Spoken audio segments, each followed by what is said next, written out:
Good morning and welcome from Ellenberger Park for this T5 matchup for the MIHA, for the Detroit Revolution. They'll be in black and attacking from right to left, and the Indy Inline will be in white, attacking from left to right.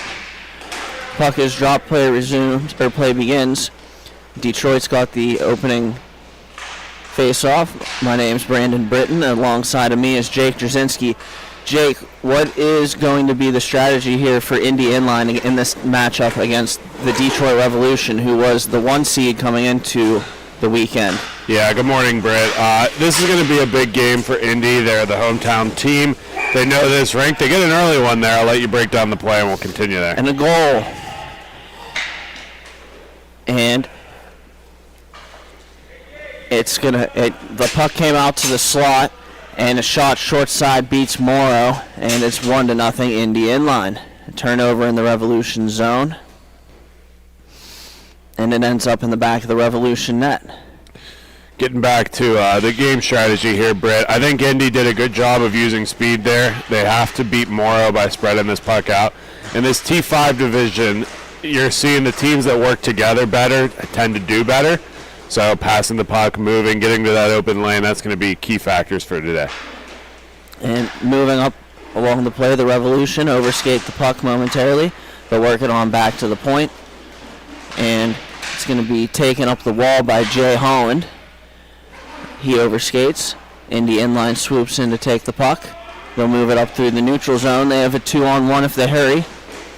And cutting to the net, trying to get it there, was the Indy Inline. It's broken up by the Revolution, and they'll go back the other way.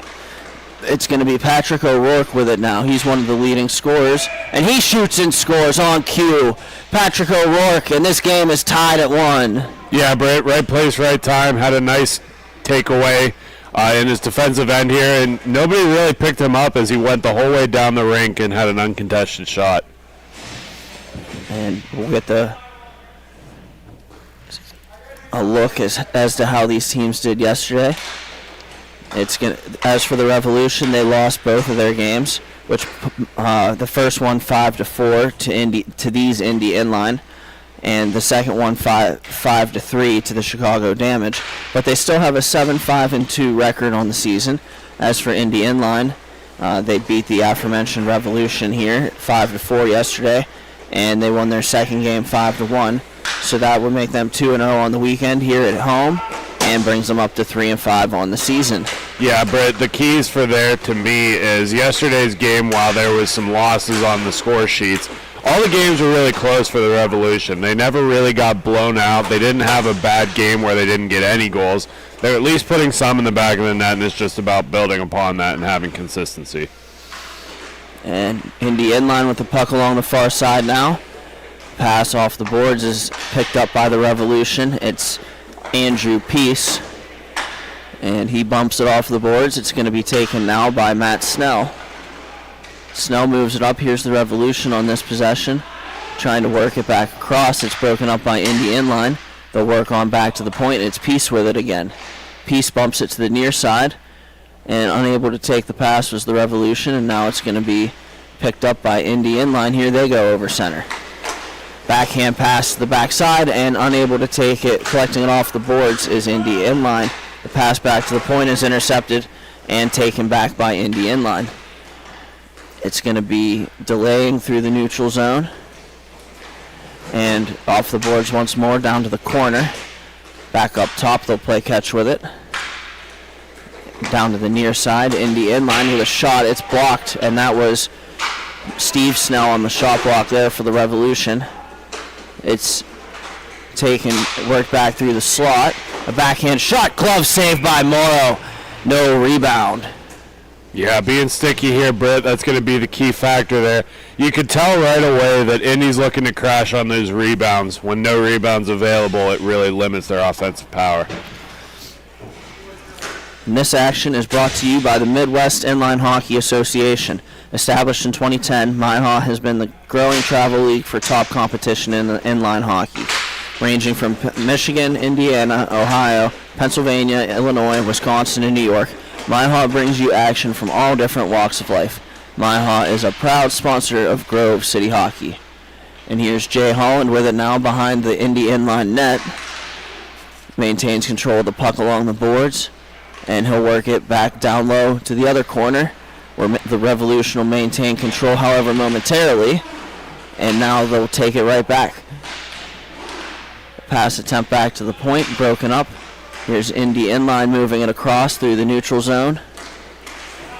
And walking in, shooting one. It hits the body in front of the net. And it's going to be picked up by the Revolution. Here goes Sean Heike with it now.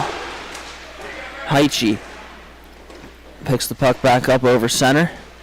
Banks it off the boards. A nice pass there. Unable to control was the intended receiver. And the Indy inline winds it around. It's going to be battled for along the boards.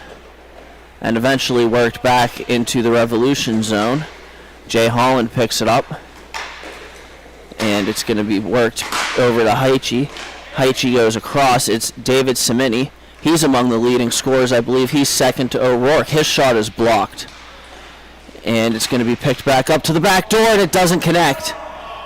It's going to be brought back along the sideline or along the boards by Indy inline, and eventually battled for as it worked across.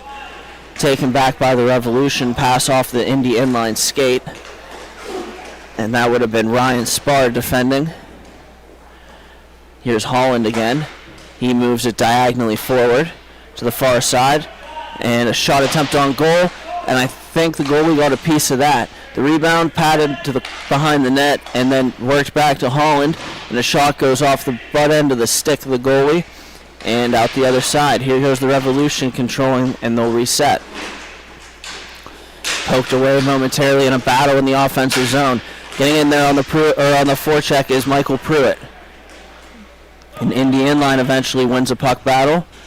They'll look to set up their next possession. Pass attempt goes off a stick, bouncing puck, and it comes to Tyler Watkins. Watkins shoots it on goal, and it's saved by Morrow, and he'll hold on. Or no, it goes in. Shot on the play goes in there. We'll have a look. Whoop.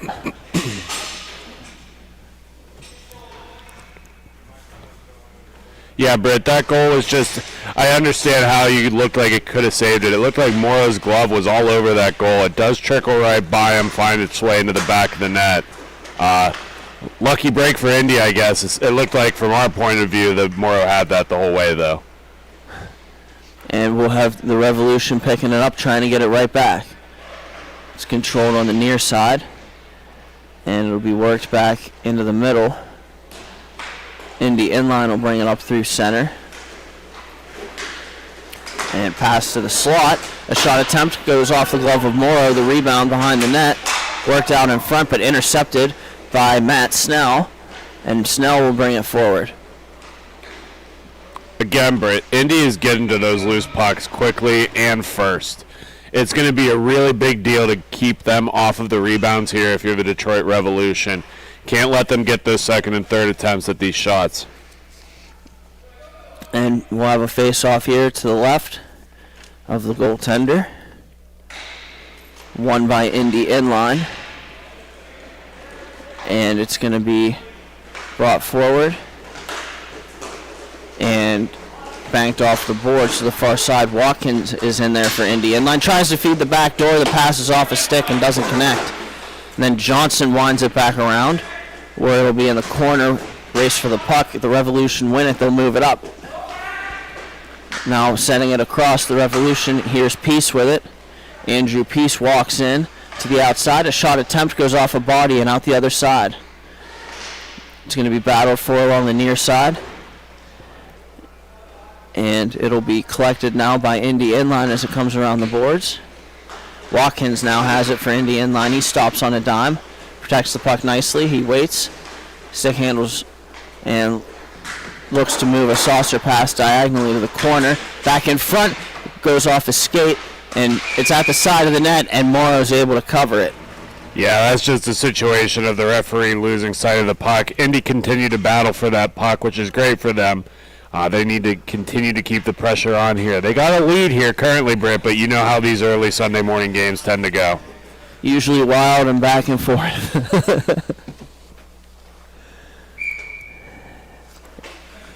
We'll have a face-off to the right of Morrow.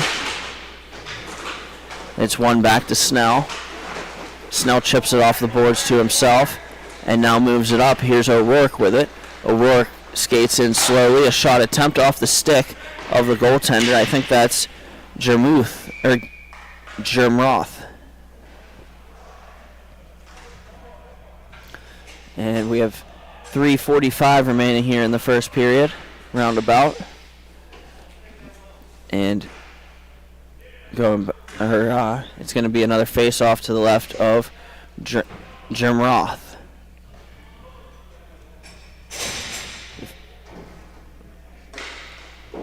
Battle off the face-off, one back to Holland for the Revolution. Holland, backhand pass across to Heiche. Sean Heiche brings it in, cuts to the inside, and the shot hits something, scramble forward in front. Indy inline skates away with it, and then it's going to be trickle out to the far side boards, and it's Indy inline picking it up. Shot goes off a leg, and then it's going to be poked around the net by Indy inline. That was Michael Kruzman. Now battled for. It's going to be Chris Mensch in for Indy inline, and Jay Holland will skate away with it. Holland moves it up now. It's going to be taken by Josh Jerninski. Jerninski comes in. Shot goes off a leg, sits in the corner, moved up by Indy inline, and taken away by the Revolution. They'll move it diagonally up the rink to the far side, and now work it back to Holland in his own zone. Holland moves it to the near side now, and unable to get to the pass was Heike. And now turned over along the boards with a shot going wide as the Revolution. The Revolution are starting to wake up here a little bit, Britt. Getting some good offensive chances, and the big thing is they've had about 45 seconds of possession right now. You know more than anyone how important possession is in this league. Yeah, the Revolution have controlled it for the majority of the game so far. We'll see if Indy inline doesn't change the way they attack and see if they can't have the puck a little bit more. Attack as well as defend here. Indy inline so far has done a pretty good job of keeping the Revolution to the outside. And we have Holland back at the point now with it. And it's going to be sent up and eludes everybody. It'll sit behind Morrow, comes to the side of the net. Morrow leaves it for the defender, and now it's intercepted by Indy inline. Holland defending well, battle for along the boards, and now it's taken by Sean Heiche. Yeah, Indy had 3 men back in their defensive end and 1 man alone with the puck up front. You got to get some help from your teammate and get some looks there. And now it's Indy inline. Here they go. Indy. And it's going to be taken now by the Revolution. They'll come up the rink. It's Andrew Peace cut into the outside. And a pass attempt in front doesn't connect. It'll be fed back to the crease and smothered by Jim Roth.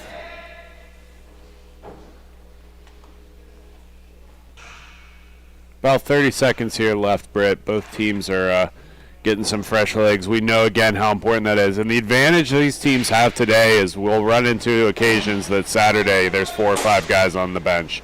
We got full benches here for both teams. And we'll see how the teams utilize their numbers moving forward. It's going to be worked in front, maybe a quick opportunity here for Indy inline.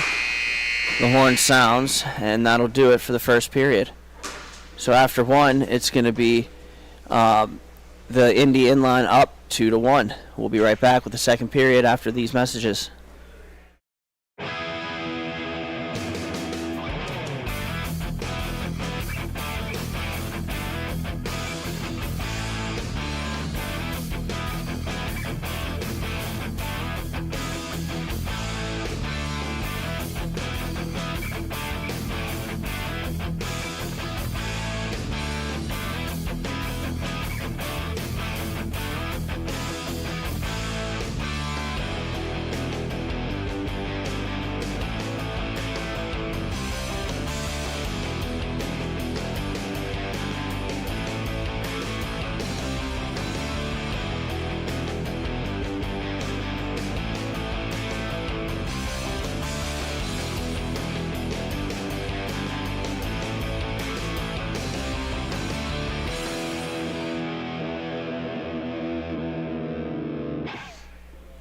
And we're back here in Ellenberger Park, home of Indy Inline Hockey. Through the first period of this MIHA T5 matchup, the Indy Inline lead 2-1. The winner of this game will go on to play the T5 finals today at 2:40. Stay with us. And we have the puck drop. Play begins for the second period. It's going to be taken now by Indy Inline. And with it is Dylan Frenchen. He'll move it over to Cameron Stair. Stair feeds it across and collected off the boards by Frenchen. He'll work it in front, jam up by the Revolution, and the puck gets worked back out to Watkins at the point. Watkins moves it across, and a shot from Stair, and it's snared by Gurmroth.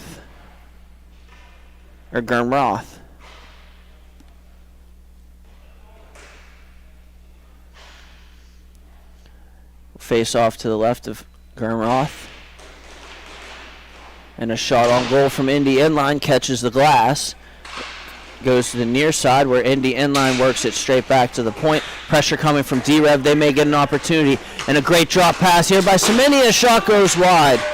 And that shot by Snell missed the cage. A golden opportunity there. And Indy Inline will transition and counterattack. It's Watkins with it now. He goes over the blue line. And he cuts to the outside, protecting the puck nicely along the boards. And it's going to be battled for there. And eventually, Indy Inline will throw it on net. I think it hit a body. And now it's the D-Rev coming back the other way. And back is Stair for Indy Inline. Eventually, D-Rev overskates as Stair takes the puck. Here goes Stair. Cameron Stair comes in, and he overskates the puck in the slot. Now the D-Rev is going to have a turn. Here they go, 2-on-1 if they hurry. A shot to the backside. It goes wide off of the stick of Snell. The rebound hits the glass and controlled by Indy Inline. Pressure from the Revolution. And it's Matt Snell battling.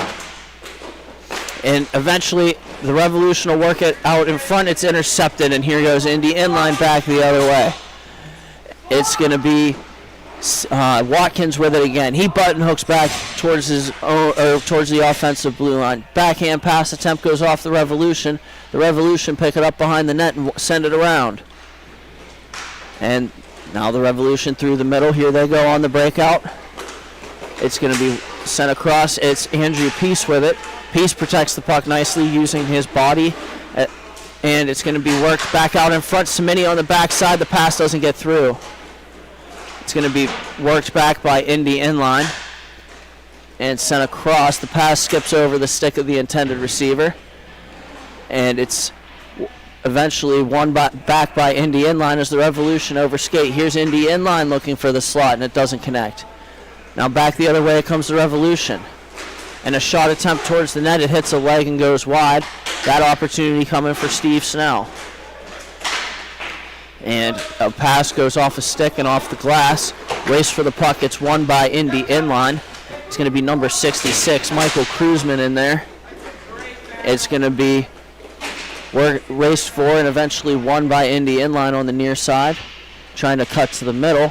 And it'll be broken up. Now the puck sits along the far side where the Revolution will skate onto it. And the Revolution delay. And button hook back one more time.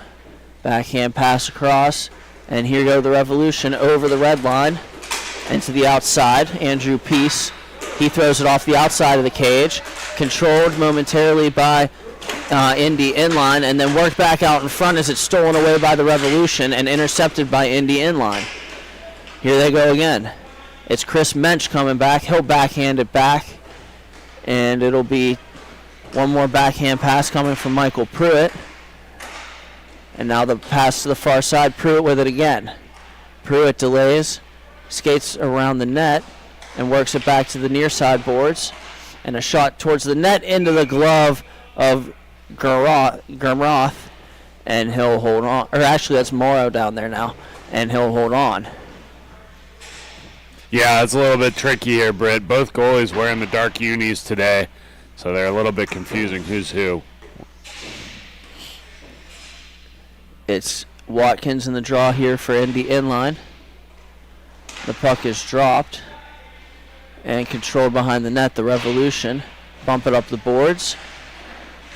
It's battled for there. And eventually comes to the front of the net where it'll be taken by the Revolution in their own zone. The Revolution defending nicely here, not allowing a lot of opportunity to the middle. And a shot goes on goal, and I believe that one is into the glove of Morrow. And he'll hand the puck to the official.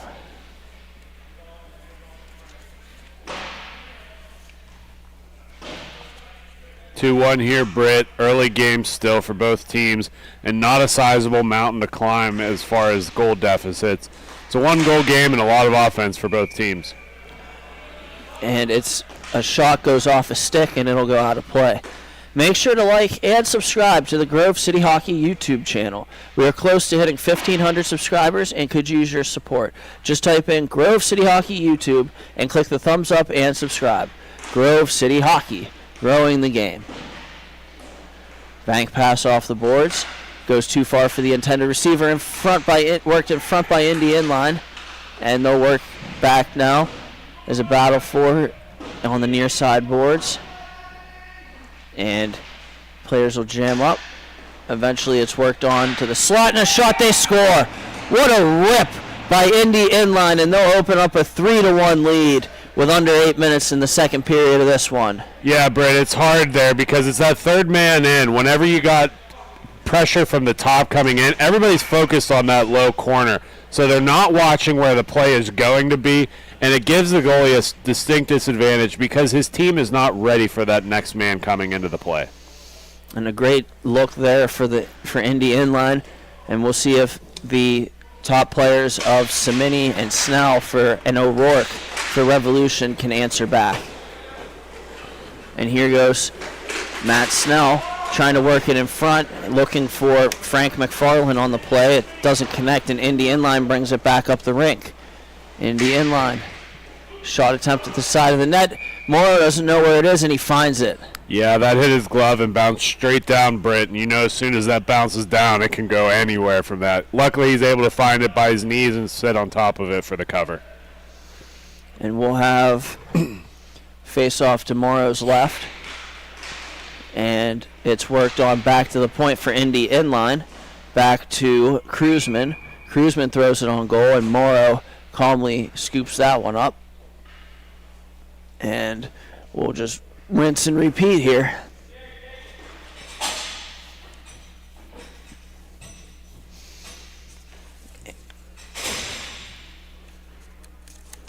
So getting back to the league leaders, Detroit with the Revolution. O'Rourke has 19 and 9.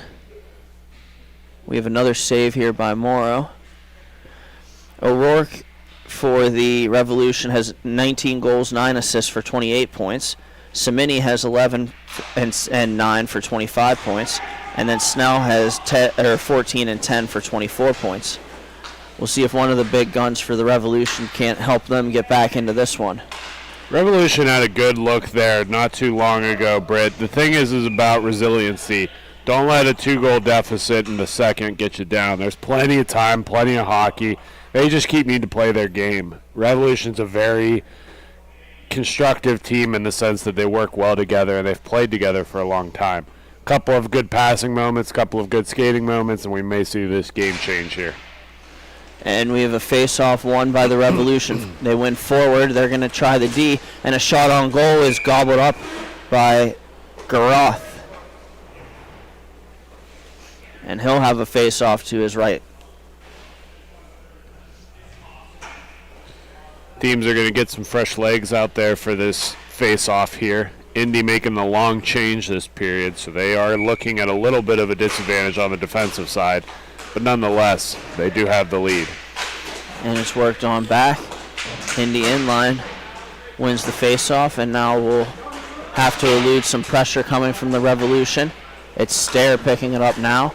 He starts towards his own net and then winds a backhand pass back the other way, where it can be played forward by Tyler Caprio. It's going to be worked back towards the middle and taken now. Here's an opportunity for Pruitt, and it goes off of Morrow and controlled now by Indy inline on the near side. They're looking up, trying a double and even a triple team perhaps. Now working it up, Indy inline. And they'll have a 3-on-2 if they hurry. Shot gets blocked, and now the Revolution will come back the other way. Here go the Revolution. It's Semeni with it. Semeni looks up, and it's going to be fanned on the pass, where Indy inline will clear it as far as center, and Jay Holland will collect for the Revolution. Holland plays Heiche, and here goes Sean Heiche. Walking in and holding to the outside, looking for a pass to the middle. It goes off a leg and doesn't connect. Indy inline has a 3-on-1 if they hurry.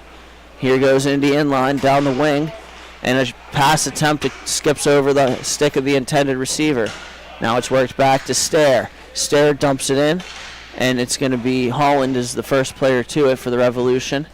He'll wait as Indy inline is making changes, just under 3:30 remaining here in the second.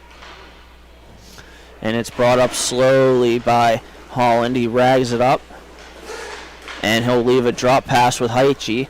A good overlap play there. Heiche button hooks back, and a nice little pass here to Semeni on the blue line. Semeni works it diagonally down low for O'Rourke, and now it's going to be O'Rourke bringing it back up high. O'Rourke protects nicely. He looks up, he delays, brings it back towards his own red line, and it's going to be taken away by Indy inline. O'Rourke was looking for a call, and it's going to be brought back by Indy inline. It's going to be Caprio with it now. He'll move it to the far side. For context for you guys at home, we got Britt laughing here because the referee explained very clearly why he did not make a call there, and quite simply just said, "You fell, dude. There was no trip, no interference." So a little bit of humor on the rink this morning. Nonetheless, no call on the Revolution. And it's the Revolution here. It's O'Rourke with it again, and he works it over the middle. Here goes the Revolution now, and trying to get through to the net. It's stood up there by Indy inline. That was Heiche. It's Semeni with it now. Semeni looks up and shoots. It's off the arm of Grimroth. It's worked back behind the net now. Caprio has it for Indy inline.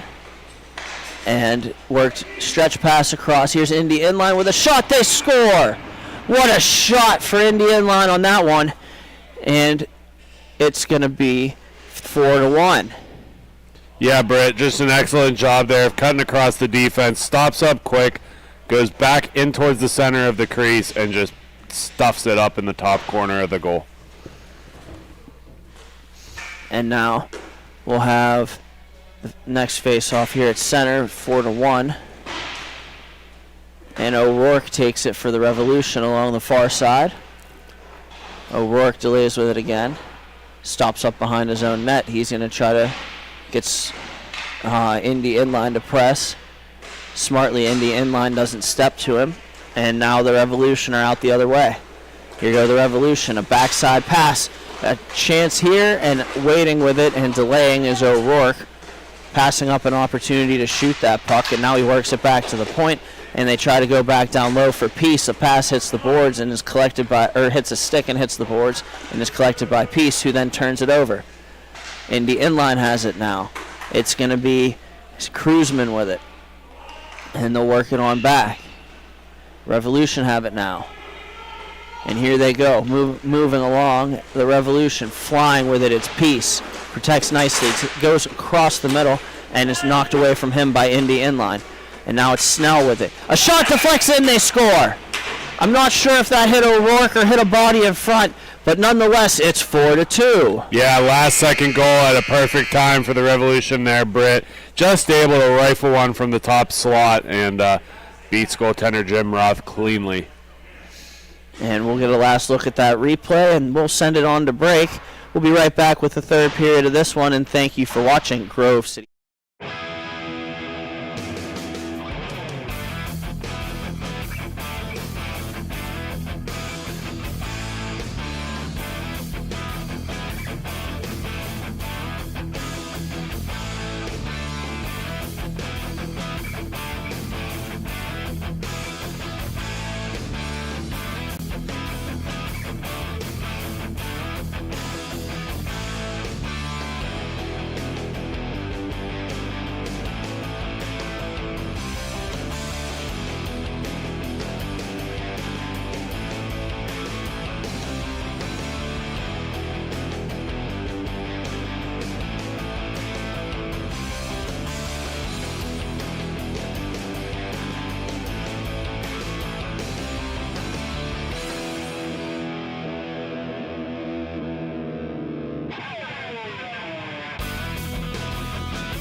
And welcome back to Ellenberger Park for this matchup between Indy Inline and the Detroit Revolution.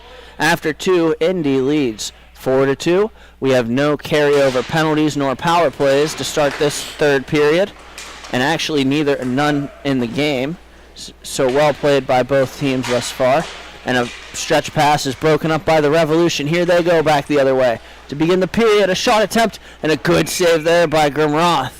And he covers. Yeah, he didn't look like he knew where that rebound went. He looked behind him, and luckily for him, it was down in his knees and covered up. And a good shot coming there from the Revolution. That was Josh Jerninski. Brett, one of the elephants in the room that definitely affects this game is being that it is daylight savings time. Normally, these teams are a little bit sluggish at 8 a.m. Well, it's technically 7 a.m. now, so we might see some liveliness in this third period as they start to realize the graveness of the situation. They need to get some Red Bull. And a shot attempt from behind the net goes off a body. They're looking for it in the slot, and eventually it's picked up by the Revolution. Here go the Revolution. It's Jerninski again. He works it on back to Holland at the point. Bank pass for Jerninski. Jerninski passes off the Indy Inline stick. That was Kruzman. And now a play from at the side of the net and behind. The puck trickles around. It's picked up by the Revolution. A shot pass attempt goes off the stick, and a blast, and it goes and catches the glass for the Detroit Revolution. Yeah, the only thing I didn't like about that shot is it was a great shot opportunity, but as soon as he saw that it missed, head dropped, shoulders slumped. It was a little bit of an emotional miss too, rather than just trying to get a big goal for his team. Keep the heads up, fellas. There's plenty of time to play. This is Indy Inline with it and protecting the puck nicely to the outside. It's Caprio. He shoots it, knocked down by Morrow, and then worked back up as far as center by the Revolution. They'll find a guy in the middle, making a move now. 2 moves to the backhand. It's Caprio. He scores! Caprio protects to the backhand twice, brings it to the forehand, and it's going to be 5-2. Yeah, just a great way to cut through the defense there. Makes that first move around one, second move around the other, and just tucks it up high blocker side. Excellent goal by Indy Inline. And it's going to be Frank McFarland stepping in the draw for the Revolution against Watkins, and worked back by Indy Inline. They've been opportunistic today. It's going to be Cameron Stair with it now. And it's worked on back, and we'll set up the breakout. Here goes pressure on the Revolution. It's Heiche with the puck, but he's hounded by Cameron Stair. Heiche will work it back to Holland. Holland will delay with it. And he's going to bank it off the boards, or it can be sent directly back to him. He'll play catch with it, Heiche and Holland. Holland protecting the puck nicely using that huge frame of his. And the big lumbery 6'6" defenseman moves it D to D. Here's Heiche. Heiche comes in and shoots it, and it's saved by Grimroth. And no rebound. Yeah, that was an easy save for him to have. No traffic in front, nothing to distract the eyes. He saw that clearly into his glove, was able to hold on. The Revolution need to get some bodies in front, distract those eyes a little bit, just enough to trick them up and find one in the back of the net.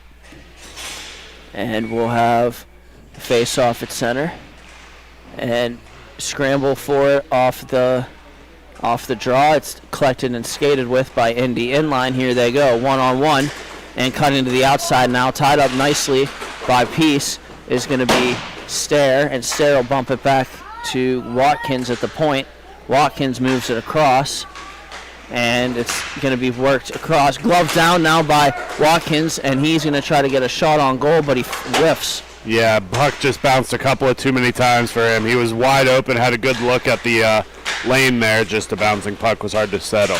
And Brett, it's not really talked about quite enough, but we have a local rink back home that is a hybrid indoor-outdoor. When it gets really cold, that puck does not want to settle. It bounces just like an ice puck, and it becomes harder to control, harder to handle. That seems to be some of the problems that these guys are having this morning. It's Stair with it now. Stair moves it across. walking in. Nice move to the backhand. And what a goal that was from Tyler Watkins. Yeah, he's having himself a game here today. Just an excellent way to pull it all the way back out, have the defense relax just a second, and then drive it home at the last minute.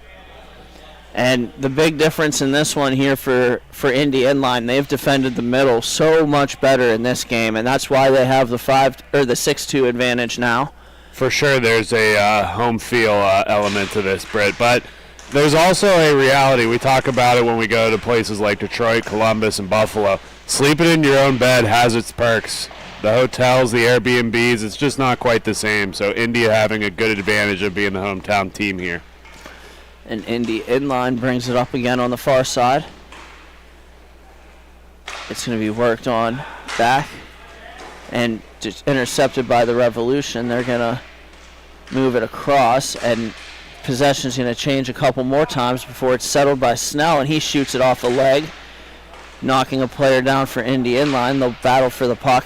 It'll be sent down wide of Morrow, and now collected by Andrew Peace in his own zone. Peace sends it up, and a stretch pass is intercepted. Drifting away from the play was O'Rourke. Now O'Rourke backtracks back, collects the puck, overskates the puck, and here goes Indy Inline on a 2-on-1. Indy Inline with a shot, they score!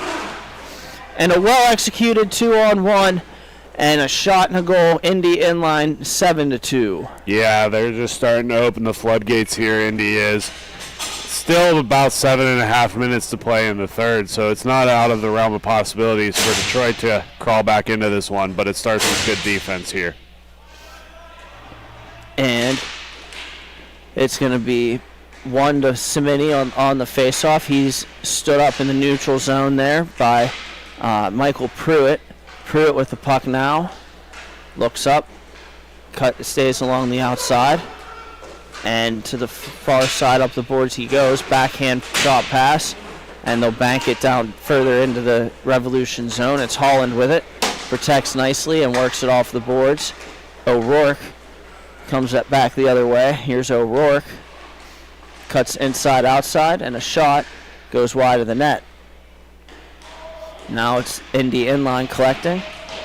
Bank pass off the boards. It's tipped all the way in deep, and it'll sit to the left or to the right of Morrow. And here's Heiche with it. Heiche goes to the outside. He's going to protect the puck nicely as he carries it up. It'll be brought along, and stopping on a dime with it is Indy Inline. And it's going to be worked on back. Indy Inline waits for pressure, and they're just going to send it. It's intercepted by the Revolution, and now picked back up by Indy Inline. It's Tyler Watkins with it. His backdoor pass is tipped over the net by Johnson, and they'll battle for it. It's O'Rourke, skate to stick. Here goes O'Rourke. Cutting to the outside now, protects the puck nicely. O'Rourke loses the puck in his feet, and then eventually it goes to the near side boards where it'll be controlled by Indy Inline. And here's Indy Inline bringing it back the other way. Up 7-2, Indy Inline looking for more. They walk into the middle, and a shot goes off Heiche. And it's going to be worked on back to the point where Indy Inline will now work it down low. It's going to be Johnson with it now. And now a pass towards the middle doesn't connect. It'll be collected off the end or off the half wall by Sean Heiche. Heiche moves it diagonally to the far side. And now the Revolution might have an opportunity. A backhand shot and a good save by Gurmroth. And it'll be battled for along behind the net and worked to the far side where eventually Indy Inline can play it. Here goes Indy Inline. And eventually it's broken up. The Revolution make a play. It'll be Jay Holland working it across for Heiche. Heiche stop and go, or stop and start. Stolen away from him by Indy Inline. And it's going to be battled for along the boards. Heiche and Holland both in there, as are the forwards for for Indy. And eventually a third guy comes in. It's Cimini. He takes the puck and skates the other way. Cimini makes a move to the outside, and a can't get a shot away with the back pressure, and he'll wind up in the corner. It'll be Indy inline backhanding it from behind their net to the near side. And good puck possession here for Indy inline. It's going to be brought back up the near side. Protected nicely momentarily as Cimini takes it. Knocked off of his blade by Indy inline. Indy inline sends it back up. And it's going to be worked on across off the boards and taken now by Caprio. He'll wind it around or wind it across to the far side. And a shot attempt on goal. And a save by Morrow, and he'll cover. Grove City Hockey merchandise is now on sale. We offer custom t-shirts, tumblers, beanies, and more. Reasonably priced and vary in all sizes. They are the perfect gift for your loved ones. Check them out at our sales table or message us on the Grove City Hockey Facebook page. Yeah, Brett, just a couple of more pieces of information on the merchandise. Championships are coming up, playoffs are coming up, and we have wonderful help from PJ Cagle of the Michigan Mad Dogs, helping get team logos for custom merchandise and all the other accoutrements that come with that. So we've done a lot of team orders coming up to playoffs too. If you're interested in getting any of that done for your team, just reach out to us on the Facebook page and we can do a lot of customization. And a shot attempt deflects on goal, and they score. Yeah, a little bit of a tricky one there, Britt. Just at the right place at the right time. It seemed like Indy took the gas pedal down a little bit on the defensive effort there. Just a great shot by the Revolution to tuck it home. That'll make it 7-3. And there's still 2:10 left here in this one. Indy inline wins the face-off back, and they'll delay with it and send it across. Off the boards, it eludes everybody. It comes back where Morrow can play it, and Morrow picks it up and leaves it for Peace. Peace moves it up. It's going to be taken by the Revolution now. Here they go across the middle, and a shot catches the glass coming from the stick of Josh Jerninski. And it's going to be spun up off the boards of Indy inline with it. They're going to bring it back. They have a minute and a half to kill here, and they'll go play in the T5 finals here at 2:40 later today. Stay with us. And here's Peace cutting to the outside. Good play by Peace. He'll go across the middle, bringing it in and shooting one, and a good save there by Jermoth.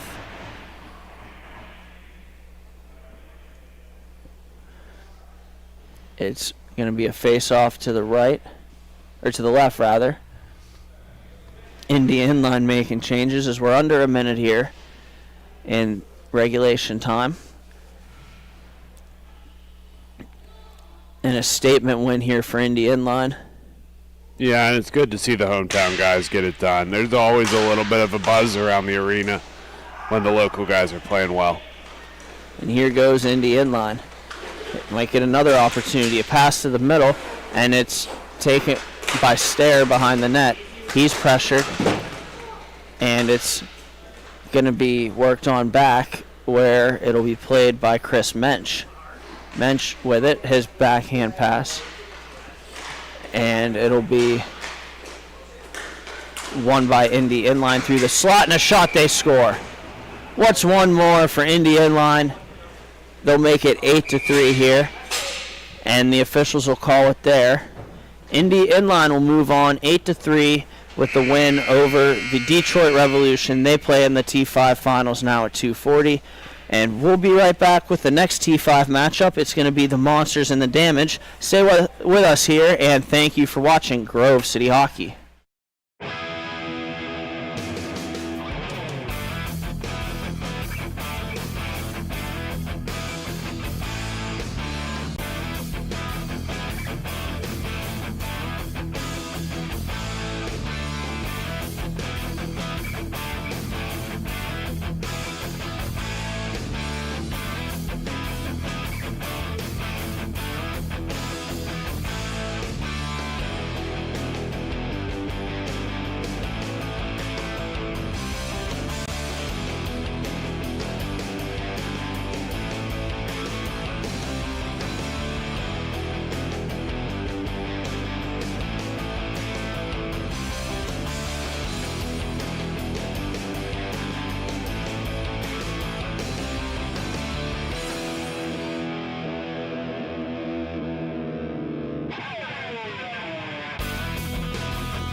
welcome back to Ellenberger Park between this matchup with the Chicago Damage and the Madison Monsters.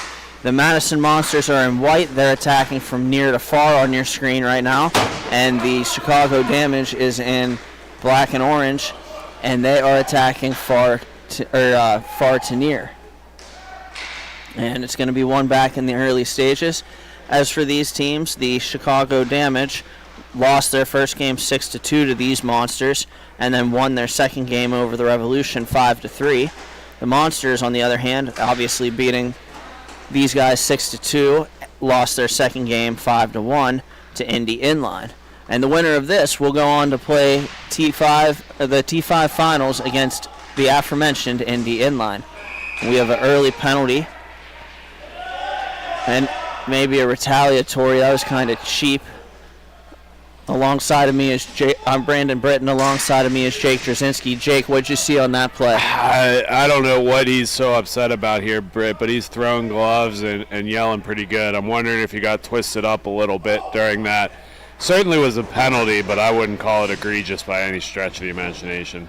I think the Madison Monsters player thought that the Damage player stuck his leg out. And these Damage, no strangers to the penalty box. They have number 71 in black, Trey Binion.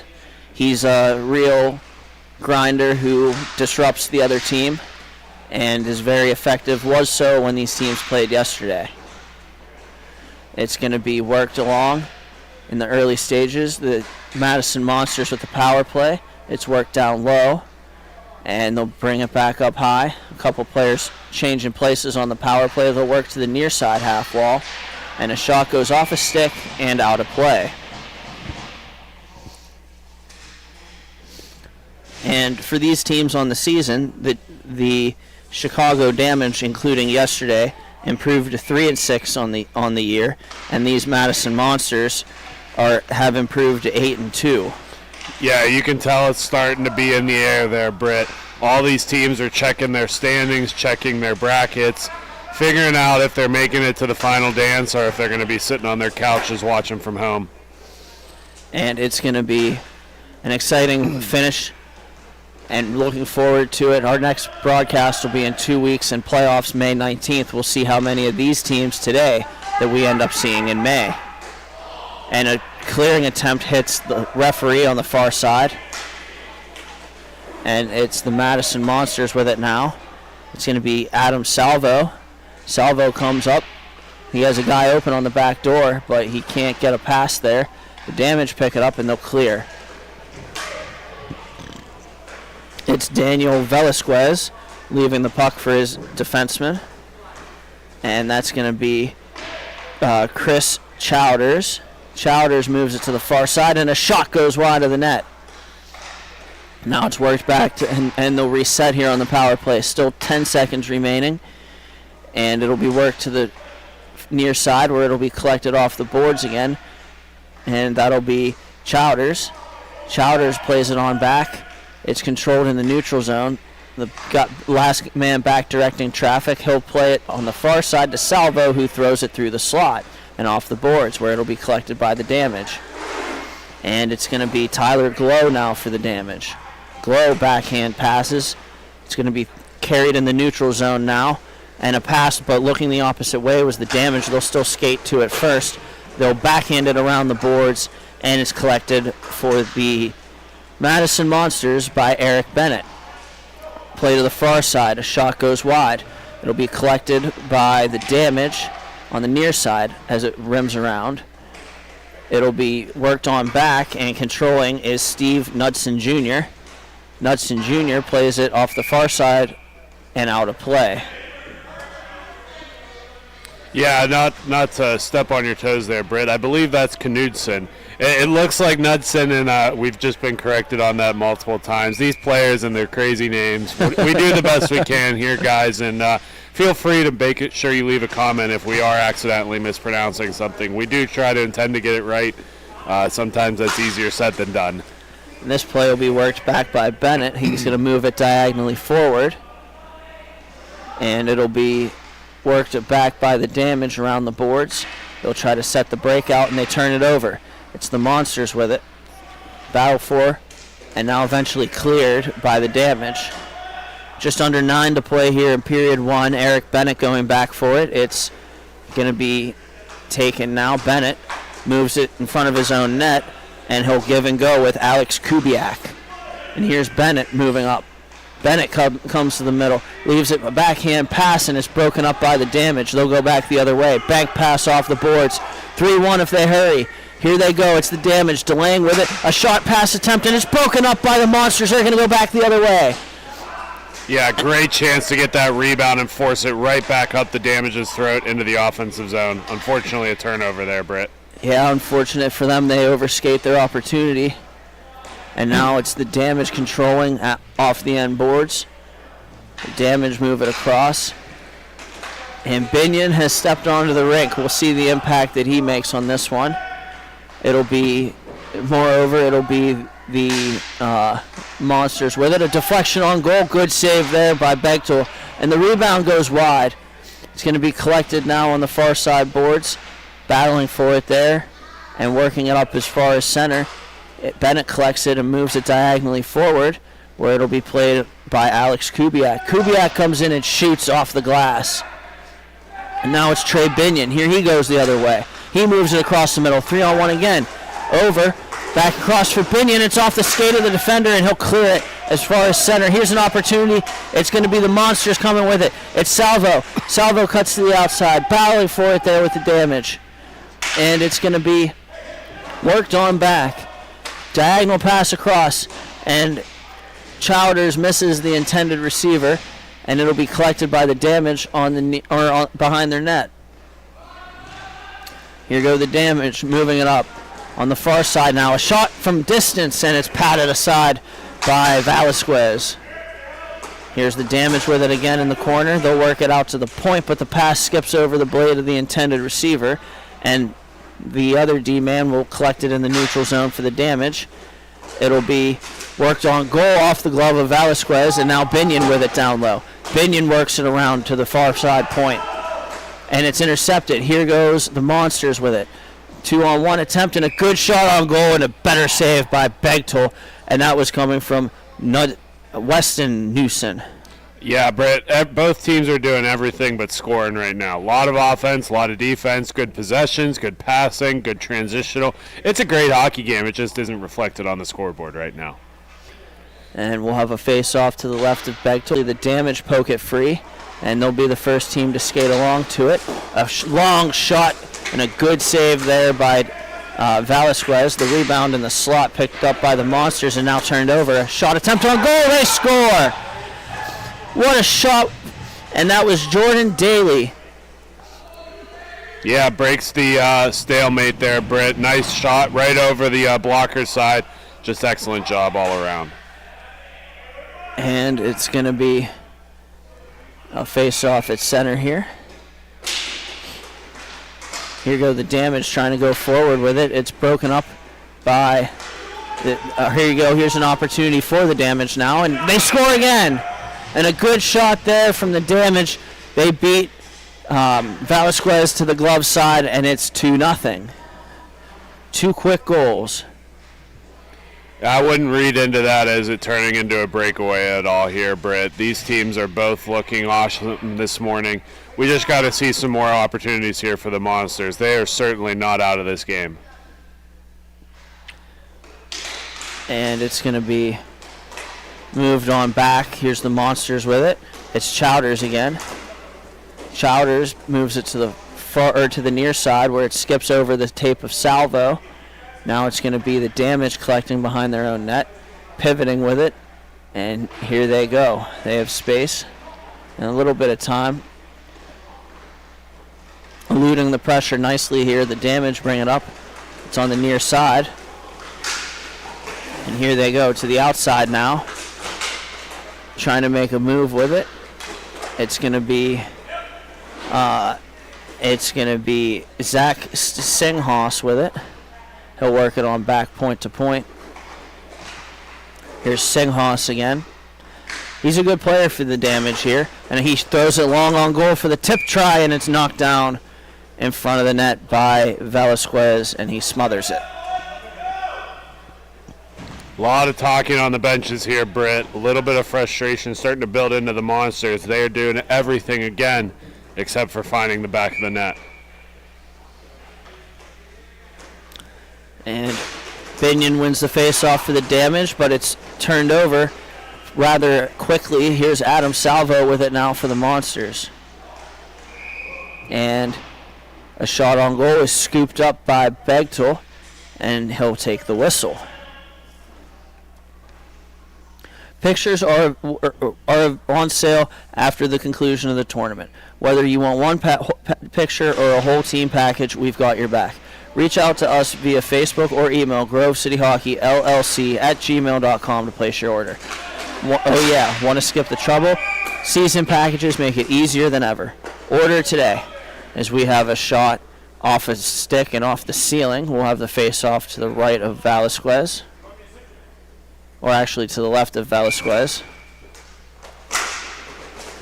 And it's going to be moved along. And Binion throws a pass across. It's going to be collected on the far side. And back for Binion. Here's Binion with a shot and a good save there by Velasquez. Here's Binion trying to move further. And it'll be sent back. And now attempted to go to cross. It'll come where Binion can play it, and eventually it's turned over. Here's the Monsters as they double and triple team possession. It's going to be moved off the tape of Kubiak,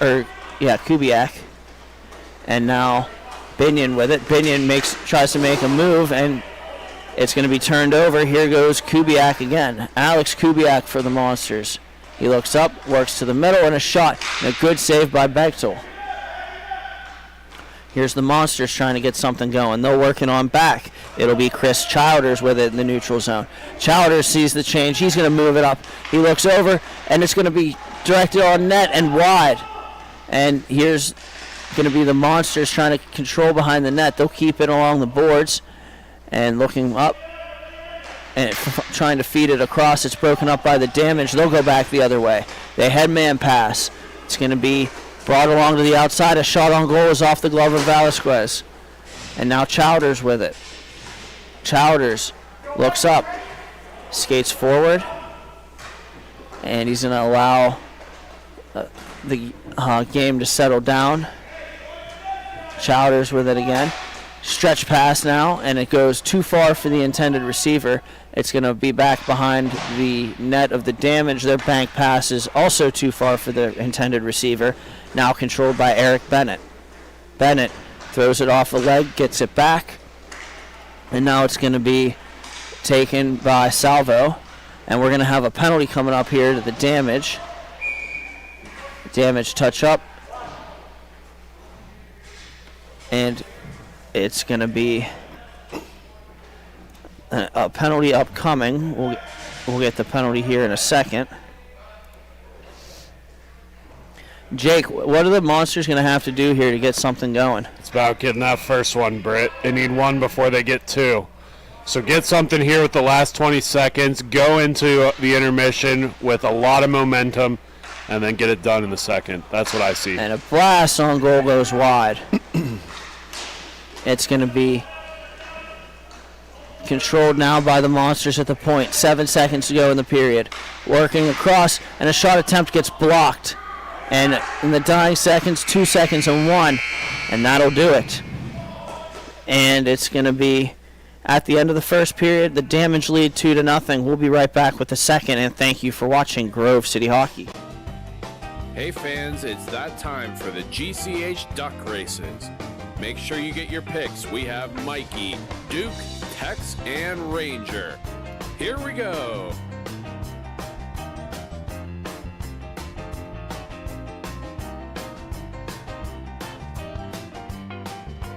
And your winner is Duke. Thank you again to Bonus Accounting for sponsoring the GCH Duck Races.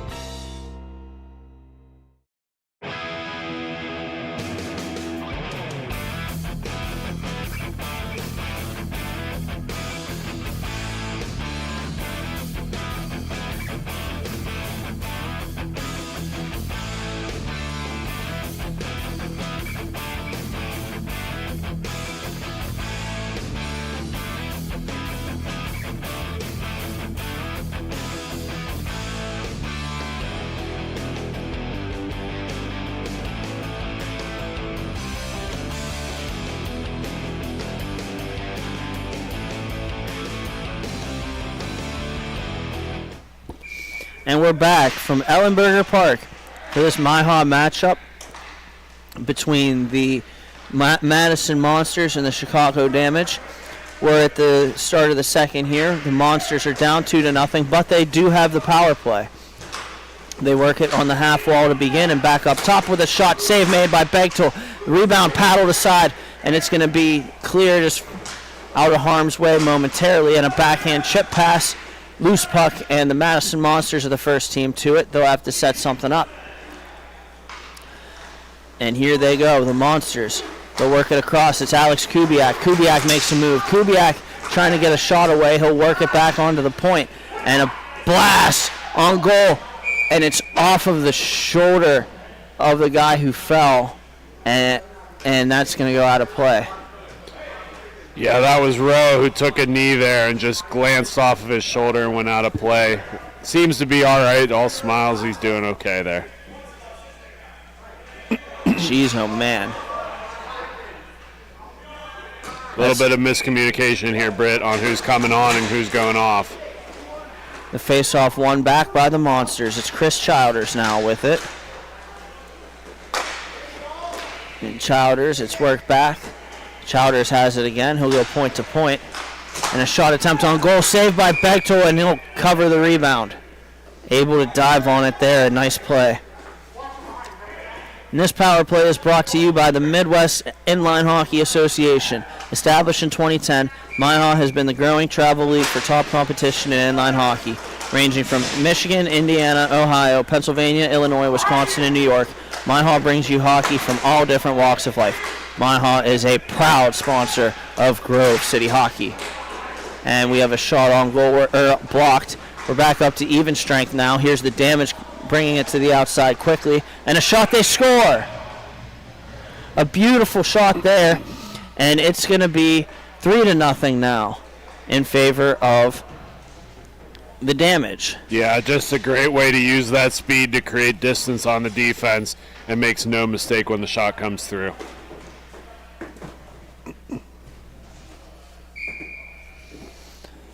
And we'll have a couple changes here. It's one back. Here's the Monsters. Monsters will go D to D under. And it'll be sent up now along the boards. It's going to be sent back. Here's the Damage with it. It's Singhas. Singhas brings it back behind his own net. Now he takes off. Here goes Singhas. And cutting to the middle now, making a move, and a good play there by the Monsters defensively. They'll go back the other way. 2-on-1 if they hurry. A shot attempt on goal is caught by Begtel, and he'll smother it. We have the whistle. We'll have the face-off to his left. Yeah, he does a good job of getting way out on top of that crease and making himself look bigger than he is. A little bit of an undersized goalie, but he certainly doesn't play like it. And Childers goes back for the puck off the face-off. He'll move it D to D. It'll be banked off the boards, but intercepted by the Damage. Here they go. The Damage come back in. They'll stop up, hold to the outside. Good puck support here from the Damage. They'll move it across. And here goes their possession. Back to the point. And pressured there from the Monsters. Damage cutting in, trying to go to the middle. And they'll send it across. And back, and a shot, and a good save there by Velasquez. It's going to be brought on. Here goes here goes the Monsters with it. A shot gets blocked by Singhas. That was coming from Sean Kendrick. And now here's the Damage with it again. They'll backhand it up. Tyler Glow moves it. It's going to be going to the net, and he shoots it wide. Yeah, that just fell right off of his stick at the last possible second. He had all of the space in the world to put that in for another goal for the Damage here. And here goes the Monsters moving it across, and a shot attempt goes wide. And back in front It's going to be battled for there. Another shot, and it's blocked by Glow. Backhander goes wide. Here's it on the near side, and it's going to be an opportunity here. Binion, the first player to it. We'll see if he can't get a chance. Walking across the middle, and he can't get it home. Here's Binion with it behind the net. Turns out of a check, and it's going to be worked on back, I believe. No, down low, and pass goes too far for the point. Here, protected by the damage. They'll button hook back, and a shot attempt goes off of the Monsters. Race for the puck, and the damage of the first team to it. They'll bank it off the boards. It's knocked down, and staying with it now, it's the Monsters. The Monsters have a chance. And working it in front, it goes off of the leg, and then it's going to be sent behind the net. And now up the rink they go. It'll be Chris Childers going back for it. And Childers is going to bring it forward here for the Monsters. The Monsters maintain possession. And a pass attempt goes off of Childers. Childers looks to the middle. He tries a pass. It doesn't connect. Childers comes back through to take the puck. And a good play there. Childers delays with it. And then leaves it. And the Monsters will try to set up. A tip try and a good effort there. It goes wide. Yeah, he didn't miss by much there, Britt. The rebound hit the end boards and was saved by Bechtel. It's going to be worked in by the damage. A backhand pass in front is stolen away by the Monsters. And a chip pass up.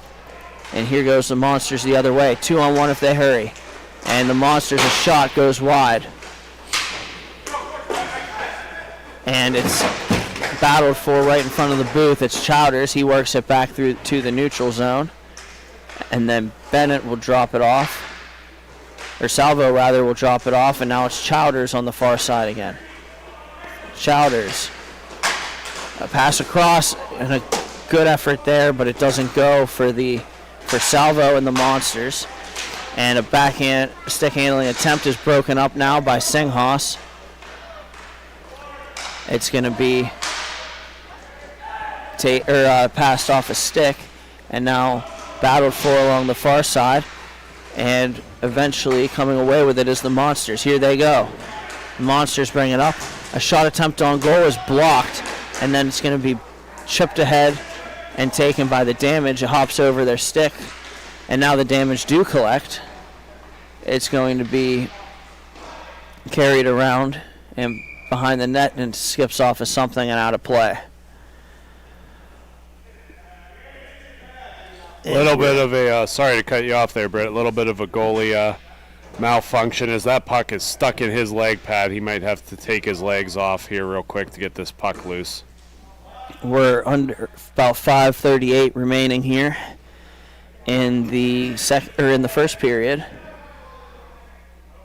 Looks like but we're it's all actually the second period. Yeah, looks like we're all set up here. And it's going to be worked on back to the point, and a shot snared by Velasquez.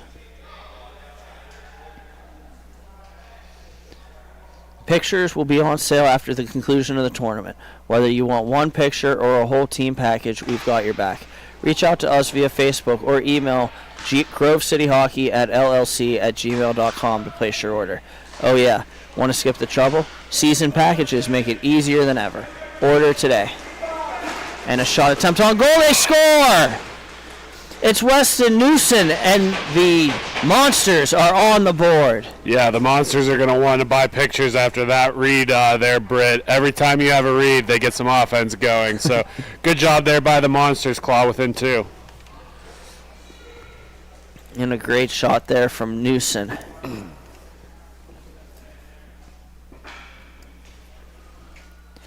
It'll be won by the damage off the draw.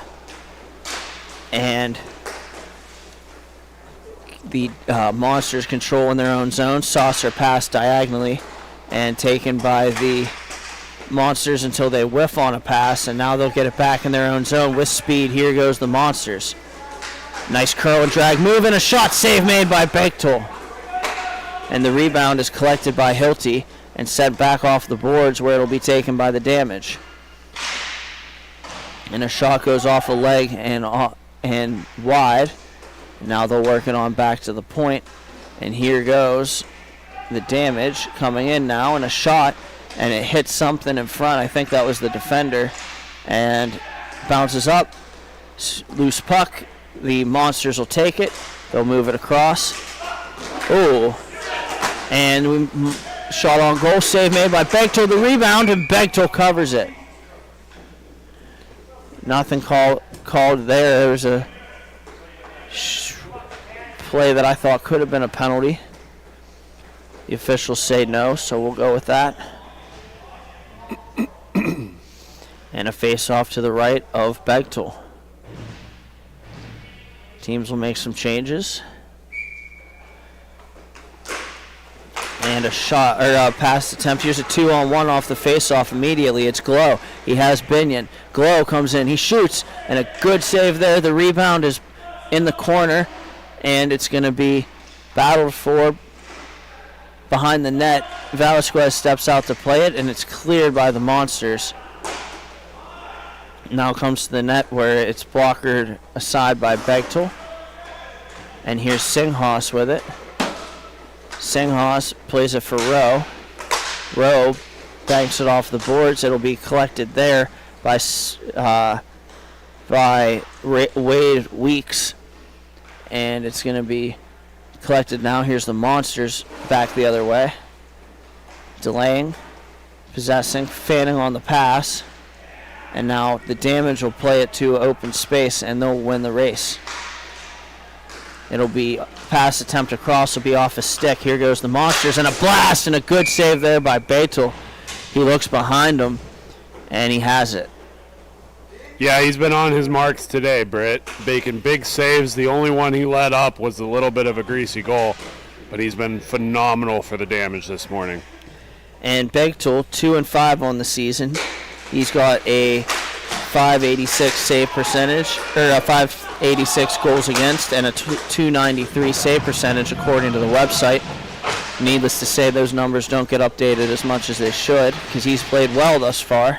Yeah, he should have let one in there, but made a sprawling leg pad save to keep it out of the back of the net. Now it's Singhas poking the puck off the Monsters, and he's going to bring it back the other way. Singhas tries a shot, and he fans on it. And here goes the Monsters back the other way. Making a move now. It's going to be the Monsters. Here goes the Damage with the turnover. Into the slot, and a shot gets blocked. The rebound behind the net. Binion trying to make a play out front. And it's going to be worked on back to the slot, where eventually a player gets knocked down, and then we're going to have our first penalty coming up. Yeah, Madison's headed to the box there in 2 minutes of tripping. Damage will get their first crack at the power play opportunity here today. Monsters have had one earlier in this game, unfortunately not able to convert on it. But we'll see what the Damage does. And we'll have the face-off here to the left of Velasquez with just over 30 seconds to play. And it's one back. Pass is deflected. Here's an opportunity maybe. And it's going to be battled for there. Eventually the Damage win it, and they'll stop up and allow themselves to maybe get an opportunity here. A give and go. Working into the middle, and a shot catches the glass. The rebound swatted at by the Damage. They'll maintain control in the corner. 6 seconds remaining. They're working on back to the point. And a shot attempt for a deflection goes wide. And the horn sounds, and that'll do it for the second period. So after 2 periods of play, we'll head to the third. 3-1. The Damage lead it. Thank you for watching Grove City Hockey.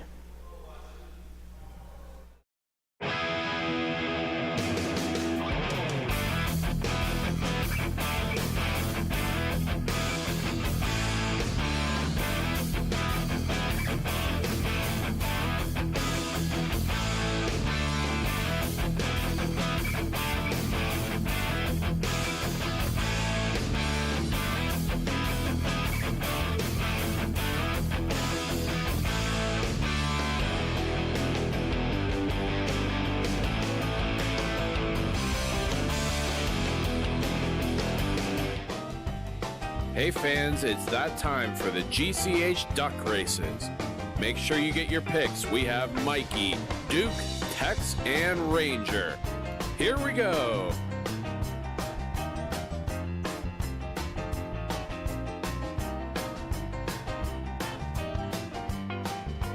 And your winner is Duke. Thank you. And welcome back for the third period of this matchup between the Madison Monsters and the Chicago Damage. The Damage lead 3-1, and they're looking to extend it on the power play. And here's an opportunity saved by Velasquez. The rebound collected by Chloe. A backhander goes high in the net. And here's Luke Hilty now with it for the Damage. Hilty, a blast goes off a leg, and that was Chowders who blocked that shot. It's going to be worked on back to the point the Damage will look to set up. And here goes the Damage. A shot goes off the blocker of Velasquez and out of play. And a good save there. We'll get the face off. Here comes Singhas onto the rink for the Damage. He's had a big weekend in terms of offense for these Chicago Damage. And now here goes Singhas. He has the puck. He works it across. One more time and a shot attempt. They score! From Singhas to the far side, back to Luke Hilty on the near side, and they bury it. And that's going to make it 4-1. Yeah, just an absolute blast from the sidewall here, Britt. Just does an awesome job off of the face-off, contains possession, gets right into that scoring opportunity here in the low corner, and just fires it home. You can see some good pressure there by the Monsters, but you just cannot leave that man wide open on the back door. And what an effective power play there for the Damage. And here goes the Monsters now back the other way. The Monsters bring it up. They're looking to answer quickly, and a shot goes off a leg coming from Weston Newsom. It's going to be won by Salvo. Here's a shot attempt, and they score! The Monsters get it right back. It's going to be 4-2. And a great play there. The Monsters wasting no time getting back into this one. Just over 12 minutes remaining in regulation.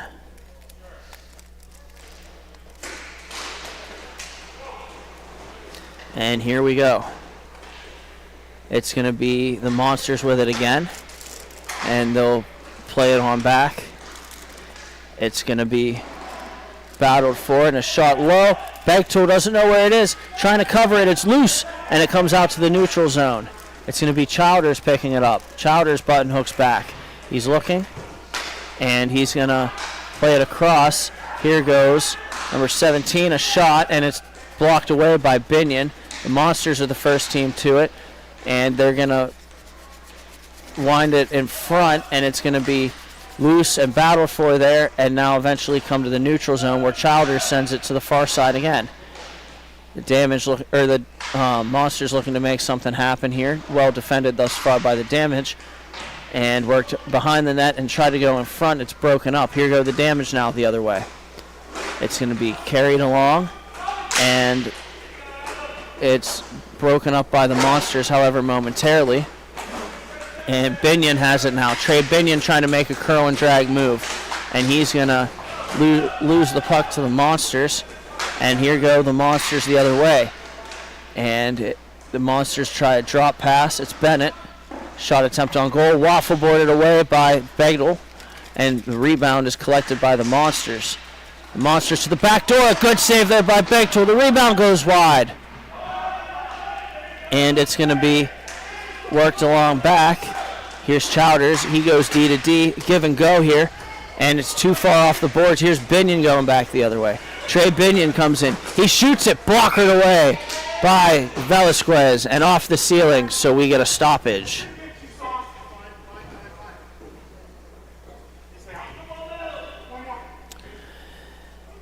Look no further than Bonus Accounting for all your tax and bookkeeping needs. They can help with audits, payroll services, and tax planning for the upcoming year.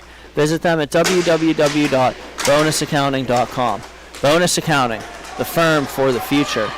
And here's an opportunity here for Sean Kendrick. Kendrick is shot, blocker down by Begdel, and the rebound, they clear out of play. Yeah, Britt, you have to wonder if Madison's making their push a little too late here. They're getting some good opportunities, but they got to keep the defense up keep the Damage off of the scoreboard. Don't let them get the looks, and just possess, get some easy goals to start off, and then worry about winning the game. And here's a face-off, 9:18 remaining. And it's going to be one on by the Monsters. The battle for it ensues. Here goes the Damage back the other way. And the Damage trying to move it across. It's broken up by Childers. 3-on-2 for the Monsters if they hurry. They'll move it wide to the far side. And coming in, shooting one off the glove of Begtel. Rebounds in the corner. Thrown through the crease wide. And it's going to be worked on back to the point. Here's Adam Salvo with it. Salvo banks it off the boards. And now it's taken away by the Damage. The Damage have it. Tyler Glow in the neutral zone. And he'll pass it off the boards. Shot attempt on goal and a good glove save there by Salvo. Yeah, he's keeping his team in this, playing strong. Let's see how the rest of this unfolds. I said Salvo, but it's Velasquez. A good save there by Velasquez. And the rebound is won back to Singhas. Singhas' shot is off a leg, and it comes to the goal where it'll be carefully covered by Velasquez. And Kubiak steps in and wins the face-off here. They'll play it to the far side boards, taken away by Singhas. Singhas with a slap pass, and it's down low. A shot goes off the glass and around. And here goes the Monsters trying to make a play. And it's Weston Newson having the curl and drag broken up by Singhas. Singhas moves it forward. It's the Damage with it now. Here go the Damage. A shot attempt on goal goes high over the net. And then it's going to be won back and chipped ahead. Too far for the intended receiver. And the Damage will recollect. They'll pass it up the far side. A backhand across is taken away by the Monsters. It's again on the far side now for the Monsters. Eric Bennett brings it along. He passes it across. And it's going to be played now by the Damage. They're going to move it into the middle. Here's an opportunity, and a shot attempt is going to be off the leg of the defender and then taken now by the Monsters. Here go the Monsters with it. A bank pass, or a direct pass rather, goes to Steve Newson Jr. And now up the boards and across, trying to get on goal. Good save by Begtel. And it's going to be moved up where Singhas can skate into it. They have a 2-on-1 if they hurry. Here's Singhas making a pass across, and it doesn't connect. Hits off the board. Singhas collects it again. Singhas sends it D to D and goes to the bench. It's going to be an opportunity here. Hilty was trying to shoot it. It gets blocked by the Monsters and is controlled on the far side by the Damage. Here go the Monsters now. And it's Newson. And he shoots it. It goes wide. It'll be collected now by the Damage, and they'll bring it up through the neutral zone. And a shot attempt, glove down off the rebound, and it's covered by Velasquez. 5.5 to play here in the third period. The winner of this game will go on to play Indy Inline, who you just saw, and that game is at 2:40 this afternoon. The shot attempt on goal is blocked. The rebound blocked again. And the Monsters trying to make a play. They just need one to get back into this. They can get a quick one. It'll be nervous time for the Damage. Backhand pass up the boards. Too far for the intended receiver. That was Sean Kendrick. And now a pass directed on goal by Hilty is turned aside by Velasquez. And the Monsters pick up control of the puck. They'll work it across. And it's going to be taken now by Trey Binion for the Damage. Binion sends it back. It eludes everybody. Here's an opportunity for Chowders. Chowders in on goal to the backhand, and This is wide. Wow. I thought he might have scored there. Yeah, there was a little bit of a eruption from the bench there, Britt. One of the better chances for the Monsters, just did not get it into the back of the cage. My goodness. And we'll have another opportunity here for the Monsters. It'll be banked off the boards. Here's Bennett. Eric Bennett now. He brings it along, protects nicely, cutting into the middle in a shot attempt. That one will. And he scores. Eric Bennett cuts across the middle and scores the goal, and that's a huge one for the Madison Monsters. Yeah, that gets it to stop time too, Britt. That's a big goal for them late in this game. Still plenty of time to crawl back into it, but just a monstrous goal there. I love the wordplay. Yes, sir. And we'll get back underway here. It's left there by Velasquez for the defenseman, Chowders. Chris Chowders looking to make a play. And it'll be moved on goal, or moved back to Chowders again. He brings it to the near side. It's going to be battled for there. And it's banked off the boards. Collision on the near side involving Singhas. And now here's an opportunity. It's going to be shot wide of the goal, working back in front, and a shot goes wide again. And it's the Damage working it back out as far as center. And now the Monsters will work it right back in. The Monsters making a push. Shot attempt on goal. Hits the body in front. The rebound comes across. And now it's going to be knocked down and sent back in off the corner boards, where the Damage will collect it. And here's a 2-on-1 opportunity for the Damage, but the pass is errant. And nice poke check there by Velasquez. It'll be played back. And here's a errant pass to the boards. 2:20 remaining. Here's Chowders coming back the other way. Chowders moves it across and tries to go support the play, but the Damage have a 3-on-1 if they hurry. And it's Bennett defending. Bennett forces a bad pass across. And now here's an opportunity coming from the corner if they can work it in front. And a nice pass reception and a big save there by Velasquez off his shoulder. The rebound is going to be at the side of the net, trying to get it across. And another glove save there. Losing the glove, in fact, is Velasquez. The rebound is taken by the Monsters. Eric Bennett cuts across the middle in the neutral zone.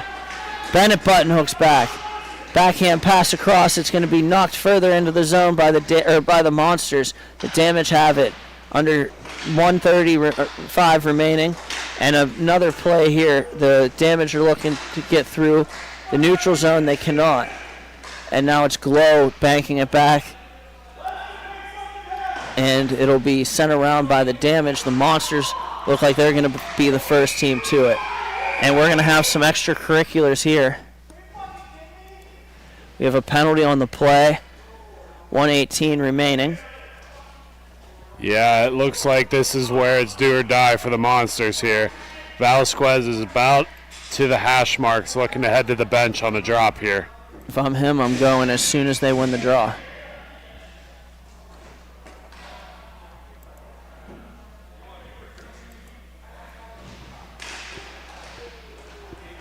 And we'll have a face-off here. A late power play opportunity. Goes directed on net. It's blocked. That's up into the netting. We'll be stopped at 1:08 here, Britt. And we'll see if the Damage can't get one, or the Monsters can't get this game tied here. I think Velasquez is going to bounce as soon as on the drop. And here you go.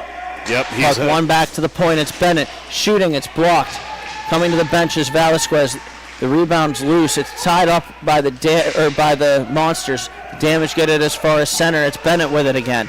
Bennett winds and blasts in a shot, and it's nice Spanish Archer save there by Begtol. 48 seconds on the clock, 1:32 on the week's penalty. We'll see how the rest of this plays out here. And we'll have a face-off to the right of Begtol. And it's one to the slot, and a shot goes off the glass. And the Damage trying to get control behind their net. Double team now from the Monsters. Here go the Monsters. They'll bring it up. And Eric Bennett comes back up with it. Bennett trying a shot, and it goes off the end boards. In front at the side of the net, bounces over, and it's going to be worked back in front one more time, and a shot smothered by Begtol. My goodness. Stop clock at 28 here, 3-4 still, Britt. Anybody's game. Empty net there for the Monsters, though, will help the damage out if they need to get one. And it's one back. Racing over to get it is Bennett. And it's going to be a shot attempt on goal off the knob of Begtol. And it's going to be cleared on down for the empty net.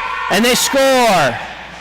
An empty net goal for the Chicago Damage, and that'll just about ice it with 14 seconds. Yeah, good crawl back effort by the Monsters, but man, that was center mass, Britt, from over 180 feet away. Really good shot there. And the Monsters want to keep things going. The Damage are already lining up and celebrating. Well, Velasquez has his gear off. They're going to make him finish out 14 seconds. So in theory, if you get a quick one, you win the face-off forward, take a slap shot, and it goes in. We're going to have bigger problems than that if that happens. Yeah, we're going to have... Heck yeah. And almost on cue. It's the Damage controlling in front of their own net. They're going to carry it behind and send it off the board. And there's Velasquez diving to keep that last opportunity away. And the horn sounds. That'll do it 5-3. And we'll be right back. The next matchup is some T4B action between the Storm and the Mary Pats. Thank you for watching Grove City Hockey.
And welcome back to this T4 matchup between the Lakeside Storm and the Chicago Mary Pats.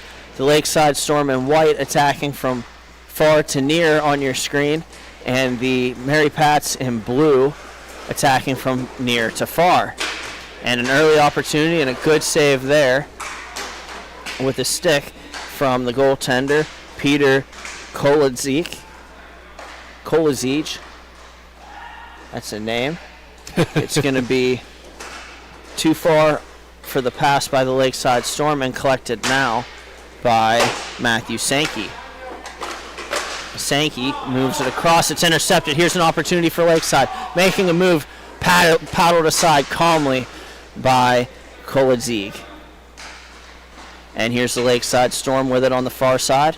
Walking into the middle, tic-tac, and toe, and they score. A backhander, top shelf, high glove, and the Lakeside Storm are off and running. Yeah, just an excellent tic-tac-toe play there by the Storm, Britt. Looks like those guys have been playing together forever, and there's a lot of truth to that because they have. Excellent offensive ability there between the Storm, just moving the puck well, tricking the goalie up, and it results in a goal. And it's going to be the Lakeside Storm bringing it on forward. Here they go. And a shot attempt on goal. Pad save there by Kolazic. And it's the Pats bringing it back the other way. And turned over. Here's the Lakeside Storm. Nice move. And here they go, trying to make a play. It's broken up by Welty. It's John Welty there now for the Pats. He brings it the other way. A pass down low. Cutting across the middle. Another drop pass. Good support here from the Pats. Yeah, and Britt, while they're playing a little bit of keep away, we just want to shout out the Mary Pats on the new uniforms. Guys, it's looking great here in the box. We appreciate the revitalization of a classic logo here, but the Pats' new jersey's looking awesome today. And we'll have the Lakeside Storm here over skating. It's going to be worked around the boards and back down.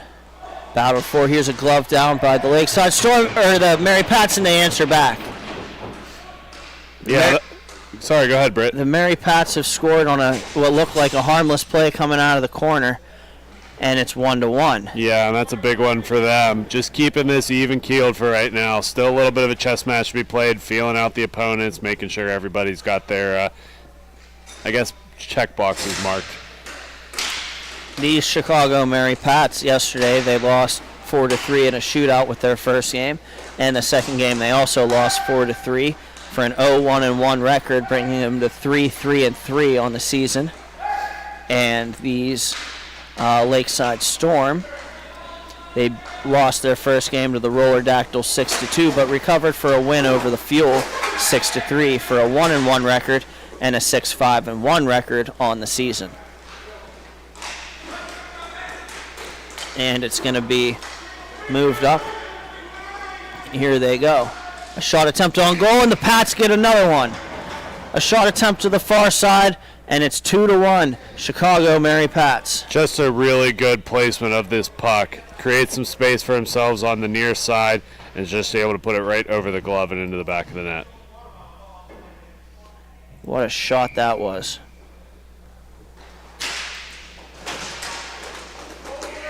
And it's going to be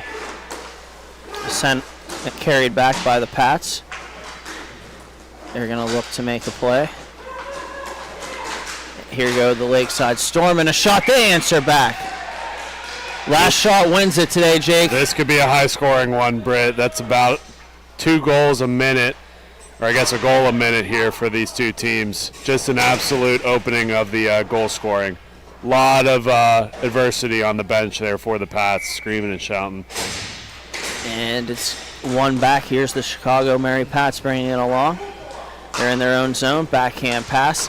Sankey moving it over the middle. And here they go. And it's going to be falling down as a player for the Pats on the far side. And eventually the puck attempted to get moved up and hits a stick and goes out of play. It'll be face-off comes deep to the left of the goaltender for the Lakeside Storm. That is Grant Wagner. It's going to be won back by the Mary Pats. Stolen away by the Storm. Here they go. Cutting to the inside with a shot, and it hit the crossbar and deflects out of play. What a shot that was. Yeah, you kind of expect those to go in the way this game has been going, Britt, but right off the iron and out of play. It's a very quick, very subtle so far. And it's going to be battled for there. Poke towards center. The Lakeside Storm will catch up to it first. And a shot attempt on goal and a good save there by Kolazig. And Kolazig, the Mary Pats bring it back the other way. Drop it in their own zone. And Sankey moves it to the far side, where it'll be played along by the Mary Pats. Good possession here. And here comes number 69 with it. He brings it along.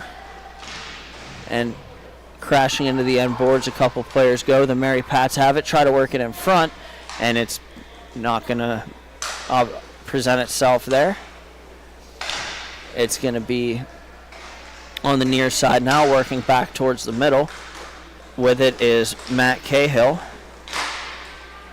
It'll be worked across, and Sankey will take it.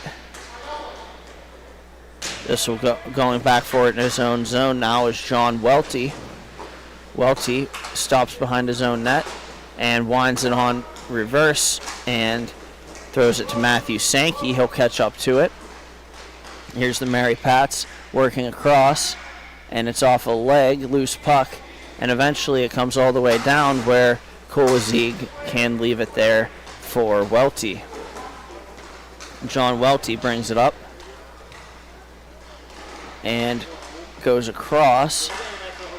It'll be broken up, and here's the Lakeside Storm trying to split the D with the pass, and it's swatted to the corner by Kolazig, and now brought up by Welty. 3-on-2 if they hurry. Here's the Mary Pats trying to make a play, winding back, sending it into their own zone where Jamie Hernandez can go get it. Hernandez looks up, makes a stretch pass.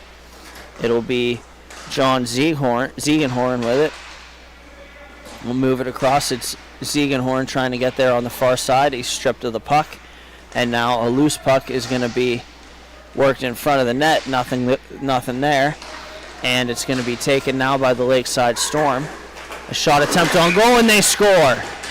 A beautiful shot by Chase Stevens, and that'll make it 3-2 Lakeside with 5:45 remaining here in the first period. Yeah, just good movement by both of these teams here, Britt. Unfortunately for the Mary Pats, that was just a rip right off the high circles here. And here's perhaps another opportunity for the Storm. They're pressuring the puck, and it's going to be worked across, where eventually the Mary Pats will take it. Going down the rink now, it's Hernandez. Hernandez makes a move to the backhand, tries to work it in front, knocked down and unable to shoot it, so he leaves it, is the Mary Pats. They'll pick it back up in the neutral zone, and it's Philip Godgen with it. And a backhander in front, and they score again. My goodness. You said it earlier, Britt. It's whoever scores the last one. It's just been a trading back and forth of goals between these two teams. We're only in the first period. Lots of lead changes, 6 goals already. And a little over 9 minutes here. It's going to be banked off the boards. Here's the Storm with it off the face-off. And working along, it's Taylor Kramer. Kramer brings it across and trying to protect the puck nicely now behind his net. And it's swatted off a stick. Here goes the Mary Pats, but then they turn it over just as quickly, and knocked out of the play was a member of the Lakeside Storm looking for a call, and he's going to get one. Yeah, that was a little too obvious not to call there. Made the referee's job very easy against the wall. They'll get a power play opportunity here. Will the Storm?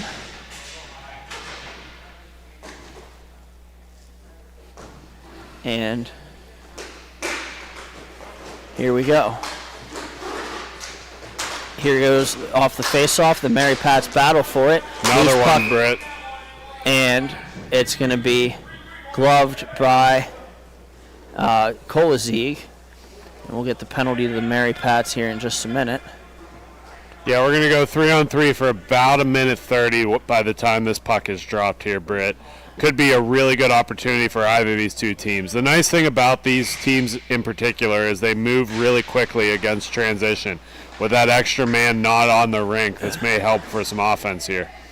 And you know what the other funny thing is, well, you kind of alluded to it. There's an opportunity for more offense in a game that has 6 goals already. Fun to watch here. It's going to be brought up by Bill Sonka. Sonka cuts to the middle. He'll leave a drop pass there. And a give-and-go attempt. He can't shoot it, but he'll spin with it. Nice play to protect the puck. And here goes Lakeside back the other way. The Lakeside Storm bringing it up. It's on the backhand, and a shot goes off the glass.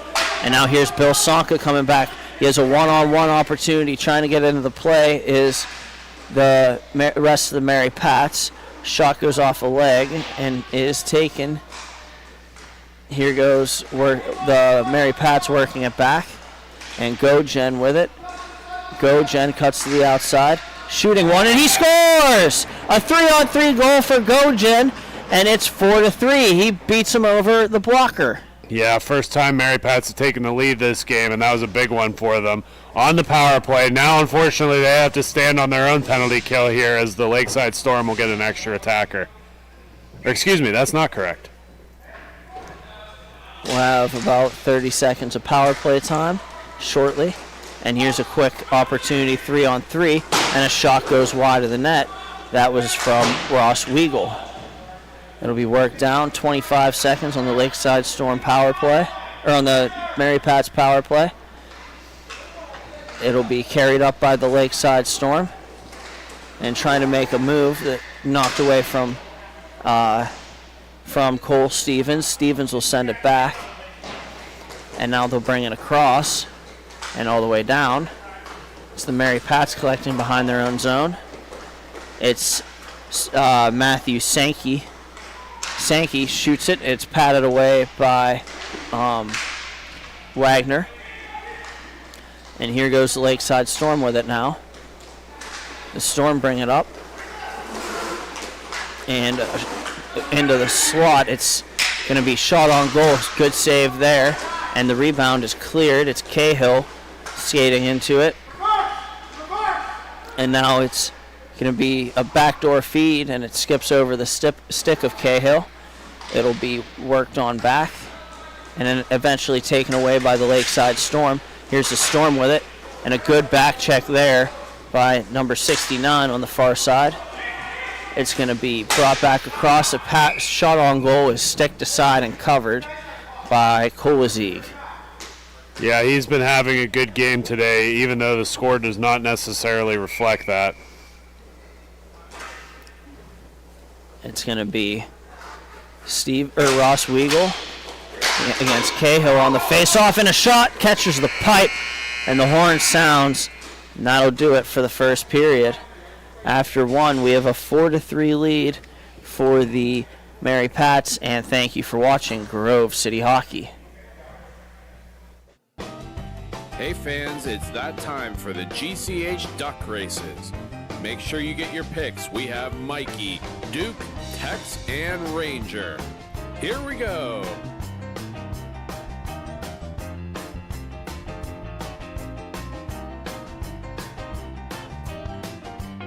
And your winner is Mikey. Thank you again to Bonus Accounting for sponsoring the GCH Duck Races. Hi, this is Jake Drzezinski, defenseman for the Grove City Thunderbirds. Thank you for watching Grove City Hockey. Make sure to like and subscribe. And we're back with this T4 matchup between the Lakeside Storm and the Chicago Mary Pats.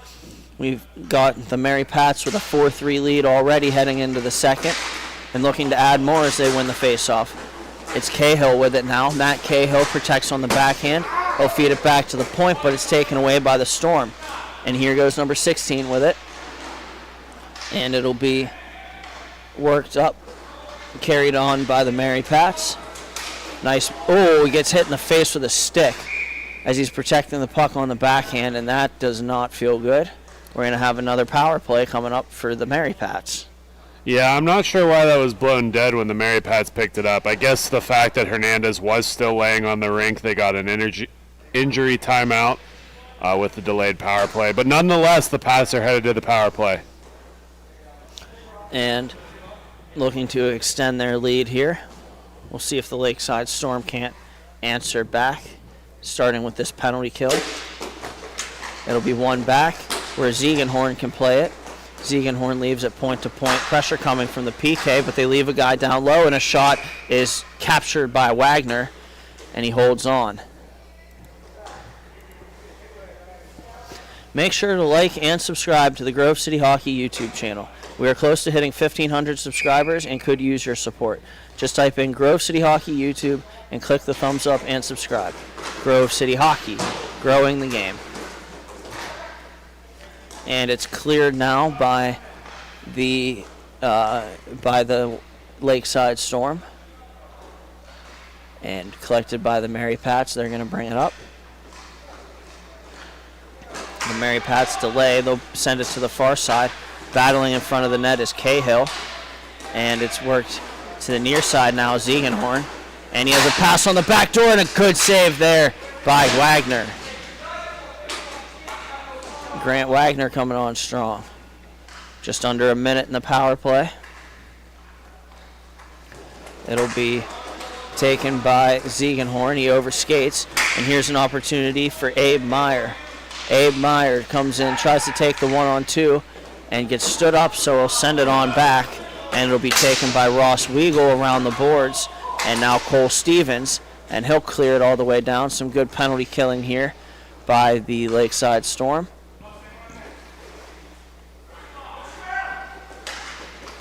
It'll be Ziegenhorn playing it across, and skate to sticks works back onto the point. Bounce where John Welty can play it. And a couple chip passes, and they don't necessarily go. And a good play there to break up the dangle attempt by the penalty kill, and here goes the Mary Pats the other way, and a shot calmly caught by Wagner. And a good save there, catching it into the glove.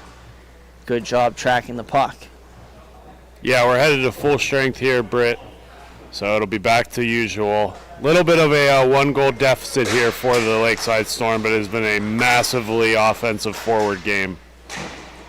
And it's going to be Talon Kramer on the far side. He moves it across. 16 takes it. And it's going to be worked along. Sent over where it can be played by Chase Stevens. He cuts to the outside. He shoots it, and it hit the post, I think. The rebound bounces off a body and behind the net, where it'll be controlled by the Lakeside Storm. Yeah, he was celebrating like he just canned that, but unfortunately stays out of the back of the net. Lakeside Storm play catch with it. A shot attempt goes off the glass, and now it's going to be taken along and worked on back by the Mary Pats. And a stretch pass attempt goes off the stick of the intended receiver. That was number 6 in the Mary Pats. And a shot on goal, they score. What looked like a play from a not great angle, and it gives the Lakeside Storm a tie in this one. Yeah, it just bounces it off the underside of the Mary Pats goaltender's leg and just finds its way into the back of the net. Able to beat him low. 4-4. Face-off is won by the Mary Pats. They'll bank it off the boards and send it Lakeside Storm will send it up, loose puck, and it's going to be controlled off the end boards by the Mary Pats. Uh-oh, look out. And a steal, trying to get it in front, number 16 on the far side for the Storm. Worked in front again, and a shot, rebound, they score. A beautiful play there and a handsy play in front of the net, and the Lakeside Storm get the lead right back. Right place at the right time there, Britt. Just a beautiful effort to stay in front of that net, be in the hard-to-get areas, and the puck finds its way right to the front of his stick, and he makes it easy. Nobody guarding the guy in front of the net. He pulled that puck about 6 feet over, and then he had a wide-open cage. And here's an opportunity back the other way for the Mary Pats. And they control on the far side half wall, trying to work down low. Here's number 6. He banks it off the boards. It'll be controlled by the Mary Pats. That's Sonka working it back to the point. He wants the puck back, and he gets it. Sonka, a shot attempt off a leg and off the glass. Albright gets back in there. He'll leave it for Sonka. Sonka controls nicely along the outside and works it back over across, and a shot, a good save there by Wagner. And that shot was coming from number 16, Philip Godjen. Here's going to be Lakeside Storm's next possession. They'll try a pass off the stick and then bank it back up. It's going to be Abe Meyer bringing it back. Abe Meyer trying to take on the D, and it's worked on back, and a shot attempt goes wide of the net. A little bit of a dangerous tip in front there, Britt. It looked like he was a little bit off his angle and just ends up going wide. Here go the Mary Pats. They have it on the near side now in the neutral zone. They'll battle for it along the boards, and the Lakeside Storm take it away. It's going to be Chase Stevens coming in, and he shoots it, and a good save there. The rebound, loose puck in front, and finding it enough to fight it off was Kolazig. And now it's Albright. He brings it back to the far side, and losing control of the puck there was number 69 for the Mary Pats. And it's going to be taken back now the other way by Talon Kramer. Kramer shoots it, hits the glass, and it's loose on the far side half wall. Now the Mary Pats will pick it back up. They're looking, and D to D they go. Back across one more time. Nice play. And here they go. They're working on back to the point. Mary Pats now down low with it. It's Albright with it again in the slot. Albright carrying the puck through, and he's going to lay it on back to the point where now they'll bring it across. And here's the Mary Pats maintaining control. They got a couple players changing as they rewind into their own zone. Overskating the puck momentarily, the Mary Pats. They'll pick it back up. And here goes the Mary Pats up the far side, cutting to the outside now with it. And a shot attempt on goal, they score. A beautiful pass in front from the corner, and it's going to be Matt Cahill, and it's 5-5. Yeah, great comeback from behind goal there, Britt. Just keeping it close here. 5 minutes left to go, 5-5 after 2.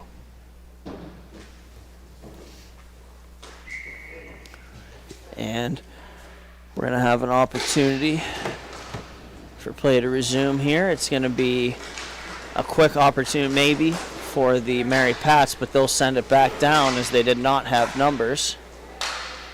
And it's the Mary Pats holding it, shooting it for a tip, and it goes wide. It's going to be number 69 on the far side, trying to work it back in front, but the pass is unable to be taken by the Mary Pats. And the Lakeside Storm bring it on back. And an awkward bounce. Here's the Lakeside Storm with control, working it in front and backtracking to collect the pass, and the loose puck in the slot was Cahill. Cahill banks it off the boards, and now the Lakeside Storm picks it up. It's Cole Stevens banking it off the boards to himself prior to moving it to Abe Meyer. And a shot attempt at the side of the net, and a good save by Kolazig, and the rebound, and he has that one too. Yeah, good little offensive effort there by the Storm. And we'll have a face-off. And it'll be to the left. And the puck goes around the boards. A shot attempt on goal, and it doesn't get through. The Mary Pats have it now. And here they go. They have a 2-on-1. Saucer pass across, and a shot attempt and a good save. The rebound was there for a moment and now swatted to the corner and skated along to by the Lakeside Storm. And it's going to be a shot off a leg and off the boards. We're going to have another opportunity. Here goes the Mary Pats. It's their turn. What a curl and drag move, collecting backhand shot. Save made by Wagner. What a move that was by Albright. Starting to heat up here, Britt. Here's the Lakeside Storm with a blast from the neutral zone. Tip try, they score. What a play by the Lakeside Storm on the deflection in front. And they get the 6-6 here. And that's about 3:15 remaining in the second period. A beautiful deflection. I don't think Kolazig picked it up until it was too late.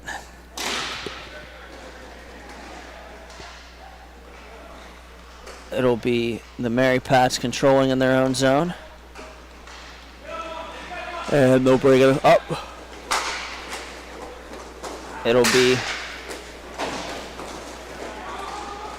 taken now by Abe Meyer. Abe Meyer brings it to his backhand, looking to twist a pass in front, but it's knocked away. And then the loose puck is skated onto by the Storm. They'll work it back to the point, and a deflection try at the side of the net. And it's going to be worked on back. Here's a backhand area pass. It'll be collected by Ziegenhorn. John Ziegenhorn looks up, and he throws it off the pad of Wagner, and Wagner will hold on.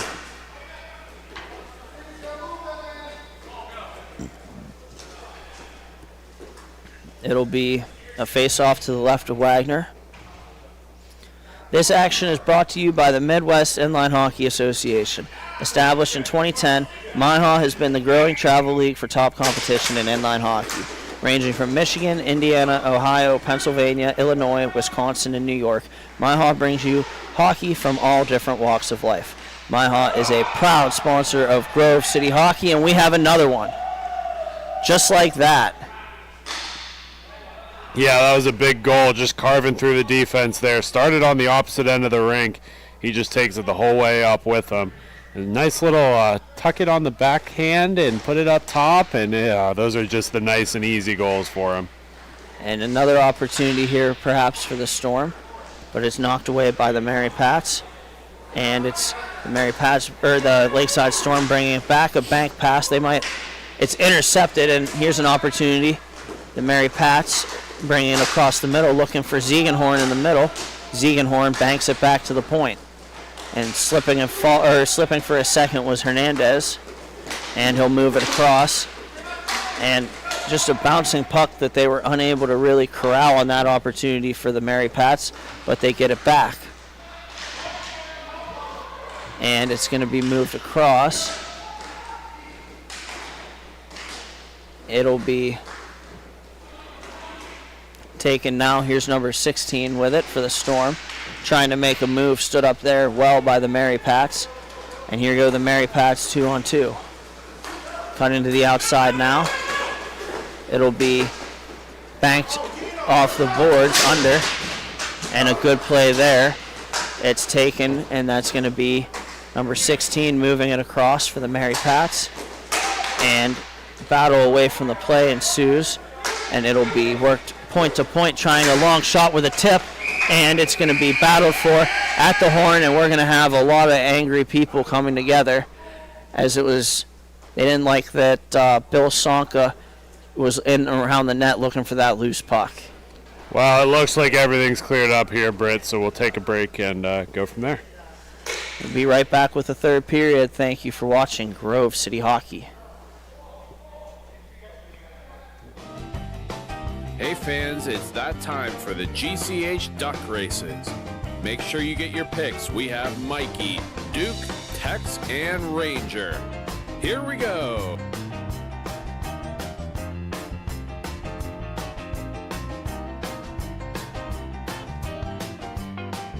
And your winner is Tex. Thank you again to Bonus Accounting for sponsoring the GCH Duck Races.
And we're back from Ellenberger Park for this T4B MIHA matchup between the Chicago Mary Pats and the Lakeside Storm.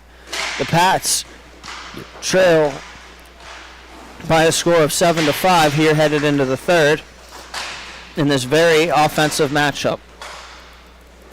It's going to be worked on back by the Mary Pats. They'll go D to D in their own zone.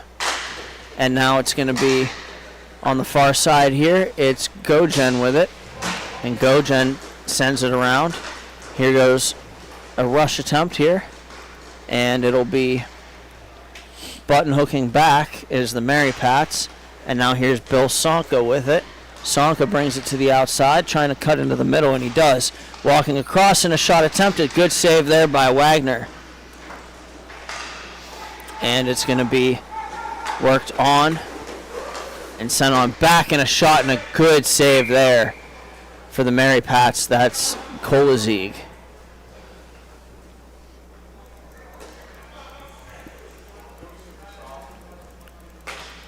And here goes the face-off to the left of Kolazig. One back to GoGen. GoGen looks up, and he's going to wind it across. It's Bill Sonka. Sonka banks it back, and GoGen looks up, moves it over to Hernandez. Hernandez looks up and finds number 6 on the far side. I think that's Albright. And now here's the Mary Pats controlling, and a backhand pass will be left there, and the next pass is intercepted. Here goes the Lakeside Storm. Number 16 sends it across the middle. And his counterpart, GoGen, for the Mary Pats, picks it up, sends it around the boards. And here goes the Chicago Mary Pats. Walking in, pass across, and it's going to be broken up.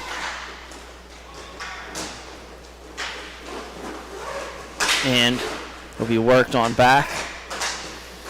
Here goes Hernandez now for the Mary Pats. Hernandez picks it up and sends it up. It's going to be knocked away from the Lakeside Storm when they had it temporarily, and now sent all the way back, where John Welty will go back and collect from the Lakeside Storm. Here's Welty. He looks up, and he's going to feed on the far side. The winner of this game goes to the T4B matchups, or the finals rather, which will be at 3:30 later today here from Ellenberger Park. So stay tuned. It'll be worked through the middle, and a shot attempt and a good save there by Wagner on Albright.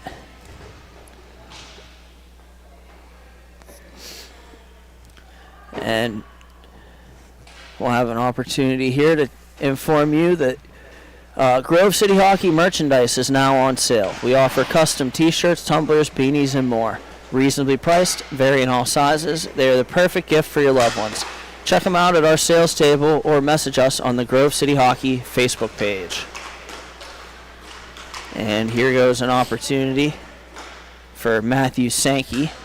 He leaves it for John Welty. Errant pass is going to be collected anyways, and now in front by the Mary Pats and defended well by the Lakeside Storm. Here goes a Lakeside Storm opportunity, a backhander, and a good save there by Kolazig. The rebound collected by Welty. They have a 3-on-2 if they hurry. Welty shoots it, and a good save there, and then covering is Grant Wagner. Yeah, he's been having a good game here, Britt. It's been a oddly quiet third period so far today, so let's see how the rest of this game plays out. Teams locked it down a little bit defensively there in that second period. And we'll have an opportunity from Cahill will try to possess the puck. And it's taken away by the Lakeside Storm. Bank pass off the boards. Nice turn with it. And knocked away from the Lakeside Storm by Welty. Here's the Mary Pats the other way. And Welty will backhand it into his own zone, where it can be played by Matthew Sankey. Sankey brings it behind his own net. He'll get smoked out and then send it up the boards. It'll be collected by the second intended receiver on the play. And here's a shot attempt on goal, and it goes, I think, straight up into the mesh. Should come out to center. They're going to keep this in, Britt. It must have hit something on the way in. I agree with you. It looked like it just went straight up into the netting, but they are keeping it in zone. I thought it flipped up on him. I don't know. Hard to tell. But nonetheless, the opportunity off the face-off hits the glass, and it'll be left there by Kolazig for Welty. Welty brings it up and sends it across for Sankey. Sankey backhands back for Welty coming up the near side boards. See if they can't get something going. Shot attempt on goal goes wide. The rebound is sent in deep behind the net. Battled for there. Mary Pats try to work from behind their net. And they go back up top to the point. It'll go over off the end or off the half wall. And it'll be collected there. And a shot attempt in front and a good save by Wagner. The rebound is sky lifted up through center. And it'll be carried around by the Mary Pats. It's Sankey with it again. Sankey brings it up over the middle. And shooting one off a leg and wide. It'll hit the boards, and racing in to get it is the Mary Pats so that they can send it on back to Welty. And it'll be controlled along further. And here is Ziegenhorn. Ziegenhorn plays it to the far side. Skating now is Hernandez. Hernandez stops on a dime. And the pass is errant. Here's an opportunity for the Storm. The Storm coming over, and a shot goes off the outside of the net. And it'll be taken by Philip Gojen. Gojen comes in up the far side boards, carrying it around. And he's going to protect nicely on his backhand. It'll be Hernandez sending it over where it can be played again by Steve Knoll. And it'll be Knoll taking the pass now. Cutting to the inside. Nice move there. Trying to get a shot away, and he does. And then he gets buried. Nothing called. And a shot attempt is dove on by Wagner. Looks like Weigel got hit on the ricochet there. He is down. I think he's going to be all right. A little bit of a stinger, but nonetheless, those hurt in the morning. Yeah, that didn't look too good. I think he blocked that, and then Wagner dove on it. Good play there by Wagner either way. And it'll be sent back off the boards. Here's Mary Pats with an opportunity. And it's loose around the net before being covered by the goaltender as the defender brushed it back to his goalie. And here goes the Mary Pats back for the puck off the face-off. It'll be worked up, and bank stretch pass around is intercepted by the Lakeside Storm. And the Lakeside Storm fall down with it, trying to make a move now.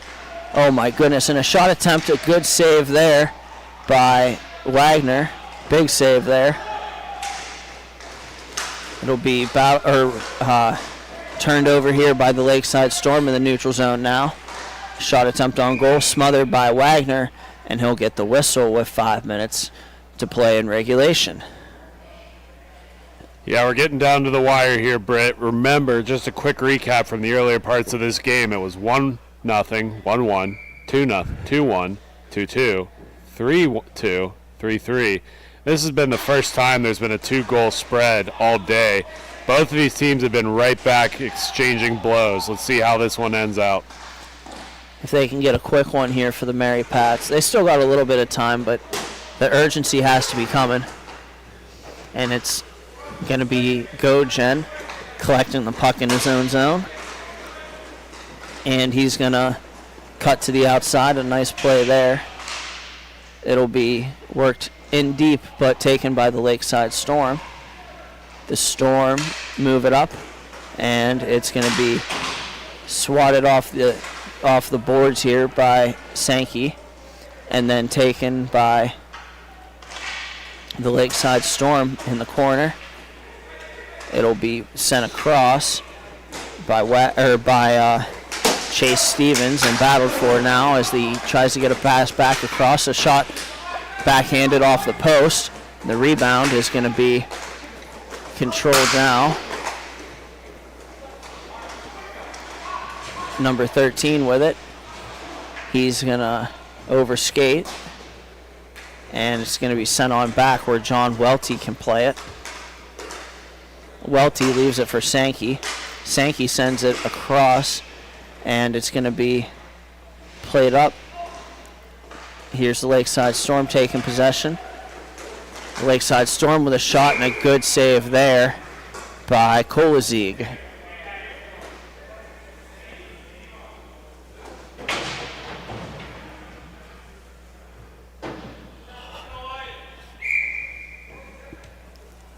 And the referee blows the whistle, tells the Lakeside Storm to line up. It'll be worked on back to the Lakeside Storm. Are going to bring it all the way into their own zone and send it down. Bank pass is going to be collected off the boards, and saucer pass sent back across. It's going to be worked banked back off the boards again. The Storm here are content to just keep the long tosses coming as long as they can wind time off the clock. And now it's going to be controlled on the far side by Sankey, who brings it up. Sankey plays a pass too far ahead of the intended receiver. And now it's going to be brought in, attempted to get in front. A shot on goal, and a good save there by Wagner. Key save there. And with 2:01 to play, we're going to step aside as a timeout is taken. We'll be back with the conclusion of this one, and thank you for watching Grove City Hockey.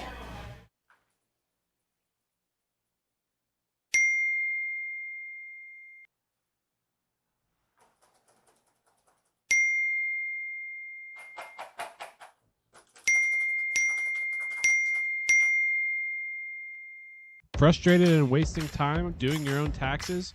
Getting confused by complex forms? Waste your time no longer. It's time for you to check out Bonus Accounting. Kenny and the team will help you with taxes, bookkeeping, and payroll services. Now that's an accounting hat trick. Leave it to the industry experts and check them out today. Use promo code Grove City Hockey for a sweet discount and also to receive exclusive GCH merch.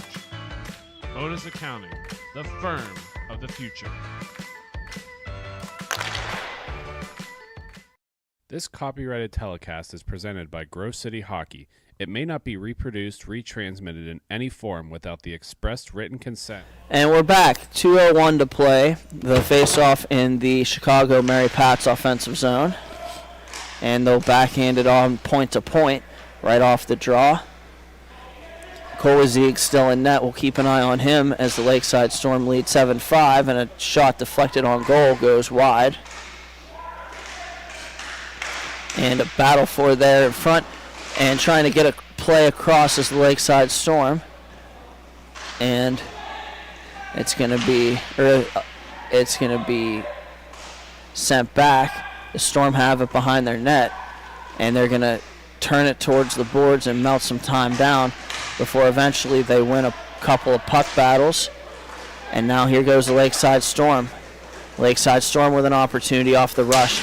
Good pass over, and trying to go to the backhand is the Lakeside Storm. It's going to be play is going to be halted by Kolwazig. 1:12 remaining here. And it's to the left of Kolwazig. Here's Wagner, or Stevens rather, with it. Stevens sends it on back where Kramer can play it.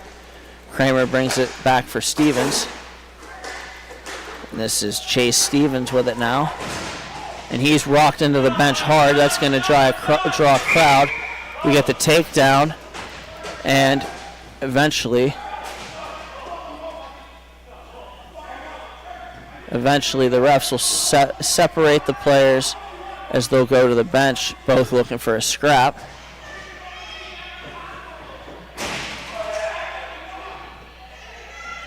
Some yelling, and 51 seconds remaining on this one.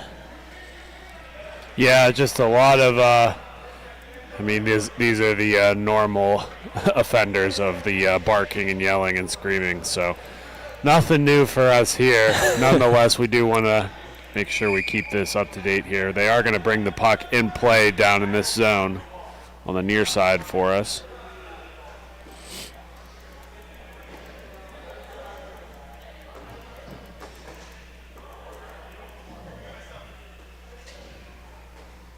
Still talking amongst the bench. Eventually, the player for the Mary Pats has been sent out.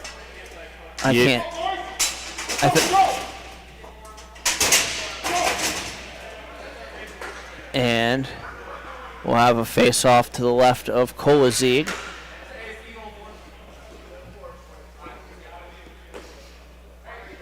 We do have full strength here as both players are going to take a walk to the box. So 4-on-4 for 51 seconds. It's going to be one back. 71's going to send it in. That's Kramer. Worked around where John Welty backhands it up the boards. It's taken by the Lakeside Storm now. The Lakeside Storm will control. And a pass is gloved down and sent ahead. Here's the Storm cutting to the middle now, and a shot attempt goes off the glass. And a drop pass is going to be intercepted. Here's an opportunity for the Chicago Mary Pats. Kolwazig now comes to the bench, and it's going to be worked on where it can be taken by Sonka. He throws it towards the net, and it's going to be battled for behind the cage. 5 seconds remaining, and time is going to run out on these Chicago Mary Pats. So Lakeside Storm will move on to the T3B Finals at 3:30. Thank you for watching Grove City Hockey. We'll be right back with the next matchup, the Detroit Revolution versus the Detroit Fuel.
And we're back here in Ellenberger Park, Indianapolis, for the Battle of Detroit, which is going to be the Detroit Revolution and the Detroit Fuel. The Fuel in the white and purple, attacking from near to far on your screen, and the Revolution in black, attacking from far to near. On the early play, we have the Fuel with the opening possession. They're 1-10-1 on the year. Coming into this game, they'll look to play spoiler. The Detroit Revolution are 2-1 in the earlier part of their season. They'll be looking to get deep in Sunday's playoff and go to the next matchup, which is going to be against the Storm, who you just saw in the T3 finals, or in the T4B finals. Here's an opportunity for the Detroit Revolution. Coming in, trying to make a move to the net. Unable to get a shot away was the Revolution. Feeding it back through the slot. It's intercepted by the Fuel. And here they go. It's Brian Bale with it now. Bale brings it up. Josh Kruk takes it.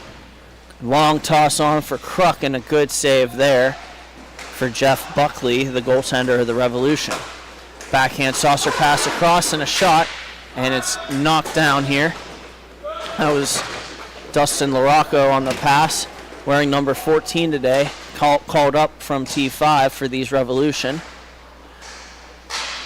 Now, Britt, you have a little bit of a personal relationship with LaRocco. You played a lot of hockey against him last year, and now that you guys are in different divisions, it's more of a friendship than a rivalry. Tell me about him as a person, what it's like to get to know him. He's a pretty cool dude, a very good competitor. And just on and off the rink, he's a guy that provides a lot of good vibes and is pretty fun to be around. So I look forward to seeing him every time we have one of these weekends, either playing or broadcasting. And we'll have the Fuel here. They're going to take it along. Shot attempt on goal is blocked aside by Buckley. And then it's going to be the Fuel picking it back up. Here's the Revolution. They have a 3-on-2 if they hurry. And cutting to the middle, a good save there. And that's Timothy Hall making a save for the Fuel. Now it'll be spun on back, where Anthony Gaglio will send it across. And it'll be collected off the boards. Here goes the Revolution. Coming back the other way. Shot attempt on goal, and it goes off the blocker, Hall off the back bar and in. And we'll have another look at that one here. That was an emphatic goal, Britt. Just charges right through the middle of the lane and doesn't waste any time with shots or stick handling. He just rips it. And a good play there. The Revolution are off and running. And we'll have a face-off at center. So as for yesterday, these Detroit Fuel lost their first game 8-0 to the Madison Monsters, and their second game 6-3 to the Lakeside Storm. As for these Revolution, they lost their first game 6-3 to the Shamrocks, but they recovered nicely to win their second game 4-3. And we'll have the Fuel controlling the puck here. Nice stop and start move. And here goes the Fuel up the far side, trying to work into the middle. Pass goes off a skate. Here's the Revolution coming back the other way. Pass attempt, a good stick there from Kruk. Kruk picks it back up for the Fuel now. They have a 2-on-2 to the outside and trying to get a shot away. It goes off a stick and hits the glass. It'll be worked on back, and now Kruk back skating with it nicely. He'll send it in deep and around, and it'll be taken at the side of the net, and the Fuel get it back. A lucky bounce off of something in front of the net, and it ends up trickling in, and it'll be 1-1.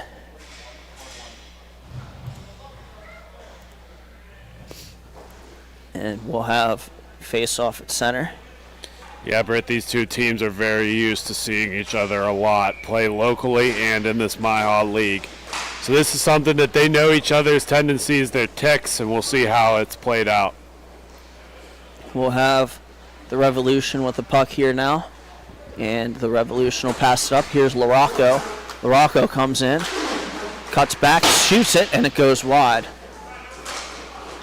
It'll be played now by the Fuel and taken away by the Revolution again. Here they go. And sent to the middle, and a shot swallowed up by Hall, and he'll hold on. Make sure to like and subscribe to the Grove City Hockey YouTube channel. We are close to hitting 1,500 subscribers and could use your support. Just type in Grove City Hockey YouTube and click the thumbs up and subscribe. Grove City Hockey, growing the game. Here's a play for the Detroit Fuel. It's Steve Stolzenfeld. Stolzenfeld protecting the puck nicely, trying to work it in front, and it's going to be collected now by the Revolution. The Revolution bring it back the other way. They move it. It's LaRocco. Dustin LaRocco with a drop pass to the middle, and it's collected by number 16, and he's going to work back.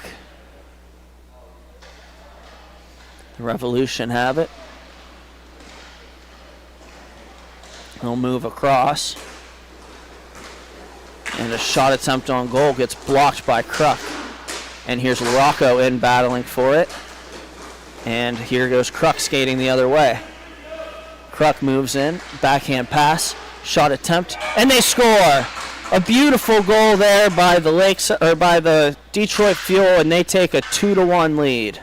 Yeah, Britt, just an excellent job there. Steps right into the middle of the lane again. This is all created from the offensive pressure coming from the defensive zone. And once you have that long stretch pass up through the middle, there was no going back. And we'll have the D-Rev control off the face-off. And here they go. It's going to be taken now by Kruk. The Fuel bring it the other way. Here's Brian Bale coming across the middle. And Bale picks it back up, sends it across, and a shot, and a good save there from Jeff Buckley.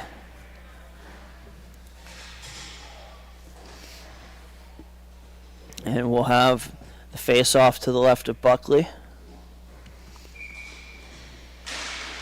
And it'll be the Revolution picking it up. They've done good on the face-offs here early on. And a blast and a shot attempt goes wide. That's from the Revolution. They'll get it back, they'll send it down low, and a pass in front, and it gets broken up. Now here goes Steve Stolzenfeld the other way, and a shot, and it's gobbled up by the goaltender, Jeff Buckley.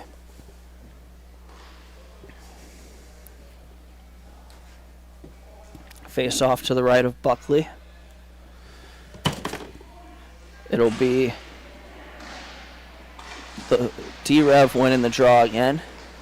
Here goes D-Rev, trying to pass it off the boards to himself. It's broken up by Gaglio. Good play there, but then sent on down where the Revolution will have it in the corner. Trying to make a move, but it's Joshua Kruk taking it away. Kruk chips it up for Gaglio. Gaglio unable to settle it down for the moment. Battled for there and taken away by the Revolution. They'll move it across. And here goes an opportunity here.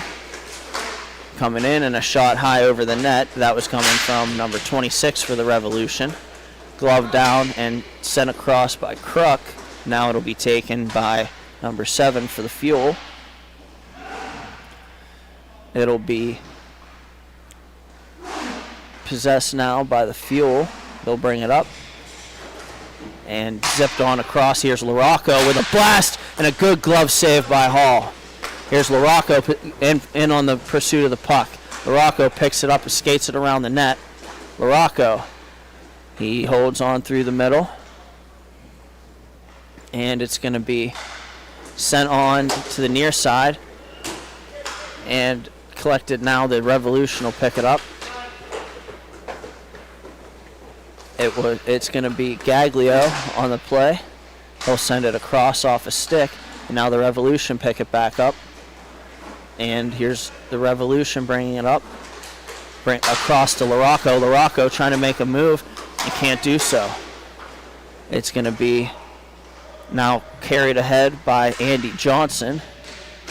Johnson sends it around the boards, and then it's going to be taken by the Revolution, finding the late guy up. Here they go. D-Rev coming across, trying to move it to the middle, looking for Larocco. Back door, it's broken up by Anthony Gaglio on a good defensive play there by the Fuel. Here goes the Revolution with it now. It's going to be D-Rev carrying it up over the red line, over the blue line, and a shot off the body of Hall. It bounces up high, and it's controlled by the Revolution. The Revolution are trying to work a pass through the middle, and it's controlled but not in a shooting position by the Revolution. Now it is, and a backhand attempt, they score. A nice backhander by the Revolution, and number 16 on the backhand makes it 2-1. Yeah, just a good drive here, Britt. Again, not a whole lot to say. It was almost it didn't seem like Hall really reacted too much to it. But nonetheless, it's all tied up. And it's going to be Andy Johnson and Dustin Larocco on the face-off. Johnson wins it, and it's sent on back. It'll be stick lifted there, pressured by Larocco, and now eventually a loose puck will be taken by the Fuel, and they'll bring it the other way. It's going to be number 27 with it now. He shoots, and it's blocked. Here goes the Revolution now. They carry it behind their own net, south of the goal line, and they'll bring it across through the middle. Here's the Revolution trying a shot attempt. It goes off the side of off the body and off the boards. Now trying to work in front, and here's an opportunity there. Swatted away by the Fuel, and it's going to be taken now by the Revolution. Looking up, it's number 18 with it now. That's William Corey, and sent on back. Too far for the intended receiver for the Fuel. They'll skate onto it. It'll be worked on off a leg, battled for there, and the Fuel are going to backhand it across. Larocco swats it to an area where he can get to it. Here goes Larocco, has the puck, blast, and a shot high of the net. It'll be taken by the Fuel the other way. And the Fuel will throw it on goal, and a good save there by Buckley. They'll move it across, and it'll be taken now by the Fuel, poked to an area where the Revolution will play it. Nice move there by the Revolution, and a good pass attempt across. They score. A nice feed from Larocco, and buried on the back door by Joe Varelli, and it's 3-2 now. Yeah, great way to use that backdoor pass as a wide open look. Not a whole lot that the goaltender's able to do on that one. Excellent effort there by the Revolution.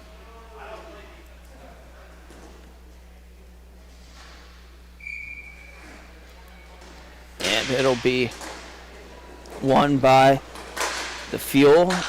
They'll move it up and try to drop it back.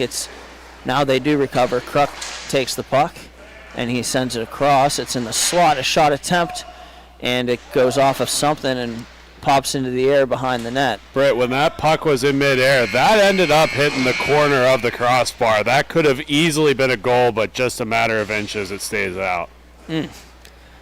The horn sounds, and we'll have it for the end of the first period. We'll be right back with the second period, and thank you for watching Grove City Hockey. Fans, it's that time for the GCH Puck Shuffle. Just like in the arena, we bring the fun to you at home. Follow the puck.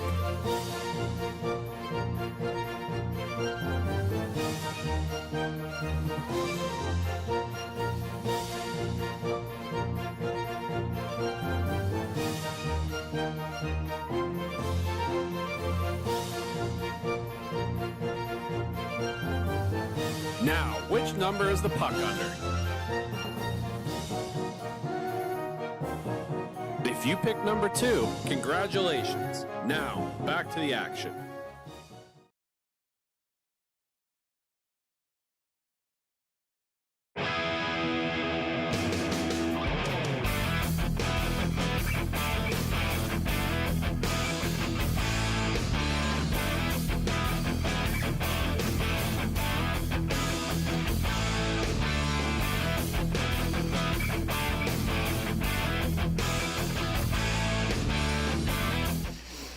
And we're back here in Ellenberger Park with this MIHA T4 matchup between the Detroit Fuel and the Detroit Revolution.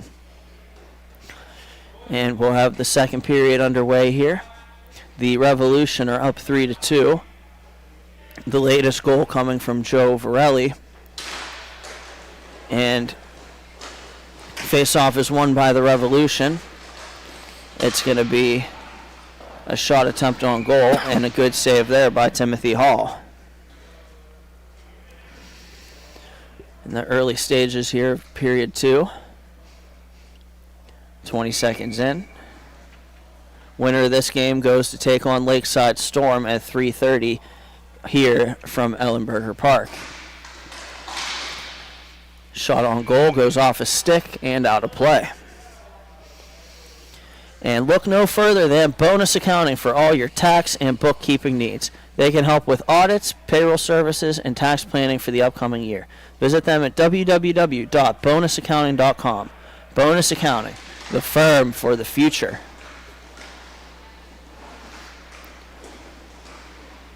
It'll be twisted on back by the Fuel, and now headmanned, trying to take a pass, taking it nicely. However, an even better defensive play was the Fuel from the Revolution, and an opportunity for the Revolution in front, and a good save there by Hall.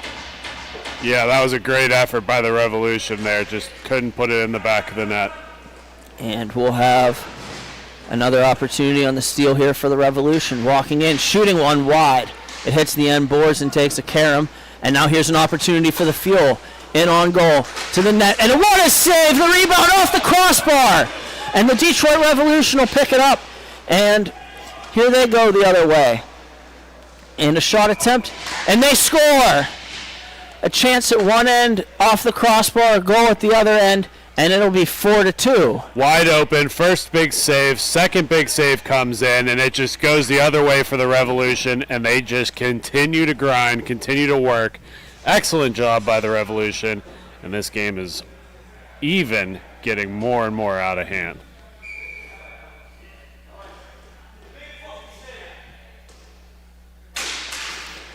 Little bit of encouragement from the defense there, telling their goalie, hey, way to go. Thanks for keeping us in this one. We'll get it back for you. That's not what he said. But we ought to keep it PG.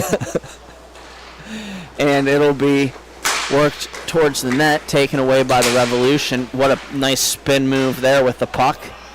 That was from William Corey. Here goes the Revolution again, and a shot saved by Hall. The rebound sent to the far side boards where it'll be taken by the Fuel. And a pass attempt is going to be broken up by Corey. And now the Revolution are shooting off a leg. And it's going to be stretch pass attempt is going to be intercepted by Dustin LaRocco and sent forward. Here goes the Revolution with it again. And the Revolution carry it around the net.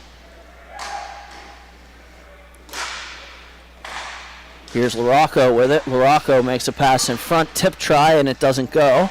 LaRocco with it again, and his shot gets blocked. It's worked on back. Delaying with it now, the Revolution, and they'll send it up. Here's LaRocco. Passes in his skates. It's going to be taken by the Fuel, and they'll bring it back the other way. A big collision there for the Fuel, and an opportunity in front. Good save there by the goaltender, Buckley. Here's going to be the Revolution going back the other way. Revolution walk in and shoot, and it's into the glove of Timothy Hall. Yeah, Hall's been doing a good job here. He's just getting beat on the rushes, Britt. He's not getting beat on sloppy shots. It's the 3-on-1s and the 3-on-2s and the 2-on-0s that are beating him. So he's just got to keep his mind right back into this one. We know he's a good goaltender. We've seen plenty of them throughout the years.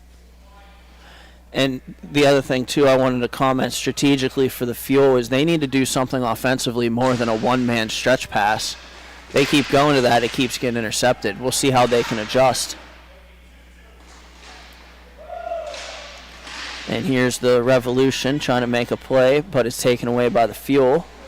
They'll send it cross rink, and now the Fuel take it again.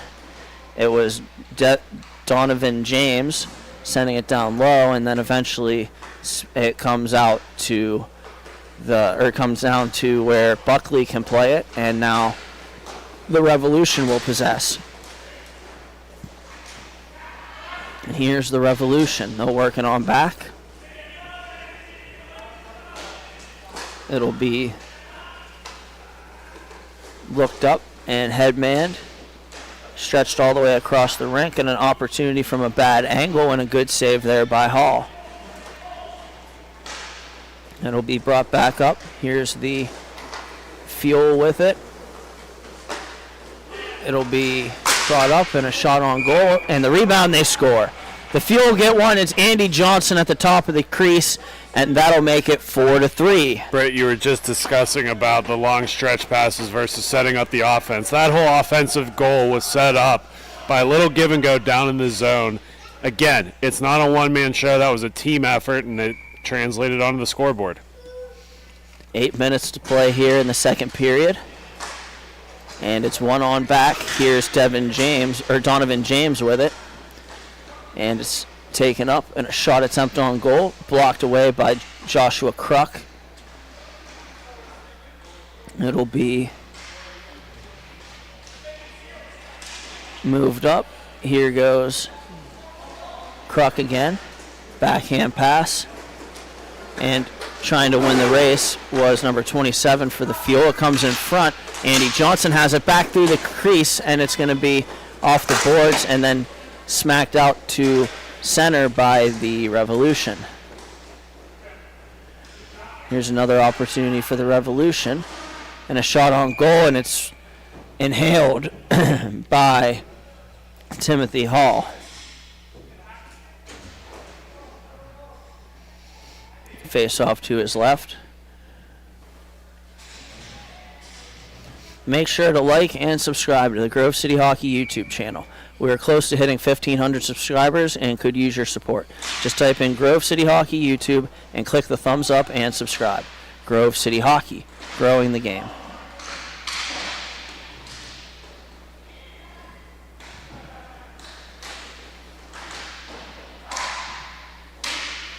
It'll be a shot on goal, and they score. A quick shot off the turnover, beats Hall high glove, and a beautiful shot, and that'll make it 5-3 Revolution. Yeah, the Fuel just got a nice goal there, and then as soon as that happens, the Revolution answer. Excellent tenacity there by the Revolution, just keeping possession and pressure here. That's what it comes down to. The longer you possess, the more pressure you create for the other team, and they're doing an excellent job of that. And as you just saw, creating the turnovers necessary. I believe that was Joe Varelli on the goal. That was his second of the game. See if the Fuel can't answer back. Getting a guy knocked down in front of the net. And here goes Dustin LaRocco the other way. LaRocco comes in and shoots, waffle boarded away by Hall. And here goes an opportunity for the Fuel, another long stretch pass. Now they'll send it back, intercepted by LaRocco. Good play defensively there for him. A pass across and a shot attempt, and it's going to be patted away by Hall, and now sent on back where it can be played by Knoll. Ryan Knoll for the Fuel, gives and goes to the net, and it hits off of him and comes along to the, it caroms on to where Buckley has to make a save. An alert save there from Buckley, and here's LaRocco the other way. LaRocco tries to make a pass, weird bounce on him, and now here goes another opportunity for Knoll to the backhand, and what a save by Buckley, getting a left pad on it. Now it's LaRocco again. LaRocco winds it around. It's going to be taken by Donovan James. James moves it up, and a shot attempt on goal. They score again. Detroit Revolution score, make it 6-3 on a shot short side past Timothy Hall. And what an answer for the Detroit Revolution. Yep, they're doing a good job here, Britt. Keep in mind and remember, they trailed most of the first period of this game. They're starting to wake up. The legs are moving. They're getting it on the scoreboard, too. And here goes an opportunity. It'll be sent across. And the Fuel bring it up. They'll work down low. Shot, tip try, and the rebound. And it's loose in front of the net. Scramble there, and they score. Hold on. Let's keep an eye on this referee. He initially looked like he was waving no goal. They're going to have a quick meeting here. Looks like they are pulling it out to center, so they are going to award a good goal on that. Looked like initially that was covered up by the Revolution netminder. Did not appear to be the case in the ref's opinion, so it is in the back of the net, and we got another good goal. Buckley had it. It hit off of his legs, but it must have leaked through. That sometimes happens on tip plays. It makes it all the more complicated and all the more smart to attack with. It's going to be brought up now. Here's the Fuel. It's Andy Johnson again. Johnson brings it back, or plays it off the skates of the Revolution, and they'll send it back up. Here they go. Stretch pass for D-Rev, trying to make a move to the outside, and now moving across the middle. A shot attempt, and can't get it away, and it'll be picked up now by the Revolution. Here they go. It'll be a battle in front. Nice stick lift there from Kruk. A shot attempt on goal, and a good save there by Buckley, and he smothers it. That one stuck to him like Velcro.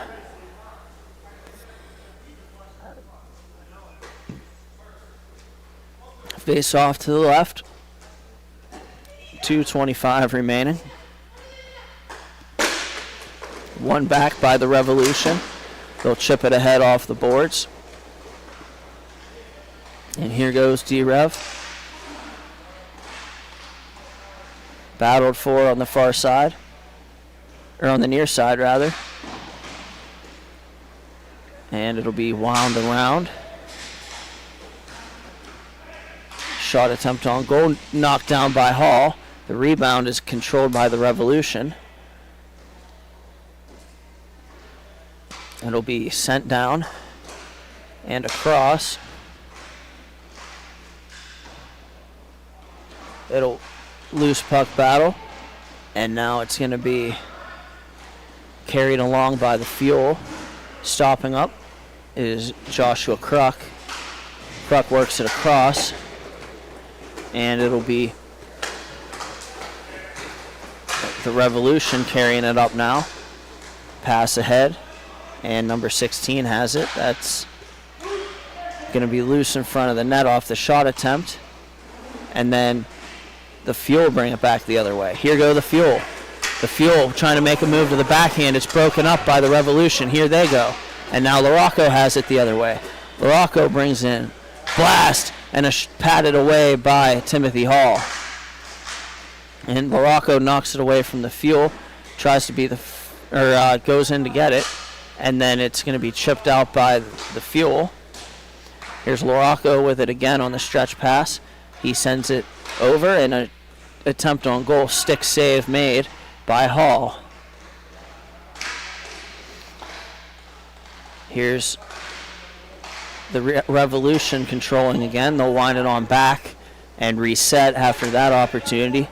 Just over 20 seconds remaining here in the second. It'll be sent across. And here goes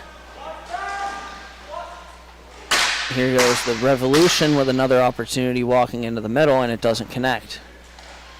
Yeah, a little bit of alert here from the Revolution's goaltender here. You can tell that the Fuel wanted to stretch that play out, but unfortunately they ran out of time before that happened. And the horn sounds. That'll do it for the second period. We'll be right back with the third period in this one, and thank you for watching Grove City Hockey.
we're back with this third period here in Ellenberger Park between the between the Detroit Revolution and the Detroit Fuel. We'll have the Fuel with the opening possession. They'll wind it on back, and number 27 sends it back down low. It's off the boards. The Fuel trying to gain control, and they do. They'll work it back up to the point, and a blast, and it's wide of the net by the Fuel. Here's Dustin LaRocco trying to get back the other way. He might have a step. He drops it nicely, but unable to take the pass was Joey Varelli. And a shot attempt on goal, and a good goes wide, and then it's going to be LaRocco picking it up again. He's got Varelli 2-on-1. LaRocco sauces it across, knocked out of midair by Varelli, and it goes behind the net where Varelli will pick it up, carry it to the corner, and then move it back to LaRocco. LaRocco shot pass attempt for Varelli, and he's going to be covered by Timothy Hall. A smart play there. Looking for the tip.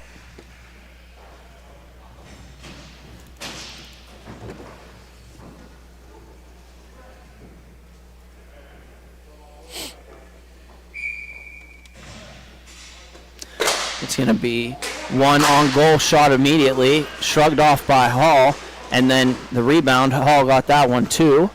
It's going to be worked from down low. And here they go. It's send it across. Looking up to the middle, and a shot, good stick save there by Hall. And it'll be the Fuel taking it now.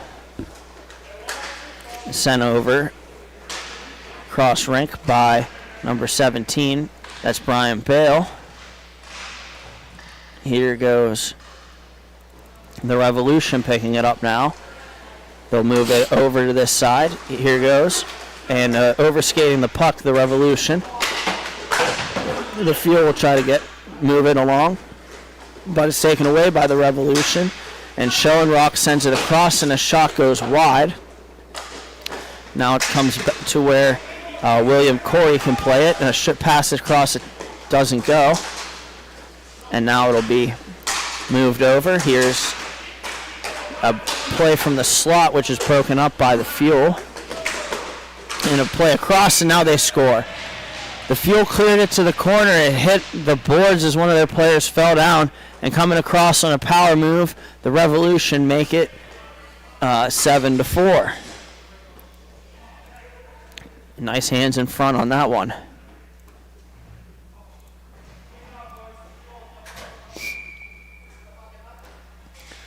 And on the face-off, it's LaRocco and Bale. Face-off won by LaRocco.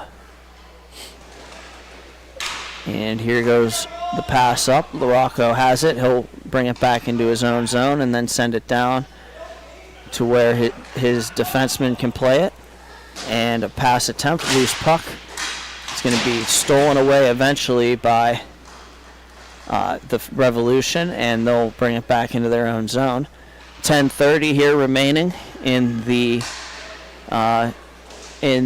third period, and here they go.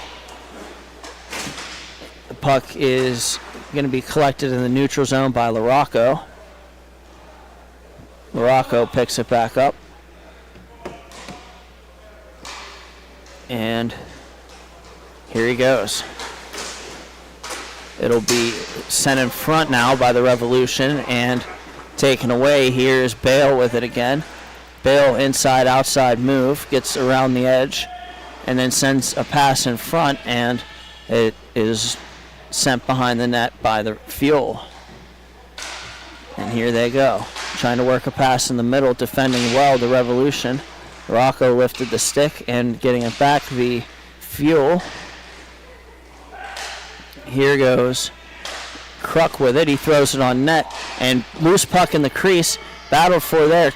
They call loose, and shoving a guy out of the net is the Revolution. And now the Revolution have the puck and bring it the other way. And a shot on goal leaks through Hall. It's loose and cleared to the corner by the Fuel. A shot by LaRocco is going to be off the shoulder of Hall. And here's LaRocco with it now, trying to make a play. And Andy Johnson collects it, stolen away by LaRocco. Passes off a stick and then off of Varelli, and now it's going to be taken by Steve Stolzenfeld. Stolzenfeld plays it up, and it'll be worked towards the front of the net. At the side of the cage, I think the goaltender had it. That was Buckley, and he goes after the skater in front of the net, who gave him an extra whack after he had that puck covered.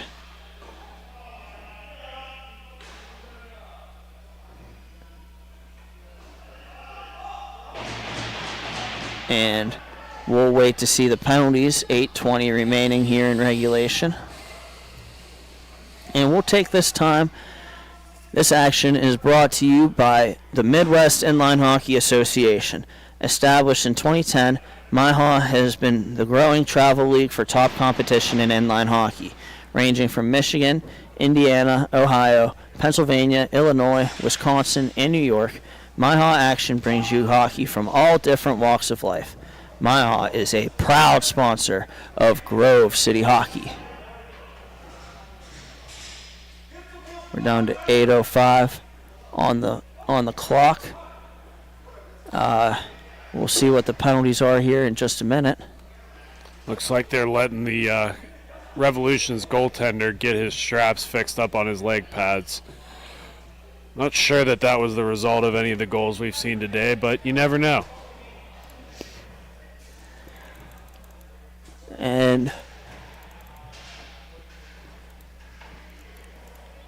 we'll take a second to clear up the rink there. We'll take a quick step aside, and we'll be right back with the conclusion of this game after these messages. Thank you for watching Grove City Hockey.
And we're back with 8:05 remaining here in the period. And we'll have a power play for the Detroit Fuel after that scrum in front of the net. It'll be worked from point to point, and a shot attempt on goal goes wide. And it's going to be worked along back. And the Revolution will try to clear. There we go.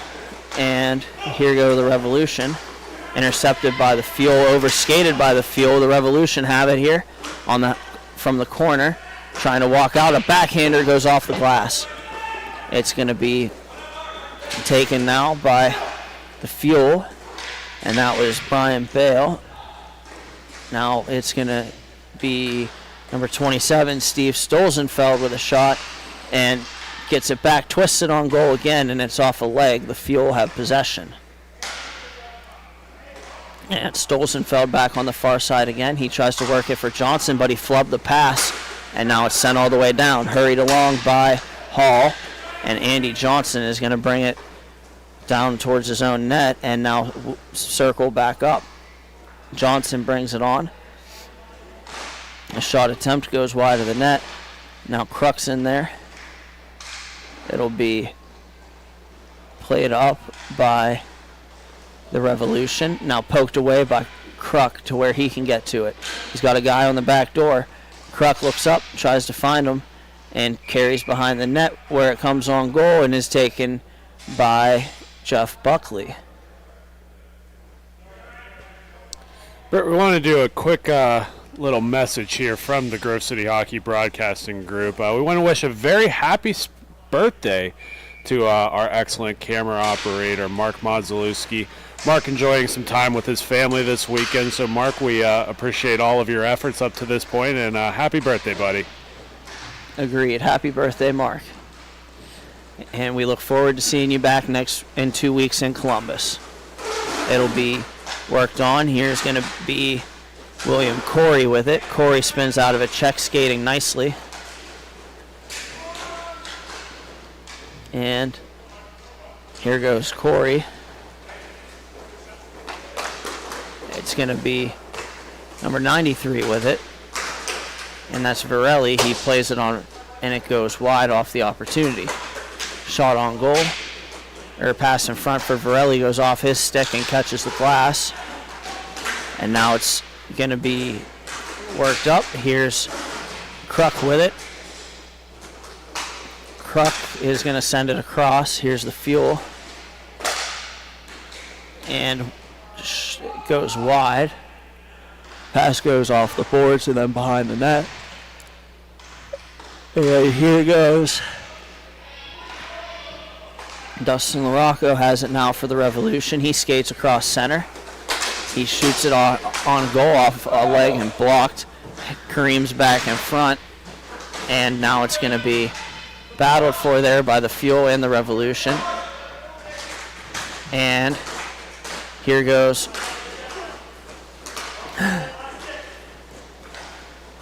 Here goes Andy Johnson back the other way. It's going to be played behind the net now. The Fuel are the first team to it. They're trying to get something going. Still down by 3 here with 4:45 left. And now it's going to be worked on back.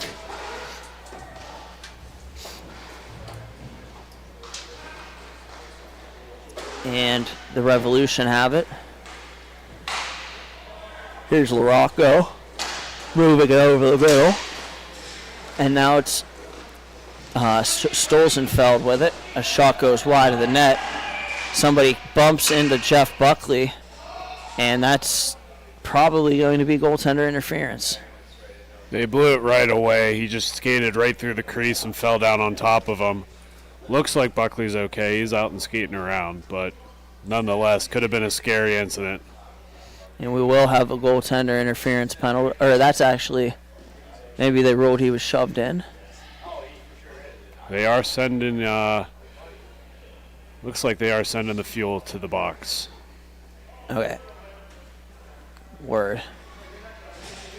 And goaltender interference is going to be the call. I wasn't sure. I saw a Revolution player headed there first. I think he was just getting a change there. He stopped before the box, so I saw the same thing you were seeing there, Britt. But it is just the Fuel in the box for now. For now. And face off to the left of Hall. Here's the Revolution with it. Keeping in mind the very advantageous spot here for the Revolution, up by 3 and on the power play. And now it's Andy Johnson trying to bring it up through center shorthanded. And here goes the Revolution in with it. A shot goes off the blocker of Hall and wide. Here's Stolzenfeld with it, trying to bring it up shorthanded. It'll be flying along. And now Stolzenfeld with it again, a shot, and it's going to be saved by the goaltender, Buckley. And Buckley playing without a stick right now. He picks it back up as one of his teammates plays it back into him. Now a pass too far for the intended receiver. And that's going to be number 26, Chase Brodsky. And a pass ahead. And it goes oddly on net and then played back up here by the Revolution.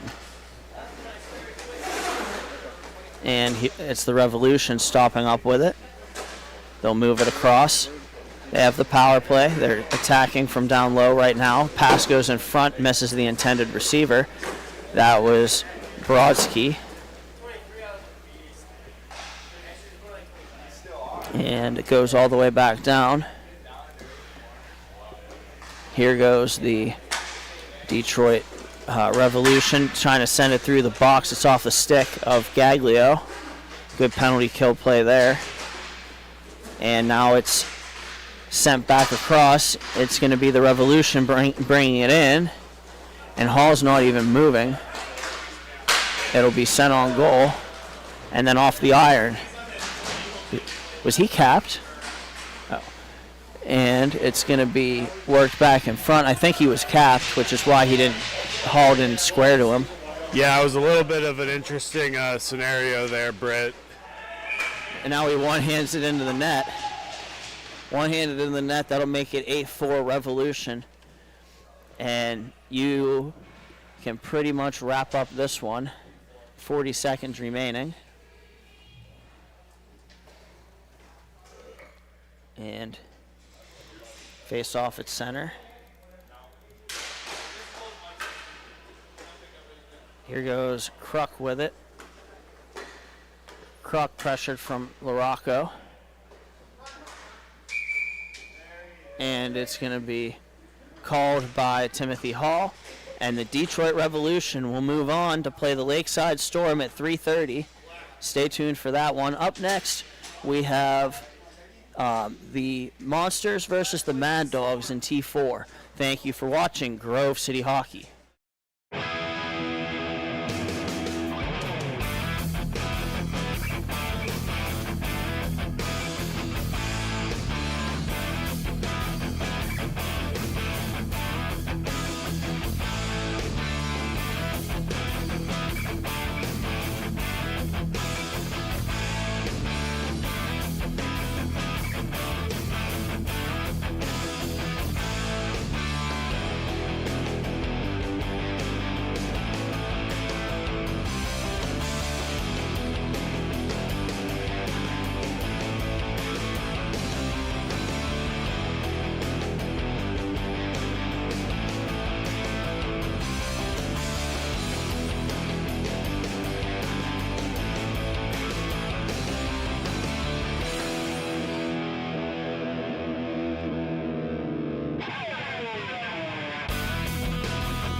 And welcome back to this matchup between the Madison Monsters and the Michigan Mad Dogs.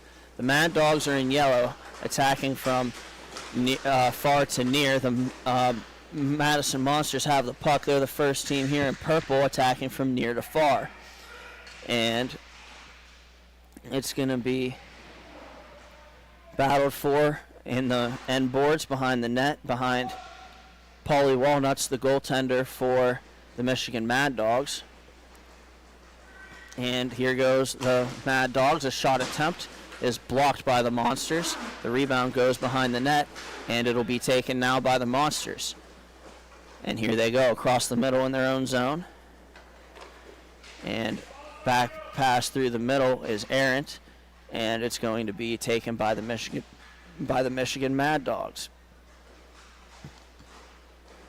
It's going to be moved forward and now taken away again by the Mad Dogs. They'll bring it back and drop pass moving forward here, trying to shoot it. It's broken up, and now it's the Mad Dogs with their turn, and here they go. They turn it over. Shot goes wide from the Madison Monsters. Battle for the neutral zone. The Monsters are the first team to it.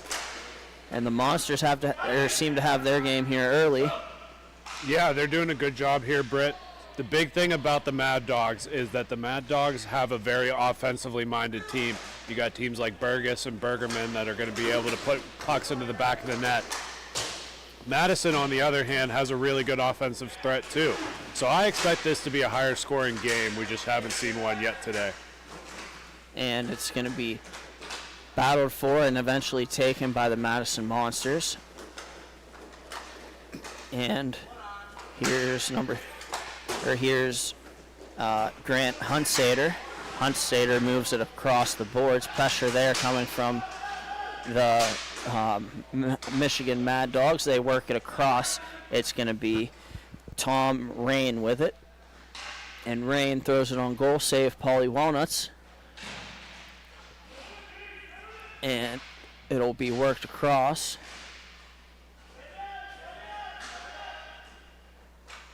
Back to the D for the Monsters. And here goes another pass across. It's going to be off the stick of the intended receiver and now taken by the Mad Dogs. And the Mad Dogs making a play with the puck. They'll button hook back to their own zone, stop south of the goal line. To slow things down, bring it behind the net. And then it's going to be worked up here on the breakout. And going, it's knocked off the stick of Bregman and now taken by LP Govain. Govain with a shot saved by Paulie Walnuts, and he smothers it. Yeah, a lot of good defense there by Paulie Walnuts. Again, those of you who are not familiar, that is our term of endearment for PJ Cagle of the Mad Dogs. Little throwback to some nicknames that we have around the rinks with the guys. It's going to be sent around now by the Michigan Mad Dogs. Britt, another thing I wanted to point out there, when the play was on this side for the last rush, we had one of the officials fixing the tile in the Zamboni door on the opposite end of the rink. Might want to keep an eye out. That might cause some bad bounces or some stuck pucks, but something to keep an eye on in that far corner by the Zamboni door. And the puck trickles on that way, and now it's cleared and intercepted. A shot on goal saved by Cagle, and it's going to be taken by the Michigan Mad Dogs. They'll come up. It's going to be shot on goal, and the long toss is smothered, and that is Isaac Clark standing tall.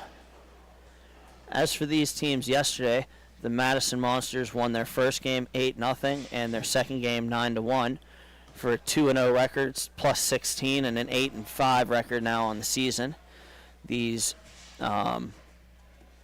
Michigan Mad Dogs won their first game 4-3 in a shootout and then lost their second game 6-5. and that's a 1-1 record, brings them to 7-4-1 on the season. And each point becoming bigger. There was an interesting moment yesterday with the playoffs upcoming where PJ Cagle didn't leave the net on an empty net situation, and he must have been thinking about the tiebreaker in terms of fewest goals allowed in case he needs it. And it'll be worked on.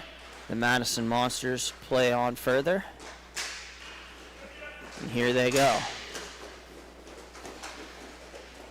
And it's going to be carried through and a shot on goal.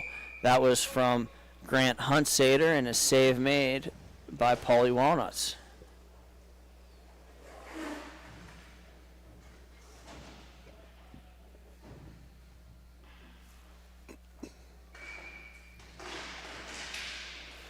It's going to be a loose puck battled for off the face-off now and taken by the Michigan Mad Dogs with the puck now. That's Ryder Storm. Storm overskates the puck and it's taken by the Monsters. A pass off the window, and it's going to be recontrolled by the Mad Dogs. And here they go.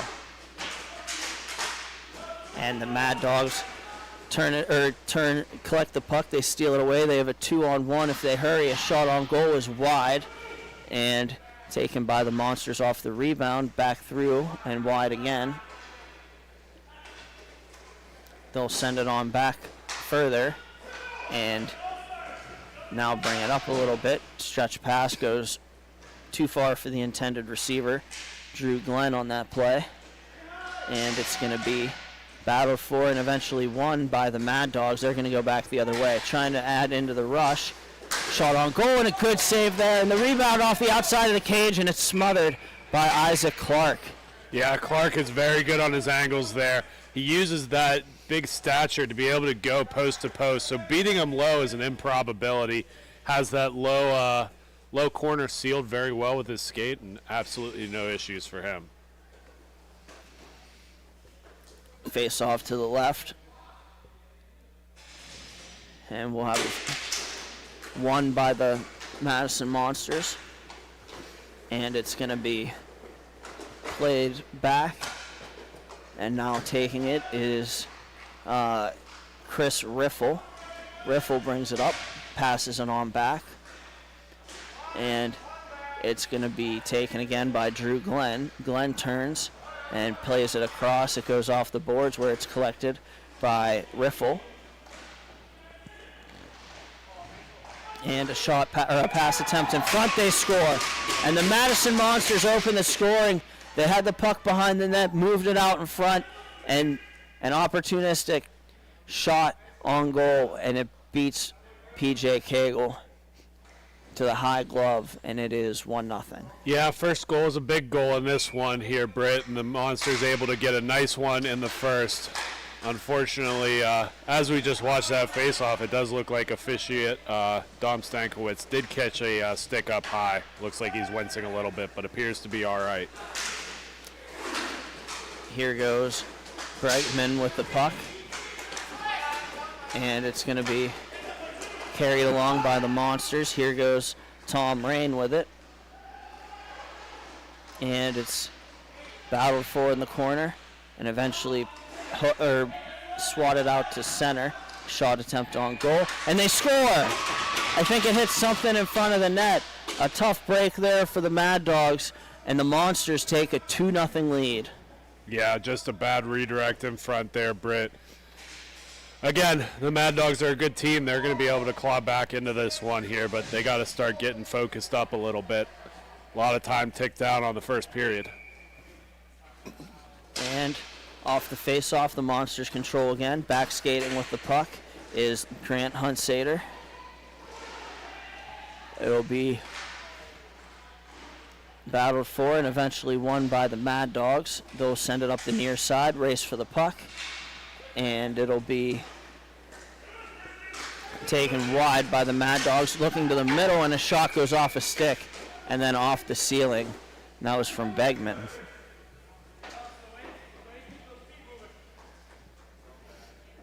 We'll have face off here to the left again.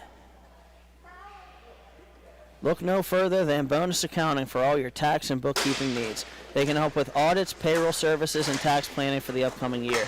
Visit them at www.bonusaccounting.com. Bonus Accounting, the firm for the future. And it's going to be controlled now by the Monsters.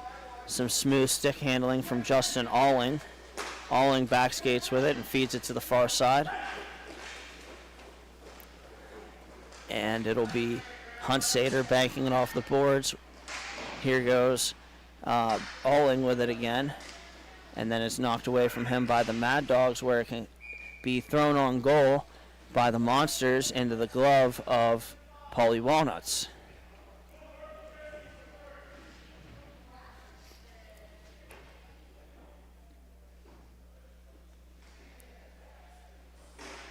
And it'll be one back and sent around by the Mad Dogs. Race for the puck on the near side. Coming up to support the play. Here goes the Mad Dogs. And it is Todd Burgess pursuing the puck. And now forces an errant pass. Goes off a stick. And now here's the Mad Dogs with it. And the Mad Dogs trying to make a move. Here they go. It's going to be sent back. That was from number 3. And then sent on. Here goes a pass off the boards for the Monsters. And we have a stoppage of play. And I think the puck went into the bench.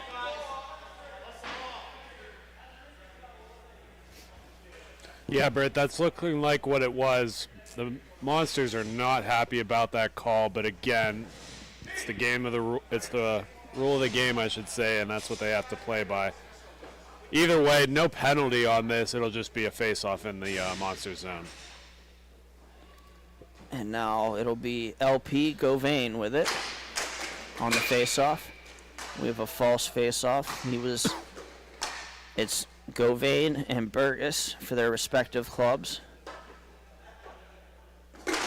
Govain wins that one.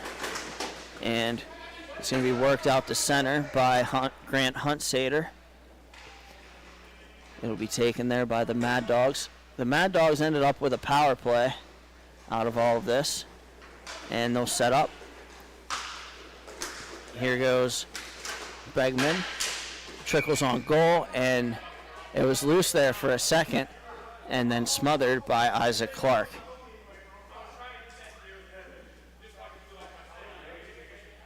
Little bit of communication between the teams down on the rink here, Britt. Hopefully none of that making it through the mics. But nonetheless, the tempers are starting to flare a little bit. And here goes the power play. It's Southworth. Goes up top for Burgess, and a shot is patted aside by Isaac Clark. And a pass attempt to the slot. It's going to be taken by Burgess, work to the far side now, and they'll try to set it up. It'll be Burgess with it again at the top. Burgess looks up, skate to stick, and it blasts a shot on goal. Good save there by Clark. And then the rebound is eventually won by the Mad Dogs, 2 seconds and 1, and that'll do it for the first period.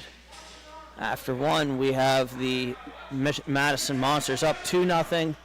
Thank you for watching Grove City Hockey.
And we're back for the second period of this matchup between the Michigan Mad Dogs and the Madison Monsters. The Monsters will be killing a penalty here for about another 20 seconds. And what a save by Clark. Clark with a huge leg out there, Brett. I didn't mean to step on your toes there. It just kind of caught me off guard with how great of a save that was. It was incredible, dude. He was going back against the grain. He finds a way to push. Standing tall is Isaac Clark in this one. And it'll be one back. Out of the box is Alling. And it'll be sent around. Race for the puck. And eventually the Madison Monsters are the first team to it. They'll send it across right around the area of the blue line. Poking it off the boards to himself is Huntsader. Huntsader brings it up. Tries a shot off the post. And then it's going to be sent across again. And it's the Monsters coming in, looking up. It's Alling. It'll be carried now by Huntsader. Huntsader sends it across, and it's intercepted. Shot on goal. Sticked aside. And then it comes across again off the rebound. Sent through the goal mouth wide. And now it's going to be taken again by the Mad Dogs. Here they go. And the Monsters poke it away. It's the Mad Dogs with it again. They'll play Burgess on the far side.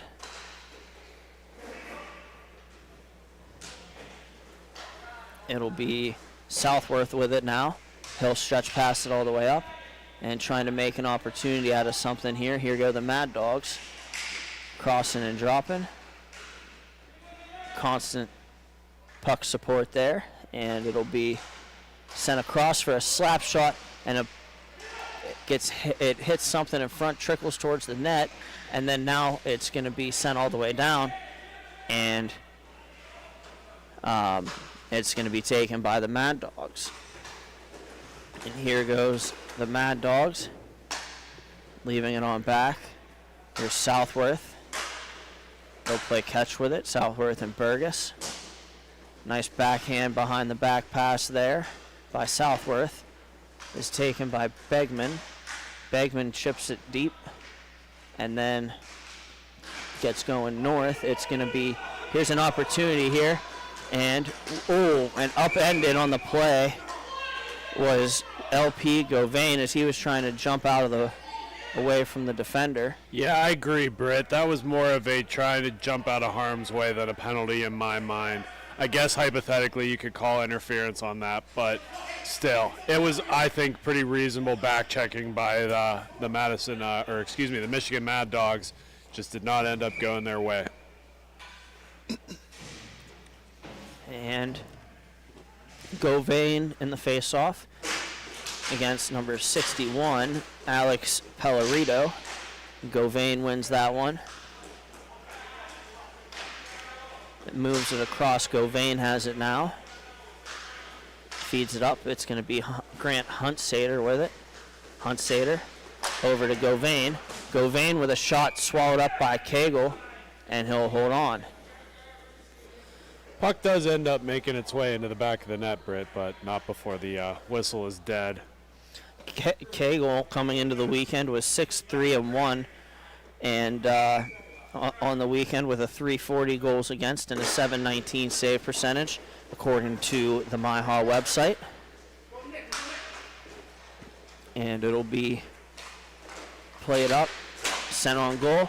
Good save there again by Cagle.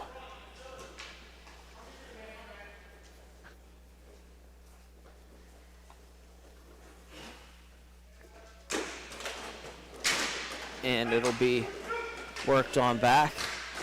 Shot on goal, goes high and wide. And now race for the puck. And here they go. This is Zach Schimmel trying to make a play. It's knocked away from him, and the Monsters will bring it back. They're shorthanded. Blast on goal, sticked aside by Cagle, and battled for in the corner, Govain and Pellerito. Eventually, Pellerito wins the battle to where his team takes the puck, and it hits a stick and goes out of play.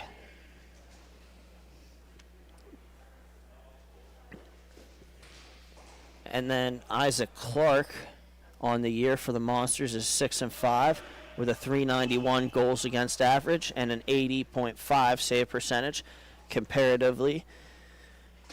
So we'll see who gets the upper hand in this one. Right now it's Clark, and we'll see if the Mad Dogs can't get something going offensively. They'll move it across. Carrying it now is Alling. Justin Alling sends it back through.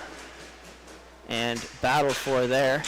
One player aside. Eventually it's Burgess able to shield it, and then his pass goes too far for the intended target. 8 minutes remaining here in this one. It's going to be carried by Huntsader and then sent across. It'll be too far for the intended receiver. Now bounces to where Begman can play it. And a shot attempt on goal, saved by Clark. And here goes the Madison Monsters with control behind their own net. They'll try a stretch pass, but it's intercepted and then gloved down and eventually turned over back to the Monsters. Here they go.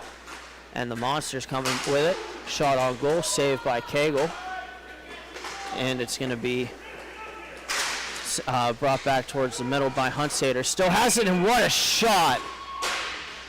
And it goes bar south and in. What a shot by Huntsader. And beats Paulie Walnuts from a bad angle, and that'll make it 3-0.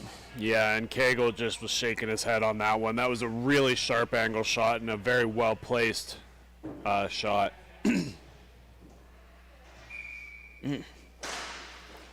Give Huntsader, give Grant Huntsader a lot of credit there. And it'll be passed off the boards and sent across. The pass is fanned on, going diagonal. The Monsters have it. They'll make a couple quick passes, and with it now it's Christian West, and it'll be sent across by the Monsters. One more time, intercepted. It's Southworth. Southworth comes ahead and stops along the end boards with it. It'll be the Madison Monsters taking it back the other way. Here go the Monsters. And shot from a bad angle on net, and it squeaks in. And that's going to be Tom Rain on the feed from Chris Riffle, and that'll make it 4-0 in favor of the Monsters. Yeah, a little bit of a barn doors open kind of situation here. Again, not a really high probability shot that just happened there, but this is the testament to young hockey players. Sometimes just throwing it on net finds its way into the back of it. And here goes the Mad Dogs off the face-off, trying to get something going, and a shot goes off the post and out of play. Just like that, it could have been 4-1. Yeah, and the Mad Dogs are celebrating that shot because it was very high opportunistic shot. It just did not find its way into the back of the cage. As for these Mad Dogs, they're having trouble getting some offense going. One of their key players, Gavin Rock, is not here for them this weekend, I don't think. And it'll be to the far side. And here they go. Stretch pass is too far. Govain goes in to get it and works it on back. And here they go. It'll be headed back in their own zone with it, and the Mad Dogs have it now. It's Begman. Begman sends it around, and here's a steal by LP Govain, and momentarily it's stolen back by the Mad Dogs. They'll move it over to the far side. Centering pass and a shot off the arm of Clark. And that'll be taken further. LP Govain has it knocked off of his stick. And then it's going to be taken by the Mad Dogs. The Mad Dogs bring it up slowly. Stepping inside here. And it'll be skated across, and a glove save there by Clark. Goodness gracious, he is on his game right now. Yeah, he's a very good goalie, Britt. And I mean, look at him standing there right now. His chest is at least, I don't know, 2-3 feet above the side of the crossbar. He's probably 7 foot on skates. Must be nice. And bank pass off the boards on the near side. Trying to battle for it. It's going to be it's going to be an interference call, I think, against Southworth maybe. No, it's going to be a high stick. I heard him say it. Trying to see still here, Britt, who they're sending to the bench. I can't see exactly who that is. But the Madison Monsters are going to go on the power play. Not that they need more offense, but this is a good way to change the tides of the game. And the Monsters working on back. Shot on goal. Hits a body in front. That would have been Tom Rain for the Monsters. And now player falls down for the Mad Dogs, but the pass is intercepted. Here goes Begman. Begman winding in. Begman shooting, and it goes high off the glass. And they'll send it on back, where the Mad Dogs will continue possession on this penalty kill. And good delay move there.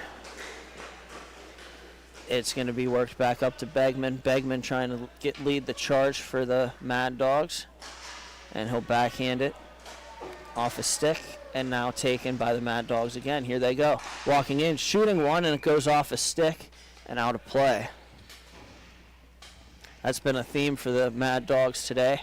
Not only that, Britt, but if you watched Clark's positioning on that shot, tracked it the whole way. He found a way to get and slide across perfectly with it. He is very dialed into how this offense is reacting to him. And we'll have a shot off the boards, off the face-off. And here goes number 7 trying to feed it across. That's Tom Rain. And it'll be worked on back, where the Mad Dogs will be the first team to it. And now the Monsters will pick it up. 20 seconds on the power play. It'll be sent in and taken away now. Here goes a short-handed attempt for the Mad Dogs. And here they go.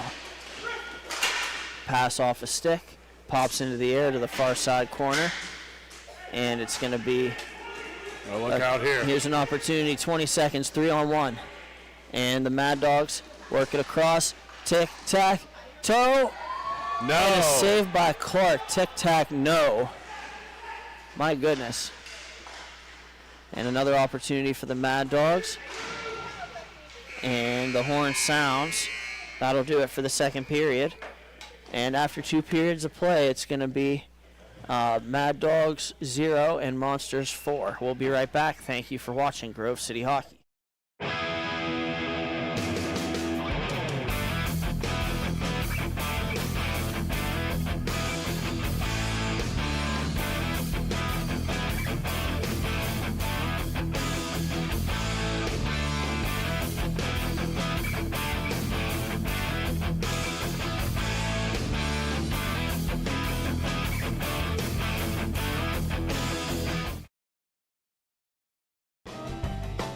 Hey fans, it's that time for the GCH Duck Races. Make sure you get your picks. We have Mikey, Duke, Tex, and Ranger. Here we go.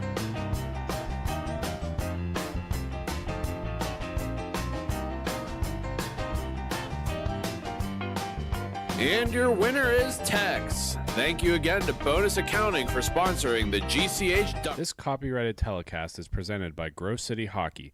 It may not be reproduced, retransmitted in any form without the expressed written consent of Grove City Hockey, LLC. We thank you for your understanding and hope to continue to enjoy this complimentary broadcast. To purchase footage, email grovecityhockeyllc@gmail.com.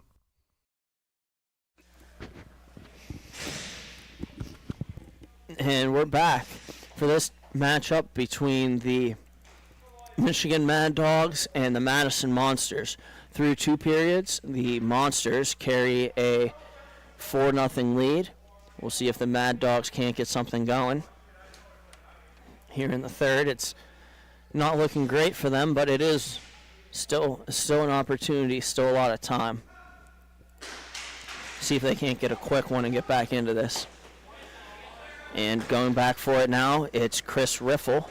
Riffle skates it and moves it off the outside of his own net and behind. And it's going to be chipped ahead, and now the Mad Dogs are working in front and unable to get a shot away because of some good defense by the Mad Dogs. Here go the Mad Dogs again. It's going to be Burgess. Pass is too far for the intended receiver, which is Ryder Storm. And now it's taken by Justin Alling. He'll pivot in the corner, and he'll chip it. Here's Drew Glenn moving it across. And now it's the Mad Dogs coming back the other way. Blast, and a good stick save there by Clark. The rebound scooped up by the Monsters. And it's Glenn with it again. And here's a turnover here. An opportunity. Here they go. Backhand pass across. Shot on goal. Save made by Clark. Again, he's just tracking that puck excellently today, Britt. And now the Monsters will try to come back to the goal. Here they go. And they score to the backhand. And that'll make it 5-0 in favor of the Monsters with about 1.5 minutes into the period.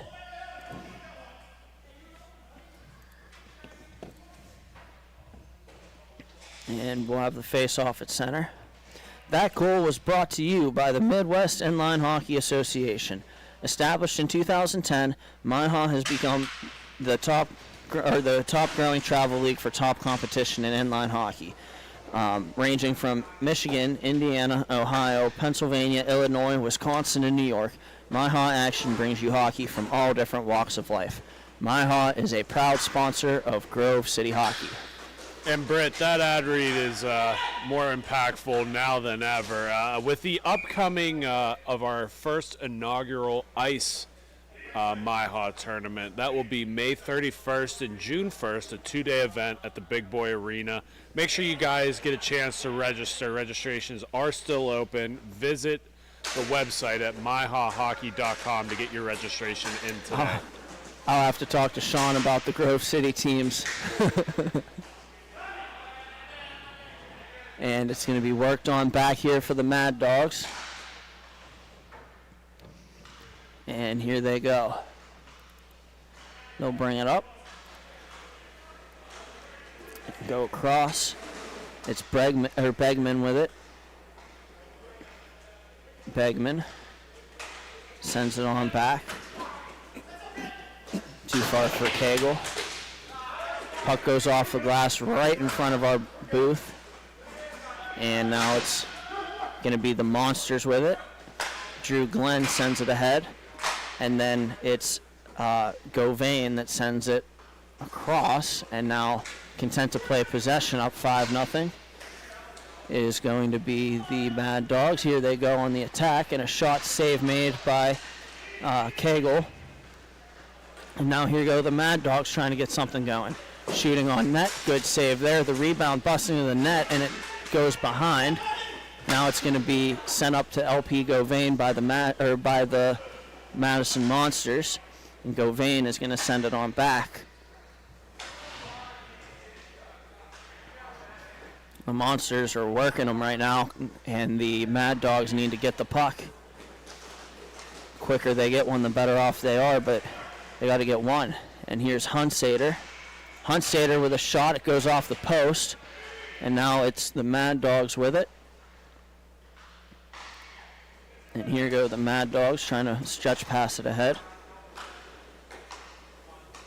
It'll be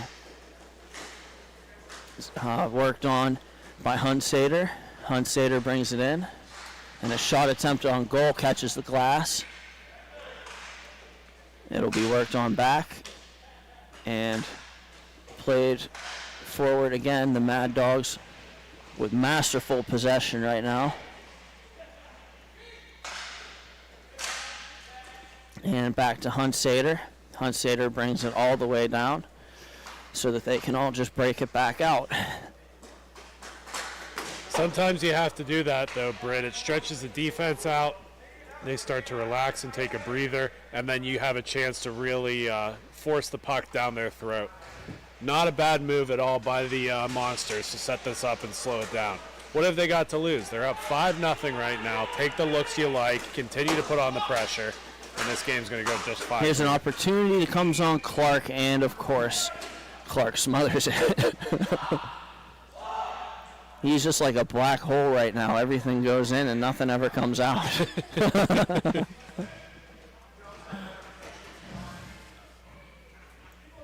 Pictures will be on sale after the conclusion of the tournament. Whether you want one picture or a whole team package, we've got your back.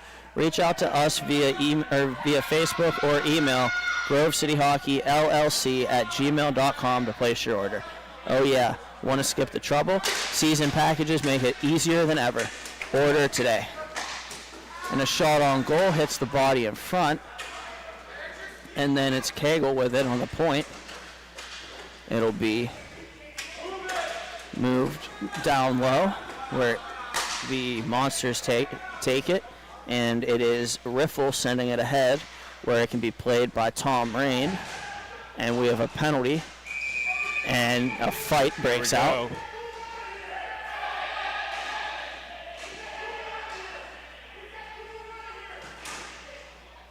Little bit of wrestling going on the far wall there, Britt.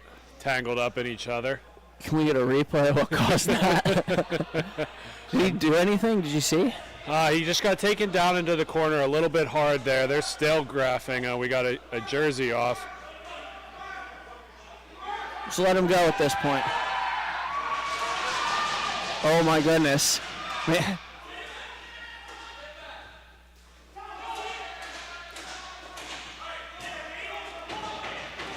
Goodness.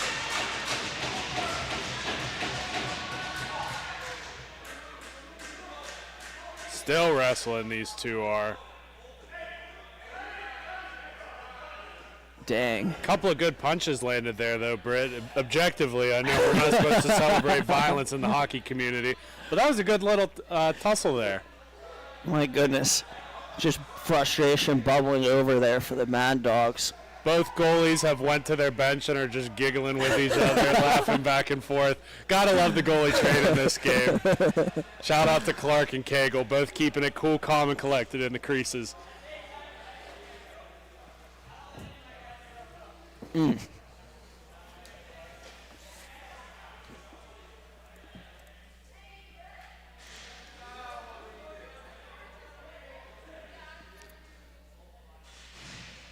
Just a straight up boxing match there for the better part of UFC 20 seconds. meets MIHA. We could sell tickets. They're going to get some things sorted out here, folks. We're going to take a quick step aside. We'll be right back with more Grove City hockey.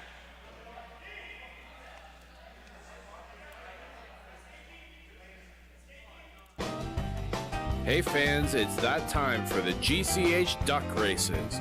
Make sure you get your picks. We have Mikey, Duke, Tex, and Ranger. Here we go.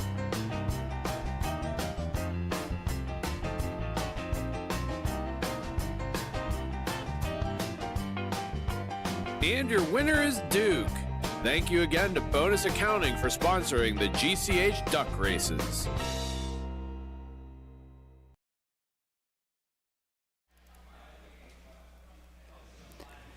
And welcome back to this MIHA matchup. It's 5-0 here. The Madison Monsters are leading over the Michigan Mad Dogs.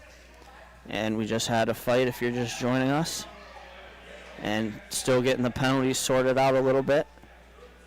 And looks like we're about to be getting it dropped.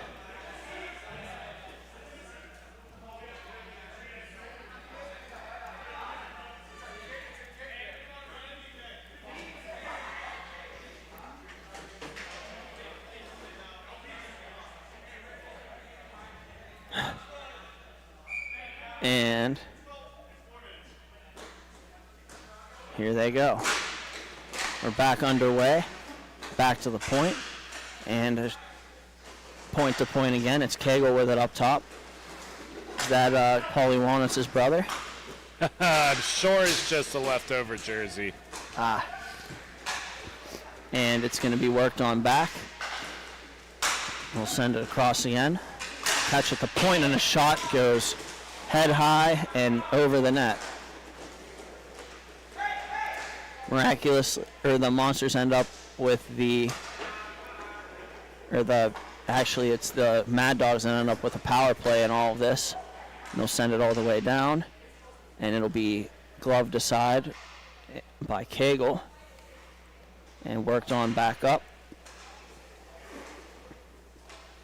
Here they go. It's Begman. Begman looking for a pass in front, spins it back up to the point, and then it's going to be worked point to point again.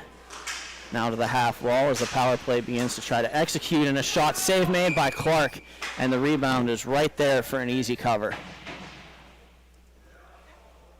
Down to 3:06 remaining in the rest of this regulation of this game. The winner of this goes on to play the Storm at 3:30, so we'll keep it here for that. And it's going to be Riffle with it now. Chris Riffle banks it off the boards to Justin Alling. Alling backhands it down to Riffle, and then they send it all the way down where the Mad Dogs will play it. It'll be brought back up. Here's LP Govain with it now. Govain plays towards the net, and then it's off a stick and behind the net. It'll be battled for there. Penalties over to the Madison Monsters. And a shot attempted on goal, they get one. And the Madison Monsters are on the board, or the Michigan Mad Dogs are on the board. Yeah, Britt, that was just a result of sticking with the puck battles there. Puck found its way loose out in front of the crease, and Mad Dogs were able to capitalize on their first one today. And it'll be a face-off here at center, won by the Mad Dogs. See if they can't get another one just to have something to build off of. Sent on deep and wide. And now it's the Mad Dogs controlling. And they'll send it off the boards. And it'll be worked back up. It's Polito. And to the side of the net, they have a guy in front. They can't get it there. And now protecting the puck nicely is the Mad Dogs. It'll be a nice play to get back, and now it's sent on down. Begman going to get it. Cagle shoots it all the way down, and then taken now by Southworth. Southworth stopping on a dime. Nice move there. And he's going to try to make a pass. It doesn't connect. And now they'll bank it off the boards where Begman can play it. We got about 30 seconds remaining. It'll be moved on forward. And then worked around the net by the Mad Dogs, trying to get it stick free to shoot the puck, and it doesn't happen. And now I think they're going to let Paulie Walnuts have a rip, and it's intercepted. And there you go. 2 seconds and 1. And the Madison Monsters will play the Storm at 3:30, I believe. And thank you for watching. Actually, they'll play at 4:20. Will the Monsters in the finals of T4A. And we'll be right back after these messages with the Shamrocks and the Roller Dactyls. Thank you for watching Grove City Hockey.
Thank you, everyone. I want to send out our deepest condolences, and we're going to take a moment of silence upcoming for the Cincinnati Roller Dactyls game.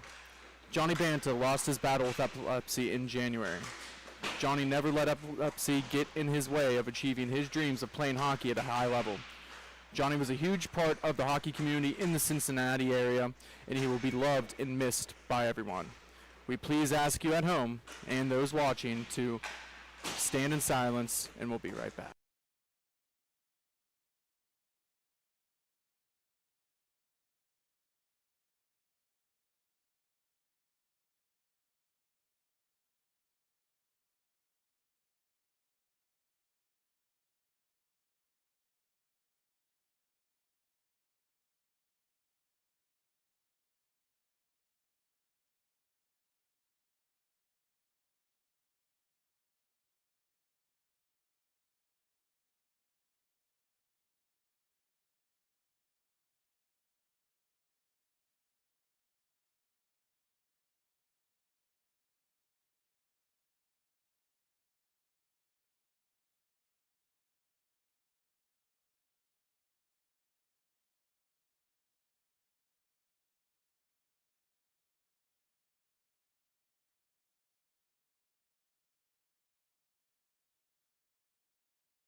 Fans back home, we want to appreciate and thank everybody for that quick moment of silence for the loss of the Cincinnati Roller Dactyls and Cincinnati inline hockey in general.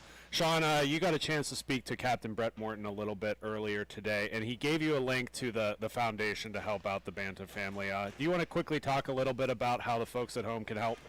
Yeah, of course. So Mr. Morton has been raising money through various ventures in the Cincinnati area, and talking to him, he was able to give me the link to the website that you can help, and a lot of it is merchandise sales.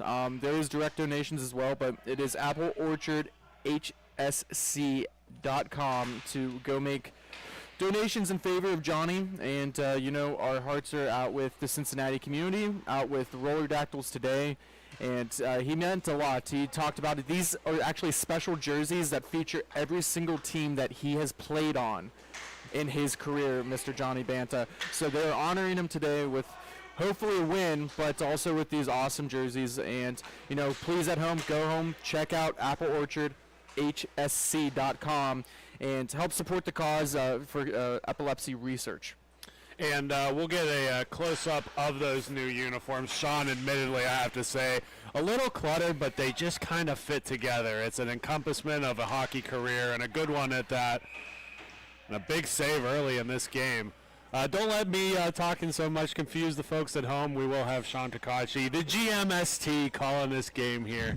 But we do want to reach out to the Banta family and show our appreciation and admiration for the community that Cincinnati is putting together. Yeah, and I think this is way more important than calling the game at the current moment here. And, you can see every single one of them has Banta number 8 on there. Like I mentioned, you see the different names. I think Manchester Monarchs are one of them. The Cincinnati University of Cincinnati Bearcats are on there too as well.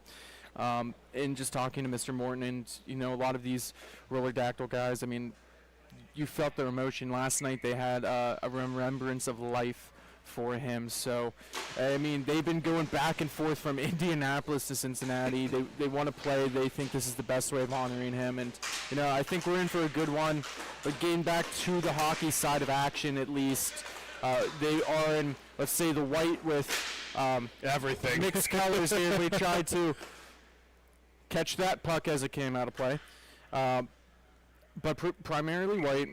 Then you have the logos, and then the Shamrocks are going to be in the black. They have the green and gold trim, working from left to right, and then the Roller Dactyls are going to be working from right to left. Here in this contest, it's still 0-0, 11:50 left in this first period. In Chicago, we appreciate your patience of bearing with us during these a little bit of an unusual production here.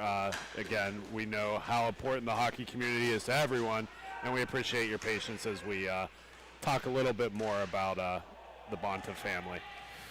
And trying to chip it in was the Roller Dactyls. It's going to kiss off the glass, sit down low on this near wall. McMahon's going to defend, and now it's going to be carried up the other way by Shepard. Got it to Santapolo, looking for a redirect in front, can't connect. So now trying to settle it down, cannot. Going to skate it through the neutral zone as the Roller Dactyls. A 2-on-2 opportunity. You're going to let a shot go. That's blocked into the corner. Santapolo now with it. He's going to hold on as a couple of his guys go for a line change. Looking to connect was, man down. That's going to lead to an opportunity. Looking to get a backhand. No, he's going to take it around. He's going to go for the Michigan, and he gets quickly swatted away here. And maybe a couple of little courtesy whacks there as they don't appreciate that moment here. It's going to get a one-on-one opportunity. Can't get around. And I do apologize to the Roller Dactyls here. The one downside of this is everyone is listed as number 8 with the last name Banta, so I'm trying to familiarize myself with faces here. As the puck is cleared all the way down to the Shamrock zone where Natoli will go to pick it up. He's going to work it across. Going to slow down behind netminder Burton. Long list of roster here for the Shamrocks, so I do apologize if it does take an extra second here. Might need to zoom out of my roster. Carrying it up is the Roller Dactyls, and I believe that's Tyler Morton, number 13. I do recognize him. Trying to get it across. Brett just dumps it back down low. DeGangi was trying to get out of the zone. Now a soft backhand feed. It's going to get all worked all the way back to the point. Fed in front. Burton lays down the lumber. It's going to go the opposite direction. Carrying it in. Shot on net, and then they go for a cover and finally knocked away. I believe that is Shenagovich, number 82 or 88. So wearing the Chicago Edge jersey. Yeah, and in net for the Roller Dactyls, that was a big save by Yachman. We talked a lot about in the last game stickiness of goaltenders and keeping those rebounds nice and close. That was a great example of that. Yeah, no, that's an excellent point. And as a netminder yourself, Jake, I mean, what is the key to that rebound control? Honestly, it's about visibility, right? The rebounds that are dangerous is just because you can't pick it up and find it quick enough. Having your defenseman yelling left, left, left, or right, right, where to find that loose puck, it helps immensely. You can hear here in the booth, Sean, that the Roller Dactyls are very vocal today, and that will hopefully help their goaltender out immensely. Shot on net, gets kicked to the corner. A couple of Roller Dactyl players skate into each other. Now defended away. Van Voris tries to get all the way back, and that comes all the way back down into the Roller Dactyl zone. Now trying to get it out, can't. Going to slow it down a little bit. That is Allen who works it across. Nice little soft poke check off the wall, and it's going to go the opposite direction. A 3-on-2 if they hurry. Trying to cut away the angle was Shepard. He kicks it to the corner, comes all the way out past the faceoff dot. On the far wall, Voorhis now, stick handling, looking for a saucer feed in front. Santa Paulo could not connect. I believe that is Cox carrying it up. He gets stick down. Allen helps support. He's going to carry it all the way back. 7:33 in the scoreless contest here for the T4A bracket. This is our second semifinal. We just saw the Madison Monsters and the Michigan Mad Dogs. A lot of M's there. They completed his Yokman glove save for cover. Well, you mentioned a lot of M's, Sean. More importantly, in my mind, a lot of goals. Not a lot of goals in this contest. The offense was flooded through last game. Do you think that's a result of the defense, or that just the offense hasn't found their groove quite yet? No, I think both teams, I mean, my years of watching both of these squads here, they prefer to take their time. There's a couple of youngsters that's on the Shamrocks team that does push the pace of play. But the Roller Dactyls are going to be content with just playing possession-based hockey, playing smart hockey. They're not going to force anything. They're going to wait for that gimme goal, that easy one. Thomas retrieves it in the corner. Bank pass up to Natoli. He's going to take a shot that hits a stick, and that's going to stay in play. That almost hit the netting. Now it's going to get chipped all the way down. Long stretch pass. Couldn't connect. Going after it now. I do believe that's Walter. Right-handed shot works it all the way back where Allen's going to slow it down again and just past the reach of his defensive partner. Thomas on the forecheck. Bank pass off the board. It's going to be intercepted. DeGangi now is going to carry it in. Takes a shot and he scores. DeGangi with the goal from the turnover in their own defensive zone, and it'll be a 1-0 lead for the Shamrocks. And a little bit of flair on the celebration. You can tell that kind of adds to the bench a little bit. Not everybody goes with over-top celebrations, but there's a hype factor to it. It gets you ready for that second goal, and a big one by the young man. Second semifinal here in the T4A bracket. Officially gets scoring, and Thomas able to pick it out of the legs of Bracker. Now feeds it across, and it's going to be 2-0 Shamrocks. Talk about momentum. The whole team celebrating together, everybody boosting each other up. It's a big goal there for the Shamrocks. Now, the jersey does say Thrushman. I do believe that is rostered as Charles Brooks there or Sean Loss, I apologize, with the goal. So it's 5:15 remaining here in the first period, 2-0. Two quick goals within 30 seconds here, and Roller Dactyls is going to look to answer. And you mentioned momentum. How important is that in hockey and sports? It's huge, Sean, especially in hockey, right? You know this from hanging out with me enough. Football is not really my sport. And the point of that is that it is really possessional, right? The offense gets a chance to run, then the other offense gets a chance to run. When you have a momentum sport like hockey and possession changes as fast as it does, that momentum is everything. Getting the lane, getting your footing, getting ready to get more goals in, it's huge for these teams. looking to get it to Brasser. Couldn't connect, and maybe leads to an opportunity here. It's a 2-on-0, man in front. Ross with the tip, and he couldn't connect. Just hits the side of the cage. Oh, big save by Yokman right there too as well. It will be chipped all the way back out where Shepard is going to have to go retrieve the puck. Works it all the way back to Santa Paulo. And now the Shamrocks are going to be content with sitting behind their net and waiting for the perfect breakout. Has a forward cross. Going to look for a feed in front. He's able to connect for this now with a shot, and it goes in.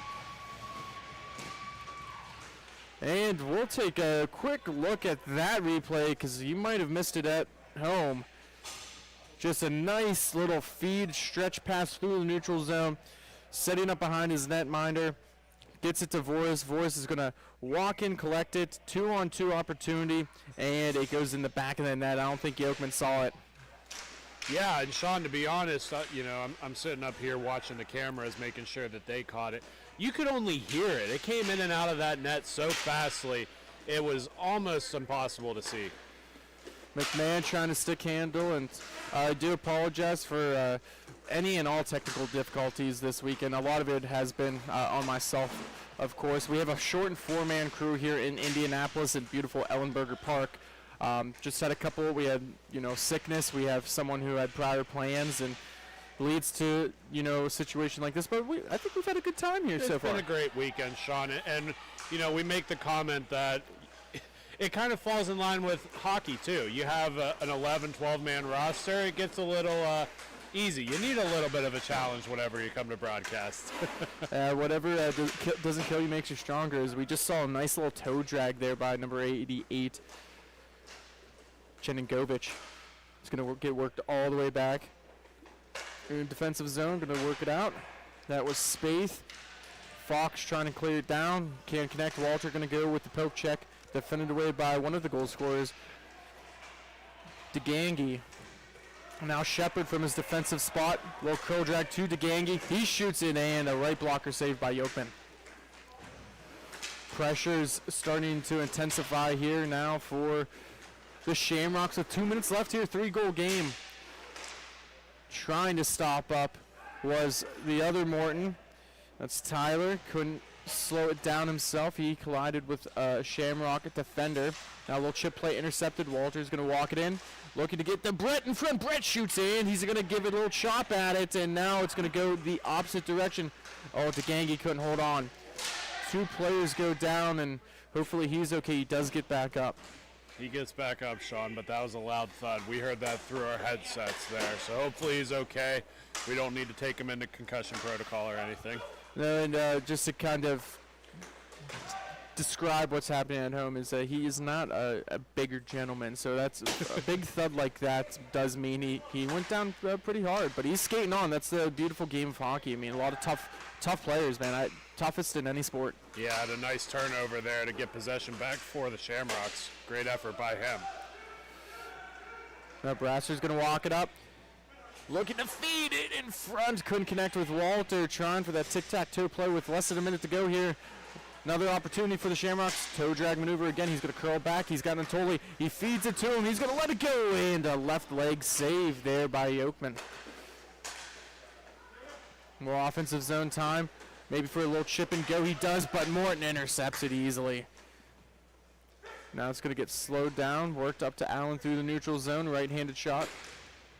Curls all the way back to Tracy Bracker. Going to get some help here from Fox. He's going to dance around one. Tried to dance around two, and he collides, and now it's going to be a 2-on-1. Unfortunate opportunity here. Shamrock shoots, and he's going to get his own rebound, trying to slow it down again. Still a man in front. Santa Paula was right there. Good stick by Allen. 4 seconds, and we're going to hold on to the second period. We'll be right back after one. Shamrocks are up 3-0 over the Roller Dactyls. Stay tuned. Fans, it's that time for the GCH Puck Shuffle. Just like in the arena, we bring the fun to you at home. Follow the puck.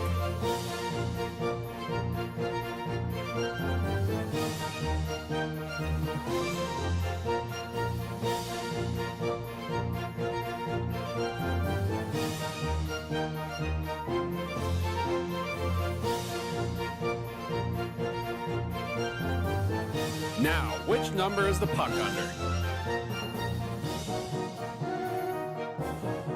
If you pick number 2, This copyrighted telecast is presented by Grove City Hockey. It may not be reproduced, retransmitted.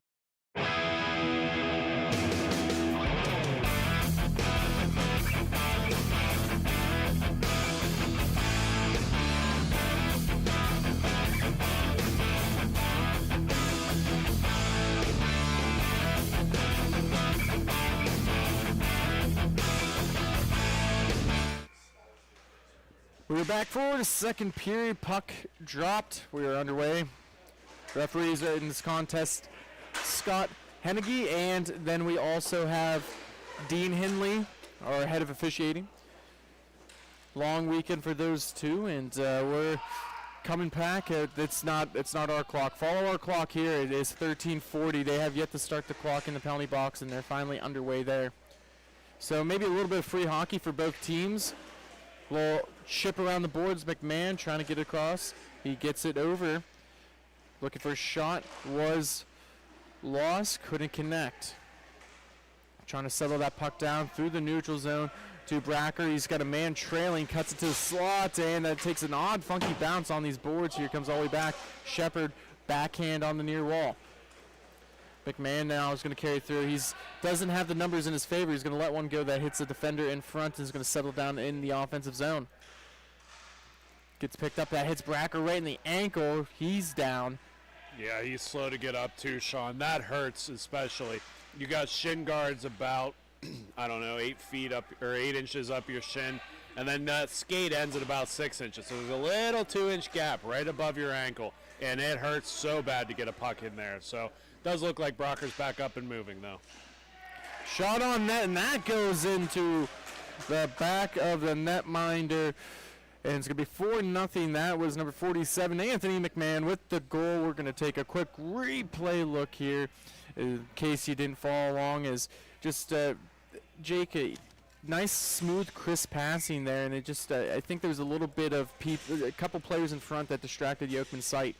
And again, Sean, you got to keep in mind these roller dactyls have done 10 hours worth of driving in a day to make it back for the Memorial. So they are tired. They are doing it out of being good sports. But in the same breath, Sean, this roller dactyls team can score. So let's keep an eye on how the rest of the second period develops. Yeah, and I don't want to pull from personal pain, but the roller dactyls were down 4-0 against our T4 Thunderbirds last season in the championships. Roared back, came back, went to the championships, and I actually do believe they won that game and took away the championship. Yeah, I think you're correct there, Sean. And again, it's about the tenacity of this team, not willing to give up. I mean, they're down 4 goals. It's happened before, and they've come back before. They know this game. They're willing to battle for it. Let's see how it develops here. Morton chips it all the way back out where Spaeth plays it. He's going to stick handle, lets it go. That hits into the shin guards of DeGangi. Good battle in front. Morton just trying to take up as much room as he possibly can. And that just gets cleared all the way out by DeGangi, and it's going to be a face-off here in the defensive zone for the Shamrocks. As you can see, Burton kind of give a little pat on the back of Morton with that good battle in front. 11:10 left to go here in the second period. 4-0 Shamrocks with the lead. If it were to stay this way, they would take on the Madison Monsters in the T4A Championship later today. And what a game the Monsters had earlier today, Sean. You want to talk about offense there. I mean, those guys work as a total unit, and no shot is a bad shot for them. Slap shot on Burton, and kind of going back to that point, Jake, since we've kind of taken a more ownership role here with MIHA, and since we've been a part of this for 5 years now, we've met some really amazing people, and an opportunity for Allen. He's trying to stuff it home, can't. Natali is going to try and get it out. He stops up, but one of the main guys who runs the Madison Monsters program, Justin Alling, just a great human being. We've had a lot of great conversations with him. Yeah, he treats the game differently, right? There's plenty of players out here who treat it like a beer fest and a way to get away from the wives for the weekend to go drinking with the boys. Not the Monsters. They're a total professional package. They got, if you look at some of the things they have on their bench, they got the social media girls rolling. They got their own live stream for their fans back at home. It's been an excellent time working with them, and it's really cool to see somebody who celebrates hockey as much as we do. And with that being said, we're under 10 to go. Voorhis now, he's going to get a couple of stick whacks, and Fox is going to chip it all the way back into his own defensive zone, where Spaeth curls and works it across. Looking to slow it down is Bracker. Fox looking to stick handle to keep it in. He does not. Now drop pass down low. Going to survey the options. Tough angle shot on Yokman. Now Voorhis loses an edge. Gets it all the way back. And Santapalo is going to have to retrieve it. On his backhand, right at the face-off dot, gets it to Shepard. Nice little saucer pass, and it's going to be taken away. 2-on-2 opportunity here for the Roller Dactyls. Long shot there, blocker save by Burton into the corner. Sharon Govich. Oh, sorry, Sean. Didn't mean to cut you off. All I was going to say is Burton's another one of those veteran presence that have been around the league forever. He's familiar with how the shots are going to come in because he's seen so many of these players play for lots and lots of years. He's doing a great job today, and so far has been perfect. Shot! Oh, man! Yeah, now You're welcome, curse. As that one blisters past Burton.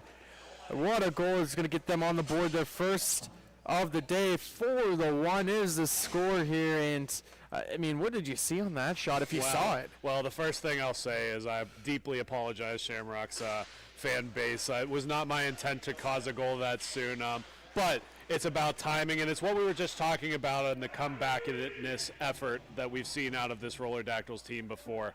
They were down 4-0 10 minutes ago.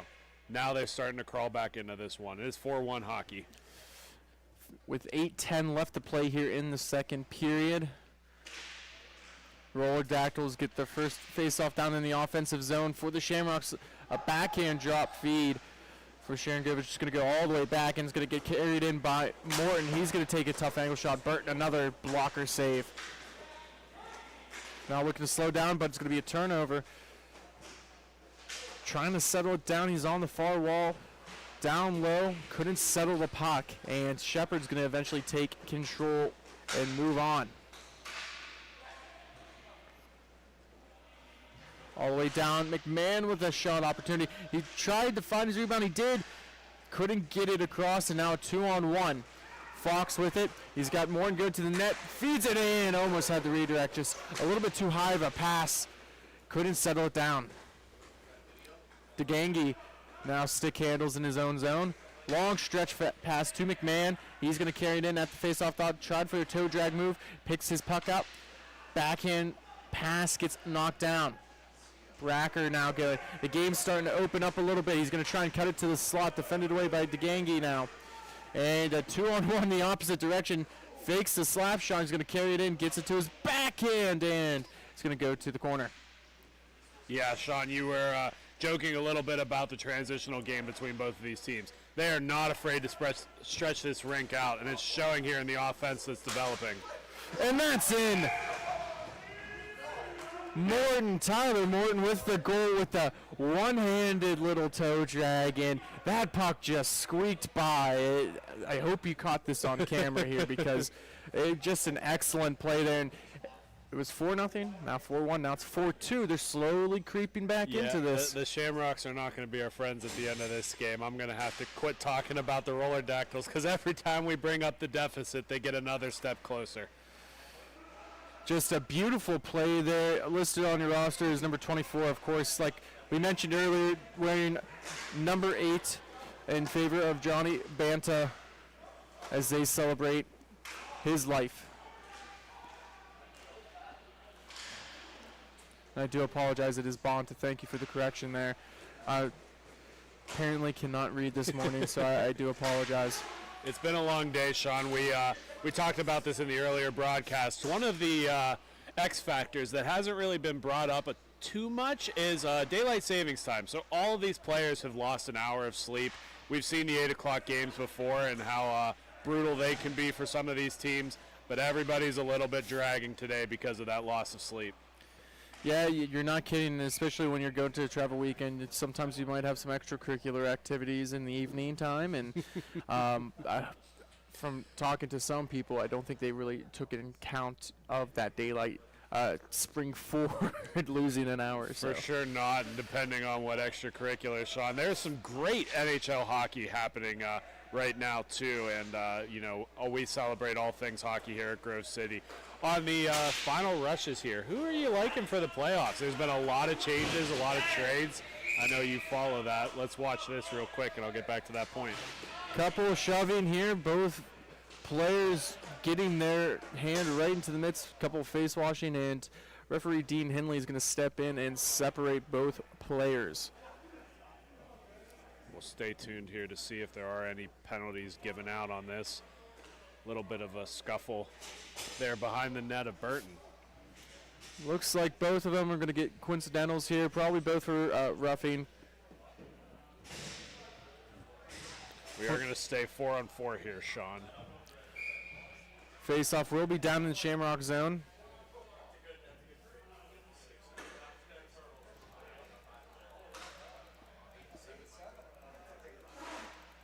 Finally get to the face-off dot and trying to win it to Morton. Couldn't connect.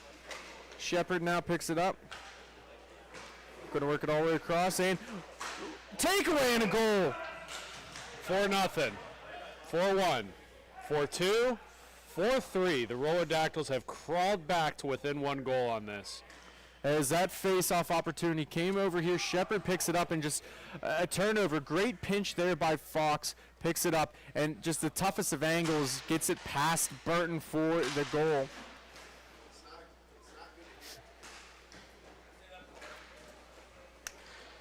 DeGangi now is going to carry it through the neutral zone, gain pressure there from Fox. Walks into the slot, gets a shot off, picks his own rebound up. It's on the back of the net, and Yokeman sprawling was able to keep it out. Now trying to slow it down is Tyler Morton. Now just dumps it all the way down with about 3:41 remaining here in the second. 1 goal game. That could have been dangerous as Voris was trying to leave it for DeGangi. This time he leaves it for Shepard, and that one connects.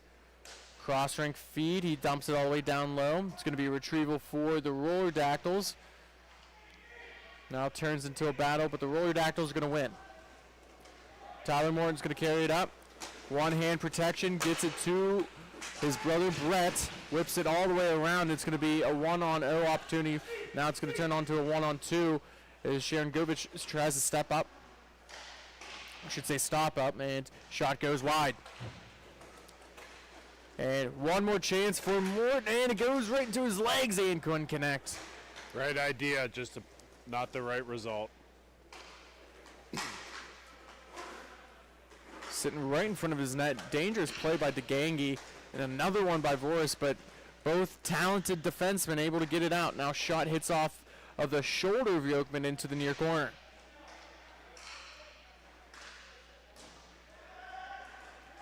Walter coming through, slap shot blocked, hits the glass, it stays in. Natoli trying to pinch down low, stops up, dumps it all the way back down where Bracker's going to retrieve it.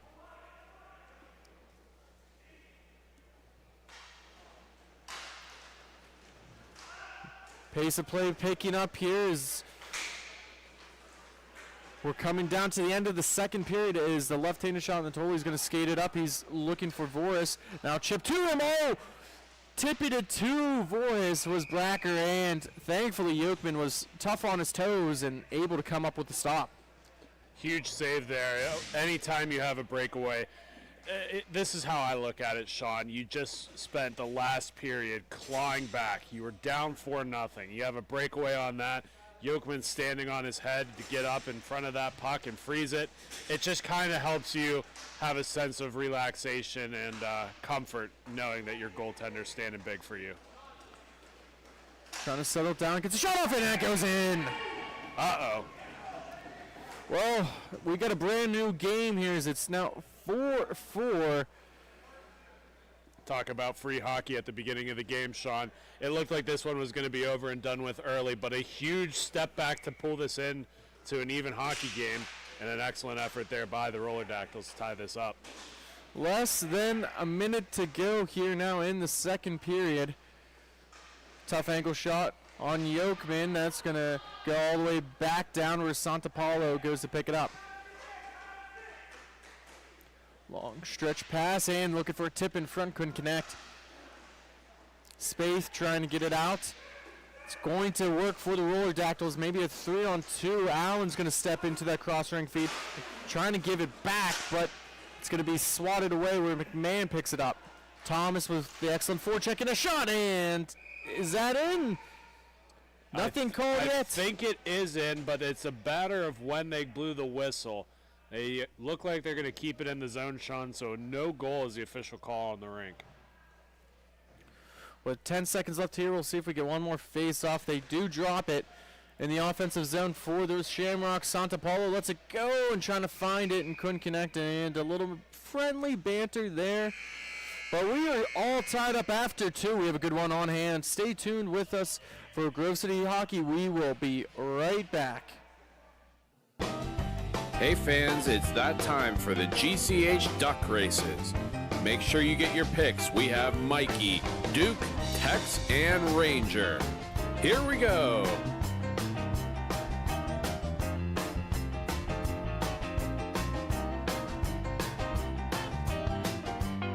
And your winner is Mikey. Thank you again to Bonus Accounting for sponsoring the GCH Duck Races.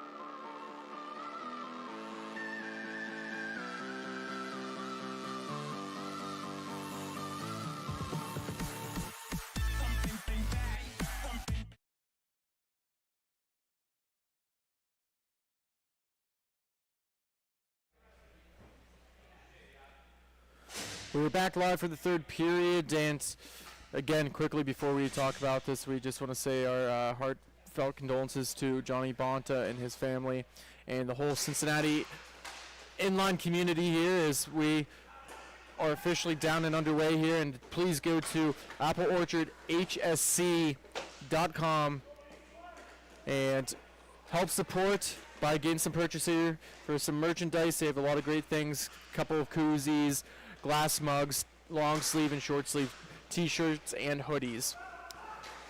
As Thomas comes in, and I don't know what's happening with the score box here as the clock is still not started. We're about 30 seconds gone by here, and it's not just been a rough weekend, I guess, for us, but maybe even for the scorekeepers. Again, it's just been a effort of survivability on the production side here. And it seems like we're doing good so far today. Tournament's on time, and we're keeping rolling here. A lot of physicality I've noticed as you're seeing right in front of us here, Sean. And the play still goes on here, and coming away with the puck was the Roller Dactyls. They're going to dump it all the way down low. Voorhees is going to go retrieve it behind his netminder. He's going to skate up through the neutral zone here. He has a 3-on-3 opportunity, defended away, backhand opportunity. He's going to miss wide. Sharon Govich picks it up. He stops up, looking for a cross-seam feed, and DeGangi with it. He almost had it. You want to talk about perfect passes, just missing the last touch. That was perfectly through the defense. It was just a bounce over his stick at the last second, but that could have been easily 5-4. Little chip off the boards, and it's going to go to an opportunity here for the Roller Dactyls as Morton works it across, and puck's just sitting there. Burton's sprawling. He's lost some equipment. He's trying to get it back, and play still goes on. And thankfully, the Shamrocks are able to recover and get it out of their own zone, so Burton could recover, and they're going to make good on this opportunity. They're going to regain the lead. 5-4 is number 7 Voorhees with the goal. We'll take a little sneak peek of how that one came about. Yeah, Sean, it's off camera here in the replay. A beautiful goal that we just saw there. Excuse me. But, you know, we look at the blocker falling off of Burton's hand. That wasn't the most impressive part of that whole exchange. That big save right off the bat, this could have been, we'll go ahead with the goal call there, Sean, but this could have been out of hand real quick. Big goal by Sharon Dovich. And now it's going to be 6-4, and it's a little bit of a tough start to this third period for the Roller Dactyls as they built up a lot of momentum. Down 4, came back, got 4, and now they have just given up 2. So it's a little bit of time still left here. I mean, essentially in inline hockey terms, plenty of time, but they don't want this to spiral. Yeah, you could have easily, as the Roller Dactyls, rolled over and went to sleep when it was 4-0, but you spent all the time fighting back. You know, every time I talk, they seem to score a goal as we get another one for the Shamrocks here. And we'll take a quick look at that replay there. Is just an excellent move there by Shangovich, and Voris is just going to tip it there. No one home in front to defend, and just an unfortunate series of events. Also an excellent novel series for the Roller Dactyls. Go ahead. I was just going to say, they seem to be playing with their food, right? We don't need to be stick handling in our defensive end like that. When they were getting goals, Sean, I don't know, you mentioned this earlier, it was stretching the rink out, stretching the defense, getting those long passes, getting a long skate into the zone. They're kind of getting away from that in this third, and they got to get right back to that. Yeah, it's been an adaptation of different styles here so far, and the Roller Dactyls are trying to make the adjustments. They had 3 guys down low and trying to carry it up. And then falling down, nothing is called there, just a little bit of a forearm shiver. And then McMahon's going to stick handle. He's now defended, shot on, trying to get swatted away. It's still loose there, and Tyler Morton's going to defend against McMahon. Finally gets help from Brett. Comes all the way out to Shepard. Brassard trying to keep it in. Shot on, deflected. It's going to sit there and trying to stuff it home, and Yokman, and that... And they're saying no goal. I don't know about that one. There's some extracurriculars. I'm assuming they're talking about the net being pushed off during that exchange. Regardless, it was crossing the red line. It should be a good goal. Nonetheless, they're going to pull it into the zone here for a face-off. We're trying to hear what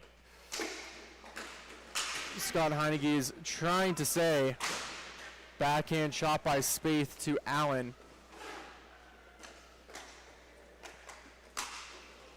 Carrying it across, now works with Spaeth.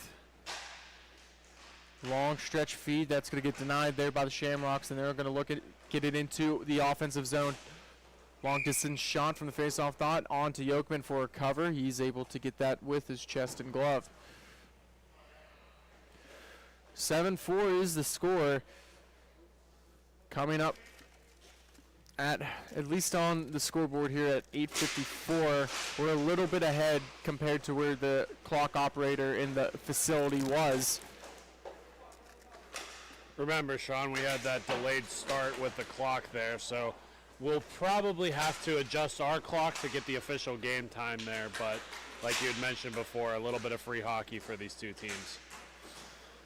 Allen now going to settle down his own zone. Takes an odd bounce, going to come right to Natoli. He's going to toe drag, looking to go to the backhand, and an easy save for Yokman. Bank pass off the boards, again intercepted. The Gangi now this time works it back to Natoli. He takes a shot, and that goes in. And a little bit of a shove here,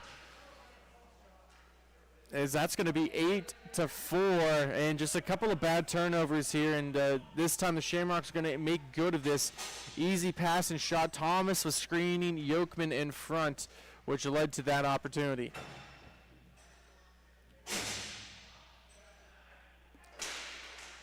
Puck down, 7:45 left to go.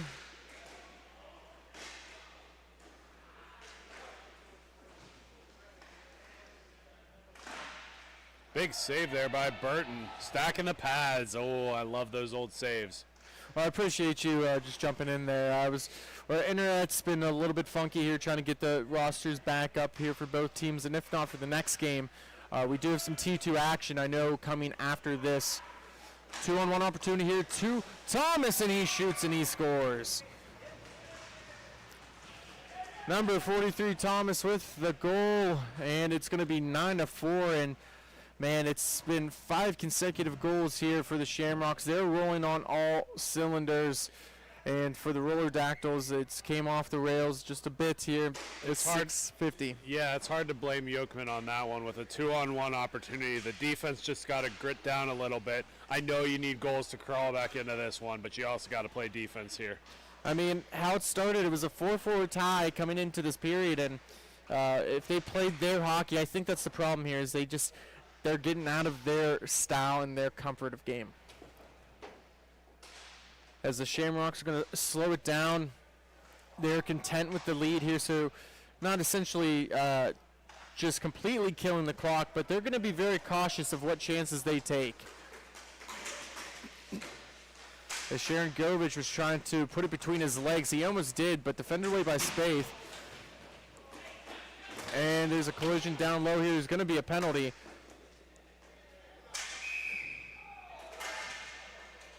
That's going to be an ejection there, Sean. Scott Heineke, the linesman, already kicked him off the rink. That's the right call, too. That was a head-on thing. Yeah, I understand the frustrations of getting a Michigan scored on you, and they didn't score. But you can't just take his head off like that. That's just not the spirit of the game right now.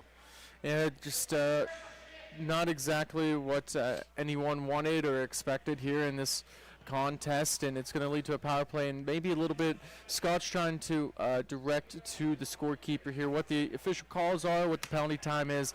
If we see or hear anything, we'll let you know. But like I said, the internet is, well, it's taking its good old time. So we'll see what we can do. Face-off is down low here in the roller dactyl zone with about 5:10 remaining. It looks like Spaeth is going to be serving for Morton just to get somebody on the rink for him, or on the penalty box, I should say. Power play opportunity here, and deflected in was by Fox. It's going to be carried in by Santapalo. Drops it for Voorhis. Works it all the way. Very aggressive forecheck here. Shepard to Sharon Govich, and now he's going to get pressured there. A little bit, again, of a forearm shiver, and just a little bit, I mean, not a little bit, maybe a lot of frustration here. And that shot goes in as Yokman had it, which is unfortunate. Just a soft shot there by Sharon Govich.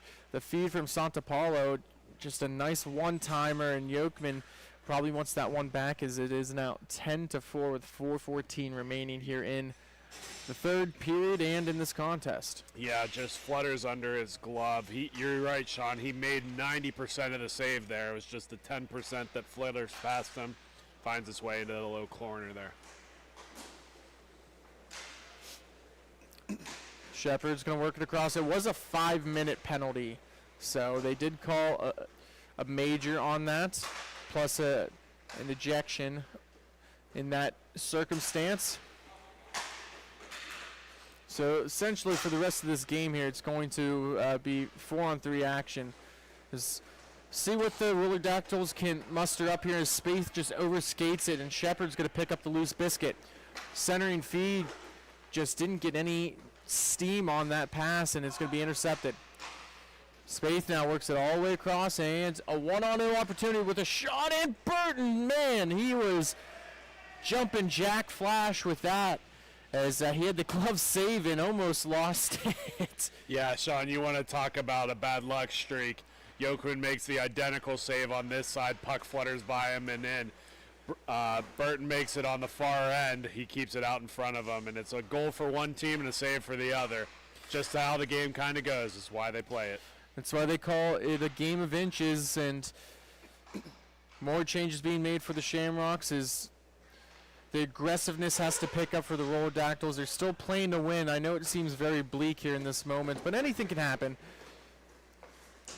Just going to clear it all the way around the boards, and couldn't hold it in the zone. Was loss as the internet does come back up here. Walking in is DeGangi, and a good poke check there by Spaeth. Trying to get it out, cannot, and just a couple of soft touches is going to get it to Natoli. Trying for a give and go, comes all the way back out at center. Now soft pass to no one. Unfortunately, he misread where his guy was going. Going to go the opposite direction, and puck rolling. Just a very odd, I guess, rink playing surface here. Not traditionally, but I mean, just how the puck has been reacting to the tile, and maybe because it's warming up outside and the tile's expanding, who knows? But it's not been favorable bounces for either side. Big sprawling save by Burton there. And the Shamrocks are going to again sit behind the nets, have a slow break out here. They're going to take their time. They're in no rush. And we'll see after this contest. So he works it across to McMahon. He misses wide. Well, we'll see the Pittsburgh Fusion and the hometown Indy inline in the T2 division. Yeah, Indy having a successful tournament in the T5 division this morning. So far they have been perfect. We'll see how they continue. Spaeth now stops up, slows it down, and hits off the skate of McMahon. Looking for an outlet, he gets one, and he's off to the races. 1-0, stick handles in, and Big save. no, they finally calls it. And that's going to be at least hopefully a feel-good ending for the Roller Dactyls in this contest to make it 10-5 with about 35 seconds left. Face off at center. It's going to get cleared all the way down low. Voice now backhand around his own net. Picked up by Shepard. They're going to look to just take the knee here in this one with the power play opportunity.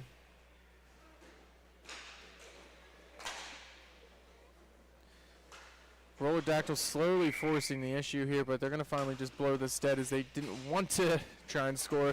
That will do it. 10-5 is the final. We will be right back here with Grove City Hockey from beautiful Indianapolis at Ellenberger Park. Stay tuned.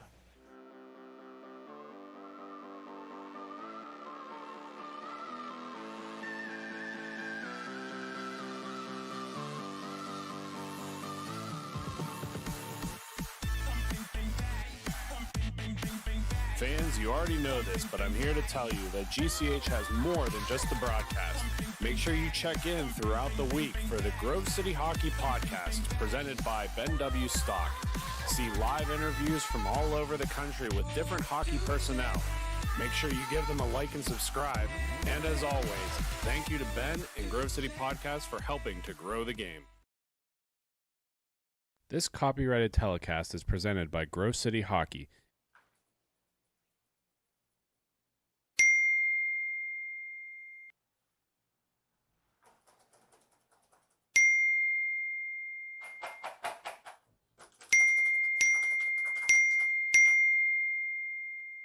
Frustrated and wasting time doing your own taxes?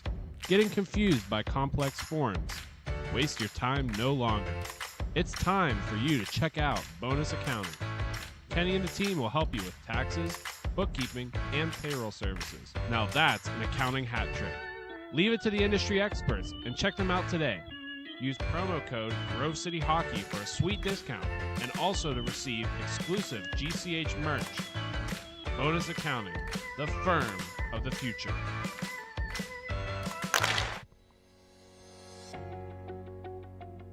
You know you've always thought about playing travel hockey.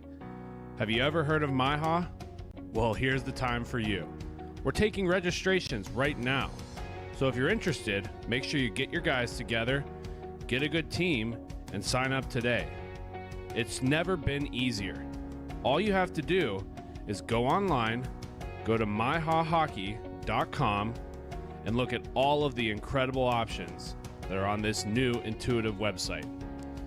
Visit standings, schedules, registration details, league information, history, and so much more. And if you ever have a question, it's so easy. Just go to the contact page and reach out to Carl, and he'll help you right along. Sign up quick because spots are running out. Visit us at MIHA Hockey.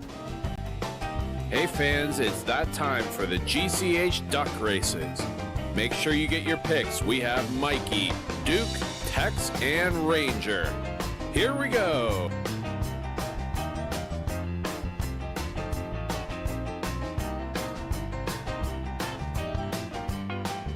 And your winner is Tex. Thank you again to Bonus Accounting for sponsoring the GCH Duck Races.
We're back live here from beautiful Ellenberger Park in Indianapolis, Indiana.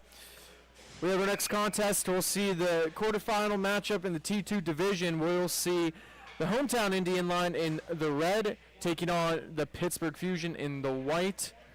And join with me here in the broadcast booth is Mr. You can call him Paul, call him PJ, but Mr. Cagle, how you doing? Oh, not too bad. Tired, exhausted, not looking forward to 4 hours back home. Yeah, I mean, that's, for those who don't know, you play with the Mad Dogs, you're in net with them. It's just a tough game earlier today. You looked good, especially on, Saturday. Yeah, I don't know what happened, but it just didn't come together for us today. Anyways, we move on, and we're officially underway here in this contest. And working from left to right will be the Fusion, and then working from right to left will be Indy inline. As the puck is down in the Fusion defensive zone, shot on net goes on to the netminder Proskin, and we'll talk about both these starting netminders.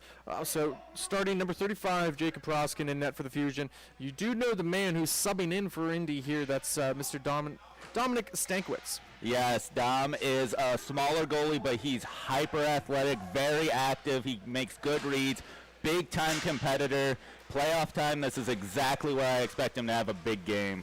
Now, let me ask you this, because some of you might recognize the name. He does play T3 skating now. Which one is he better at, skating or playing goaltender? He's a much better goalie than skating now. He sucks skating now. It's just toe drag releases all the time. We'll see here as it's a one-on-one opportunity, and that goes into the back of the net as the Fusion get on board with the first goal of this contest with 12:43 left to go here. I mean, you look at this, the defenseman has to take one or the other. He's just kind of playing lackadaisically in the middle. It gives Dom no opportunity. One or the other, you got to be active defensively. Just a 2-on-1 here, and we're already seeing some chirping here within the first minute 30 of this game. Is just an excellent goal scored there by Dylan Zalanka, set up by Matthew Varankovic. Yeah, these guys are way too good if you're just going to play lackadaisically in the middle. You got to get your stick in the passing lanes. As we're seeing a little chirp up, and we do apologize for any foul language you might hear here on the broadcast. That is not us, so hopefully the FCC will help us out on that one. And, oh, man. Another 2-on-1 is going to lead to the second goal for the Fusion, as this time Varankovic is going to put it in the back of the net. Once again, you're going to see here, what is Dom supposed to do in net here? You let a guy behind him, two guys go to the puck handler, leaving a backdoor option, and these guys are going to feast on that all day long. This game is going to be over quick, fast, and in a hurry if they don't actually start focusing in, locking in defensively, and giving Dom some help in front of them. You're not wrong there. Just, crossing up the defense. It's worked twice now in a span of about 2 minutes for the Fusion. As setting up behind his own net is Zalanka, waiting for a pass out. Gets it across. Going to carry it in is Hurst. Gets it back to Zalanka. He's going to take a long-distance shot as Dom seemed like he was a little bit off his angle there. He looked a little off balance. Didn't think that shot was coming through. As Hurst is able to pickpocket Dignan and tries to get back to Zalanka. Good back check there for Indy, as I think they're starting to realize their mistake. Now, almost spoke too soon, but Burton's going to come away with the puck for Indy inline, carrying it up through the neutral zone. Plays off for his feet. That's going to get taken away by the Fusion. Once again, trying to do too much. He just got put a shot on goal at this point. Feeds it in front. Hurst shoots it into the leg. And that was number 63. We don't have an official number here as they collide into this near corner right in front of our camera. Look at that. Some actual defense in front of Dom. It breaks up another opportunity that would have been a really good scoring chance. Hurst works it across. Carrying it in. Shot. Glove hand save. Trying to get it out of there. Two Fusion players on the one Indy. And Burton finally is going to walk away with it. Indy's going to go off for some changes.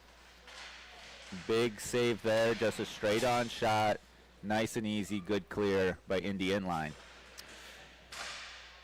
at the top of the point, walks in, fakes the shot multiple times, passes off the boards to himself. Now, tough angle, goes right through the mouth of the crease, comes all the way back out.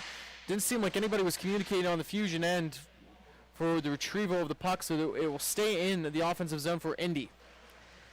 Still nothing too dangerous for Indy. Fusion has been able to keep them to the outside, even a shot there, nothing much going on. Now, while we have you here, as we have another offensive chance, another 2-on-1 opportunity, nice give and go, and this time Big stop. denied. What a save by Stankiewicz. As the Fusion boys are buzzing here, and there's 2-on-1 opportunities. First shot come off. This is what we talked about in the pregame. Big-time athleticism, great read to see the pass coming out in front, gloves it down. That is what he brings, and just ultimate competitor right there. And turnover.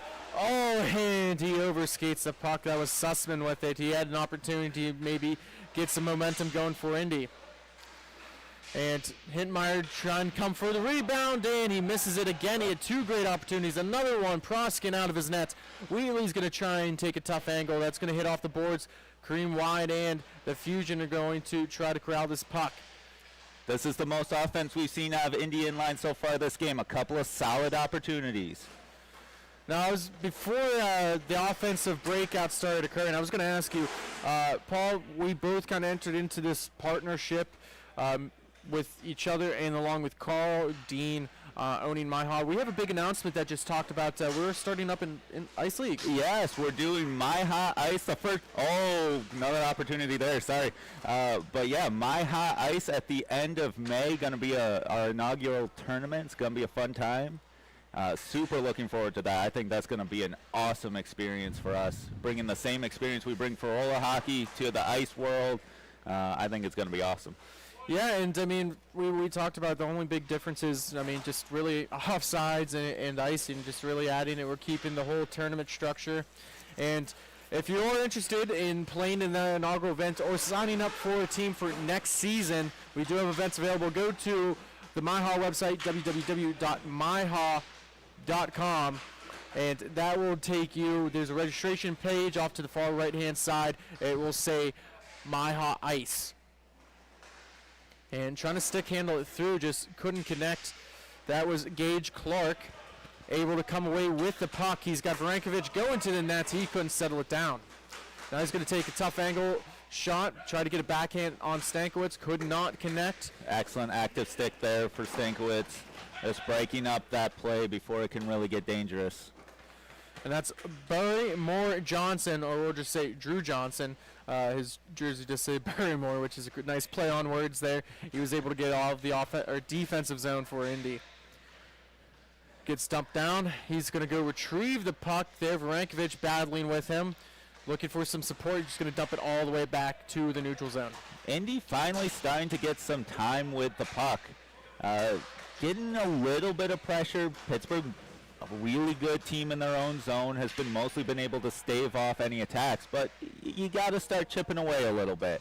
As I say that, of course, they give the puck away, but it's Zalanka with the puck, and the number 1 seed Fusion, they won both their games yesterday, taking on number 4 seed Indy, who were unfortunate to come away with either win yesterday, and that pits them up. It's only a 4-division team this tournament, thus why we see this matchup here. And maybe, Paul, what have you seen early and often from at least both sides? Pittsburgh has been really fast. They play very fast. They've had a lot of the more dangerous opportunities. Indy's starting to get some time of possession, like right here. Let's see if they can break it out. It's even 3-on-3. That's Hintmeyer, who plays for the Columbus Heat. He's subbing in this weekend for Indy, and he's holding on to the puck. Had a lot of good shot opportunities yesterday, and he's had some experience in the T2 division, this time playing with Indy, and he's been a big success for the T3 Columbus Heat team. Oh, tries to bank it off the back of his pad, looked like, but nothing doing there. Again, most of what Indy has been able to do has come from the outside. They got to try to to get inside the hashes here, try to get some stuff inside the dot, and get some better opportunities, because these are all super easy saves right now. Holding up behind his netminder. Now he's going to finally just skate it up. Believe that is Hurst. No, that is number 21. I will see here. A couple of subs here for this Pittsburgh squad. Absolutely no danger opportunity there. Dom just will glove that down, and we'll get a whistle and a face-off to the right of Stankiewicz. In his own zone, trying to get it out, but can't. I believe that's Andrew Heidi with the shot opportunity. This is another opportunity for the Fusion to get puck control, time of possession, and just continue to control this game as they've done for most of the first period. They got a 2-0 lead. They don't have to do much more, and as good as they are, they can pretty much run away and hide. And I do thank you for stepping in there. I had a little bit of a cough as Hurst carries the puck up, and now it's going to get it going the other way. Wheatley's racing towards it. Hintmeyer's going to support him. He has it. He's got Wheatley on the far end. He's going to take a shot, and he scores. What an unbelievable individual effort here. You're going to see on the replay, just takes it, not enough pressure. The defenseman for Fusion doesn't step up enough, and with that kind of shooter, that's not good enough defense. He wires one, bar down, and we have a 2-1 game. And looking for more here, but we have multiple players over skating the puck, and now Chip to himself. Hurst has it. He shoots and he scores. And, man, we were just talking about the momentum there for Indy, and it looks like a big answer for the Fusion. You can just see how dejected Dom is after that. You get a big goal to pull you within one, and then you have just a brain lapse where you got two guys on nothing. Like that, what are you supposed to do? I think there was a lot of overskating there in that neutral zone. I mean, it just, again, some funky bounces, man. Just a soft, innocent poke check leads to a 2-on-0. You have got to play smarter after getting a goal, after getting some momentum. Shot on net by Varankovic. He's going to get his own rebound, trying to glove it down. Dobrzanicki is going to whip it around the boards for Johnson. Johnson stretch pass to Burton through the neutral zone, opposite end. He leaves it for Dobrzanicki, who picks it up, goes to the toe drag on the backhand. Finally gets it off, and now it's a battle in front, and what an excellent save. Save there, in tight, gets his blocker on it, and we're going to have looks like a power play for Fusion. I didn't see did you see anything there? I didn't see anything. I don't know what happened there, to be honest. We do have a little bit of a tougher angle here for our broadcast booth, as we're at the very opposite end. So, didn't see anything. Obviously, we do always trust the referees in making their call. So, and we're not just saying that because we're the owners of the league. Well, I think a lot of it, I mean, the whole thing is you got to let them play. It's the highest division. Give them the benefit of the doubt. I mean, we allow the physicality. I think 9 times out of 10, they usually make the right calls. So what's Indy's plan here? Are they just going to let them skate out the rest of the first period with an extra attacker? Like, you're already down 2 goals. That is exactly what it looks like, and get the period fresh. Zalanka works to the cross. They're making this a 4-on-3 essentially with the extra attacker out there, so they're on a power play to begin with. They wisely set up and finally going to get touched up. I'm not going to lie. That was a horrible pass. Like, you have complete control, and that, of all the passes you're going to decide to do, that's the one you pick. That's a choice. Maybe a little bit of miscommunication. We all, make mistakes here, and we got about 15 seconds left in this period. Face off down. Battle for Johnson pokes it all the way through, and that should do it. We'll see maybe if they want one more, and nope, that'll be it. We'll step aside here after one period. It is 3-1, the Fusion over in line. Thank you for watching Grove City Hockey.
We are back for the start of the second period.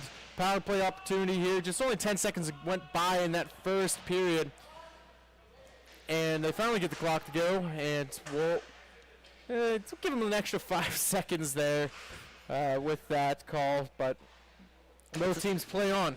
It's not like Indy needed another disadvantage. Adding another 5 seconds on this power play doesn't seem to help. No, it does not. But the Fusion will take it as they set up kind of a modified, it's almost a box formation. You can usually do a box diamond. They have Hurst down low, and he's kind of just floating from right to the left-hand glove of Stankiewicz to the outside. Big block there by Indy. Get it clear. Get some fresh bodies. Oh, no change at all. Oh, yep, one. Very casual change by Indy. It's going to lead to an opportunity here, trying to feed it down low. As Clark worked it to Hurst. He's going to go all the way back up top. It's like, look, fellas, you're already down 3-1. You're already down a man on the PK. Do you want to be down another man? Like, you have got to change with more intentionality. Yeah, I mean, got to have that intensity. But they're almost done with this penalty kill. Big save. I apologize. You're going to say that. Big blocker stop there. Solanka works it across, trying to tip in front to Hurst. Hintmeyer harassing. They're going to work it all the way back up top to the point. Just slowing it down is Clark. Now he little stutter maneuver, gets it right to the slot. He lets it go, and he misses the net. Another opportunity from the high slot. You cannot keep letting these happen. The point man for Indy has to be able to block those off. His penalty time is about to expire as we get back to even strength hopping out of the box. Just about 2 minutes have gone by here in this second period. Another big stop there from Dom as the penalty is expiring. They need to get this out. And Indy trying to get out of the zone. A little bit of miscommunication. Backhand saucer by Hintmeyer to Dignan. He's going to get harassed there by Zalanka. Carries it, drops it off.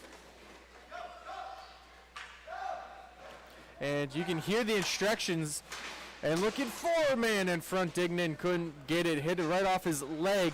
Burton now forechecking. You can just tell, like, the passes are a step too slow. They're moving a step too slow. Like, this offense has no rhythm to it, has no motion. Carrying it up. Number 91 with the shot. We do have a player listed on the roster. I do know that is not him. As Hintmeyer has an opportunity, tries to go toe drag, gets a stick lift. It's going to look to go all the way back. It's been one of those things. It's been Hintmeyer and no one else for Indy. This offense has been pitiful. That's the most dangerous opportunity they've had all period. And we're almost 4 minutes in. And looking for the long stretch pass, and just past Hintmeyer's reach as Zalanka now is going to try and chip it out. He loses an edge. It's going to be a 3-on-1. Still, what a poke check by Zalanka. Prevents that opportunity. He's going to carry it in. Tries to leave it there, and he turns it over. Hintmeyer with a big time effort on the back check. Now Indy's going to have an opportunity. If they could actually pass it and catch something. It sounds like you're a little bit more frustrated than they are at this point. And this would drive me nuts. If I'm Stankiewicz in that, I'm losing my mind because you're balling out and your team can't execute a pass. And we'll see here. They finally execute one there. It's going to be carried up there by Wheatley. Wheatley lets a shot go, but it goes right into the legs of Clark. Trying to get it out. Sussman now coming up from his defensive zone spot with the stick check.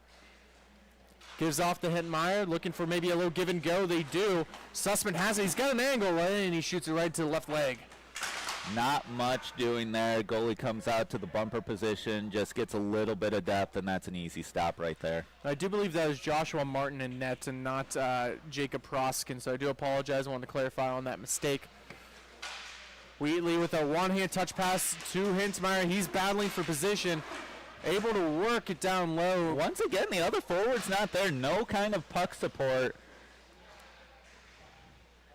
Indy's offense has looked incredibly flaccid here to start this game. No strength, no no puck pressure, no support.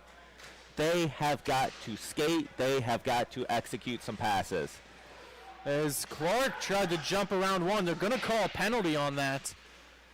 You can't go almost knee to knee and expect a penalty to not be called. It's a little close. If I were Indy, I would think that's probably a little bit closer for my taste. But at the end of the day, you can't go for someone's knees and expect not to get a call. I agree with the ref on this one. You can hear Scott Heineke give the explanation for that, and I mean, safety is a priority here, obviously. That it doesn't matter what league you're in, you can't do that. You can't. Absolutely not. Like, if it's gonna be that close, it's gonna be a call. He looks like he stuck his leg out. Either way, Pittsburgh goes on the power play once again.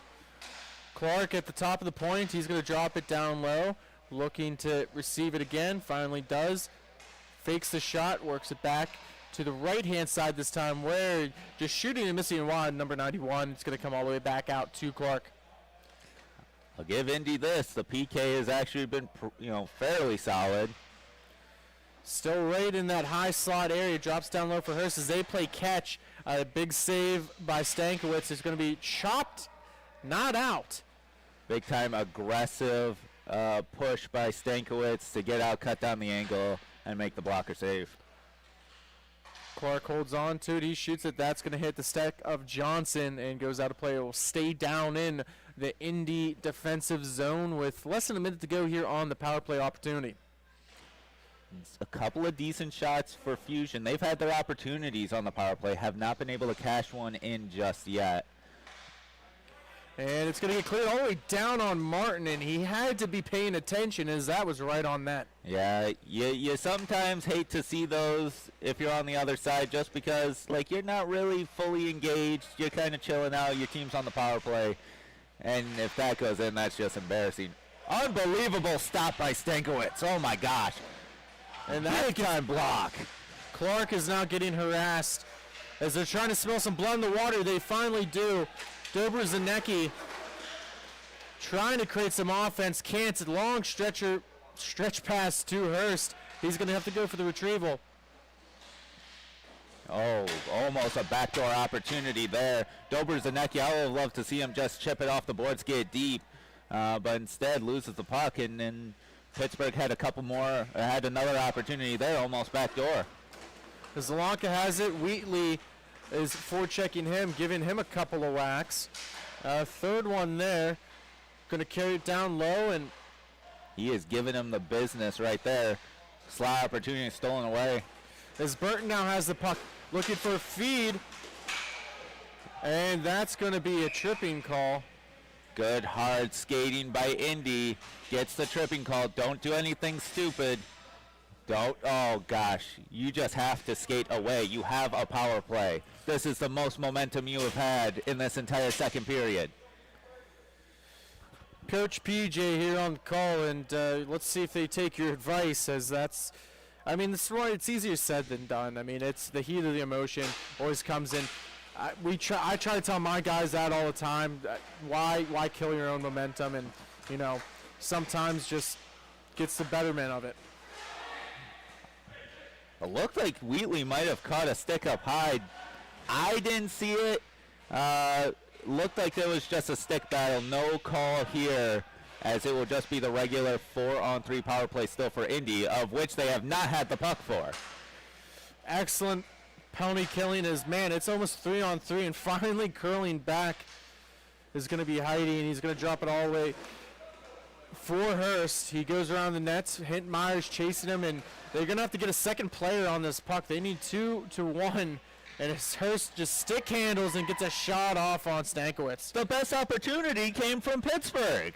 You have a man advantage, and that's such soft defense in your own zone. You got to put pressure on the puck and actually get it going. Get this power play going. Dignan finally recovers. He gets it to Dobrzanicki as Burton's going to get a shot off. Martin with the save. Hurst taking his time and finally clears out. And look at that again. No body beneath the top of the circles for Indy inline to go after a rebound. This is atrocious. Shot on by Hintmeyer, and Martin's going to go for a cover. We'll have a face-off down here in the Fusion defensive zone with about 30 seconds remaining here in this power play opportunity. The Fusion goalie hasn't even been challenged yet, realistically, outside of the one shot by Hintmeyer, which was unbelievable. Other than that, it's been outside garbage, just absolutely no opportunity, even with a power play.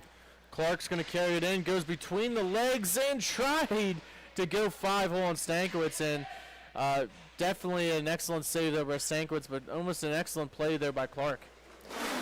The wonderful hands there by Clark to get an opportunity. Stankiewicz is able to stand tall there, but once again, another short-handed opportunity for the Fusion.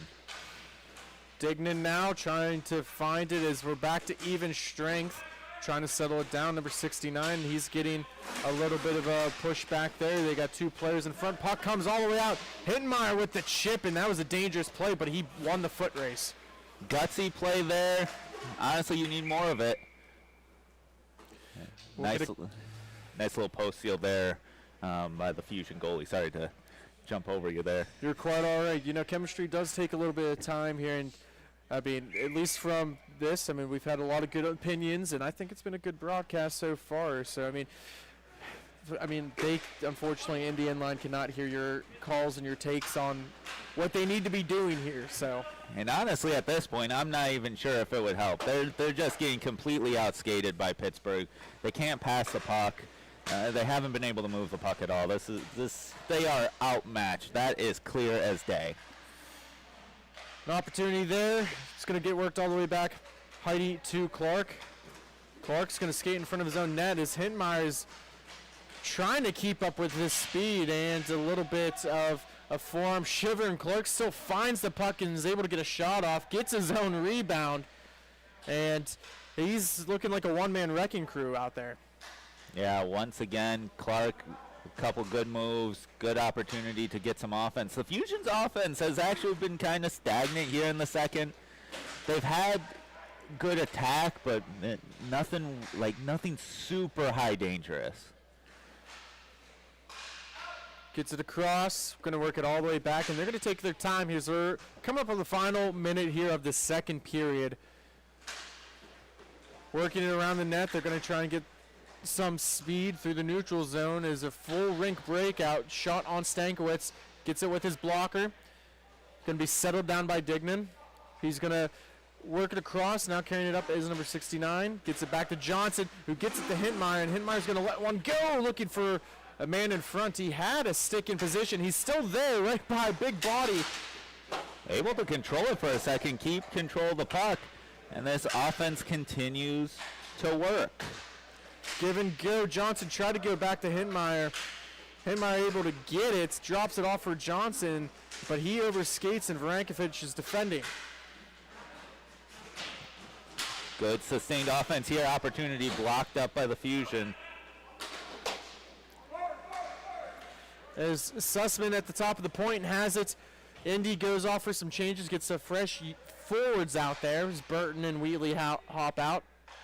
This right here, this last about 30 seconds to a minute has been the best Indy has looked offensively all game.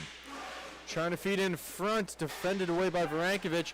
Could be a 2-on-1. He's got a man going straight to the net, gets it on his stick and just ran out of real estate, just almost outskated the rink entirely. Wheatley now has it with a couple seconds left. Works it around, and Martin with a good poke check there. Good thought there by Wheatley. Give yourself an opportunity. And that's going to do it for the second period. We're going to step aside here for the final frame. We'll be right back. Thank you for watching Grove City Hockey.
we're back live.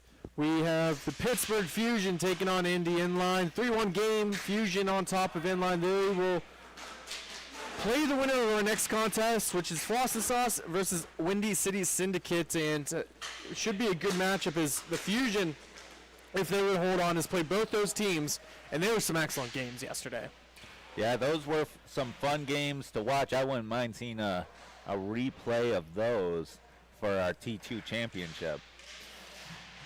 And we've talked a lot about what Indy has done and what it Oh my gosh! What was that? Well, let's see if I were able to get this replay down. As this is absurd. Behind the back, he just whacks at it. That's unreal. Oh my gosh. We had a little bit of a stopped clock issue. I think the netminder Martin was trying to fix some of his equipment.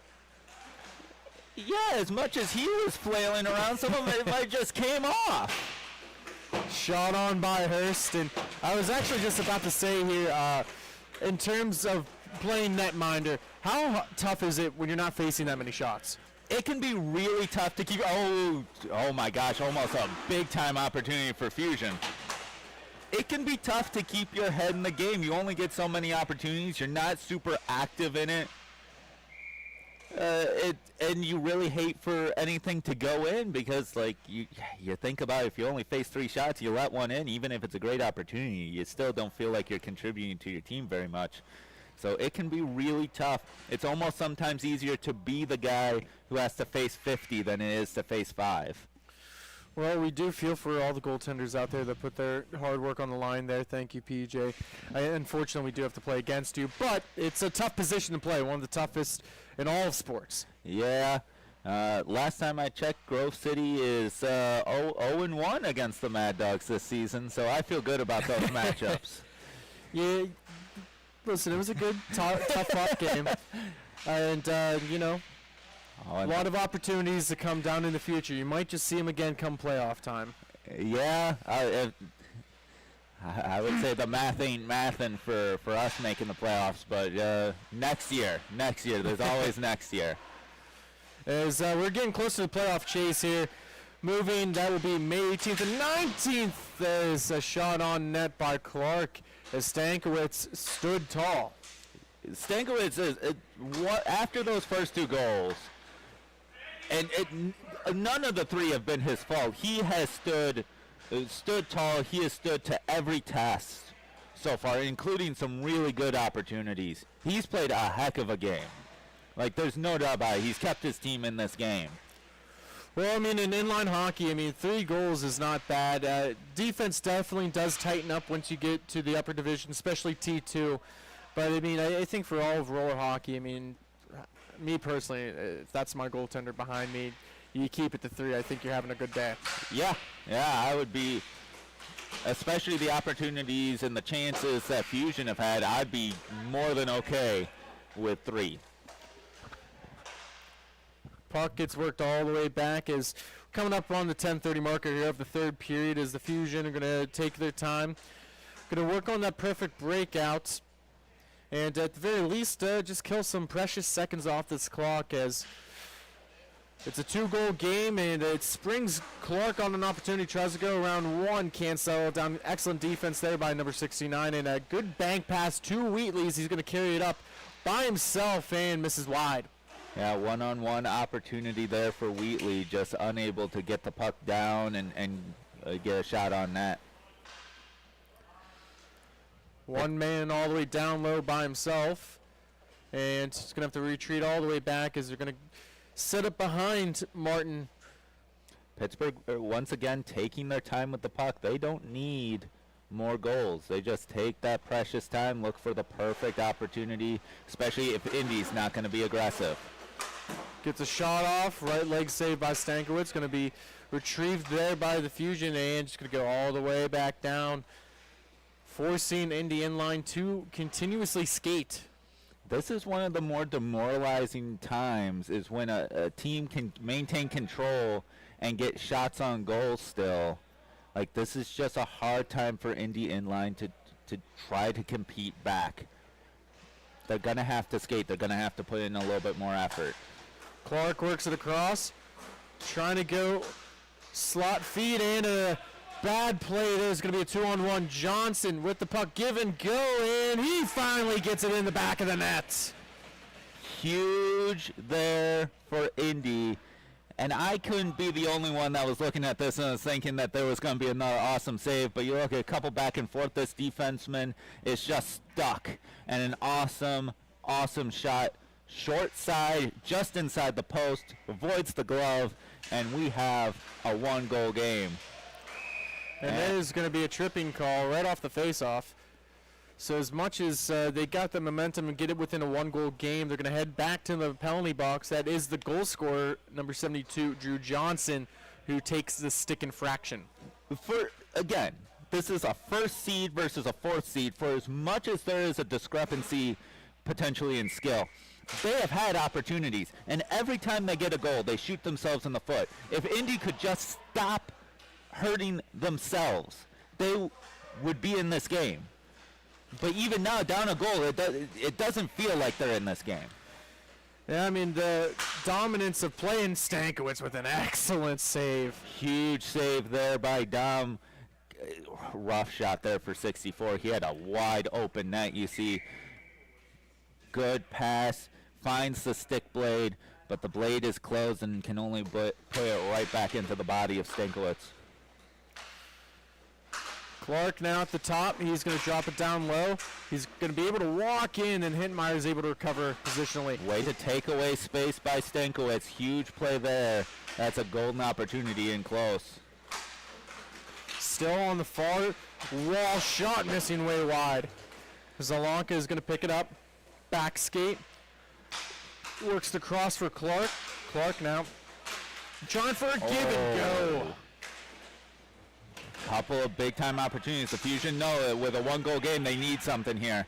Hintmeyer with the takeaway, trying to create some momentum. He has Burton with him and just overskates it, but at the very least, he forces the Fusion to regroup in their own zone. I'm surprised he didn't let that rip again. That's right where he scored his goal earlier in the first period.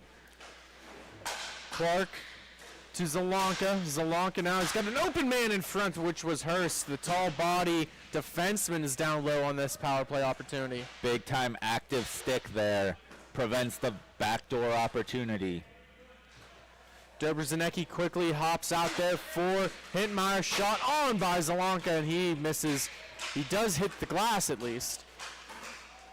Now trying to shorten this up. 4 seconds left on his power play opportunity. Clark's going to carry it to the slot. Gives it to Hurst. He drops it across. Now looking back for Hurst, and a good poke check. Dobrzanicki now racing for it. Gotta get this out. Oh, no. And there's a player colliding, and it's going to get worked back to Hurst and through the 5-hole. And not a power play goal, but it definitely played a factor as we're trying to get it out of the zone, and goes right to the stick. You have got to get this puck out here. I'll say this, the defensive effort was better, but you have got to get the puck out of your zone.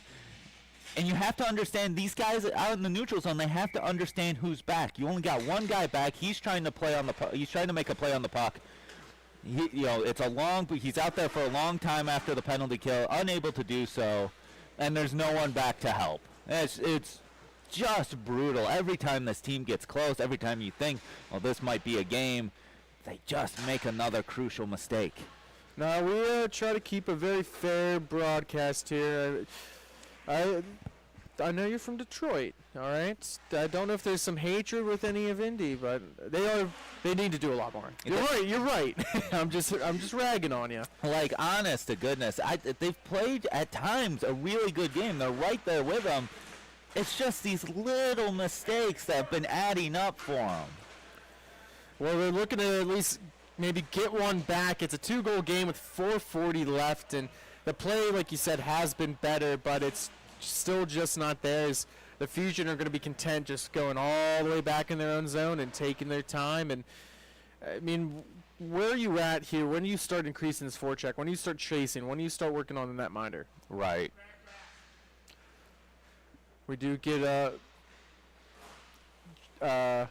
a little bit of information here from the referee. Potential hazard here. I'm going to have to talk to some of the Indy guys here who are actually on the bench as they do help run this. And that's a good goal. What a huge goal there. And I'm not sure if you were able to see that. It looked like we might have had our replay viewer still going. Our bad. That's my fault. That's not your fault. That's my fault. But big goal there by the Fusion. Opportunity in the high slot. Good shot. And we have a 4-3 game again. And look, we got a draw. And Indy did not commit a penalty. This is unreal. So Fusion will collect in their own zone and they'll break out. Here comes the Fusion.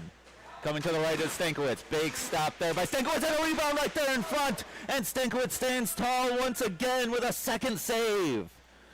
Huge stop there to keep this a 1-goal game off of a funky rebound. What an excellent play there, and I might have to let you just take over calling for the rest of the day. That was an excellent call, and I mean, Dom's been on his head all day today. This is crunch time here. The Fusion will collect behind their own net as they look to break out. They're only up 1. They may not be able to run away and hide anymore. Here they come. Broken up. Number 8 for the Fusion collects. They will recollect in the neutral zone and begin a breakout once again. Collecting behind their own net. Indy will chase. Still being patient. 2:35 left here in the third period. 1-goal lead for the Fusion. The number 1 seed being challenged here. Stick handling the puck, but it's broken up. Passes it all the way back down the floor, and Fusion will collect in their own zone once again. Opportunities for line changes all around. Rankovic with the puck. He's going to outlet to Zelanka, who gets it through the neutral zone to Hurst, who carries it on into the offensive zone. Just a little hesitation maneuver defended away by Hintmeyer.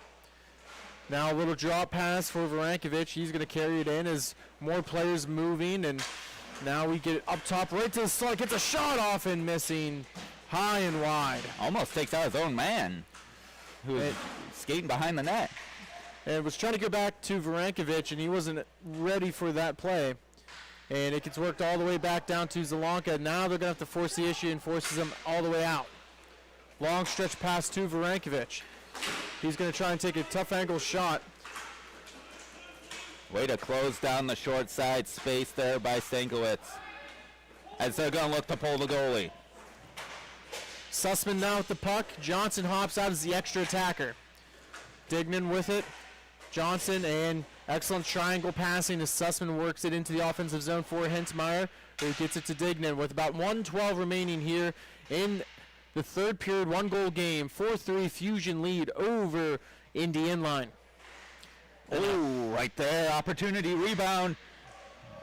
Redirection goes just wide. We have 2 players still trying to get up and recover from that. Martin hugging the post. Indy cycling it around. Passes it. Broken up in the middle. Oh, flubs on a pass backwards. Does not appear to be a penalty. Just some physicality. 37 seconds here. Pucks along the boards. Bodies. And there's some physicality there. And here we go. We got pushing. We got shoving. We got some action. The referee trying to break it up. But there's a massive humanity. 2 competitive teams. Couple late shots here. Will we have an actual fight? I don't think so. I think there's no dance partners here. Man alive, there was 1 late hit in that scrum, a little late shove, and that set everything on edge. Yeah, I mean, it's a dangerous play there along the boards. I think there was an initial one. You mentioned it in the call that, I mean, questionable. They didn't let him. They let him play. Then there's a second one, and then the floodgates open. Yep. Looks like the referees are going to gather together to sort this out. Will there be any penalties called that could impact the result of this last 32 seconds? See if we can get the clock back up here on our end. 1-goal game.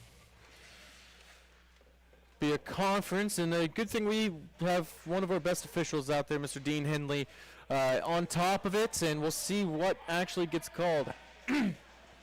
This is going to be interesting because there was a late man in right as the whistle was blown, or right after the whistle was blown. So they're going to have to make a judgment call. Plus, the pushing and shoving afterwards, I think there's probably just going to be offsetting things here. I don't see anyone getting a power play. But at the end of the day, we're going to see what happens. This is a huge call coming up. I think the funniest part here is it's the two players that are talking the most. As, everyone else is kind of just standing around waiting for it to die down just a bit. That's how it always is, right? Like there's always like a couple of people from each team who are trying to plead their case to the referees, and it really, I don't know how helpful that is, if I'm being completely honest to you, but you know, that has not stopped anyone yet. Yeah, I mean, I've never seen a ref overturn a call in any sporting event in my lifetime, but they can make their points all they want. You have not been a Detroit Lions fan, have you? We get it all the time. It's the weirdest thing.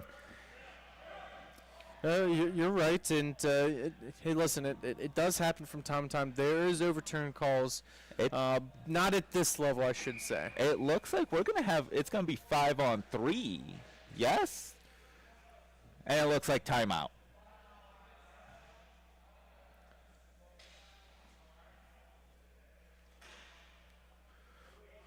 So we're gonna time out here. We'll just stay here with the broadcast as we only have 32 seconds left. We'll see how this kind of all shakes down. It did get some information that it was offsetting. Okay, so offsetting calls. It was interesting because Pittsburgh Fusion comes out with only 3 guys. So that's what was interesting. Why I thought there could have been a power play. But maybe they were expecting the timeout. Maybe the 4th guy just doesn't come out. So that's going to be interesting. And we're going to see some repair work from our good man Jake Drzinski. Maybe not exactly what we're hoping for, but I mean, duct tape is pretty strong. So I mean, it's been such a weird year for glass. Like we had the issue in Columbus, we had the issue in Taylor, and now another issue here. The glass just not keeping it together. You know what's funny, and I'm not calling anything. The guys in Columbus, great guys, Cody and everything. It's just funny that happened and that video came out about how breakable that glass was. But, they were good sports about it. As we're back underway here. We have 27 seconds left. There is one extra penalty, and it actually is for the Fusion, so it is 4-on-3. You were correct. Yeah. We'll see how many shots they can actually get off here. Can't lose the puck here. Opportunity. Ooh. I mean, this is all you can ask for if you're Indy. You have a golden opportunity. Oh, puck still at the far blue line. Long distance shot, and I think that may have clipped his own man, and that will do it.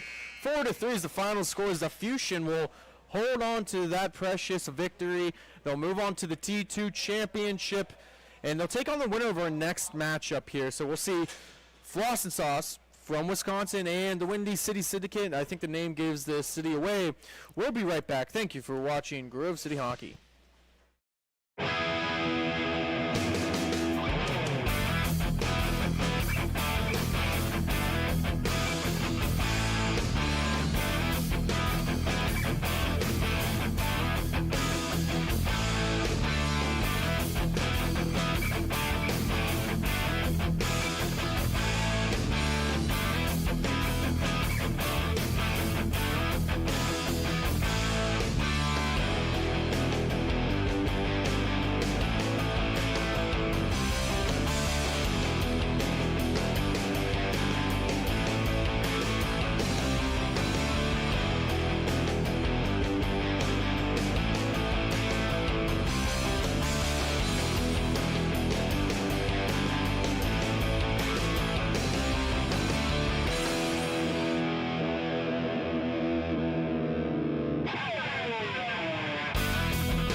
we're back here from Ellenberger Park in Indianapolis with this matchup between the Windy Cindy Syndicate in orange and Floss and Sauce in black.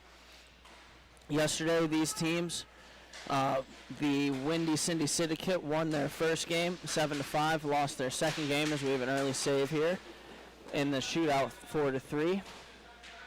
And for the Floss and Sauce, they lost their first game 6-5 and won their second game 6-2 for a 1-1 record on the weekend. My name's Brandon Britton. With me is Paul Cagle. Paul, a.k.a. Paulie Walnuts. How we doing today, and what do you expect from these teams? It's very interesting. Both of these teams lost to the Pittsburgh Fusion. They're very similar. They've had very similar weekends, so I would expect a close game, pretty even matchup. Although I will say Syndicate's been carrying play for the start of this game. And a shot on goal goes wide. It'll be worked back behind their own net by the Syndicate, and they'll play it forward, skating up with it now over the blue line, over the red line, and feeding it on back is the Syndicate. That's Mametal. Just maintaining control, staying patient, doing their thing. That's going to be the Syndicate's game here. They're not going to try to play too fast. They're going to look for good opportunities. And trying to come through to the net was number 58 there. Puck knocked off his stick, and Floss and Sauce will take over. Looks like a quick little line change here for the Syndicate. And it's going to be walkered away. And they'll work on back. It's going to be sent on where it can be played by number 27. And they'll send it diagonally up the rink, cutting to the middle, and having it knocked away was Floss and Sauce. Good defense there by the Syndicate. Here's an opportunity. Shot, save made. That's the best opportunity either team has had right there. High slot opportunity for Syndicate. And that's a first real opportunity for either one of these teams. I don't know how many opportunities either one is going to have, to be honest. Again, super even teams. But right now, Syndicate has maintained control completely. And we'll have the Syndicate bringing it up again, and they'll button hook back. They're gonna move it to the far side, and here they go. Over the blue line, and a backhand pass there. Good support play, and a shot goes off the shoulder of the goalie for Floss and Sauce. Big whack taken there. Now, one of the things I want to see as this game moves forward is this is not the same goalie that played yesterday for Floss and Sauce. So I'm very curious to see how he holds up and how he can impact the game. Yeah, this is one of the few teams that run a two-goalie system. You don't see it that often in this league, but there have been a couple teams in the past. The Sixers did it last year in T2. So there's been a couple teams that have done it in the past. Floss and Sauce is one of those teams. So far, he's held up. Like, a couple of really good opportunities for the Syndicate, and he stood tall. So far, so good. And it'll be the Syndicate with the puck again. Working up the near side now. And it's going to be worked along. Here comes a play to the net, poked away by the goaltender. And now it's going to be turned out of harm's way by Floss and Sauce. They'll move it behind their own net and then up the boards on that side. And a shot on goal hits the bar. That was way more dangerous than I think anyone was expecting that to be. Everyone was kind of playing casual. There was only one player up for Floss and Sauce, and that rings off the bar. That was the best opportunity Floss and Sauce has had. And we'll have another opportunity for Floss and Sauce perhaps as they continue to control the puck. And a shot from around the bottom of the circle is gobbled up by the Windy Cindy Syndicate. Good goaltending there, keeping it simple, keeping it quiet, just protecting the short side, and that's going to be an easy stop for the Syndicate netminder. And it's going to be a battle for it on the far side. Poked into traffic, and eventually it's going to be the Syndicate emerging with possession. And Though bodied off the puck, defended well there by number 26 in Floss and Sauce. And he circles with it. And then it's going to be moved to number 27 for Floss and Sauce. Drop pass through the neutral zone. No opportunities for an easy breakout for Floss and Sauce. Syndicate, both times Floss and Sauce has tried to break out here in the last couple minutes, it's been pretty much three-man back, very, very well defended. Great back check there. That's a huge play by the Syndicate. Syndicate have not let up really any big opportunity, but here's a turnover. Opportunity right in front. Shot, and it doesn't go. It looks like it just went wide. How did that stay out? No. That looked good. Here's another opportunity. Shot, save made, and that will be redirected behind the net. Floss and Sauce with a couple of big-time opportunities here. It'll be swung back to where the Syndicate can play it in the neutral zone, and walking in and shooting off the stick of the defender was the Syndicate. And they'll send it all the way back into their own zone. Floss and Sauce will get a change as the Syndicate maintain control of the puck. Syndicate trying to regroup after kind of a fire drill in their own zone. They need to settle down because a couple really dangerous opportunities for Floss and Sauce. And here they go, the Syndicate coming in, and a shot turned aside by the goaltender. And it's going to be worked along back. Floss and Sauce will regroup after the big pad save by their goaltender. Normally we would have his name, but the roster's not coming up yet. Yeah, the Wi-Fi around here sucks, man. I don't know what it is. So if we don't know your name, we apologize. And it's going to be taken now on the far side by number 19. He'll work it on back. He'll move it diagonally forward and now diagonally back up the same side. And eventually they're going to reset once more. And stopping behind their net with it, Floss and Sauce looks to get going. You know, some people might look at this and say this is a boring game. I'm not one of those people. This has been a chess match. Oh, looks like the goalie on the bench kind of got nicked there by the puck.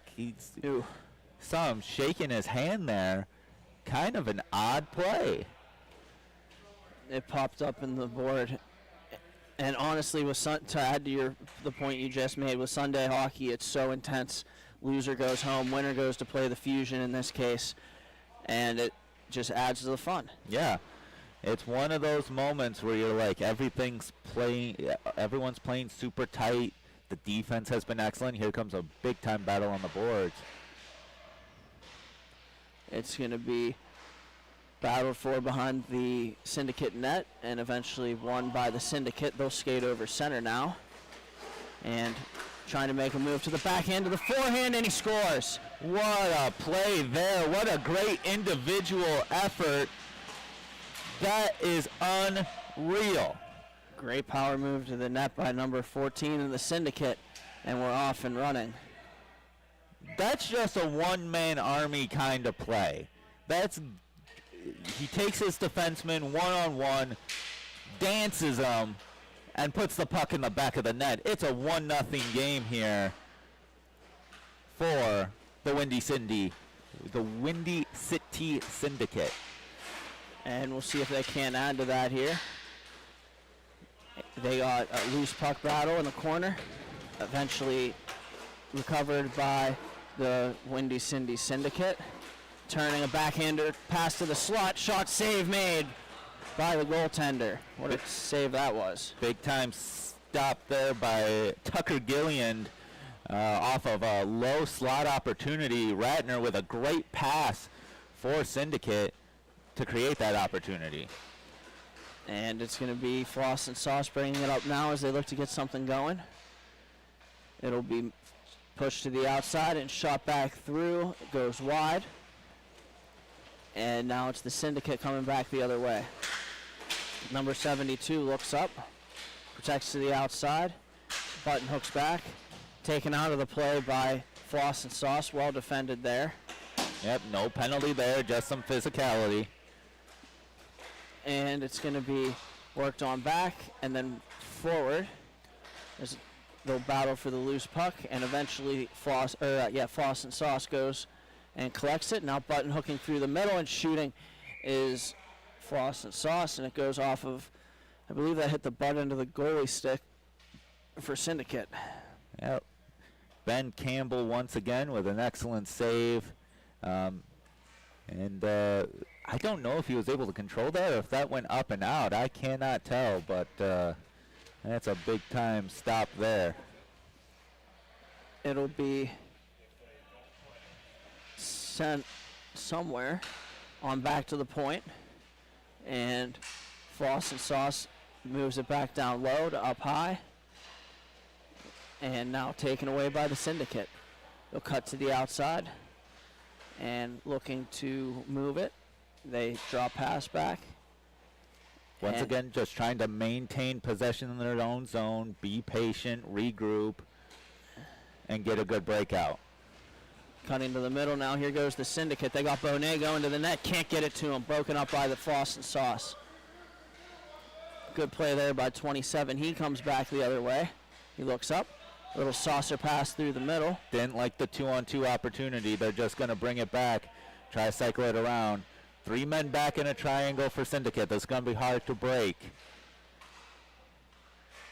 And it's going to be shot off the pad of Campbell and then worked on back to center. Looking up now. And going left, going right, throwing it towards the net from distance, and it's sticked into the netting easily by Campbell.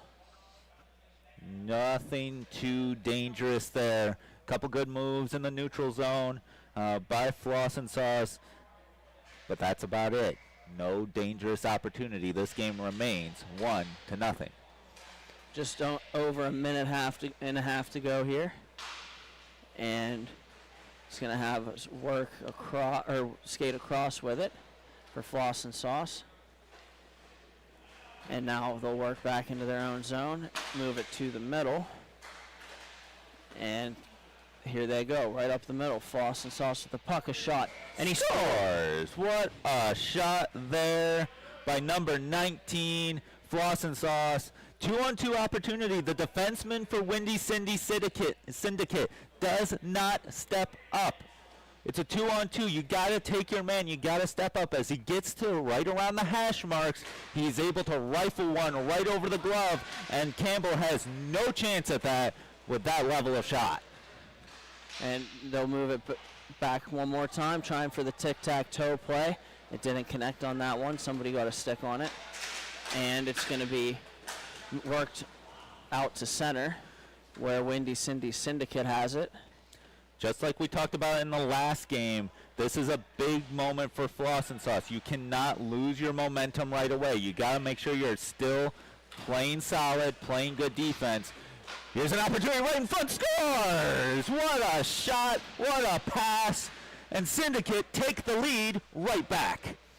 Yeah, a harmless looking play there. The puck was along the boards of the outside of the hash mark on the far side. They move it in front. Not even a real release. Just turn your blade over and let it ramp off your stick and into the top corner.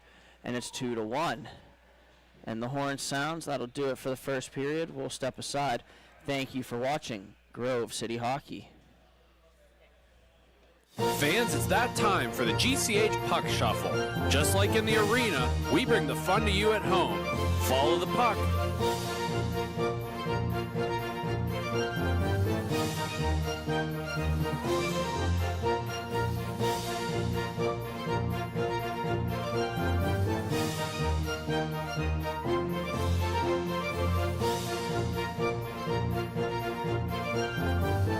Now, which number is the puck under?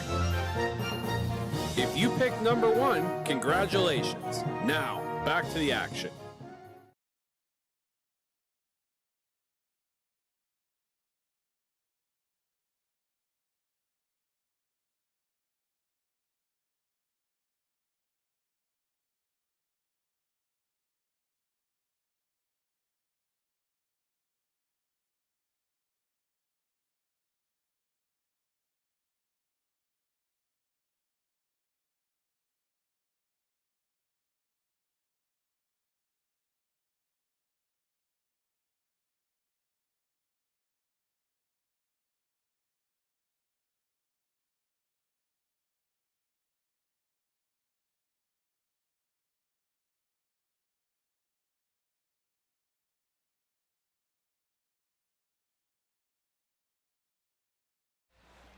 And we're back with the second period of play. We have the Syndicate over Floss and Sauce 2-1 right now. We literally just talked right before the break that once you get that equalizer, you have to play solid, and they let a man in the slot all by himself. You know what they say? They always try to avoid goals in the goals against in the first period or first minute of a period, and goals against in the last minute of the period. We almost saw one in the first minute of the period right there. Right back, and a good save there by Campbell. Ben Campbell with a great stop. The first one was made just a few seconds earlier by his crossbar. That one made by his pads. And we'll have a face-off now. It's going to be taken now by Griffin Kluzek. Patiently behind his own zone, behind his own net, waiting for an opportunity. This is the difference between T2 and some of the other divisions. There's way more patience at this level. It's going to be brought up along, and a good save there on the pass by Campbell. There. Big time opportunity, and he comes across and gets the blocker on it. He's been strong so far, Campbell, for the Syndicate. He's had a good game. The only real opportunity that he missed was the one goal by Floss and Sauce, which was in the low slot. A really good opportunity. It's real hard to stop those. And a shot towards the net goes off a stick and out of play with 12:20 remaining in the second period. And make sure to like and subscribe to the Grove City Hockey YouTube channel. We are close to hitting 1,500 subscribers and could use your support. Just type in Grove City Hockey YouTube and click the thumbs up and subscribe. Grove City Hockey, growing the game. And to be honest, if you're watching the stream right now and you're not subscribed, what are you doing, man? Just swipe down on the little chat button and just hit the subscribe button. It's not that difficult. And we'll have it worked back here. It's Matettel for the Syndicate now. Dylan Matettel. He moves it to the far side. And it's going to be Aiden Dufert playing it back to Matettel. And Matettel cuts to the outside across the middle, and a backhander catches the glass. It's going to be worked along by the Syndicate. Here they go, and a shot attempt and a good save there by Bartholomew. Another big-time stop. Correction, that's Gilliand. Tucker Gilliand in that now. Yes, Jeff Bartholomew is the one sitting on the bench. He's got some Sweet Brian's pads, though. He does have a nice setup, indeed. And the ref looking awkward there off the face-off. It looked like either a stick or a puck almost caught him up high. Well, it's Stankiewicz. You know, he always looks awkward. Nevertheless, we're glad that nothing crazy happened there. No accidental friendly fire. And it's going to be sent on back by the Syndicate. There's a race for the puck. Floss and Sauce is the first team to it. They'll work it across. And then back up the rink. Here they go. And shot on goal is turned aside by Campbell. And then picked up by Dufert. Here goes Dufert and the Windy Cindy Syndicate. Cutting to the outside, back across the middle, and a shot. He scores. A beautiful play there. And we're even at Syndicate's up 3-1. Let's take a look at this one here. Looks like a coast-to-coast right here. One pass. Does not actually make the pass. No, the other guy for Syndicate takes the defender out of the play. And from there, he gets to walk in on Gilliand, and that's easy as she comes right there. 3-1, Syndicate. And Floss and Sauce now has possession. They'll move it across and over the blue line. Losing the puck in their skates before playing an overlap pass that works out is Floss and Sauce. And then a loose puck along the boards. It's Bonet trying to get there for the Syndicate. gets some help from one of his line mates. And then it's going to be worked on to the near side. They'll control along the outside. This is Floss and Sauce eventually steals the puck. Trying to cut to the outside again. Zigging and zagging and going back towards his own zone. It's going to be Floss and Sauce. Cutting to the middle. Shot attempt goes off of Bonet and wide. And the rebound is battled for on the far side. And a couple players in there digging at the puck. And now it's going to be banked off the boards. A dangerous pass there, but a good play by Bonet to get his stick on the centering pass on the semi-dangerous opportunity from Floss and Sauce. Turnover there in your own zone, and Floss and Sauce almost had a big-time opportunity to turn this around and try to make this a one-goal game. And Floss and Sauce with it again, trying the far side. Pass goes off the stick of the intended receiver and will go where Campbell can smother it. Yep, nothing going there. The pass goes awry for Floss and Sauce. At least they get an attacking zone face-off, which they will win. And it's going to be worked on back, carrying towards their own zone is Floss and Sauce. And now it's going to be worked on to the outside. Shot pass attempted. And a similar play there that was but to the second goal. Big time opportunity there. Almost got the stick on it enough to get it to go. And another opportunity exactly the same the other way, and it just goes over the net. These teams love the backdoor tip play. And a shot on goal, and it goes off of Campbell and out of play. Off the bar and out right there. Thank your post. Give them a tap. Because once again, Campbell, you must be living right, because that's another shot off the crossbar that stays out. And Syndicate win the face-off. It's gonna move, or they're gonna move it up. It's Mattettle. Mattettle coming along across the middle. Looks up, pass across, and it's shot straight out of play. Big drive there, and that goes way up and way out. The net is only 6x4. He was hoping it was about a 16x4 right there. His teammates were giving him mock cheers, and he saluted them on his way back to center. And it's going to be Floss and Sauce coming back the other way, and a shot goes off a stick and is controlled by Aiden Dufert. Dufert moves it to the far side. They'll go up the rink with it.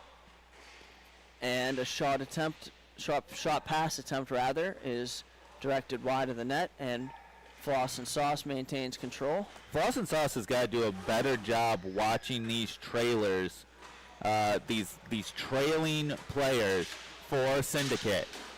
There's been a couple of opportunities that Syndicate's been able to get a stick on it, and it just goes wide. One of these is going to go in.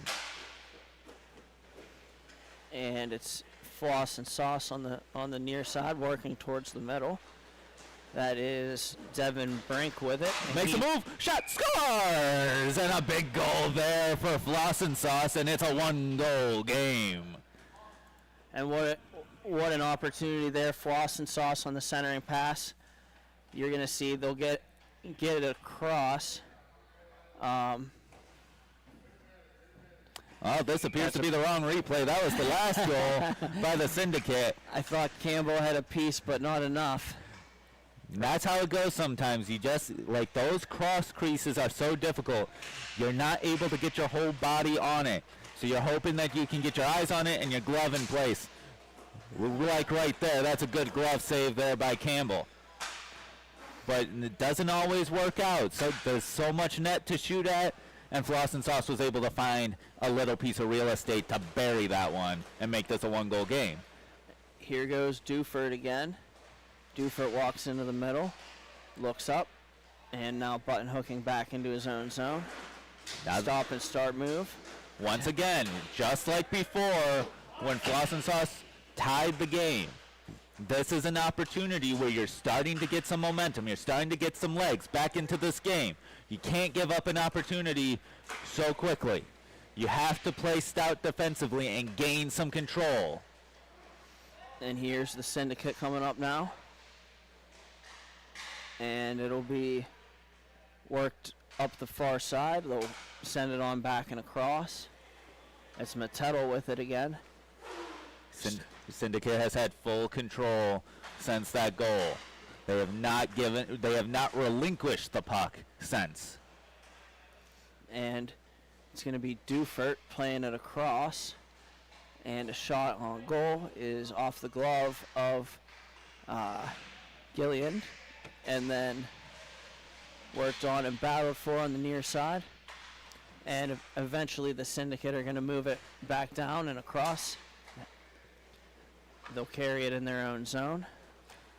The most that Floss and Sauce has touched this puck since that goal is the goalie's glove. Also, apparently, Bonnie or whatever we've been saying it is pronounced like Bonnie.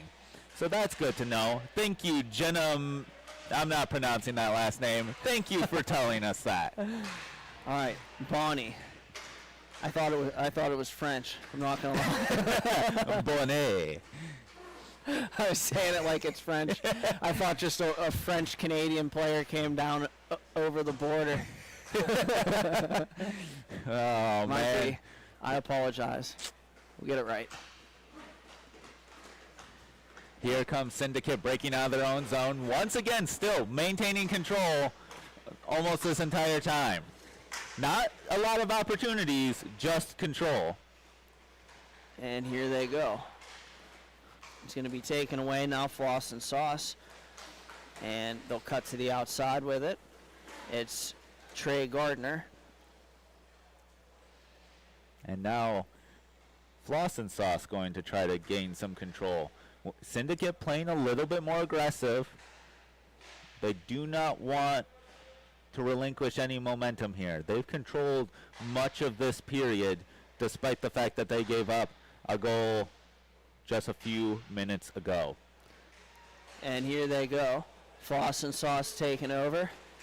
With speed through the neutral zone. They shoot it on goal. Oh, it snuck by Campbell, laid right at the goal line, but it would not go.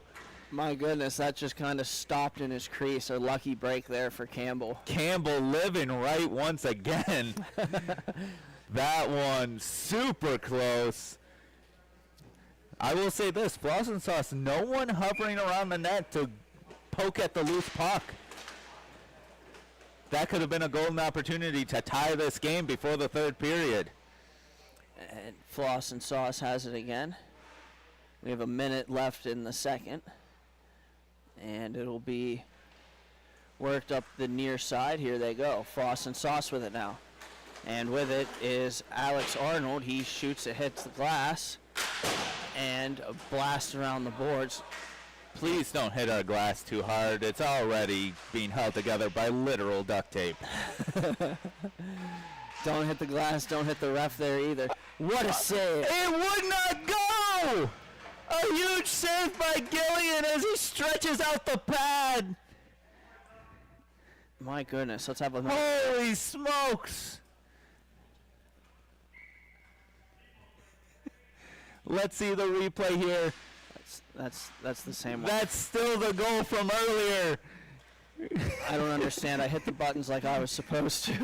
The replay says no, but so does Gillian. And Campbell takes a blocker shot and directs it to the glass right before the end of the period.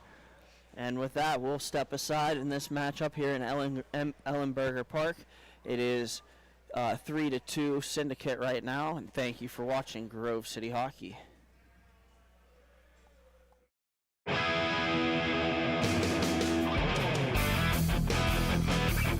Fans, it's that time for the GCH Puck Shuffle. Just like in the arena, we bring the fun to you at home. Follow the puck.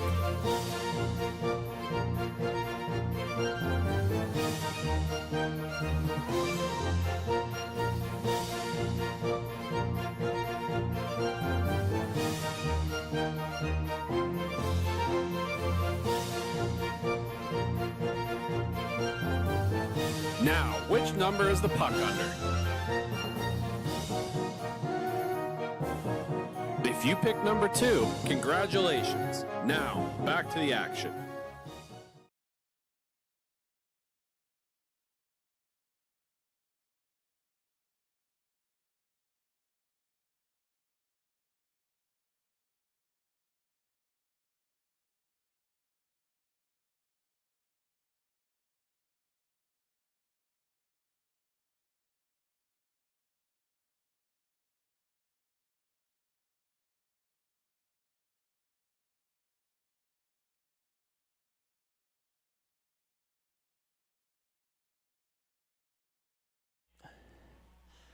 And we're back with the third period of this matchup between Floss and Sauce and the Windy Cindy Syndicate. It'll be sent back and controlled now by Alex Arnold. Arnold now with Floss and Sauce brings it up the rink, gives it over to Dawson Gardner, and a shot attempt goes off perhaps the outside of the cage or around the boards. Looks like it got deflected. Campbell reacted kind of weird to it. It'll be Floss and Sauce controlling the puck now. It's Devin Brink.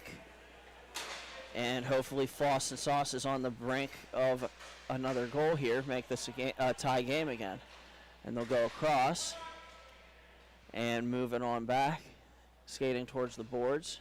Big time controlling start for Floss and Sauce. They're down a goal, but they had a lot of momentum towards the end of the second period. And waited with it patiently. They'll set up a breakout. Syndicate not playing quite as aggressive when Floss and Sauce tries to regroup. And here's a 2-on-2 opportunity. 3-on-2. Shot, oh, just stays out. Whacked out of danger by Campbell. Now we have the Floss and Sauce on the far side working over the middle, glove down and controlled. And trying to make another pass here. Unable to do so. Those Syndicate will be able to break out here. Another opportunity right at the mouth of the goal, and Campbell whacks it away. This game was about to be just inches away from being tied again. Unbelievable. And it's bank pass off the boards, cutting to the net. The Syndicate, a shot and a good save there by Gillian. Another big time stop by Gillian. He's made 2 or 3 here in the last few minutes at the end of the second period and into the third. Backdoor opportunity, just got stuck in the skates. Unable to get that pass off clean. And it's going to be Bonnie with it now in the neutral zone for the Syndicate. Move it D to D. Syndicate with a couple of opportunities there. Had a man all alone in the slot, but the pass was to his skates instead of the tape. And big time defensive play by the Floss and Sauce. Syndicate send it all the way around. And it'll be worked where Bonnie can skate onto it. Speaking of, Jenna, we're super happy that your husband's buddy will forever be known as Bonet. That is the best thing ever. Here he goes now, and a shot goes off the shoulder of Gillian. That will hit off the glass. It'll stay in play. Here comes Floss and Sauce. They're going to have a shot at a breakout. 2-on-2. And another big-time stop there by Campbell. They had a man alone in the slot. He was able to get a shot off, but it was denied once again. Campbell with another big save. Both these goalies playing huge here in the third period. And it's going to be brought up now. Here goes Windy Cindy Syndicate. They'll work it back. That was Brandon Glasser. And they'll have it behind their own net until they feel like breaking it out. It'll be interesting to see how aggressive Floss and Sauce gets as this third period progresses, if the score stays as is. It's going to be worked through. This is Sean Maud. And just brings it back. Floss and Sauce will get a line change. Get some fresh legs out there. It's going to be worked on back. Shot attempt. Loose puck and unable to whack at it and get it in. Gillian with another big save. Skated out of danger by the Syndicate. Now they're going to cut inside, outside. They have an opportunity, and it's Devin Kluzek trying to cut to the outside and feed it back across the grain, but it didn't connect, and Floss and Sauce still has the puck. Tried to center that one. Lots of sticks in the middle, unable to get anything clean. Blocked shot there by the Syndicate. Lots of good defensive sticks by the Syndicate. Walking through to the net now is Maud. He feeds it on back to the point. I'm surprised he wasn't able to get a decent look there. I thought he was going to at least take a backhand shot, get something on goal, but he decides to maintain control instead, which right now for Syndicate is more valuable. And here goes one more opportunity to the net. They score. And that's in. Oh my gosh. Beautiful play that was. He just gets it over the pad of Gillian. And we're just done with the replays, to be honest. Screw the replays. Great shot there by Maud. Absolutely fantastic. Gets it up top shelf where your mama hides the cookies. Unbelievable shot right there. And they'll work back, and a shot flutters to the net and is smothered by Campbell. Gillian's played a really good game. I mean, he almost got across for that one. He put so much power into it. He knocked the frickin' net over, but just unable to get there. And that's, again, a defensive breakdown for Floss and Sauce. They gotta be able to be a little bit better on these breakouts. And it's going to be sent further. It's Dufert with it. Dufert to the middle, and a shot. They score again. Another defensive breakdown. You have 3 orange jerseys right at the white part. So we don't have much of a crease here, but we have what I like to call a little 3-point line here. 3 jerseys below the circle, below the hash, right at the 3-point line. Like, what do you expect to have happen? There's too many options for a goaltender to contend with. And now it's 5-2 Syndicate. This game is getting out of hand. This was 3-2 with Floss and Sauce with a couple great opportunities, and now this game has completely gotten out of hand. It's going to be Floss and Sauce on the far side, trying the overlapping give and go. And a shot attempt on goal that deflected in, and Floss and Sauce answers right back. Huge goal there for Floss and Sauce. Just as I say the game's getting out of hand, they put one in on Campbell. Kind of didn't look like too threatening of a shot, but that was a laser. Campbell unable to pick it up, and it's 5-3. Right back in it, 2-goal game. They're going to have to be more aggressive, though, for the remainder of this 6:30. They're down 2. You got to move. They got a long way to go. And up the far side once again. Pass goes off of the boards in front of the net. I don't think he saw that he had a trailer coming with him. They almost had another 2-on-1 opportunity. It's Jake Ratner feeding it over now to Adam Gion. He's the most recent goal scorer for these Windy Cindy Syndicate. And now it's the Syndicate carry into the outside. And a good stop up there. It'll be interesting to see if the Syndicate decide to play more passive, if they decide to shell up. Doesn't look like Floss and Sauce is going to give them much space now. Playing much more physical, and here's a turnover and another great save there by Campbell in an in-close opportunity. Rebound towards the net gets blocked, and Floss and Sauce still has it. Floss and Sauce coming to the outside, working to the middle, a shot, and a good save there by Campbell. Syndicate picks it up now. Here's the Syndicate, one-handing it forward, turnover, and unable to capitalize on their opportunity. One-on-one here. Floss and Sauce. Jake Ratner trying to make a move. Big-time breakup there. It's taken away by Brent Skiba, and he goes. Wow. Here we go. And Floss and Sauce is right back in this game. A big-time defensive stop in their own zone. Big-time defensive play with the poke check. They're able to turn it around, create a 3-on-1. and bury it, and now it's 5-4. We're right back at a 1-goal game. And here goes Floss and Sauce with it. 4:45 remaining, and then it's going to be controlled now by this Floss and Sauce. They'll come back. Good drop pass, and they'll work it back across. I think they got to continue to play fast. They got to continue to play aggressive. It's still only 4.5 minutes. I get it's a 1-goal game, but this is when they've been at their best. Is when they've kind of caught Syndicate on the back foot. Ooh, had an opportunity. It's going to be 2-on-2. This is Nowalczyk with the puck. No, that's actually Looks like Maud there, yeah. 53 versus 58 respectively. And here goes the Windy Cindy Syndicate outside. They'll circle back and now try to move up, cutting across the middle. This is Bonnie again. This has been kind of one of the areas for Floss and Sauce. They've been kind of rough in the neutral zone. That's where they've been getting beat a couple of times. Oh, there's one. There's a guy right behind the defenseman. I don't know that he notices. Yeah, it was Maud. Maud was trying to get behind the defense, looking for a stretch pass, but it never came. Some smooth skating here by Floss and Sauce, or by the Syndicate rather, to back skate with the puck there. And now here they come, cutting to the middle, chipping it to themselves.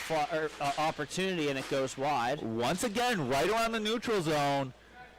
They beat a man. They beat one of the Floss and Sauce, and then they're able to get an odd man rush. It's these neutral zone interactions that Syndicate has been able to get an advantage. It'll be worked around the boards. And now here they go. It's the Syndicate coming. Saucer pass across, and a shot is shanked by Kowalczyk. Unable to get his bottom hand low enough to get control of that and to rifle it in. Instead, it flutters lazily over the net. And a shot attempt on goal. It gets behind and scores! Floss and Sauce has tied this game with 2:20 left in the third. Oh, wow. Luck has finally run out on Campbell as that one squeaked by, and he was unable to control that one, and we have a tie game with 2 minutes left. Wow, an unfortunate break there for the Syndicate. And I think we'll have a timeout. We're going to take a quick step aside. When we come back, we'll have the conclusion of this one. Thank you for watching Grove City Hockey. Hey fans, it's that time for the GCH Duck Races. Make sure you get your picks. We have Mikey, Duke, Tex, and Ranger. Here we go.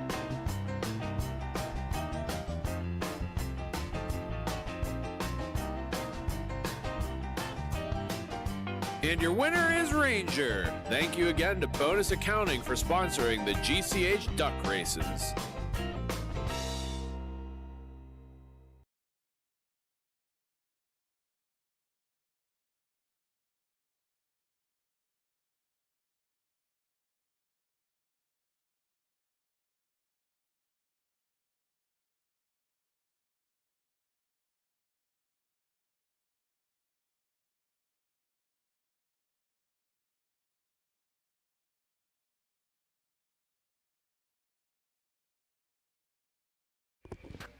And we're back here with the last 2 minutes remaining.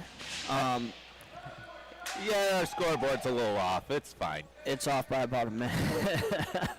There we go. Benito. Perfect. And it's going to be sent along the far side, or the near side rather, from the far side. And now back to the near side. It's going to be Brent Skibko with the puck. 90 seconds to go in this one.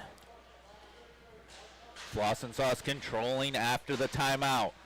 They're buzzing right now. They've had 3 goals in the last 5 minutes. All the momentum is on their side. Syndicate had a huge lead. It looked like the game was well in hand, and they weren't able to hold on. It's worked on towards the center, shot off his stick, and will continue. That one almost just fluttered over the blocker of Campbell. Was sent on back by Gion, and now it's battled for there in the corner, and a good battle there. Less than a minute left. Here comes Syndicate's opportunity. Can they end this in regulation? And here they go. Shot attempt on goal, tip over the net. Oh, wow. Rebound was banked through the crease. Had an opportunity there behind Gillian, but it's just unable to go. It goes across the crease, but not in the back of the net. And here's a attempt with a player in front. Deflection. Save made. Couple of big deflections for Syndicate, making things difficult for Gillian, but nothing unable to be buried. And it's going to be controlled along now. Under 10 seconds to go. The Syndicates still have it. And barring a last-second goal here, we'll have an opportunity for overtime. The horn sounds, and here we go. Yes, we will have overtime here. So the rule is 5-minute overtime. It's 4-on-4, just like normal. And then if we are unable to settle the game there, we will have a 3-man shootout to decide who will go to the T2 championship game and potentially face the Pittsburgh Fusion. This action is brought to you by the Midwest Inline Hockey Association. Established in 2010, MIHA has been the growing travel league for top competition in inline hockey, ranging from Michigan, Indiana, Ohio, Pennsylvania, Illinois, Wisconsin, and New York. MIHA brings you hockey from all different walks of life. MIHA is a proud sponsor of Grove City Hockey. Wait, we're sponsoring this? Mm-hmm. What the heck? I didn't know that. I was wrong. It's not 4-on-4. It's 3-on-3. My bad. And here we go. It's Mattettle with the puck now for the Syndicate on the far end. And it's going to be worked along back. Here goes. Syndicate lost the puck. Here goes Floss and Sauce with their first possession. They'll move it across. With it now is Dawson Gardner. Still in their own zone. Let's see what happens. Can they break this out? And it's going to be Devin Brink now. And Brink brings it up slowly. If you're just joining us, Floss and Sauce worked their way back from 5-2 deficit to get back into this game and force overtime. And here's an opportunity. 3-on-2, shot just wide. Opportunity, the first big opportunity of this overtime. 1-on-1. He cuts across, makes a move, stop made by Gillian, and he'll keep it moving. Floss and Sauce will make a change. Here they come, gathering in the neutral zone, cycling it around. 3:30 left. Winner will potentially play the Pittsburgh Fusion for the T2 championship. And it's worked on back. It'll be sent across now, trying an overlap as they look to set something up. And it's going to be calmly controlled by the Floss and Sauce. Still cycling in the neutral zone, waiting for someone to make a mistake. It's been a long game, a competitive game. Who's going to be the first to break? Who's going to be the first to make a mistake? Syndicate goes for a change. It's solid change. You saw Floss and Sauce looking, seeing if there was an opening, but good change there by Syndicate. 2-on-2, even shot just over the net. That looked very similar to one of the goals earlier by Floss and Sauce, but this one just sails wide. Skating it in now. It's Floss and Sauce looking around, and they'll spin it on back where it can be slowed down by Griffin Kluzek. Kluzek is going to button hook back behind his goaltender, and they'll set up the breakout. This is where people can get tense. Goaltenders can get tense. You haven't seen the puck in a couple of minutes now if you're the Syndicate. Will you get a little overly aggressive? And it's going to be passed up the near side. And here's delaying is Trey Gardner. He slows it down. Ooh, 88 was covering the back door, being a little aggressive. Floss and Sauce almost had an opportunity. So they had a guy breaking towards the net. It's going to be still ragged by Floss and Sauce. Now this may be the moment you start weighing your chances. You start weighing what your goaltender can do, who your shooters are, who your guys are. Do you think you can win in the shootout? You've maintained complete control. Do you need to try to force it here? And it's going to be circled on back again. Just one mistake. That's all it's going to take here. And It's a round shot. Oh, big time save there by Campbell. Keeps his team in the game. wow. And it looks like there's going to be a face-off to the right of Campbell. Big time opportunity as he drove the net, and a blocker save to keep this game tied. And we're going to have control established by by the Syndicate, rather. This has been the first time Syndicate has gotten the puck. Here you go. Here you go. Shot. And a good Big save time there. Big time stop. It is stuck in the pads of Gillian. He looked a little unsure for a second there. Ooh, I was a little unsure there. And we're going to have a timeout.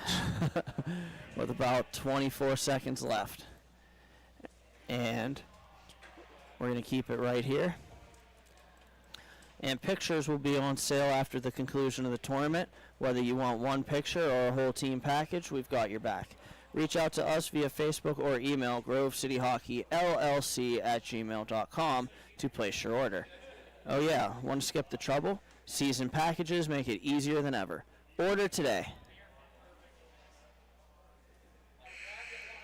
And the buzzer sounds. These teams are about to line up again, and we're going to finish out the last 24 seconds. If teams are still tied after the end of this 24 seconds, we'll have I think it's supposed to be a three-man shootout. It is a three-man shootout. We have had several meetings on this matter. Just this. Here we go. Floss and Sauce. It's a 2-on-2. Do they decide to drive it? Looks like they might try.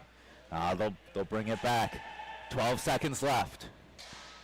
Right in front. Would they score? No, they don't. He score. was denied. He was denied. The entire bench of Floss and Sauce thought this game was over, but the glove of Campbell robs them, and we will go to a shootout. My Holy goodness. smokes! My freaking goodness. Everyone thought it was over except the man in pads. And he said, no, we will play on. Holy smokes. Looks like we got a stoppage and we have 9 seconds on the clock. It looks like the clock was supposed to stop after the whistle and it didn't. So we will have 9 seconds, which means an offensive zone face-off for Floss and Sauce. Maybe one more opportunity here before the buzzer. Absolutely. Here we go. And Floss and Sauce looks up, throws it on net. If that would have went in, I would have cried. My goodness. So we will go to a shootout. What an unbelievable ending we have had. Floss and Sauce has come back from a 5-2 deficit, erased it in a matter of 6 minutes. Then we have back and forth action in the overtime where Floss and Sauce has mostly controlled it, had a golden opportunity, but the glove hand said no. So here we go, first shooter for Floss and Sauce.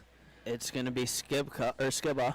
Skibba comes in to the backhand, and what a save by Campbell. No, again! You gotta stop challenging the glove side of Campbell. It's just not gonna happen. And we have the first attempt for the Syndicate. It's going to be Aiden Dufert with it, ragging the puck onward towards Gilliand. Slow rolling. Got him to move, but unable to maintain control there. And Gillian slams the door shut that time. He made one too many moves here to Dufert. Shooter number 2 here for Floss and Sauce. Devin Brink on the brink. Here he goes. Will they challenge the glove side again, or will they try something else? Oh, the post said no this time. He tried to go blocker there, Paul, just off the post of the crossbar. They were listening this time. They went to the blocker, and the post said no. And now we have Bonnie coming up with it, slowly and deliberately. And he scored. Oh, those are so tough to deal with. Bonnie, we got your name right, and you have given your team the go-ahead goal.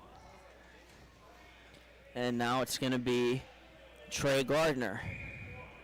And Gardner comes in. It's all on you, Gardner. Game on your stick. Can you get it done? And No! he waited too long. And this game is over. The Syndicate will be going to the T2 Championship. What a great game this was. When we come back, we'll go for our first championship of the day, the T5 Finals. Thank you for watching Grove City Hockey. Fans, it's that time for the GCH Puck Shuffle. Just like in the arena, we bring the fun to you at home. Follow the puck.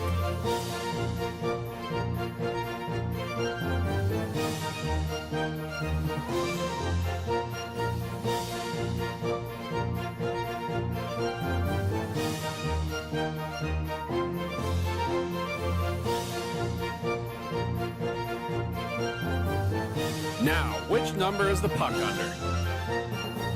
If you picked number 1, congratulations. Now, back to the action.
Fans, it's that time for the GCH Puck Shuffle. Just like in the arena, we bring the fun to you at home. Follow the puck.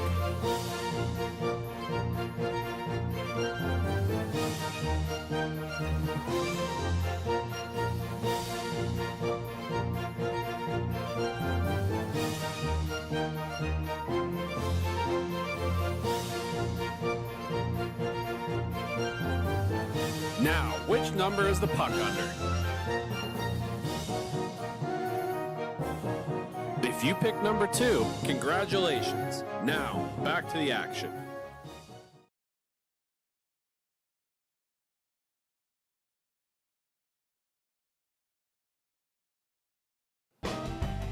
Hey fans, it's that time for the GCH Duck Races. Make sure you get your picks. We have Mikey, Duke, Tex, and Ranger. Here we go.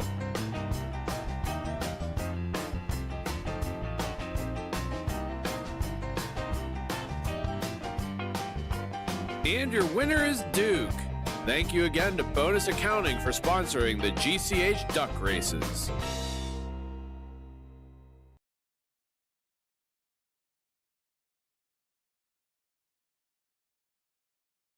This copyrighted telecast is presented by Grove City Hockey. It may not be reproduced, retransmitted in any form without the expressed written consent of Grove City Hockey, LLC. We thank you for your understanding and hope to continue to enjoy this complimentary broadcast. To purchase footage, email grovecityhockeyllc@gmail.com.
We're back with this T5 final matchup. We have the Chicago Damage and the Indy Inline here at Indy's home, Ellenberger Park. The Indy Inline team in white, the Damage in the black and orange, and we are underway.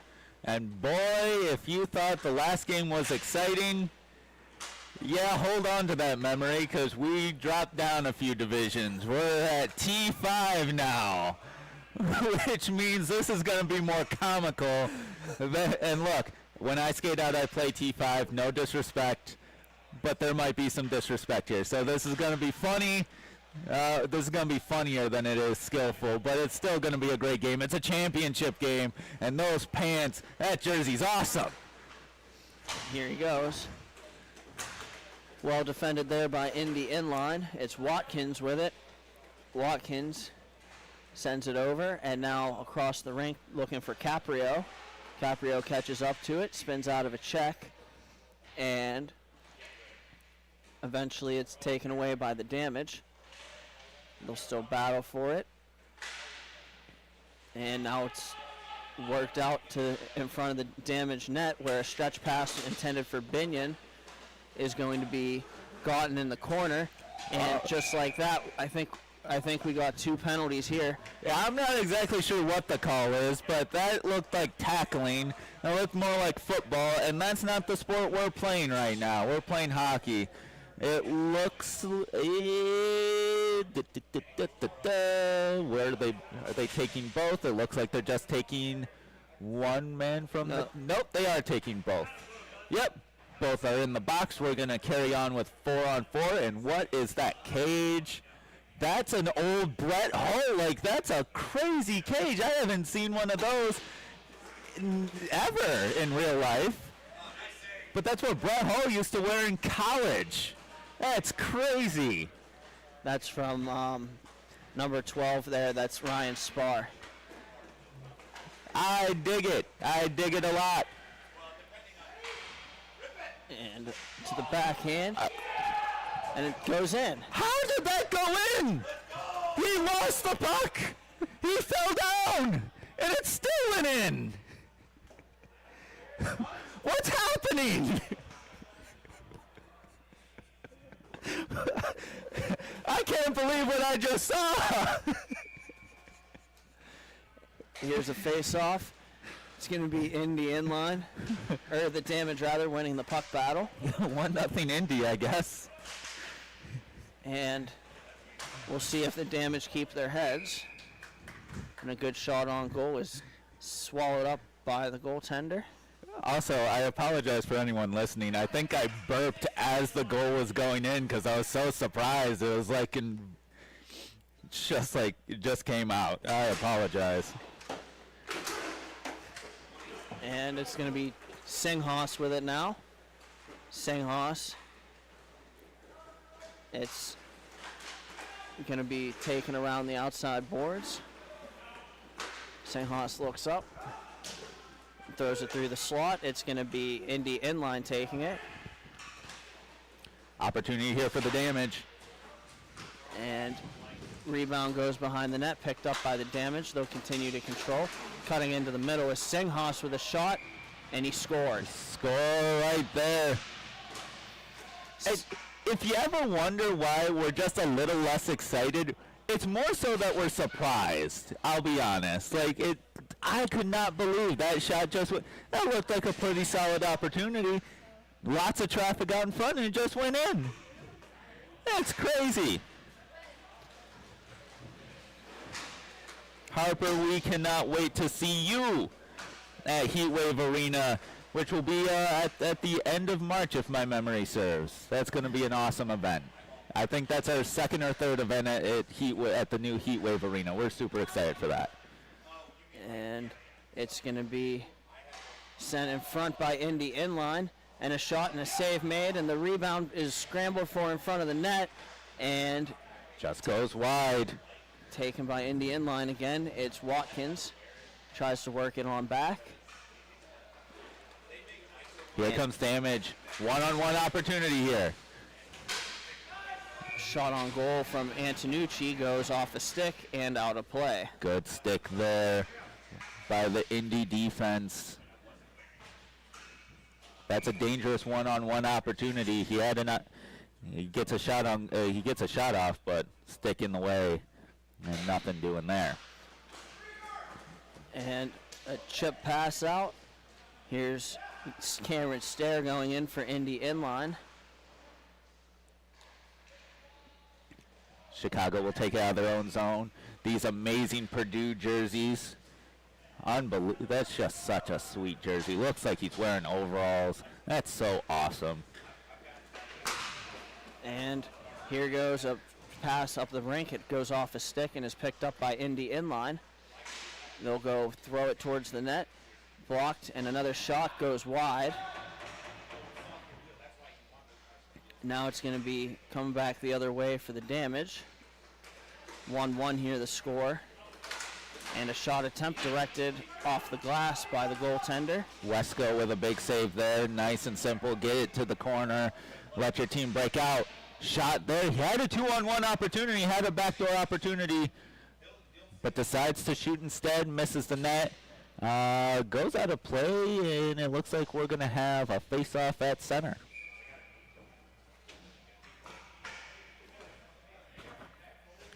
And puck is dropped. Play picks back up. Face-off won by the Damage. They'll look to get control here. Indy being quite aggressive, challenging the puck handler. Worked back across by Binion. And then it'll be taken further. It'll be Indy inline. And now it's the Damage. Damage cut it back. And here they go. It's Singhas with a blast. Big blast, and it goes wide. It's Binion with it now. Binion trying to make a curl and drag move in the corner. Indy will have some time, pushes it up. Looks like it's broken up in the neutral zone. It's on the near glass, so it's hard to see. Here comes the Damage. Tries to make a move, but you're not that guy. unfortunately. Carried along the far side now by Ryan Spar. Spar throws it on net, and it gets caught up in the traffic. A wraparound attempt, and smothered by Bechtel. Big time save there by Bechtel to get across. Those wraparound opportunities can be dangerous, especially in inline hockey. You don't have the sliding that you do in ice, so getting across that crease can be more difficult once you're already on your knees. It's going to be worked on through bodies by the Indy inline, and a pass attempt in front and loosen around the net, scramble there, and eventually Indy inline will skate away with it. They have it stripped away from them by the damage. And Bechtel just looked like he got shot by the Indy sniper over there. He just frickin' died. I don't know what happened. He is recovered now. He must have gotten that revive. Holy. And it's going to be Spar with it again here. And MIHA's Brett Hull passes it up. Here comes Indy. Shot wide. The damage will collect in their own zone. Big time stretch pass. Off the boards, taken by Binion. Binion button hooks in the corner and looks for a play in front of the net. Nothing there. Looked like number 10 Caprio didn't even see that the puck had made it to the neutral zone. Indy will change it up as they enter the attacking zone. Shot bounces off of something, gets to Bechtel, and he will freeze it. Face off to the left of the damaged goaltender. So after two early and quick goals, both of baffling origin, the game has slowed down quite a bit. Lots of back and forth, but nothing in the back of the net as of recent.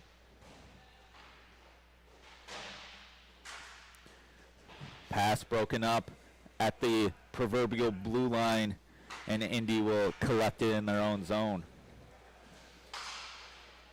Worked up the boards now, and cutting to the middle. Nice move. With it now, Indy inline in the slot. Shot attempt and a good save there by Big Bechtel. glove save by Bechtel. He grabs it, gives it a little windmill. He's feeling himself now. Yeah, I have heard after you get revived that first time, you start to play a little bit better. I think getting sniped, then his teammates picking him up. It's really helped him out. We'll have the puck on the far side now in front of the Zamboni doors. Damage have it. They're looking up and backhand a pass around the boards. It'll be Senghas with it now. He throws it through the crease wide and looking for it. A good shot attempt and a turned aside by Wesco. Weird angle shot there. Wesco's able to still track it and turn it aside, get it into the corner. Here come the damage. Broken it up in their own zone. It's Caprio with it now. He has it knocked away from him. And here goes the damage back the other way. And with it now, they'll stop up. Pass towards the back door was off the stick of Wesco and out of play. A little bit of offense there by the damage. A couple of what looked to be potential opportunities, but solid defense in their own zone by Indy, and the score remains 1-1.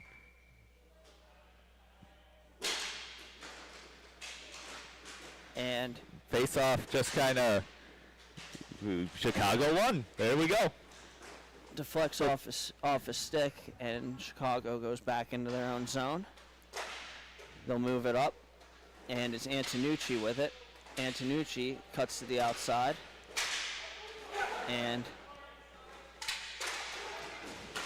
going to be sent on goal by Binion, and not calmly played by Wesco to his defenseman. Now Binion in pursuit of the puck. And he might actually have an opportunity here. Here we go. It's Binion. Shot on goal goes wide. Just wide the rebound, unable to control that either. A big-time opportunity one-on-one for the Damage, and it unfortunately goes wide. 2-on-1? Nope, broken up.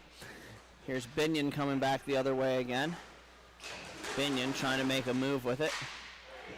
And it's knocked away from him and sent back down by Indy inline. Binion has had a couple of pretty solid opportunities here, just unable to seal the deal.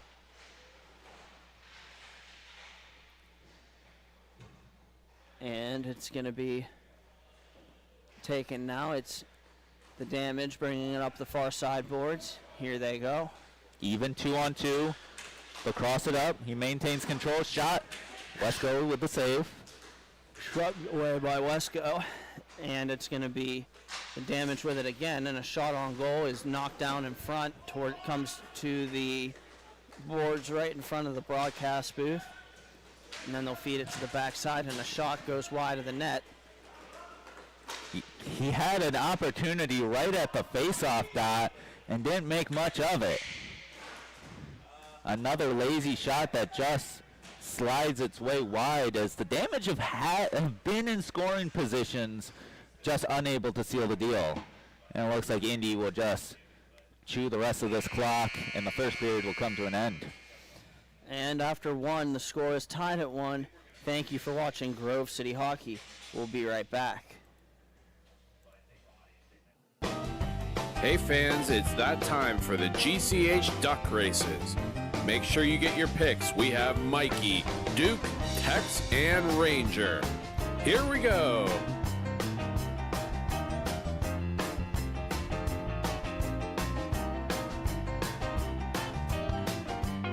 And your winner is Mikey. Thank you again to Bonus Accounting for sponsoring the GCH Duck Races.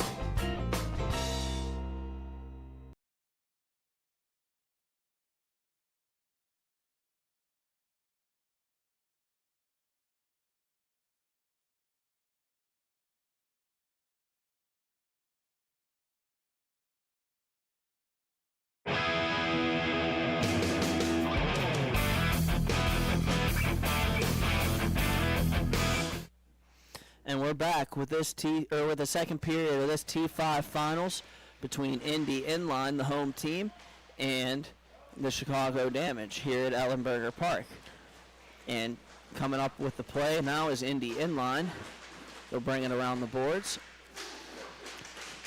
And work in front. It's going to be broken up by the Damage. They'll skate it back the other way. Here they go. I will say Chicago has looked quite comfortable. I expected Indy to have a bit of a home field advantage, and it hasn't really shown. But here's a one-on-one opportunity. Oh, big time block there. Big play. Unable to hit the man in the slot, and the Damage will come across. It's a 2-on-1 opportunity. Oh, and it just doesn't materialize as the pass goes awry. Here goes Indy Inline the other way with it now. Indy Inline trying to shot, they score. Big time shot there. I don't know if Bechtel just didn't expect the shot to come. It's just kind of a lazy shot on goal. Didn't look like there was really any traffic in front, and he just wasn't able to track it to his blocker, and it goes in. Finds a hole, and it goes in. Tyler Caprio on the board, and Indy has a 2-1 lead. Given how this first period went, this could be a huge goal. There wasn't a lot of scoring in the first period. Every goal matters quite a bit here. So to get that advantage is huge. It's going to be sent all the way in. And now it's taken by Ryan Spar. Now the Damage have it. A shot attempt looking for Binion on the back door, and he is unable to knock it out of midair. It's taken now. Here's the Damage with it again. Shot wide of the short side, and it goes around the boards. Binion in there looking for it, and it's taken by, and it's left by Binion to his teammate. And here's Indy inline coming back the other way. Even break shot. And a good save there by Bechtel. Bechtel able to track that one perfectly to his glove. Low danger opportunity. And the score will remain 2-1. And battled for off the face-off, taken by the Damage, and now it's Binion. Binion trying to make a between-the-legs move, and it's going to be knocked away from him. Binion has been the most dangerous Damage player so far. They haven't been able to generate a lot of offense, but Binion has been the biggest part of that. And here's a...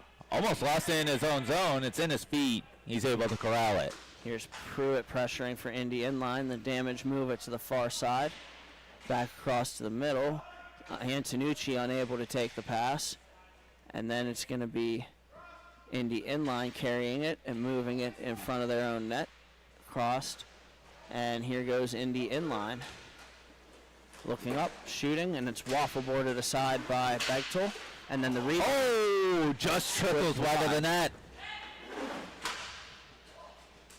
It's going to be glove down now by Caprio. Indy starting to gain some momentum here. After that go-ahead goal, they've had the most opportunities. It's the Damage picking it back up. Carrying it further is the player in Purdue for the Damage. And shot from no man's land. It hit Binion, and now it's the Indy inline walking or skating away with it temporarily. And this time they'll just clear it off the boards. Rattled around in front there for a second, able to be corralled. Trying to get the puck was Menich. That just lays in front, and he's going to have to cover that. That was almost a disaster. Unbelievable right there. Bechtel able to keep eyes on the puck as his defenseman just completely skates by it. Luckily, there was no Indy inline players there to capitalize. And it's going to be Watkins. Watkins throws it on net, and it's off the shoulder of Bechtel, and a Spanish Archer save there. Big time collision there behind the net. So far this game hasn't been that physical. We'll see if that changes here. And a shot on goal, they score. And the Damage will tie it on a puck that Wesco gets a piece of, but not enough. And it's 2-2. Big time shot here. This is the Windy City Syndicate replay. So we won't really deal with that right now. But the Damage, solid shot there. They haven't had the puck that much here in the second period. They haven't had a lot of attacking, many opportunities to attack, and yet they find a way. Here's Singhas with it now. His pass across connects with Luke Hilty. Hilty brings it on back, and now it's going to be worked back to Singhas. Indy's starting to get a little bit more aggressive here. They saw their lead vanish. They're trying to get it back. And a shot attempt on goal, and a good save there by Bechtel. Good stop there, standing up, letting it hit your belly, and just cradling it. No rebounds, no nothing. The Damage defense, for the most part, has been able to keep Indy to the outside as well. Like, they haven't played bad, just a couple opportunities. It's loose out front. And it's smothered by Bechtel. He thought he had it in his chest protector. It just bounced right over the front of his pad, stayed loose, but he was able to smother it. And here goes Singhas with it again. Stops behind his own net. It'll be sent on to Hilty. And Hilty backhands it off a skate. Big drive to Singhas. Singhas brings it on back. And a shot. Scores! Big goal there, and Indy inline is back in the lead. What a shot by Dom Yabi. High glove, far side over Bechtel's glove, and it's 3-2. That was actually a really good shot right there. Not much Bechtel could do. He challenged it pretty well, just unable to reach far enough off of his body to get it done. Just like that, Indy's back on top as Chicago tries to corral and find yet another equalizer. And here's a shot attempt by the Damage, blocked by Indy inline. Taken now to the outside. And recoiling back in his own zone is the guy in the Purdue jersey, and he draws a penalty. Yeah. Good twist and turning move there. Stick was in his skates. He goes down. He gets the call. Indy inline has the lead, but ends up with the tripping penalty. That's one of the lessons, man. If you keep your feet moving, you have a shot to draw a penalty. Keeps his feet moving. The defender is trailing behind. Ends up taking a pretty lazy penalty right there. And it's going to be Purdue going back for it. I don't know what your name is, sir, but we're just going to start calling you Purdue for the rest of this game. We appreciate your jersey choice. Shot attempt on goal, and it's off a stick and out of play.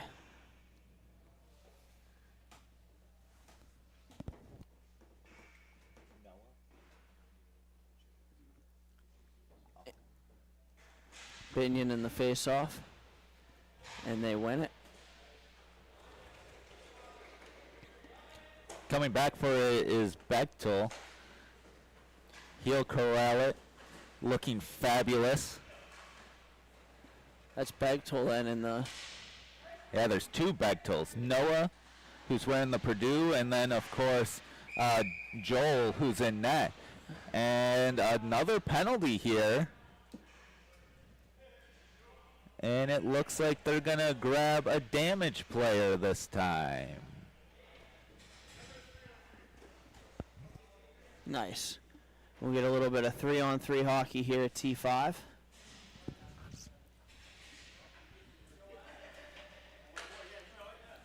So 3-on-3 here. Got And it's Caprio with it. Caprio brings it to the middle and shoots. big save by Bechtel, rebound, scores! Caprio finds his own rebound and puts it back in. I'm sorry for jumping on you there. That's You're fine, you're fine. What a play there by Caprio. They win the face-off back to him, and he shoots it on for the rebound, gets his own rebound in the middle of the hash marks, and makes no mistake. And the biggest thing is they're going to have a power play now. And a 2-goal lead. Yes. So this is big for Indy inline. They have a shot to really start pulling away here. And Watkins sends it back. Now it's Chris Mensch on the rink. Mensch sends it back to the point, and they'll set up for Indy inline. And Caprio works it across. Now it goes back. Indy just content with a 2-goal lead to regroup here. They'll move it over. It's Watkins. Curl drag, and a shot goes high over the net. Another big opportunity there. Just goes wide, but Indy's really starting to attack. And here's an opportunity. Unfortunately, unable to take the pass was Chris Mensch. Tyler Watkins helps out. Now it's Tyler Caprio. And to the top of the point, Watkins again. And a shot attempt on goal, save Bechtel, and he's able to lay on the rebound with Mensch looking in front. We're starting to see Indy really crash the net, go for rebounds here, which has been a little bit different. Earlier in the game, they had some opportunities with rebounds, and they weren't really crashing the net. Now they're going after it, really challenging Bechtel. And another save there by Bechtel, and he'll cover. Another face-off to the right of Bechtel. The power play has come to an end. Noah Bechtel comes out for the damage. They tried to get the stretch pass off to the guy who was exiting the box, but it got blocked out in front. And we'll have The pass go cross rink. Here's Indy inline picking it up. 3-on-2. It worked on goal from a bad angle and a good save by Bechtel. Lots of traffic now out in front of Bechtel. As the Damage are going to have to start clearing that out. They're going for these rebounds. They're going for traffic. It's worked on back. And going to be moved forward. Sent across through the goal mouth, nothing there. And now it's Singhas with it. Singhas protects the puck nicely, but he's around 3 Indy inline players, so he moves it diagonally across to Antonucci. 2-on-1 opportunity. Big save there. Good shot attempt. Well executed by the Damage, just a better save. Indy got caught with 3 men deep, created an odd man rush as Chicago exited the zone.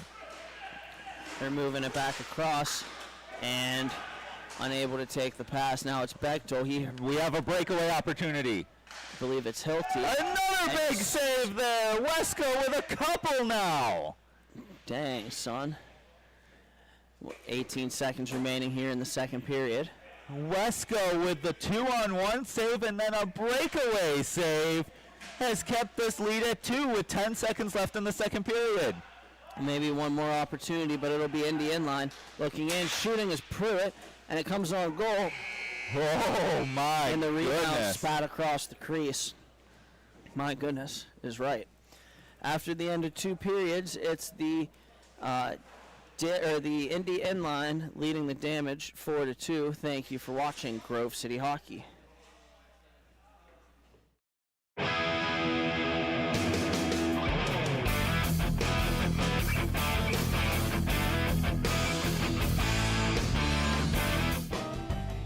Hey fans, it's that time for the GCH Duck Races.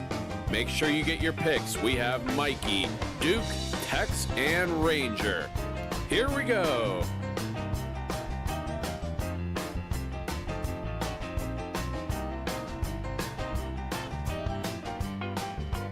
And your winner is Duke.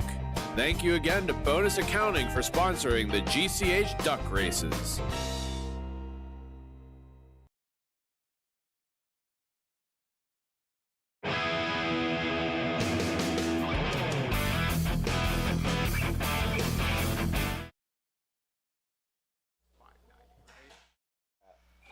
I'm good. I don't like adding teams randomly. And we're back with the third period of this one. It's 4-2 Indy inline over the Damage. And a quick opportunity there. Face off to the right of Wesco. And it's Watkins taking it. Indy inline wins the draw cleanly. And here goes Indy inline down the boards. It's Kruzman. Kruzman walks in. He shoots and scores. Shot! Bar south, Kruzman. What a shot there. Kruzman carries it himself into the high slot and snipes him. Holy smokes. And that'll make it 5-2 in favor of Indy inline. And here goes the Damage, not to be outdone. Coming around the bend, it's going to be Tyler Glow, shoots it, and a good save by Wesco. And Glow in there looking for the rebound. Oh, we're having a little bit of a skirmish. And a lot of yelling coming from the Indy inline bench. And I'll be honest, this comes a little bit from Wesco. He lets it go. They're going to try to play the puck. The bottom line is, if you don't want people crashing the net, just cover it. Okay, as I say that, he immediately covers it and then has a man topple over his head. So, what are you going to do? What are you going to do?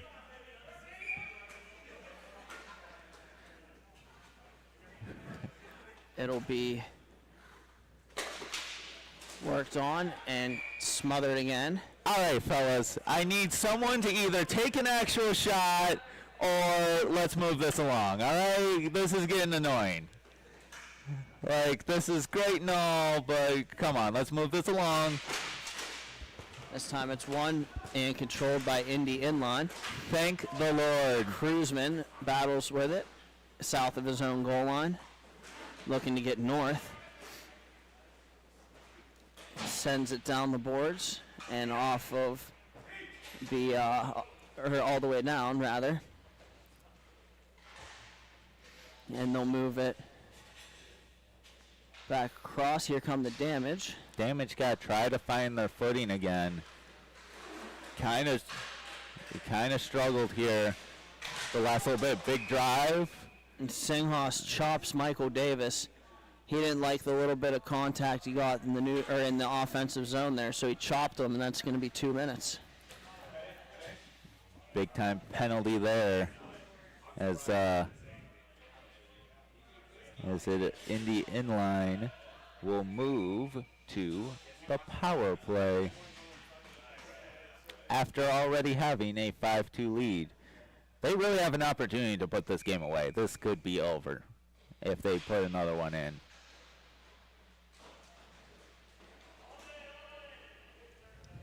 And it's going to be Indy inline going back for it. And here they go. Caprio sends it across. It's going to be caught up to by Cameron Stair. Stair looks up, sends it back across, and it's going to be smothered by Bechtel. Big stop there by Bechtel. To do his best to keep his team in it. Still got a minute and a half on the power play. Like, this is a huge penalty kill here if you're the Damage.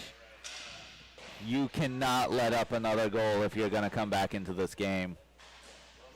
It's worked back to Stair at the center line point, and he's going to give and go in a shot attempt, and it hits something in front of the net, and a good save there by Bechtel. Big rebound control there by Bechtel. A couple of opportunities. He's able to stay in front of it and keep the puck out of the net. Keep the lead at just 5-2. And it's going to be sent on net, or sent towards the net. Right off of the referee's skates, and it will stay in the zone and blocked out in front. Man, if that would have went in right there, that's all on Dom Stankiewicz, the referee. Completely on him.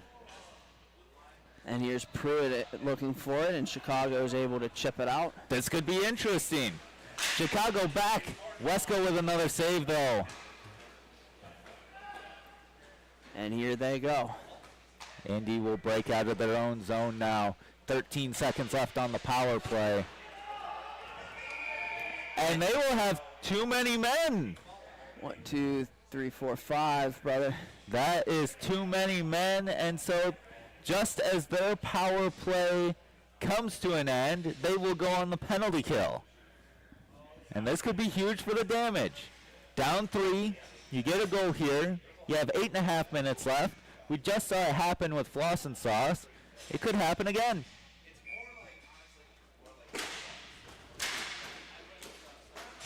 Big time battle on the face-off, and it'll be cleared out. We'll send it on down. Here's the Damage picking it up. And they'll bring it all the way over the red line. Got to have a sense of urgency here if you're the Damage. They got 3 guys back.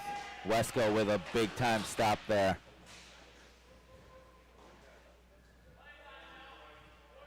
You got 8 minutes, a minute and a half left on this power play. This is crucial. You have to score here. Shot on goal. And it's going to be taken there by the Damage. They'll send it out. Indy once again with another clear. This penalty kill has been tough. One opportunity each time down the floor and shot right back down. Now we got a minute left. And a shot on goal is turned aside by Wesco. Wesco with another pad stop, and again, comes off the pads, right to an Indy inline player, and right back down the floor. It's been one and done every time for Chicago. And here goes shot on goal.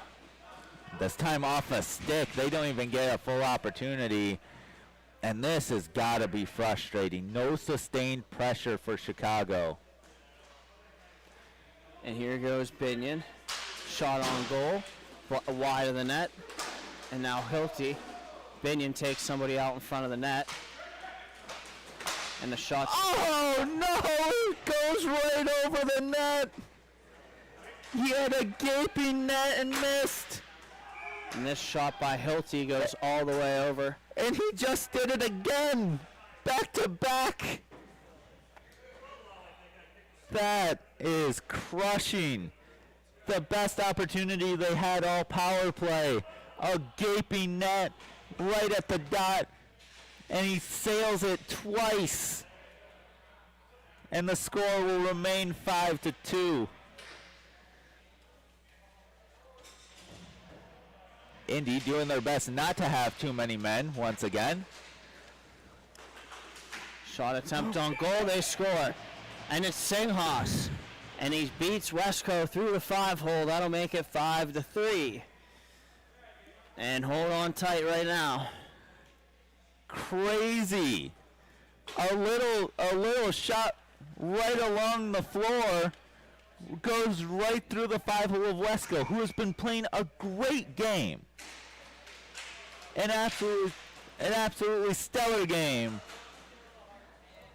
It's going to be taken by Indy inline. It's Caprio again. Caprio works it forward. It's going to be taken by Pruitt. They'll feed it along. And now it's Caprio again. He'll work it up.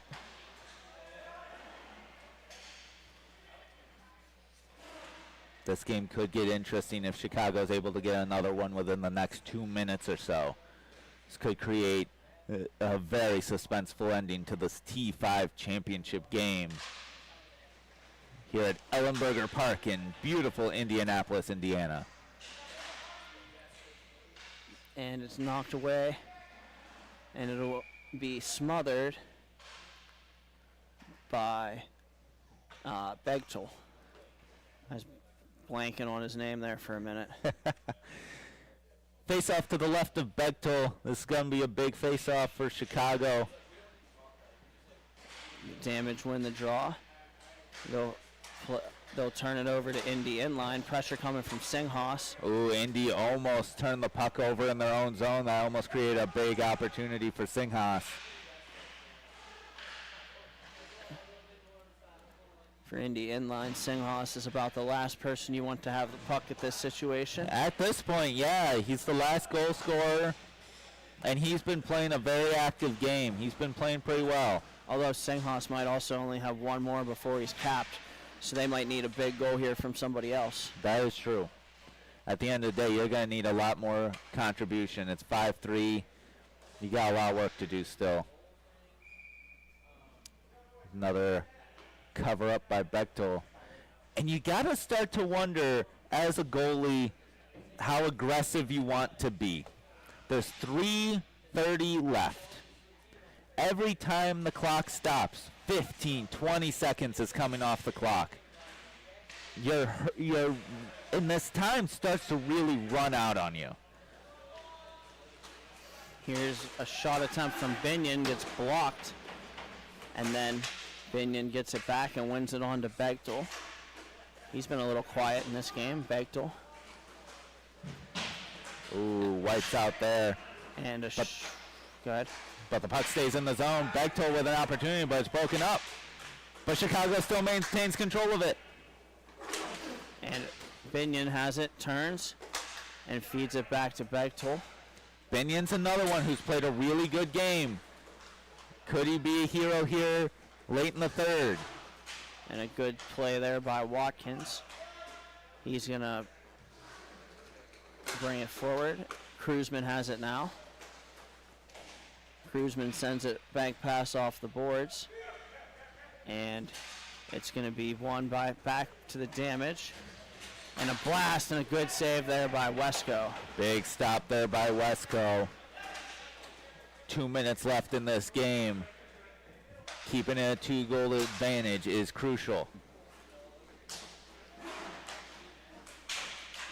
Bechtel Noah Bechtel trying. battling out. They'll work it in deep. Binion has it now. Binion plays it across. And now it's going to be taken back in the damage zone behind Bechtel. Minute and a half remaining. And Caprio first to the puck. He'll bank it softly off the boards for Pruitt. Pruitt stops on a dime and brings it all the way back for Caprio, who goes across. And now he's going to be making a move as Cameron Stair. Almost lost it in the neutral zone. And back over to Caprio. And now it's Cruzman. Oh, it's the post! Right out in front. And Bechtel able to hold on to it. Wow. It's also you're starting to see, you saw right in front of the net there was some battling going on. As this game gets down to its last minute, the chippiness might increase. And we'll have the face-off to the right of Bechtel. See if Chicago can't win the draw, get him out and get him out of the net here. And here they go. Oh, gets caught up in the referee. Here come the damage. And now it's going to be shot on net and turned aside by Wesco. Wesco's played a... Oh, the clock's not moving. The scorekeeper didn't put the clock back up. That gives the damage another 10 seconds or so. And it's in front. Big save by Bechtel to keep this a 2-goal deficit. Huge save, point blank. Here goes Singhas with it again. Singhas cuts, fakes to the outside, and then tries a centering pass, which hits a stick or a skate and goes behind the net. And now it's back up to the point here. And it'll be knocked down in front of the net. Indy just gets it deep. 20 seconds left. The goalie's pulled for the damage. They're running out of time, though. This is looking closer to over. They need a miracle. They're not going to get it. It doesn't look like. And Indy will seal the deal there. The empty net brings back the running clock. And that'll do it. Indy in line with a statement win in their home building. Congratulations to them live here in Ellenberger Park as they take it 6-3 over the damage, completing a weekend that they went for a perfect 4-0 to bring them up to 5-5 on the year. Congratulations to them. We'll be right back with the T4B finals featuring the Storm and the Revolution. Thank you for watching Grove City Hockey.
And we're back for this MIHA matchup here in Ellenberger Park between the Lakeside Storm and the Detroit Revolution.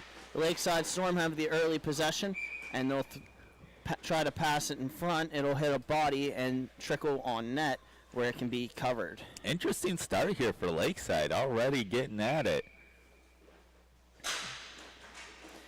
And it's going to be taken now on the far side and carried along. The shot on goal, save made. Big time stop there by Grant Wagner. First save of the game. Always good to get that first save out of the way. Get the jitters out, especially for a championship game. And here goes the Lakeside Storm with it again. And Lakeside coming in, making a move to the outside. Inside score. Nice shot top shelf by Talon Kramer, and the Lakeside Storm are off and running. Interesting little, almost like a pick play. Number 17 there, Cole Stevens, kind of cuts across, picks off both defenders, takes both defenders with him, opens up space, and it ends up being a 1-0 Lakeside Storm lead. And here goes the Storm again, bringing it up the rink. Now it's Laraco has it for the Revolution. Laraco feeds it across, and it's going to be carried further by the Revolution, making a move, trying to get a shot away, and they score! How did that go in? Holy smokes! I didn't know he shot the puck. Wow. Wow, that is a surprise there. Just a little lazy shot out front, and it finds its way in the back of the net. And it's Joe Varelli, and it's tied 1-1. So this championship game is off to an interesting start. Both teams off to a fast start with a goal apiece. And here they go. Here's Laraco now. Laraco for the Revolution. Picks it up, feeds a pass forward. It's off the stick of the intended target, Varelli. And a play to the back door, they score again! Here come the Revolution! That one makes a lot more sense. They get the puck behind the Lakeside net. They got a man out in front, they feed him. A bang-bang play, and they beat Wagner. And now it's 2-1, just like that. We've barely even begun. We're less than 3 minutes into this game. And it's 2-1 already. 3 goals, 3 minutes. Last shot wins it. We had one of these earlier. Holy smokes. And here goes the Lakeside Storm again. They'll backhand it across, and the Revolution will be the first team to get it. They'll wait, bring it towards their net, and then play it to the far side where it can be taken by the Revolution. Looking back over his shoulder so as to slow down the forecheck was the Revolution there. Some of these weird bounces coming off these boards. It's like there's these odd angles where the puck will just die as it comes behind the net. And a shot off a stick and out of play into the netting. This becomes an interesting time for Lakeside and how much you trust your goaltending. The second goal, absolutely not his fault, but when you get a couple to go in early, it can really test how much your team trusts. So you saw stick in the lane there. That's important.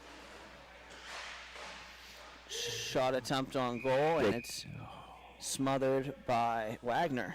Big time stop there, but that rebound almost got away. Like, your players see that. Heck yeah. And we'll have a face-off gone back. Oh, here comes Lakeside. Opportunity here for the Storm. Oh! The first penalty of the game. And wow. You can't do that. You can't shoulder check a man and expect not to get a penalty there. That's not allowed. That brings us to another point I wanted to make. That's an ice hockey hit in a roller hockey game. And Paul, what can you tell us about the inaugural MIHA ice event coming up at the end of May? That it's still no checking, and you can't do that.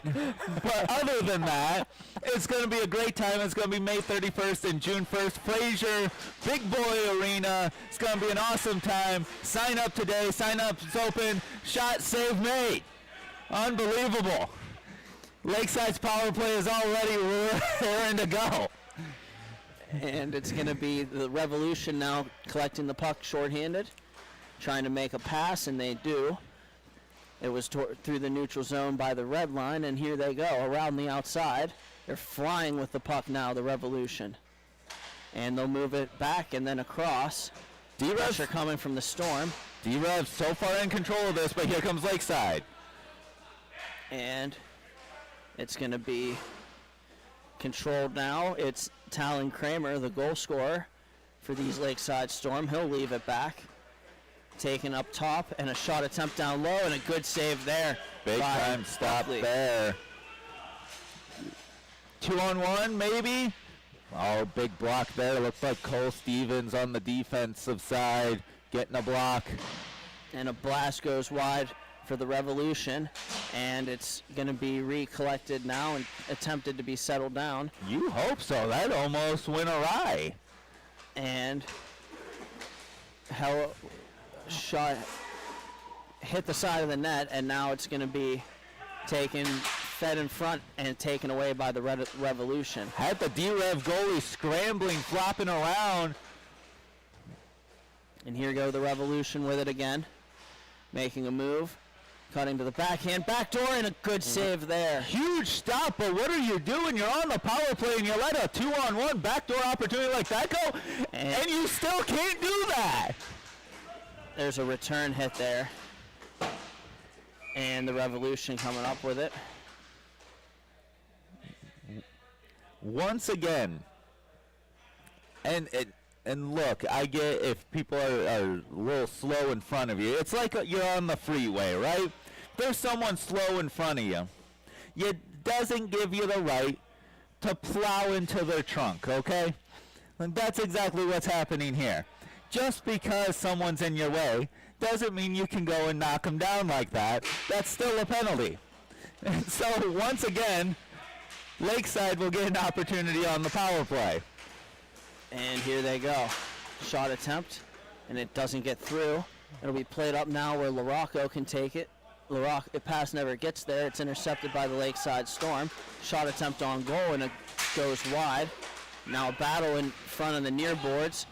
And the shot scores! And it's Chase Stevens from the slot. They fed it from the corner out in front, and it is tied at 2. Defensive breakdown there for D-Rev. Too many guys below the red line, not paying attention to the guy in the slot. They're able to pass it out front, and they get a little retribution because the first power play didn't look so good. The second one, much better, and we get the equalizer. Good for the Lakeside Storm power play as well to make the Revolution regret taking a pair of bad penalties there.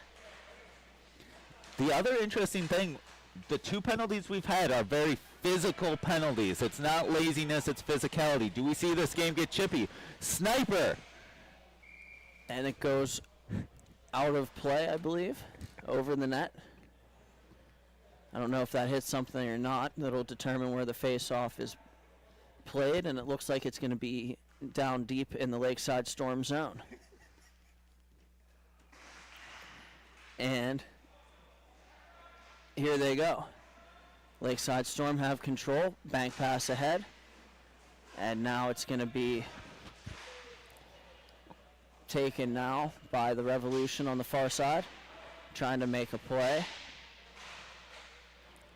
Here comes D-Rev. Unable to collect that pass. And Sniper again! And he falls down. One-on-one opportunity. Has him in the blind spot.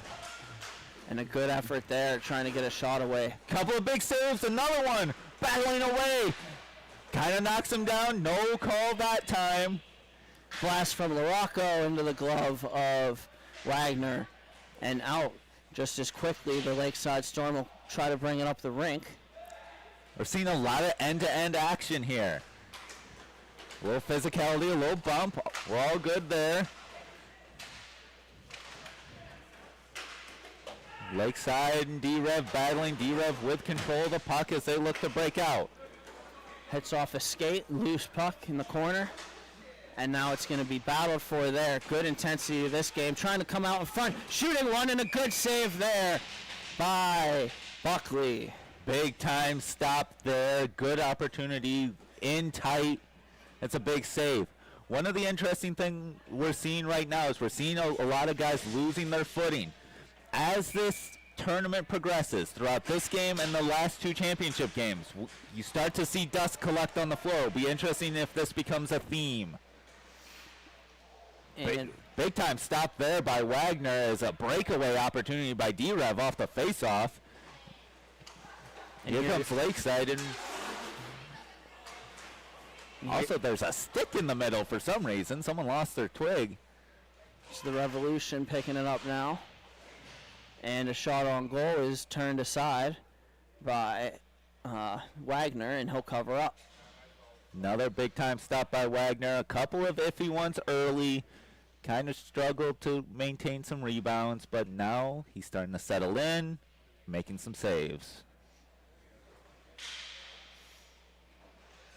2:40 left in this first period. Lakeside controls. It's going to be taken further by Lakeside Storm into the offensive zone through the goal mouth. And now it's going to bounce and be taken by Abe Meyer. Abe Meyer wins it, or works it on back, and the pass from the point is intercepted. Here they go. It's the Revolution trying to come back the other way. Stopping with it, protecting nicely. And it's going to be worked on back to the point. 2-on-1 over 2-on-0. 2-on-0 here. To the backhand, and they score. Big time score there by Lakeside, and it's going to be 3-2. Defensive breakdown in the neutral zone by D-Rev. And it's a 2-on-0, and you just have no chance at all if you're Buckley. None. Tough break there for Buckley. Left a little hung out to dry by his team. Like, there are just way too many options to contend with there. Not only was it the last man back, but it was a pretty shaky turnover. Yeah, man, you gotta be more solid in the neutral zone. And you have to understand who you are in the play. Here's the Revolution coming back the other way. Trying to make a play. Shot on goal is turned aside by Wagner.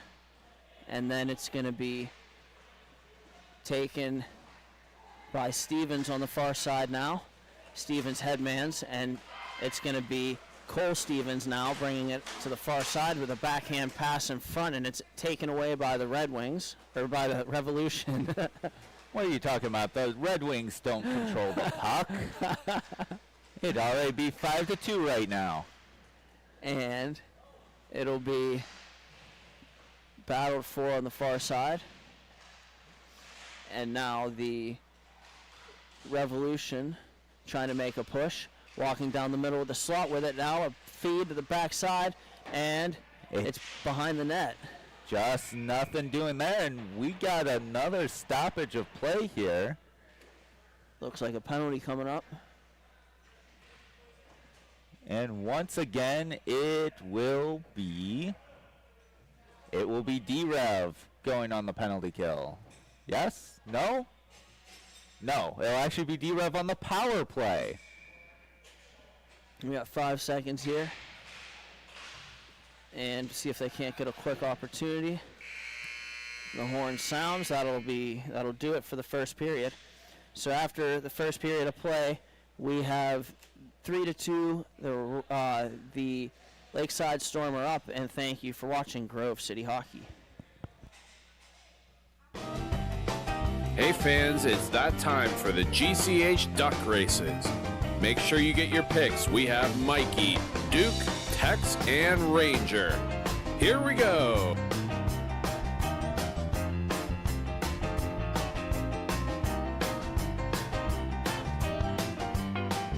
And your winner is Tex. Thank you again to Bonus Accounting for sponsoring the GCH Duck Races.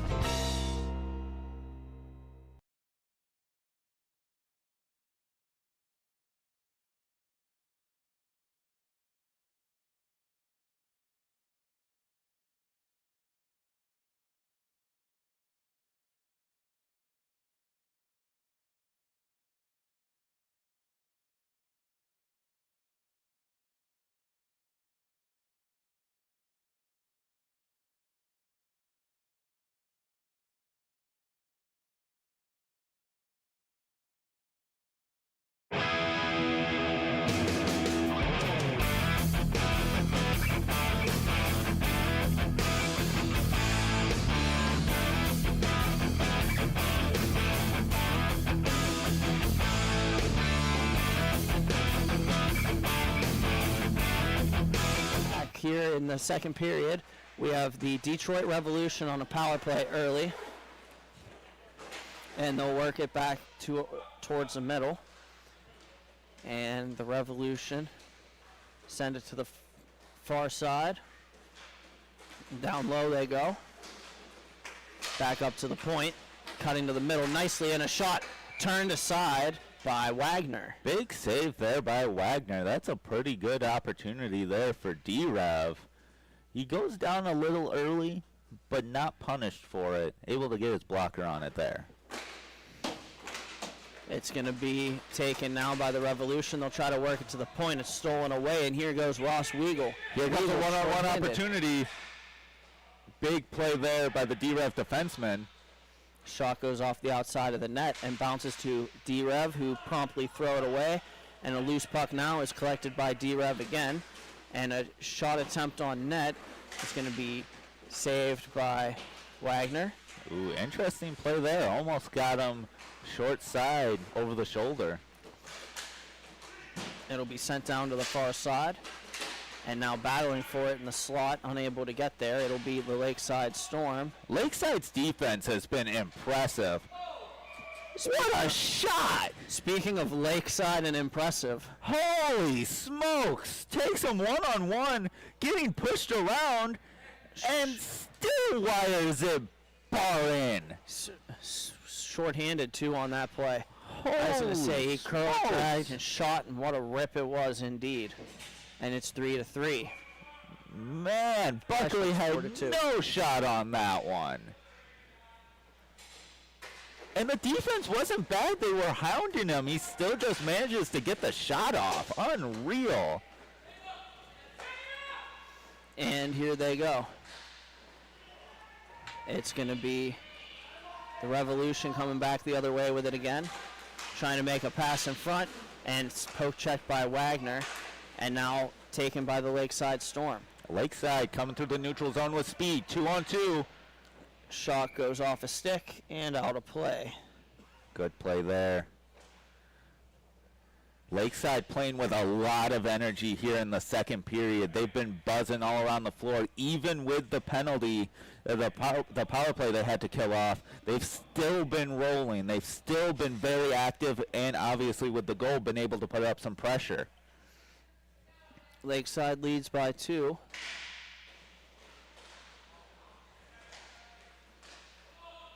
And sniper. Man, the grip on this floor has got to be degrading pretty bad at this point. And it's worked on back. At least that's what I'd be saying if I was coming back to the bench. It's going to be sent onto the point. It's LaRocco. LaRocco blasts, and a shot goes off the pad of Wagner and around the boards. Oh, Doug forgets to take the puck with him. Overskated. It'll be moved along. Here's a dangling attempt by the Revolution. They have it broken up. And a good stick there by LaRocco. LaRocco trying to make a play, and a shot attempt. They score. Unbelievable pass there by Dustin LaRocco. A huge play to get that across through traffic. And he's able to bury it 5-hole, and it's a 4-3 game. D-Rev getting right back into it. It was Varelli to LaRocco, back to Varelli on the goal there. 5-hole beats Wagner 4-3. And it's gloved down off the faceoff. It's Lakeside. And it'll be taken away by the Revolution. Another 2-on-1 opportunity here. And a good pass there, and a shot goes wide. LaRocco making a few big plays here to set up offense for D-Rev. Oh, if that pass gets through, we might be talking about a tie ball game right here. And all of a sudden, it's D-Rev playing with the skating legs. Another opportunity there. 2-on-1 opportunity the other way now for Lakeside. Scores! What a shot there! Lakeside takes that goal right back. And D-Rev's bench is very unhappy about it. we'll have, what a play it was. D-Rev were starting to make a push to get this game tied, and they give up one opportunity at 2-on-1 the other way, and on a straight shot, their goaltender gets beat over the blocker. And so this becomes two factors. One, your confidence in your goaltender to be able to take on these one-on-ones, but two, you start to press in the offensive zone and you forget that hockey is a two-way game and it can change on a dime. And a blast and it goes wide of the net. That's really interesting for D-Rev. A lot of the goals that have been going in on Wagner have been 5-hole. I'd be trying to keep the puck low and challenging the 5-hole and seeing if he's willing to give up another weak one. And here they go. Lakeside Storm are the first team to the puck in their defensive zone. They'll give it away. And it'll be moved on. Here's the Storm with it again, coming to the net, and a awkward play there. And now here they go. Here goes the Revolution picking up the puck. D-Rev got to try to recapture some of that momentum that they just lost. Shot on goal, and it's into the glove of the goaltender, Wagner. This is what just talking about. Wagner, from the waist up, has been pretty solid. If it hits his chest, if it hits his glove blocker, his hands have been good. But below the waist, where the sight lines are a little harder sometimes, he's really had a hard time tracking it. That's where I'd be looking to shoot if I were D-Rev. And it's going to be brought back the other way. And here's Lakeside trying to make a play, but is stolen away by the Revolution. Revolution will go rink wide. Here's Larocco. He overskates. And then it's taken back immediately by the Revolution, and here they go again. Another bad turnover by Lakeside, and a shot right into the glove of Wagner.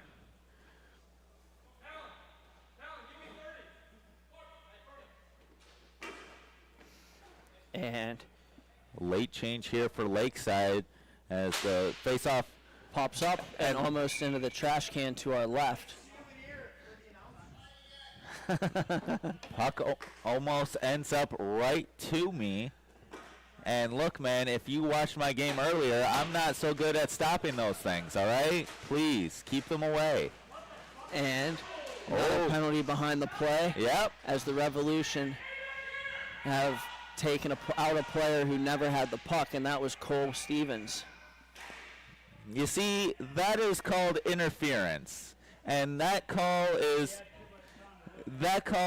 true in both roller hockey and, of course, MIHA Ice, which will be happening May 31st and June 1st at Big Boy Arena. Interference is illegal in both forms, ice and roller. It doesn't matter what surface you're playing at. You can't hit a guy who doesn't have the puck at center ice.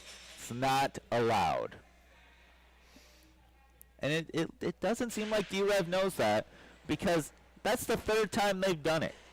It's the third time where it's been over physicality for no purpose. You've got to play smarter if you're D-Rev right now. You're down 2 already. And a good save there by the goaltender, whose helmet's off. It looked like he might have gotten whacked in the head. He looked a little slow to get up after that. And it looks like it's coming back to we're own zone. We're gonna get a Lakeside penalty right there. As it should be. A good call by the official. He can't run into the goalie. And Larocco sends a backhand pass all the way into his own zone. Rare missed pass there by Larocco. He's been pretty sharp today. And he's gonna, the Revolution are gonna maintain control of the puck. And looking for it. Gets a little head fake there, but no one bid on it. 3-on-3 should be wide open, should be a lot faster. Could we see a goal? D-Rev certainly hoping so. A blast by LaRocco from a bad angle, shrugged aside by Wagner. Obviously, no one's listening to my 5-hole theory, so they keep challenging him high, and he keeps standing up to the test. And here goes a lakeside opportunity, perhaps, and it's stolen away by D-Rev, actually. Here goes D-Rev, we're 3-on-3, and a shot on goal misses. Rebound opportunity, and scores! Dustin LaRocco, trailing the play, finds the goal. Hops on the loose puck, and it's 5-4. Big time play there. That's exactly what D-Rev needed right now. They needed life. They needed energy. And Dustin LaRocco, who's been having a pretty dang good game, finds that energy right there. And they're on the power play. Now, that hasn't always helped them. We got 18 seconds left of a power play. That hasn't always helped them so far in this game. And actually, we might have an interesting situation here. It's 2-on-2. It'll be taken now by the Revolution. And up top. And we are at even strength now. They wait, and they'll bring it back. And a pass attempt diagonally. It sits behind the net where it trickles out to the side of the cage and then is covered by Wagner. So not able to do much with a little bit of time on the man advantage. But the biggest thing is D-Rev's now down only 1. They're playing with good energy. They just got to cut out the stupid penalties. And it's number 71, Talon Kramer, with the puck now. He backhands it off the boards. And it's going to be moved onto the backhand now by number 16. A little physicality up along the boards with the big-time puck battle. And a bunch of players bunch of people are tripping over each other. No penalties called. They will play on. And a shot on goal goes wide. It'll be battled for at the blue line. D-Rev with a good defensive play, gaining out of the zone. 3-on-1 opportunity here. And broken up, huge play. A good stick there by Kramer again. He's been noticeable multiple times for these Lakeside Storm. Absolutely. He's been having a heck of a game. And D-Rev will collect it behind their own net here. Less than a minute to play here in the second period. 5-4 is the score. Lakeside Storm with a 1-goal advantage as they collect from their own zone. And Lakeside works it on back, and it's going to be Ross Weigel sending it around and goes all the way down into the Revolution zone where the Lakeside Storm are the first team to it. A centering pass is broken up by the Revolution, and they'll try to counterattack. You have got to hit that pass. It's a 2-on-2 opportunity. You got to be able to break out. Here's LaRocco with another shot and a good glove save there by Wagner. Where did they shoot it? Glove. Glove side. Mid glove. Nothing's beat them there today. And with that, the horn sounds. That'll do it for the second period of play. We'll be right back, and thank you for watching Grove City Hockey. Fans, it's that time for the GCH Puck Shuffle. Just like in the arena, we bring the fun to you at home. Follow the puck.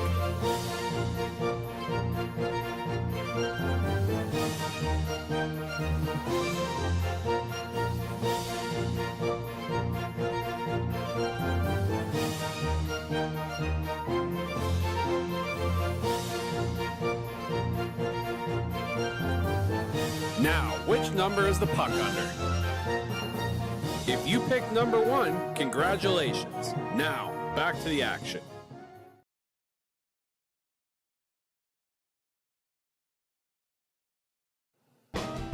Hey fans, it's that time for the GCH Duck Races. Make sure you get your picks. We have Mikey, Duke, Tex, and Ranger. Here we go.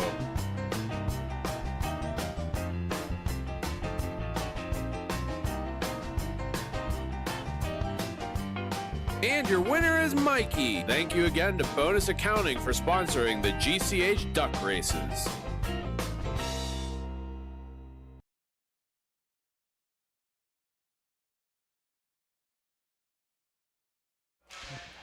And we're back for the third period of this matchup between the Detroit Revolution and the Lakeside Storm.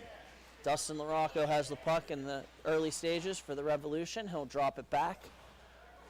And it'll be William Corey taking it now.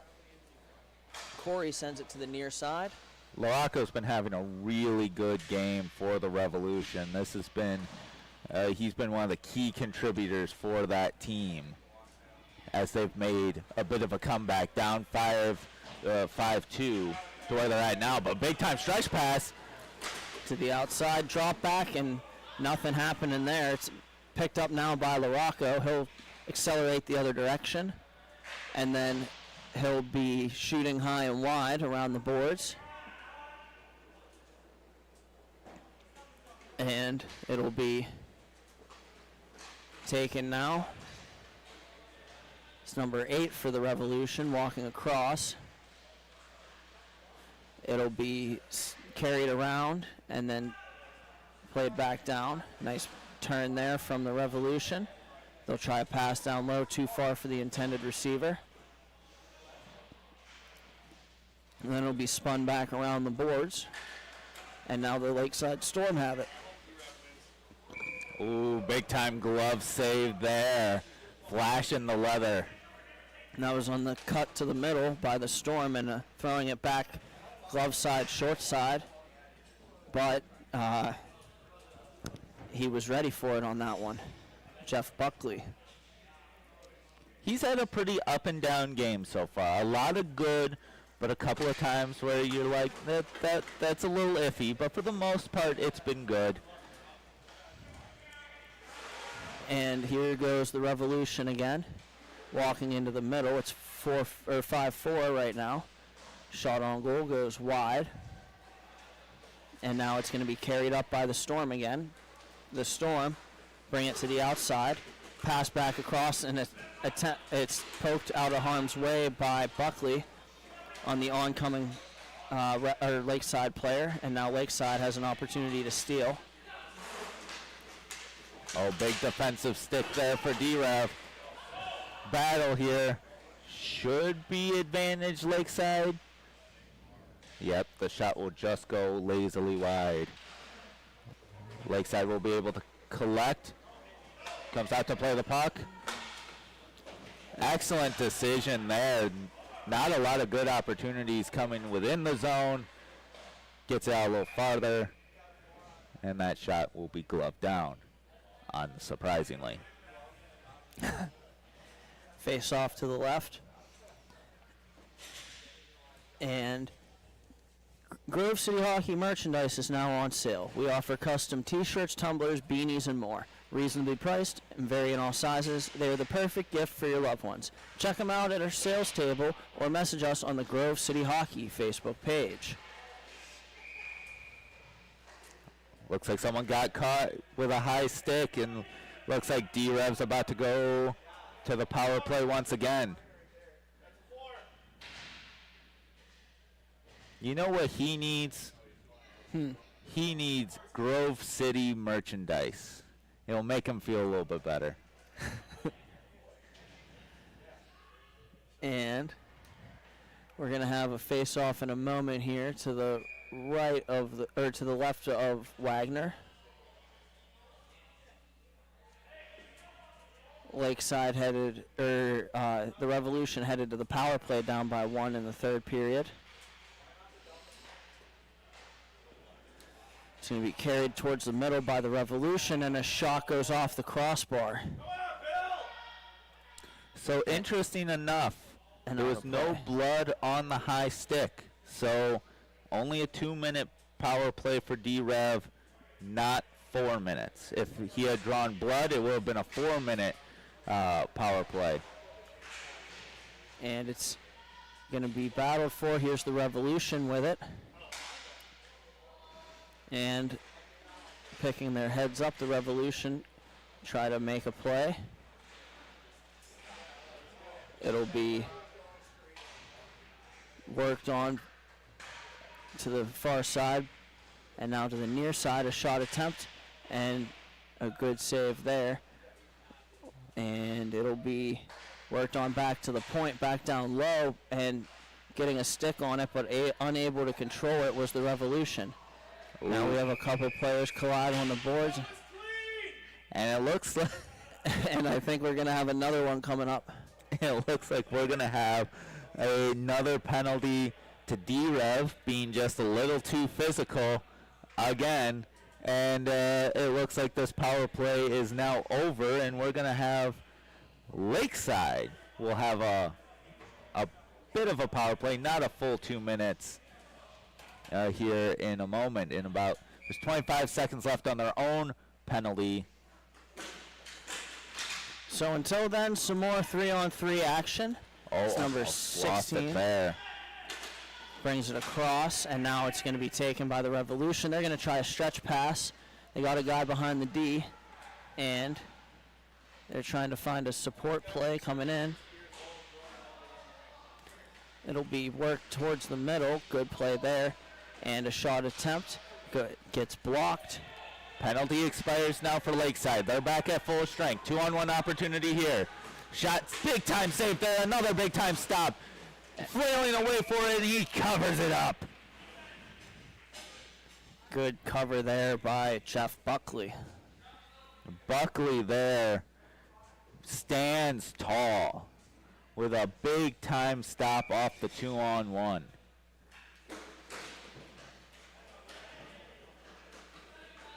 It'll be sent further, all the way down deep, and race for the puck. Lakeside's the first one to it. Lakeside on the power play now. Lakeside, big swing and a miss there as the puck will go to the corner. It'll be sent on back.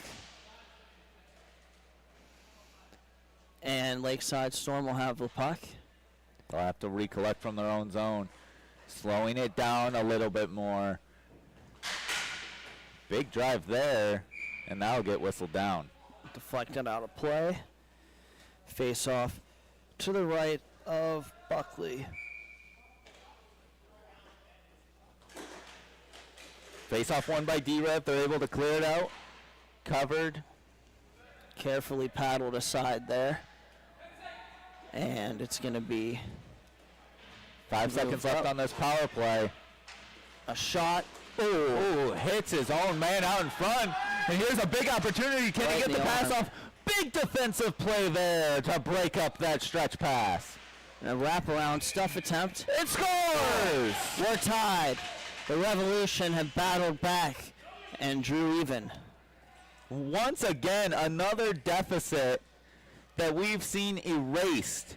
And that's such a huge play. You lose track of the guy coming out of the penalty box. That's number one if you're Lakeside. But also you drill your own guy, leaving him stuck deep in the attacking zone. Here's no shot for him to back check. What a disaster for Lakeside, as now we're tied at 5.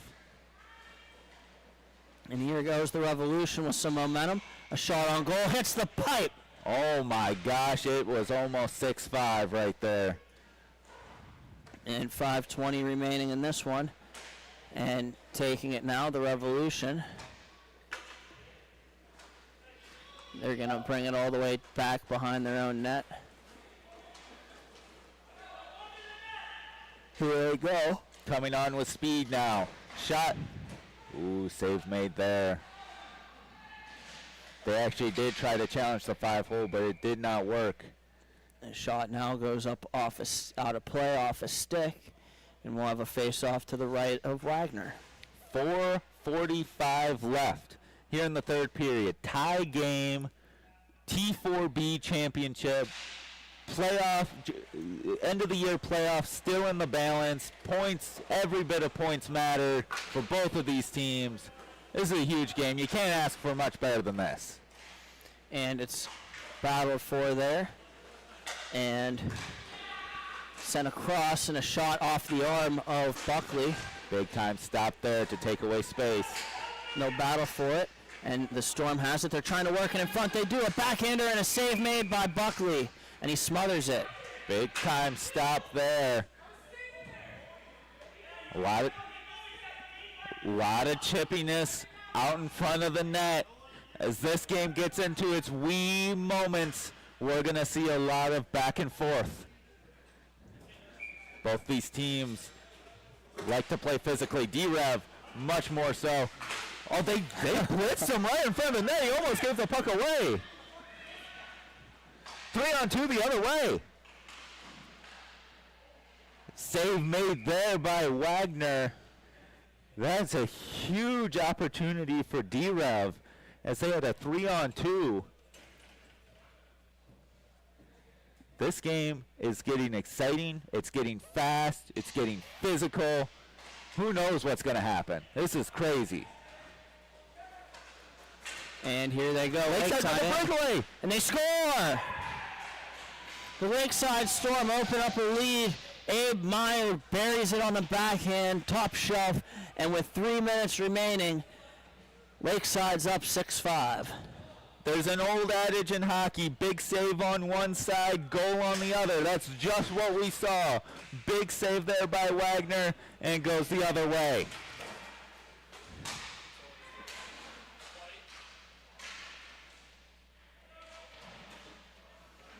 D-Rev trying to put the pressure on now. They're down a goal once again.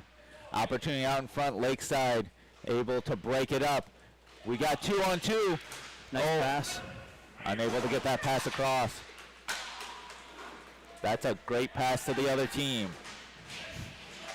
D-Rev looking to break out now. It rattles around side the Lakeside net. They'll collect from behind their own and look to break out on their own rush. He'll dump it deep. D-Rev collects in their own zone. Here comes an opportunity. 3-on-2, pauses. Broken up as he tries to take a pass out in front of the net. Big time pinch there by Dustin LaRocco. He'll get it deep. Lakeside battling for it. D-Rev keeps it in the zone. They'll collect at center. No look to break out once again. 1:35 left here in the third period. Revolution down a goal after Lakeside takes back the advantage and makes it 6-5. Lakeside was up at one point in this game, 5-2. They had 3 unanswered goals and before giving up 1 to Lakeside. And the shot goes out of play. They'll call a timeout. We'll take a quick step aside. Thank you for watching Grove City Hockey.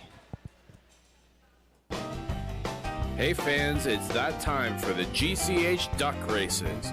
Make sure you get your picks. We have Mikey, Duke, Tex, and Ranger. Here we go.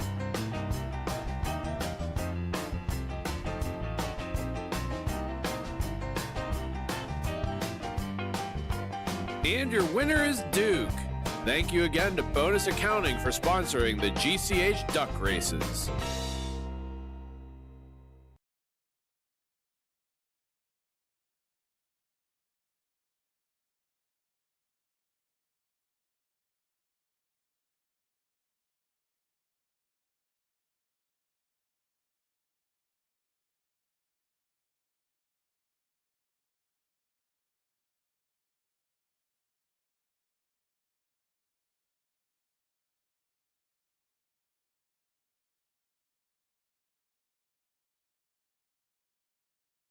And we're back for the conclusion of this matchup here. We have the Revolution and the Lakeside Storm. The Revolution have a 1-goal deficit to overcome, so their goalie just came to the bench, and here they go. And it's going to be moved on forward in this T4B finals matchup.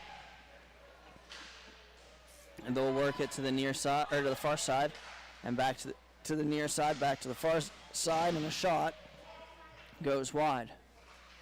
The rebound picked up and worked back to center. Shot attempt on goal, and it's knocked down by the Lakeside Storm.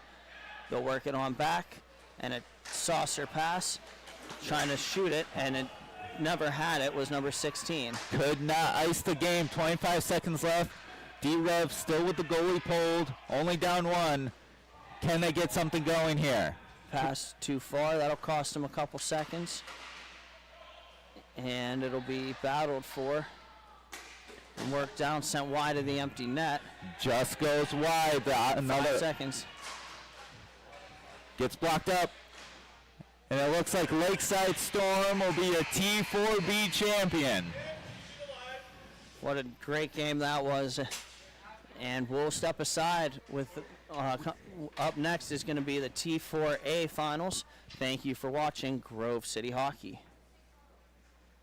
Fans, it's that time for the GCH Puck Shuffle. Just like in the arena, we bring the fun to you at home. Follow the puck.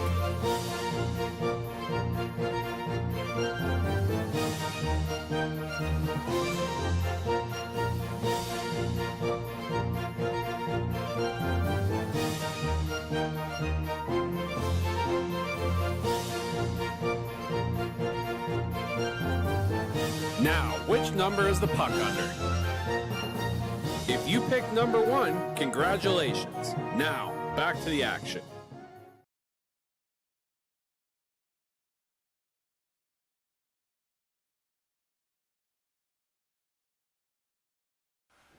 Hi, my name is Tyler Warner with the Grove City Thunderbirds. Thank you for watching Grove City Hockey.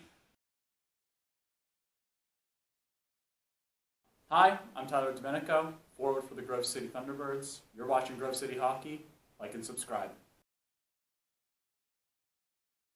Hi, this is Jake Drzezinski, defenseman for the Grove City Thunderbirds. Thank you for watching Grove City Hockey. Make sure to like and subscribe.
Welcome back, folks, to some more T4 MIHA action.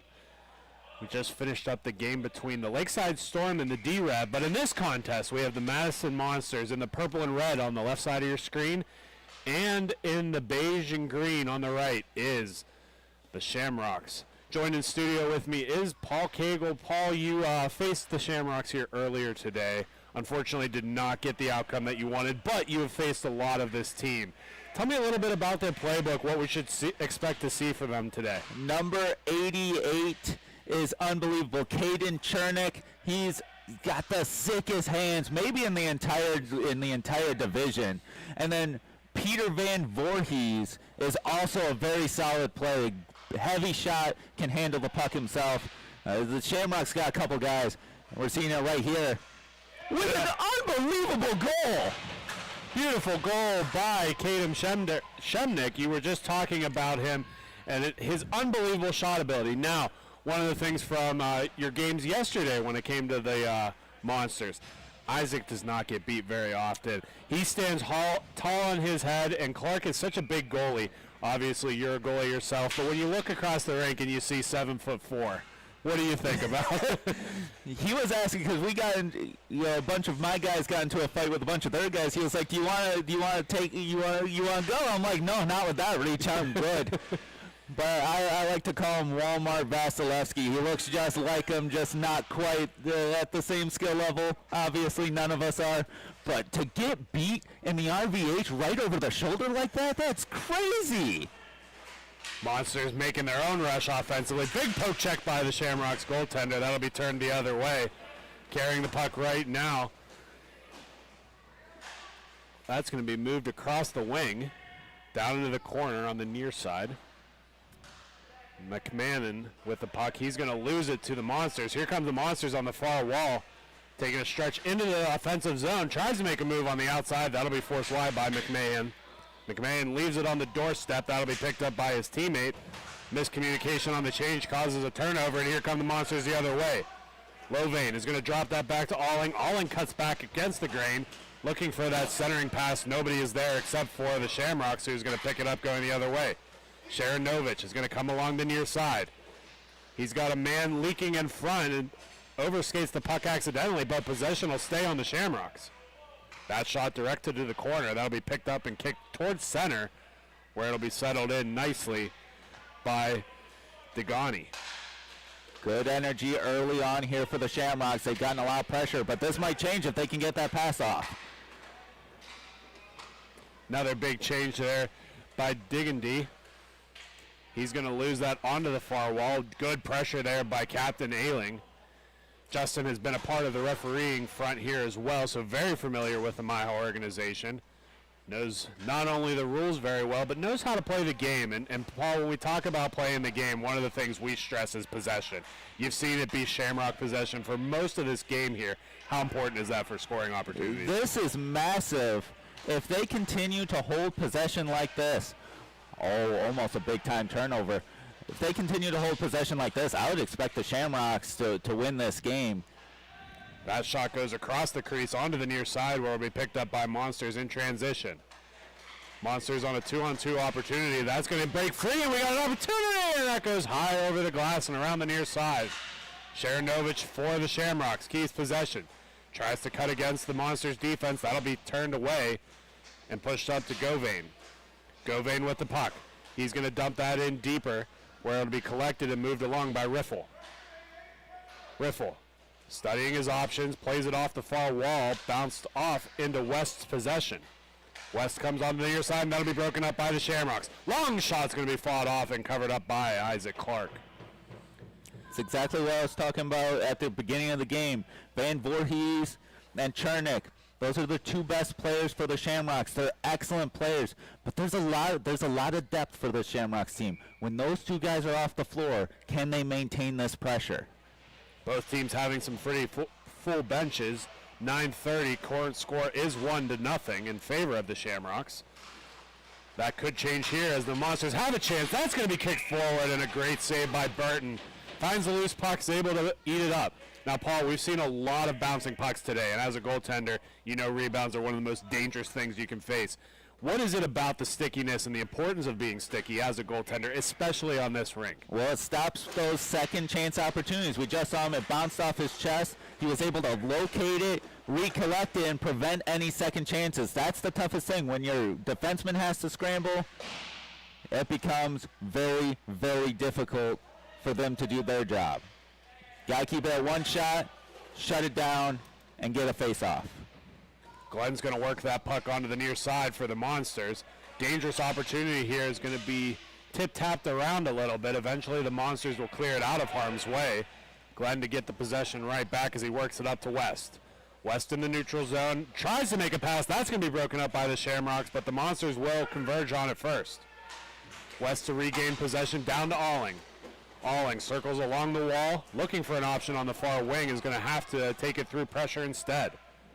Alling still possesses, dangerous behind the look pass. That'll be kept along the near side. West for the Monsters to work it back to Alling. Alling in the far corner.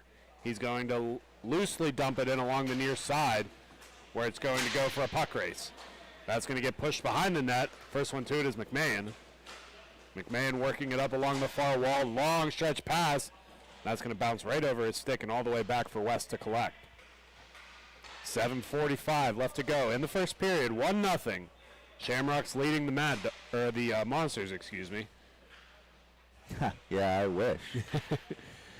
Those of you not familiar with PJ Cagle, PJ is one of the owners of MIHA with Grove City Hockey, and we're glad to have him on the broadcast today.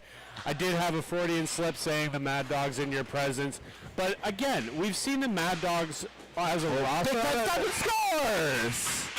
Huge goal for the Monsters to tie this up in the first. Big time goal by number 24, Chris Riffle.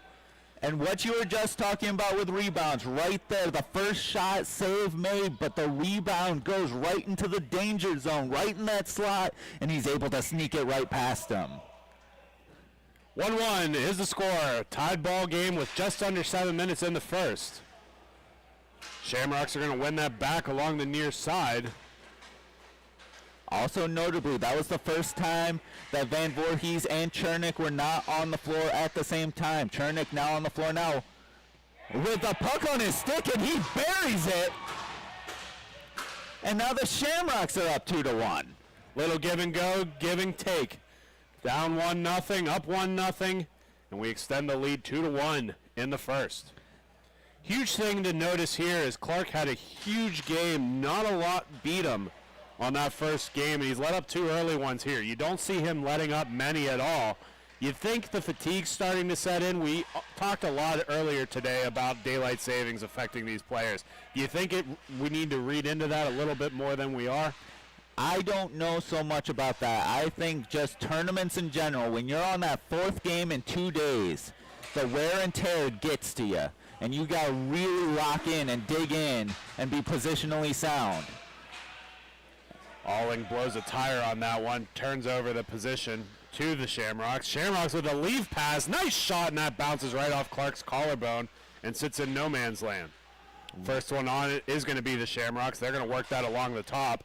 Long drive blast from Natali, and that will be covered up and held on by Clark for the draw. Really solid by Clark. You've given up a couple early, but you get big, you get positional, and you make some clean saves. That right there, very clean, right into your chest. Accept it, make the stop, get your face off. Face-off's going to come in and right in front, and man, the Shamrocks just seemed to wait a little bit too long. Had an open cage, but was looking for the extra stick handle there. That possession is going to be turned over to the Monsters, and here they come the other way. Puck in through the neutral zone. Nice stick handling move to get around the defense. Long shot, it finds the back of the net. Number 34, Grant Hunsader, to equalize the game once again. What a great individual effort. He's getting poked from behind by Van Voorhees. He's able to stick with it in the high slot, and he gets the shot right over the blocker. 2-2 is the score. 4:30 left to play in the first. Shepard's going to work that onto the far side for the Mary Pats. Mary Pats have always had the lead, but never ran with the lead for very long here, Paul. What's going to be the key defensively for the Mary Pats, or excuse me, I keep saying the Mary Pats, for the Shamrocks. Very similar looking jerseys.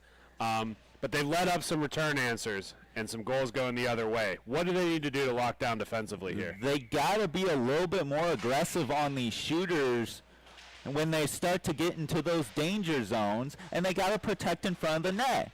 The defensemen, they've got to be a little bit more physical and challenge these monsters. They've only had a couple opportunities, and they've cashed in on every one of them. Couldn't have put it better myself. The Monsters are a very dangerous offensive team, but they play excellent defense as well. As we see the Shamrocks once again. This is going to be a long game of calling them the Mary Pats here, Paul. Shamrocks working it up along the far side. Van Voorhees with a pass across. That'll come onto the stick of Govain. Govain gets tied up, and here comes Van Voorhees the other way. Another shot is going to hit a defenseman up front, and the Monsters are going to try to clear it. That gets broken up on the way out, stays in the defensive zone. That's going to be wrapped around the near side of the boards. Continuing to gauge opportunities here as Govain's met by Resistance at center blue. Resistance win, and the Chicago Shamrocks take possession. That shot's going to hit a defenseman on the way in and go up and out of play. Just like what we were talking about with the Shamrocks, excellent job getting sticks in the lane and blocking some shots for the Monsters. Look, Clark's a good goalie, but when you can help him out as much as you can in those danger zones, you're going to have some success defensively. Another shot comes in. That's going to be sticked away by Clark into the near corner. That'll be cleared all the way down the length of the ice, where it'll come out along the far side and be picked up by the Shamrocks. 2:30 left to go in the first. Worked along the near side. Van Voorhees with the puck on his stick. Comes in through the neutral zone and across center red. Takes a shot from long, short side, but Clark's going to be able to see that the whole way in. Again, Paul, we talk about a lot when it comes to goalies, the traffic in front. He's able to see that shot from the blue line the entire way into his glove, and it's a low percentage, very manageable shot. Those shots will certainly beat you, and it's the reason we play this game. But clearing that lane, giving your goalie eyes, giving your goalie visibility, there's a lot of physicality involved with that. How do you push that envelope without being headed to the box? Well, it's a tough road to go. But you got to be able to push and shove a little bit without using your stick so much, without tripping them up, without cross-checking them in the back. You got to be able to be good on your skates, have good balance. That's the big thing. And using your stick to lift the opposing team's stick. Shot in from DeJohnny. That's going to come onto the near side for Govain. Govain of the Monsters, he's going to be stonewalled at the door by Natali. Natali's going to get double teamed along the near side. Reinforcements come in, but the Monsters are going to come away with the puck. Govain gets taken in hard. Monsters still have possession, but that's going to be turned over, and here come the Shamrocks the other way. 2-on-3 opportunity. Long shot. That's going to be read by Clark and blockered away. Monsters to regain possession here in the far corner. We almost just saw another golden opportunity for the Monsters. They had the puck in the slot, just the pass was a little off. These forwards for the Shamrocks have got to stay on their man. Monsters taking it out along the far side. They've got 2 to beat on the defensive effort. That's going to be a penalty there. Delayed call will come, and that will be blown dead against the Shamrocks. Hooking is the call. They're going to send, I believe that's number 82, Rob Degani, to the box. That's what we talk about. You get beat, you don't move, you don't continue to move your feet, and you end up with a penalty like that. You gotta keep moving your feet. This Monsters team is tough with that. They play with speed, but you gotta keep moving your feet. And that's going to do it. We're going to start off the second period on the power play, but until then, we're going to take a quick step aside. Thank you for listening to Grove City Hockey.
And we are back for the second period. 2-2, 3-2 is the score right now. And the Monsters are going to get blessed with a power play here, starting out the second period. Quick recap from the first period. It was 1 goal in either direction the whole way. Nobody was extended more by a 1-goal lead throughout the first period. It's currently 2-2, minute 40 left on the Shamrocks penalty kill. Hunsader's going to work that across the top onto the far side. Alling's going to struggle with a fluttering biscuit a little bit as that's dumped in by West to Govain. West starts cutting towards the net. Govain surveys his options, pushes it up top to Alling. Alling's shot gets broken up in front. Interesting slow start to the power play for the Monsters. This could be huge for momentum, but so far the Shamrocks have been able to mostly lock it down, keep everything to the outside, and keep danger chances low. Hunsader winds up for a drive. That's fought off by Burton. No opportunities fought off by Burton. He's standing tall on that one. Getting love from the bench, and here comes Sherendovich the other way. He's going to be forced off the puck, and it goes to the far wall. Stepped in by the Shamrocks, and Sherendovich almost gets back to it. That's good. Oh, go ahead, Paul. Another big stop there. That's like 4 in a row now. Burton doing all he can for his team. Standing up very strong. Getting a lot of love from the bench as well as that's dumped all the way into the Monster zone. Hunsader to race in against Sherendovich. Hunsader's going to come away with speed. Breaks 2 defensemen. Has a man on the back door, and he beats Burton under the blocker. Another goal for the Monsters as they take the lead. A fast start for the Shamrocks is matched now by the consistency of the Monsters. They say your best penalty killer is your goaltender. That's all well and good, but when your defense consistently leaves you out to dry like that, there's not much else he can do. That's 4 stops, many opportunities stopped, and you let in a 3-on-1 like that? Come on, you got to help your goaltender out a little bit. Another 1-goal contest between these two teams here in the T4 division at Indianapolis, Indiana, the beautiful Ellenberger Park. Shamrocks continue to possess as that's worked in through the neutral zone onto the near side. Rolling puck eventually will be settled by Thomas. Puck comes to the corner. Van Voorhees is going to step in against it, but that's going to be turned over to the Monsters. Going the other way is Riffle. Riffle along the wall to Alling. Alling's going to turn back, but that's going to bounce right over his stick and into Shamrock's possession. Degani with the puck. He's going to be forced down low. Looking for a man on the back door, but that just goes off the skate of Hunsader and kicks out to the top wall. Puck worked along the wing. That's going to come in and off the iron and out of play. They're going to keep that right in the zone as it did hit the iron. Initially hit Van Voorhees' stick first. He just was not able to direct it low enough. I like the defensive structure of the Monsters. They're keeping everything to the outside. They've stacked up the middle. They'll have 2 or 3 guys in the slot just to make sure nothing gets across and there's nothing up the middle. It gives Isaac a great opportunity to see as much as possible. Battling along the far boards will come away with a loose puck. Both teams race for it. We got an opportunity for the Monsters all alone. Govain with a look, and that's fought off well by Burton. Puck forced to the near corner, and the Monsters still possess. West dumps in deeper for Riffle. Riffle waiting the line. He's going to pull it deeper into his own zone as he's getting pressured by Van Voorhees. Holds up behind his net, works the wall. Looks for the give and go, and will get it back. Up along the far side, pushing it in through center is the Monsters. Monsters on the near side. Another opportunity that's going to be blocked by the defenseman and pushed to the far corner. Both teams continuing to try to battle for puck possession as it will come onto the Shamrock stick. That's going to be stripped to the last second. Good move by the Monsters, and they got a 3-on-1 opportunity. Long shot is fought off by Burton and pushed to the far wall. Right back in for another opportunity. Is broken up and taken away by the Shamrocks as they come in through center red.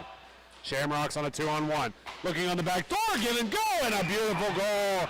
And another big one for the Shamrocks. Van Voorhees tucks it away. What an unbelievable play by the Shamrocks. First off, the unselfishness, continuing to pass the puck for better and better opportunities. But the hustle to get there first. The Monsters got stuck in the attacking zone. First off, Burton, a couple big stops to keep his team in it, but then finally rewarded with his team putting it in the back of the net. And once again, we have a tied ball game, as this has been back and forth between these two clubs all day. Long stretch pass is going to go into Burton, and he'll just hang on to that one for good measure. Grove City Hockey merchandise is now on sale. We offer custom t-shirts, tumblers, beanies, and more. Reasonably priced in a variety of sizes. They are the perfect gift for your loved one. Check them out at our sales table or message us on the Grove City Hockey Facebook page. Paul, we talk a lot about playoffs and the standings here, and as we are ticking down to the final game of the season, we do want to remind teams that we do have the option of doing team merchandise. A lot of teams are repping their club's colors on and off the rink, and we want to make sure everyone gets an opportunity to do the same. Absolutely. There's nothing better than showing up to the rink as a team.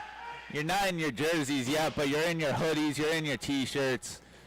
So it has to be asked, Paul. We've seen a lot of different, well, let's just say mix and matches of team jerseys and team apparel. What has been your favorite by what club that you've seen off the rink so far this season?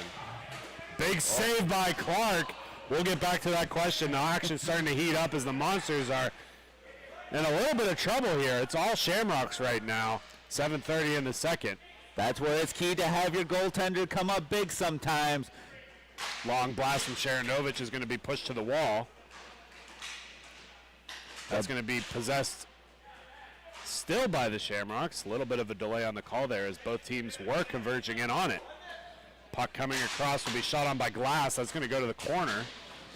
First one to it is Alling, who's going to push it over to Hunsader. Hunsader's got to get around the man, does so, and here he goes. Hunsader, he's got a man on the doorstep, and he takes down the Shamrocks in the process.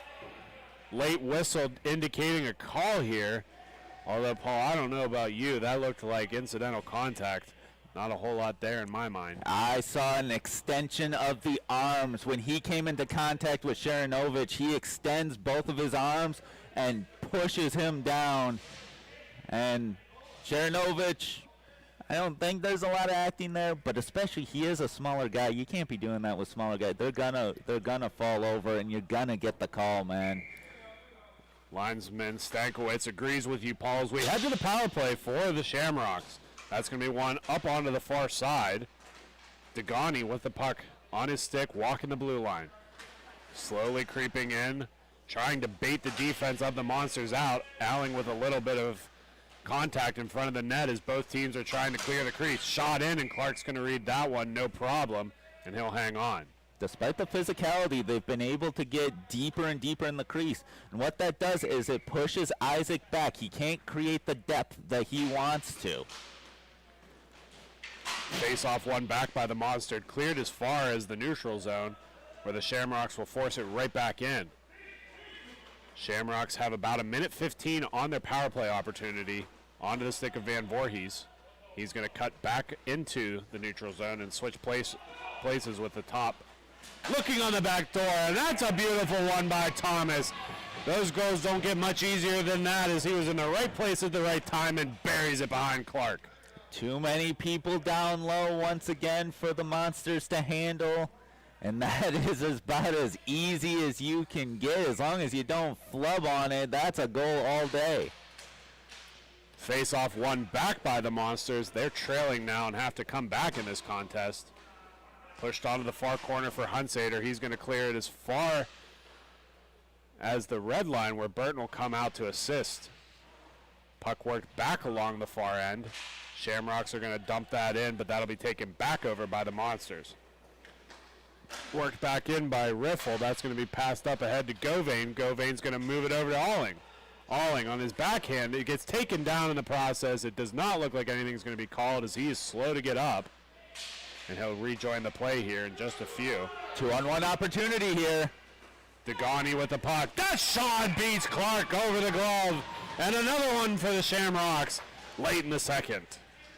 We talked about early in this game, does the depth, does more than just the dynamic duo of the Shamrocks score? Can they produce? And so far they have.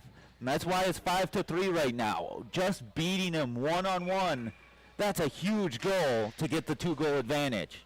And Paul, I don't know what your pregame locker room talks look like, but always discuss those players exactly like you just said.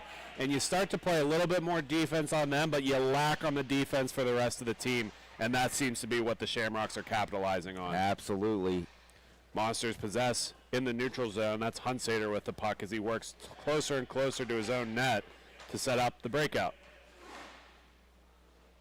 Hunsader will wait and survey his options as they start to cycle in, the Monsters do, and to create some space. Shamrocks being very patient on the pressure here and creating almost a 1-2-1 trap to help assist on this breakout. Hunsader blows a tire on that play, and that's going to cause a turnover, and the Shamrocks will collect. Shamrocks working along the near side. Santapalo with the puck. He's going to work it up even further to Loss.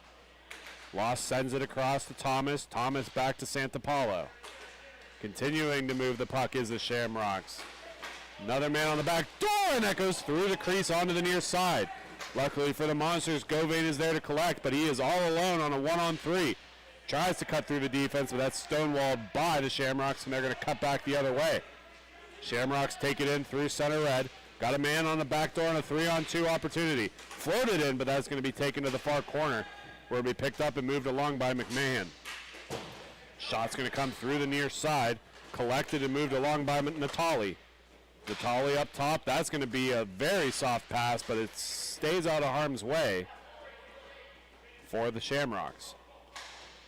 Shepard works it across to Sharanovich, but too many men situation creates the puck to go all the way back in to Monsters' possession. Sharanovich shoots on Clark. Clark struggled with the rebound a little bit as Van Voorhees was right on the doorstep, but he's able to get a glove on that just in the nick of time. Yeah, that came off his pad and basically died right in front of the crease. And luckily for Clark, he was able to recollect that there because Van Voorhees was barreling in, ready to stuff the rebound. Face-off one back by the Shamrocks. That'll be Degani with the puck on his stick. Sharanovich is going to try to cut across the defense there, but the defense comes away with the puck. Here comes Riffle, and that shot goes to the far corner. Excellent back check by Sharanovich there. Kind of a fire drill after the turnover, but he cuts off that 2-on-1 pass, and there's nothing else for him to do but to shoot it wide. Hunsader with the puck stops up behind his own net, comes around the near side. That'll be worked on the far side for Glenn.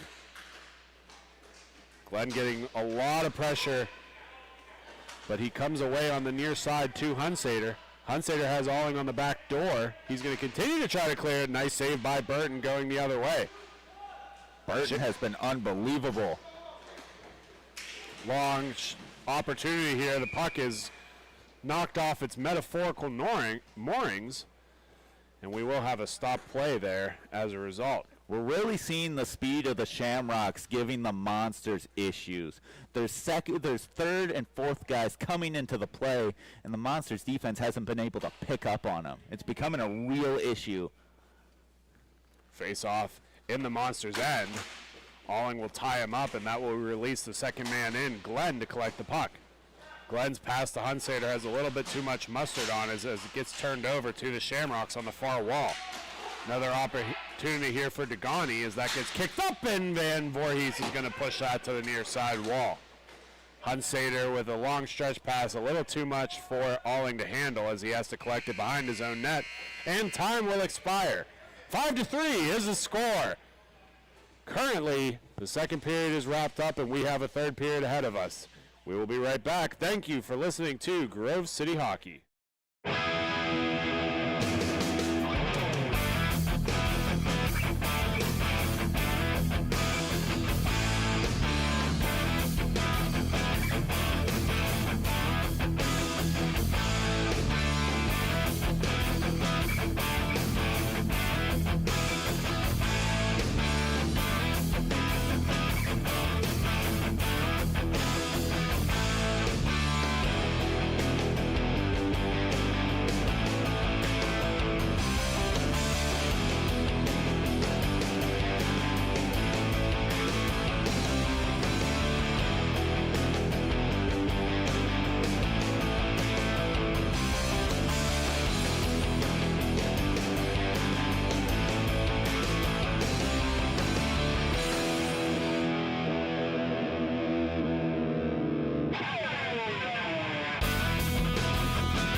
Welcome back to this exhilarating T4 game here in Indianapolis, Indiana, at the Ellenberger Park Arena. Recap from the last period. We started the period off 2-2. We since then have broke the stalemate as it's currently 3-5 in favor of the Shamrocks. Monsters have had some great opportunities, just not able to find a way to beat Burton, as he has been a huge component of this victory so far. Van Voorhees for the Shamrocks will possess. Nice toe drag move to get around the defense as he continues to cut through, using a mixture of stick handling and speed to break down the defense, but can't use either of those to beat Clark. Yeah, good glove save there by Clark, but man, these skilled players of the Shamrocks are giving the Monsters fits in the neutral zone. Face off down in the Monster zone will be one to the wall. Both teams are going to battle for it. Appears the Shamrocks will get a chance on this as that continues to be worked in further. Santapalo with the puck on his stick, getting heavy pressure by the Monsters. Santapalo still possesses, and he'll work it all the way back in deep for Shepard. Shepard gets the puck stolen off of him, and Burton with a very dangerous dive. I guess it's not that dangerous if it works, but man, that was a really good opportunity for the Monsters that did not convert. 2-on-1 the other way. Big time stop there by Clark. Here come the Monsters surging the other way as they pull it in through center red. That shot's going to go to the far wall and come out around towards center. Monsters will push that back in deeper, and we're going to see some offense here for the Shamrocks. Degani with the puck is going to hold up behind his own back. Getting very loose amount of pressure from Christian West. Works onto the near side where Natali will possess. Natali looking for that long stretch pass. Finds a man in center red. Continues to push it up along. McMahon to dump it back to Degani. Degani's going to take it up along the near side. Degani can't get around Alling, and Alling's going to have another shot opportunity here. That shot's going to go over the boards and come around the near side. Degani wraps it across Grain, and it's going to be a puck race. Monsters are going to win that race, and they got a 3-on-1 opportunity, bouncing puck. Burton can't handle it. It's still losing through the crease and out to the other side. Oh my Another God. great opportunity. Paul, we've seen 2 missed opportunities here for the Monsters. It just so happens they need 2 goals. Another opportunity for Sharanovich, and that's going to be fought off by Clark and kept behind the net. Problem right now is it's held by a player with no stick. Eventually does score it out to the far corner where both teams go in at it hard. Sharanovich for the Shamrocks to possess. Tries to get around the defense there, looking for a man on the back door, but he vacated his position to go play defense. Shamrocks still possess. Degani on the near side. He's going to look for an option. Govain slowly pressures him as it comes back along the near side and picked up by Thomas in transition. Thomas with a hook. He's going to draw a penalty for his team, and Burton heads to the box. Shamrocks, not being as patient as they could, has a 2-goal lead, and this is the perfect time, Paul, to take some time off the clock. Yeah, you're in the third period with a 2-goal lead, and they just might have gotten another one. We're going to take a look here. There's definitely a hooking on the Monsters. We will see if they're going to call the high stick. Looks like the Shamrocks are still down. We're going to take a quick timeout for injury. When we come back, we'll have the remainder of the third period. You're listening to Grove City Hockey.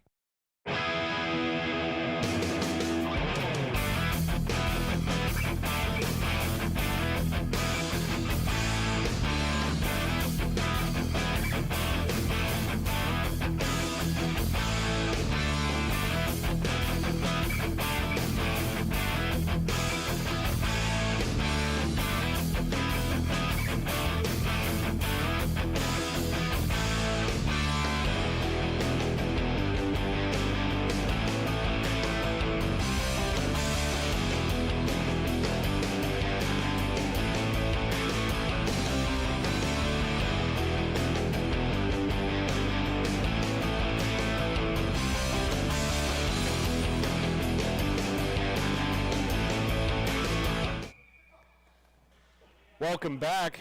As we come back from injury timeout, everything is getting sorted out here still.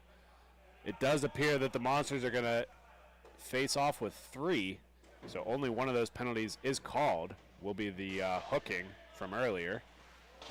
Still waiting to get a player number on that, but nonetheless, the Shamrocks will go on the power play. Now, Paul, you got 10 minutes in the third. You got a 2-goal lead. You don't really need one, but in the same breath, a third one would help here. Are you playing more aggressive, or are you really just going to take the 2 minutes here and eat up as much clock as you can? I'm saying you keep one guy back, make sure you don't give up a shorty, but I'm going for a third. I want to make sure there's no stop clock towards the end of this game.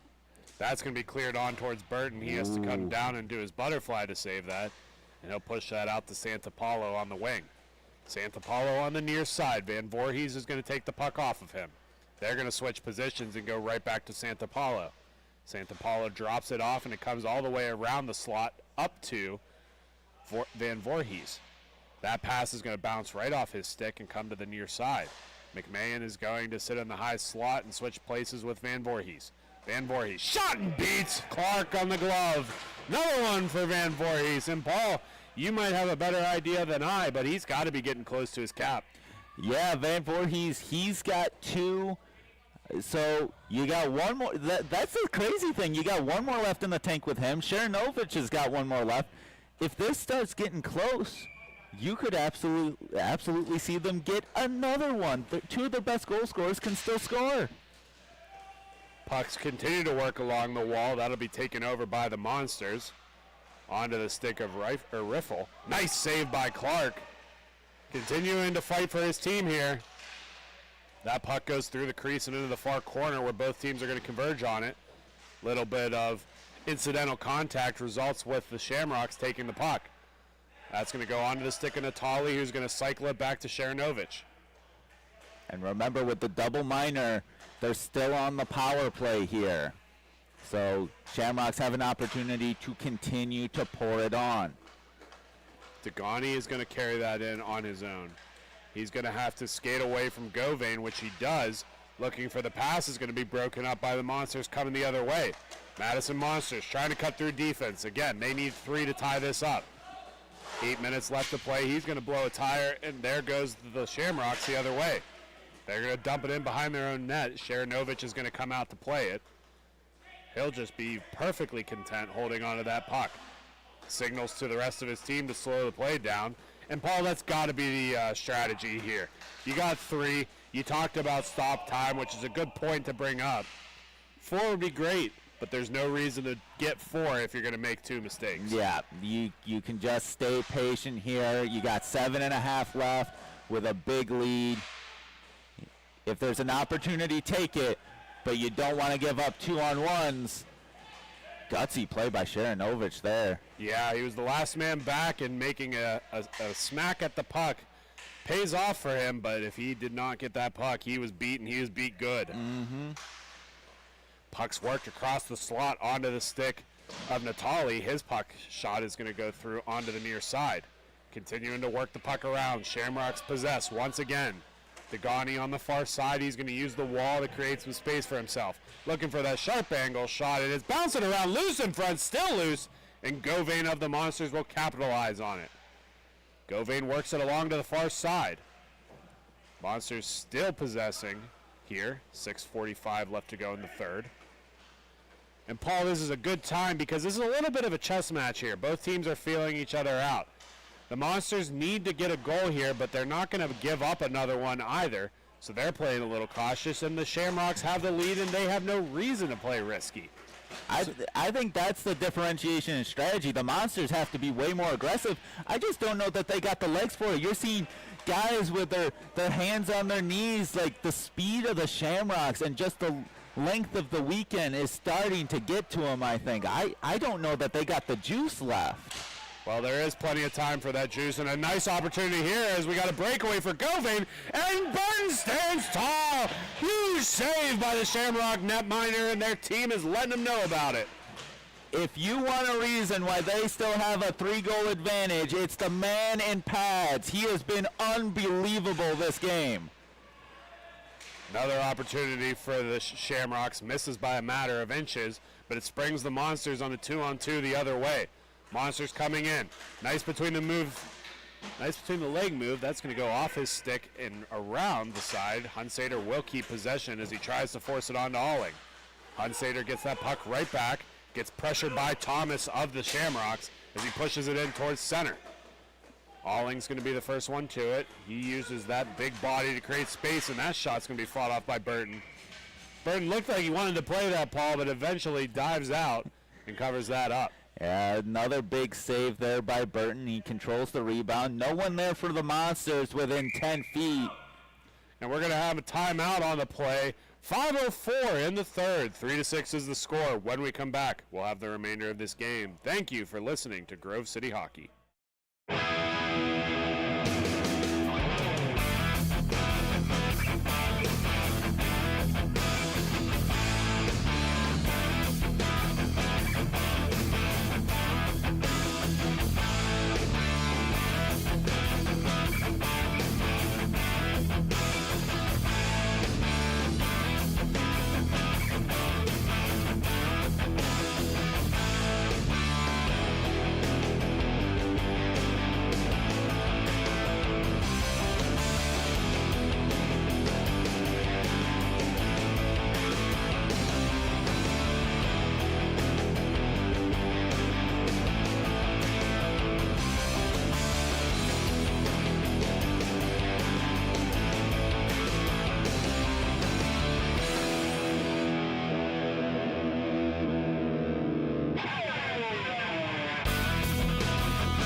And we're back as we get ready to finish out the rest of this game. We got the Monsters having possession right now. That's going to be a long shot by Alling coming out to the near side. Great job by West to keep the pressure in as that bounces off official Hindley. Indeed, has been a big part of your life, Paul, as he is also involved on the MIHA board. What do you like about the referees that you've seen this weekend? What I enjoy is that there's a lot of personality. It's not just, oh, you tripped them. There's a give and take between these refs. And when you have that opportunity to talk to the refs, do you use it or do you just be respectful and keep to yourself? Well, it depends on who it is. If it's Dom, I'm going to give them all crap. If it's, someone that's good at... No, I'm kidding. No, most of the refs, I'm just going to let them do their thing pretty much. They have a better vantage point than I do. So, just kind of let them do their thing and let them explain what's going on. Puck possession is in the Shamrocks right now. A little bit of contact in front of the net. Looks like everything's okay. And here comes Govain of the Monsters. He's going to lose the puck, and it's going to spring Degani the other way. Degani of the Shamrocks on the far wall takes it in through to the center. He's going to not have the opportunity he was looking for as he gets turned away by the Monsters. Again, no real reason to force the puck here as they're just playing keep away at the moment. Yeah, and you look at it for the Monsters, they got to put so much effort into actually getting the puck back that once they have it, there's no energy left in the attacking zone to actually try to score. Puck's going to bounce out towards center where Govain of the Monsters will be the first one to it. He'll leave that back for Hunsader. Hunsader scores right over the glove of Burton, right past his ear and into the back of the net. And Paul, we're getting to stop time. This is how these things happen. Yeah, man, what a shot right there. Brings the Monsters back into it a little bit, and that's really what they needed. They needed a little boost. Maybe this will give them the energy to try to mount that comeback. Face-off's going to be won back by the Monsters, most recent goal-scoring team, as that's kept in behind their own net by Alling. Alling's going to use the boards to bank it off for himself and create some space on the far wall. Cuts across the defense in through center. Onto his backhand, nobody on the back door to help assist as it comes its way onto the stick of Sharonovich. Sharonovich on the far wall. Tries the same exact thing that Alling just did, except he dumps it back instead of forward. This is a long shift for all these Monsters players, but a big turnover. Still in the Monsters' end, eventually does get turned over to the Shamrocks, and Sharonovich is going to be tailed by Degani. Sharonovich looks Degani on to create some space for him and finds him on the back door. Paul, I kind of saw that play develop. As soon as he created the trail, it created the sense that he was never going to pass to him. Gave him the lane on the backside and finds him wide open for that goal. And we talked about it. We talked about earlier the gravity of a guy like Sharonovich. When he has the puck, all the eyes are on him. No one's paying attention to the guy on the back door. Well, Sharonovich is paying attention to the guy on the back door, and he finds him to get back to a 3-goal advantage with 1:25 left in this game. That might be it. This might be over. You can cook them. The Monsters are cooked. They're well done. They might be a little tough. They might be a little overcooked. With a minute 13 left to go in this 3-goal game, we do have a running clock here as Alling dumps that onto the near wall for Govain. Govain looking for help, pushes it on further, and we got a 2-on-1 for the Monsters. Don't count them out yet as that finds the back of the net. Another one for the Monsters. And Paul, you're going to be eating your words here in just a matter of seconds. Well, that's the thing. There's still only 56 seconds left on this clock. It's great that you got a goal back, but that doesn't mean you have enough time to make this comeback happen. As faceoff gets pulled back out to center, a rebirth of life has been breathed into the Monsters as they are now being very physical on the puck. Shamrocks realize the gravity of playing a little bit more loose on defense, and the Monsters are surging back in through center. Long shot on, Burton reads that one, and that's going to come onto the stick of Govain, looking for the centering pass, still loose, and that gets caught up on the side of the net. Van Voorhees' pass gets broken up by the Monsters, and they are right in front of the net where they're supposed to be, as that's going to be pushed into the corner and back deep for Alling. 28 seconds and an empty net for the Monsters, as a long shot is going to be blocked away by Burton. Kept out in front. Van Voorhees coming to tie it up, and Ailing's going to move it along. 15 remain, as that's on the stick of Hunsader. Hunsader, that shot's going to be knocked down by Thomas, but keeps possession for the Monsters. Alling with 6 seconds left to go as he floats that in, and that will just about do it. The Chicago Shamrocks walk away victorious 7-5 as they get it done late in the third. We will have more MIHA action ahead, but until then, thank you for listening to Grove City Hockey.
we're back for this T2 final matchup between the Windy City Syndicate and the Pittsburgh Fusion. The Syndicate in orange attacking from near to far on your screen, and the Fusion in white attacking from far to near. And it's going to be Aiden Dufert with it here on the opening possession by the Windy City Syndicate. He'll move it across the rink, taken now by Jake Ratner. And Ratner looks up with it. And now it's going to be taken by Cameron Smith. They'll send it around. It's held behind the net by the Fusion. No weight off the opening possession. Here they go. This is going to be a very interesting matchup. They already played once before on Saturday. Fusion won that matchup. But Fusion also had trouble with Indianapolis earlier today, which was the 4th seed. So we'll see what happens here. And we're going to have an early power play for the Fusion on a high stick. There's a little contesting by the Syndicate. And go ahead. But the referees are adamant that he hit him in the face. So we will have a high sticking call there, and the Syndicate will go on the penalty kill here early.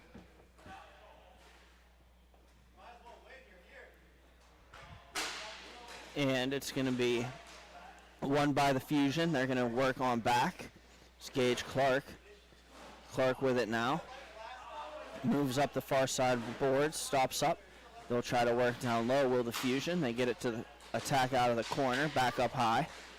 And they get it down low again. Low to high one more time. And a shot attempt, they score! They might have caught Campbell sleeping there, but the Fusion are on the board early, and it's a power play goal. Big goal there, good opportunity, moving the puck. And I don't think Campbell saw that super well, to be honest. And so the Fusion end up with a 1-0 early lead. And the goal by Gage Clark. And the Syndicate will get the possession off the next faceoff. The goal by Gage Clark has us up, or has Fusion up 1-0. And it's going to be sent on back.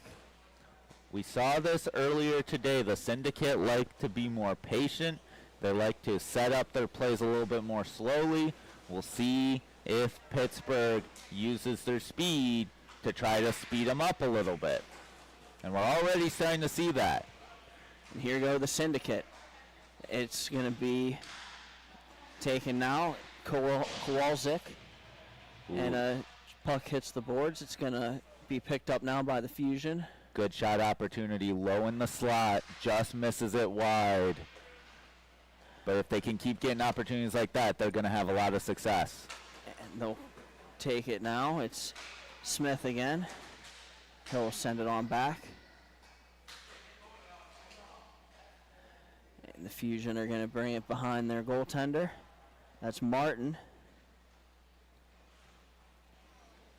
Setting up here. They don't want to give up anything. They don't want to turn the puck over.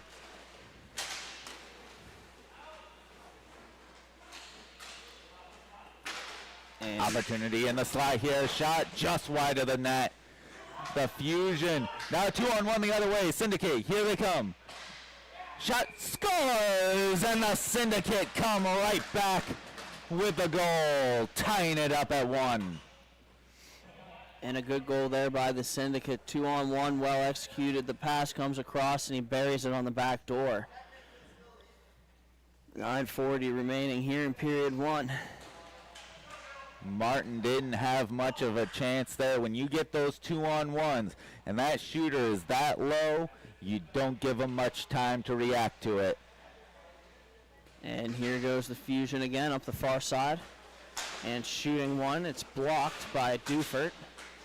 And now it'll be sent across diagonally. And here goes number 22 for the Fusion, Dylan Zalonka. Zalonka threw it on net, turned aside by Campbell. and it'll be worked through the middle. The Syndicate pick it back up. And now it's Ratner. Jake Ratner behind his own net.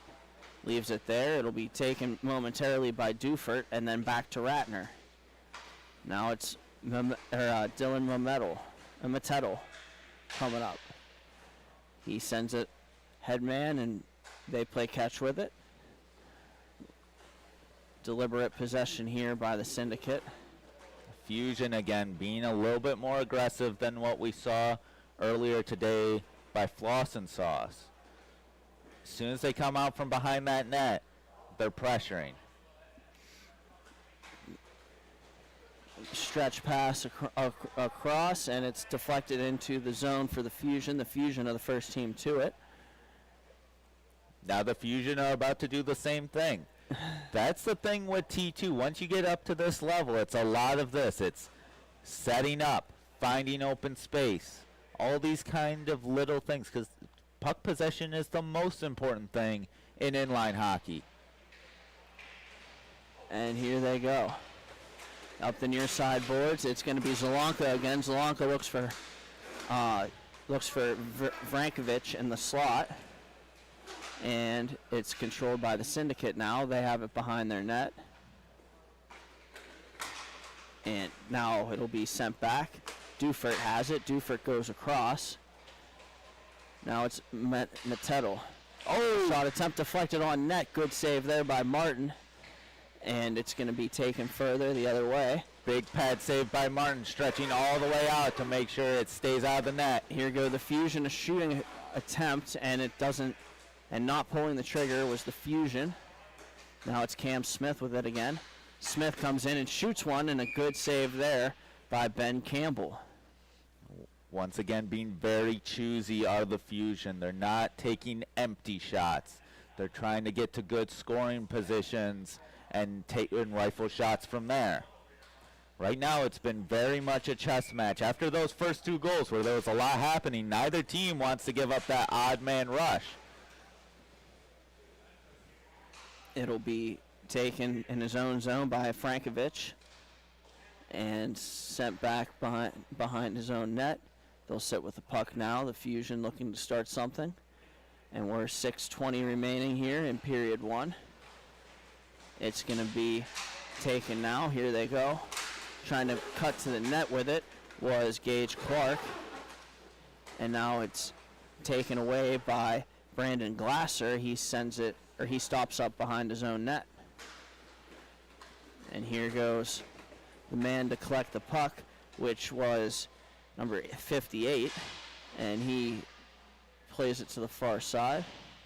Now they'll send it back around. The Syndicate maintaining possession. It's Glasser with it again. This is where patience becomes key. When both of these teams are playing possession, it's the team that gets impatient defensively that opens themselves up to odd man rushes, to just bad plays that lead to goals. You got to be very, very patient and sound. And a shot attempt goes off the glove of Martin, and he holds on. Right there, you kind of saw it in the attacking zone. The Fusion kind of got a little confused there. There was a guy for Syndicate streaking towards the front of the net. And if you would have seen it, or if there was a lane to get that pass off, you might have seen another backdoor opportunity for Syndicate. 4:50 remaining here in the first period. Puck dropped to the right of Martin, and now it's the Syndicate controlling. And they'll have it stripped away from them, and now the Fusion will wind it all the way down into their own zone so that they can possess. Now this is the thing when we talk about the MIHA Ice Tournament, the difference between ice and roller. You don't see this basically at all in ice. Oh, big save there by Campbell. This willingness to just shoot it all the way down and regroup in your own zone. Because of no offsides, because of no icing, it stretches the game out in inline, and so you're willing to just play a 200-foot game like this. But he gets picked off a Syndicate in its own zone. Big-time turnover. Here go the Fusion back the other way now, trying to make a move to the outside, and in doing so was Clark. Now he's going to slap it all the way back into his own end, where Dylan Zelanka can play it. Zelanka stops up behind his own net, and he'll wait for his guys to break out with him once more. Like, these are two very well-disciplined teams. Both of them playing very controlled. And here they go. Once more, it's worked to the far side, and a good save there, or a block there from Bonnie. Bonnie feeds it back down, and it'll be taken by number 6. He's going to bring it up the rink. And here they go. They'll wind it on back. It's Bonnie again. Looks up, stops behind his own net, and he'll bring it up to the far side boards. There he goes. And Fusion, interestingly enough, seem to have less willingness to just let Syndicate sit around with it. They want to pressure. They want this game to move. And Bonnie protects the puck to the outside. He'll shield it, and he'll send it on back where it can be taken by Jake Ratner. Ratner skates back behind his own net once more. And here they go. Every shot and every goal is at a premium right now. Both these teams playing so disciplined. It'll be good. Big time save there once again. Taken by Hurst and thrown up to Zelanka again. And Zelanka feeds Cam Smith in his own zone. And it'll be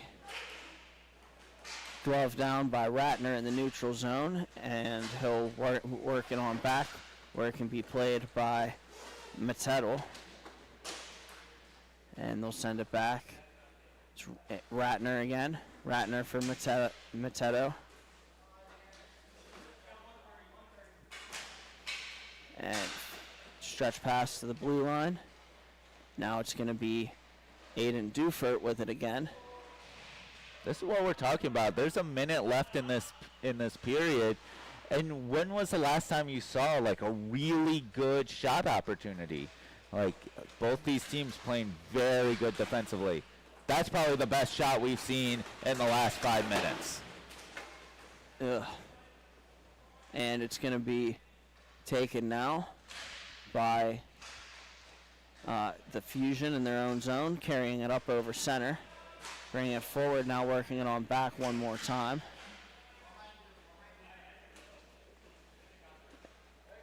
And the possession game continues. It is number 19 with it now. He feeds Vrankovic. Vrankovic stops up. Leaves it for Hurst, back for Vrankovic. Last 30 seconds, and you can hear him calling, just give it back.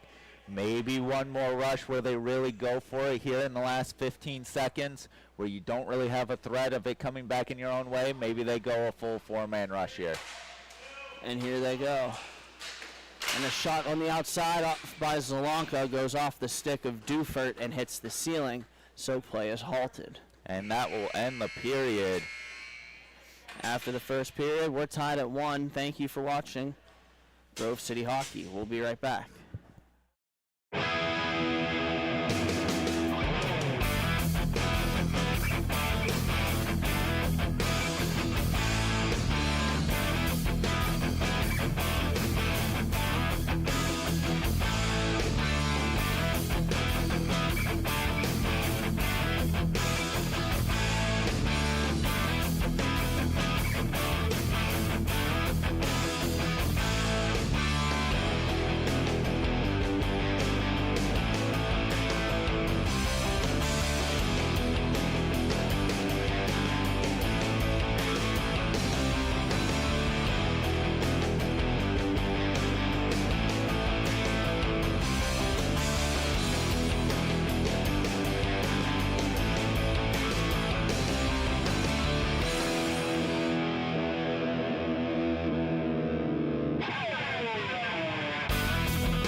And we're back for the second period of this matchup between the Windy City Syndicate and the Pittsburgh Fusion. Here's the MIHA T2 finals here in our final game of the day, live from Ellenberger Park. Early on, we have the Syndicate shooting. It's waffle boarded away by Martin. And that's the Syndicate maintaining control. It's Dufert now. A lot more action here in the first 30 seconds than we saw in the last 10 minutes of the first period. So this is going to be interesting if they decide to try to pick up the pace. Let us hope. And here they go. Shot opportunity in front going around the net, and a good stick there by Martin. And now it's number 8 skating onto it, Vrankovic. Taken away by the Syndicate. Here they go. Syndicate for sure being way more aggressive. And as I say that, they rifle it right back into their own zone, proving me once again to be a liar. It's going to be brought back up. Here goes the Syndicate up the near side. And shooting it. Rebound goes behind the net, and then it's collected and thrown in front, and eventually collected by number 58. And then it's going to be a loose puck battle. They get to it first, for the Syndicate, that is. And now it'll be sent around the boards, where a couple of members of the Fusion converge. And now it's going to be spirited on back, where it can be played by the Syndicate again. Syndicate have pretty much controlled this puck for the last 2 minutes, and they've done so while getting shots on goal, while putting on pressure. The goaltending of Fusion has just been able to stand the test. Will it continue to do so? This is going to be the test of Fusion. Can they stay patient? Can they stay structured defensively while getting barraged? And here's a shot attempt by the Syndicate. It goes off a stick and out of play. Might be one of the best opportunities Fusion have. You get a puck to go out of play, you get a face-off, you get a shot to gain some control. And it'll be face-off to the left of Martin. And it's played onward. It's Bonnie with it now. He works it back across. And they're going to circle it around. Here he goes, cutting around the corner. Moving into the middle, and a shot, and Proskin got a piece of that. Martin got a piece of that. Ooh, physicality there, right in front of our broadcast booth here. Here goes Gage Clark down the wing again, and it's knocked away from him by the Syndicate. Stepping up with it now, the Syndicate move it across. It's Ratner. Ratner trying to make a move. Can't get around Dylan Zelonka. Zelonka falls down as he tries to backhand it off the boards to himself, but he gets some help from his teammate, Gage Clark. Clark comes in, and coming through the net, and unable to get a shot away as he was defended well by the Syndicate there. And here goes the Syndicate back the other way, and a shot goes wide of the net. They'll work it on back, and it's Bonnie with it in his own zone. The feeling out process is nearly over. We are moving way faster. Both of these teams realize we're a tie game. Someone needs to score, and they want it to be them. They need to put pressure on the opposing goaltender. Mostly, Syndicate has done that pretty well. They've gotten a couple of good opportunities. Campbell hasn't really faced that much here in the second period. We're almost 5 minutes in, and Fusion have only really gotten one shot on goal. Good defensive stick there. And here's Josh Hurst now for the Fusion, bringing it the other way. Josh Hurst making a move in his offensive zone. He'll button hook back, and shot attempt goes off the shoulder or the arm of the goaltender Campbell, and out to the neutral zone where they play Hurst. Fusion now trying to get some time with the puck. They haven't had a ton of it in this period. This is a good opportunity to get some. And here goes Zalonka flying down the wing. Zalonka goes around the net and looks to carry towards the middle. There's just nothing there. There's no good passes. There's no shooting lanes. There's nothing.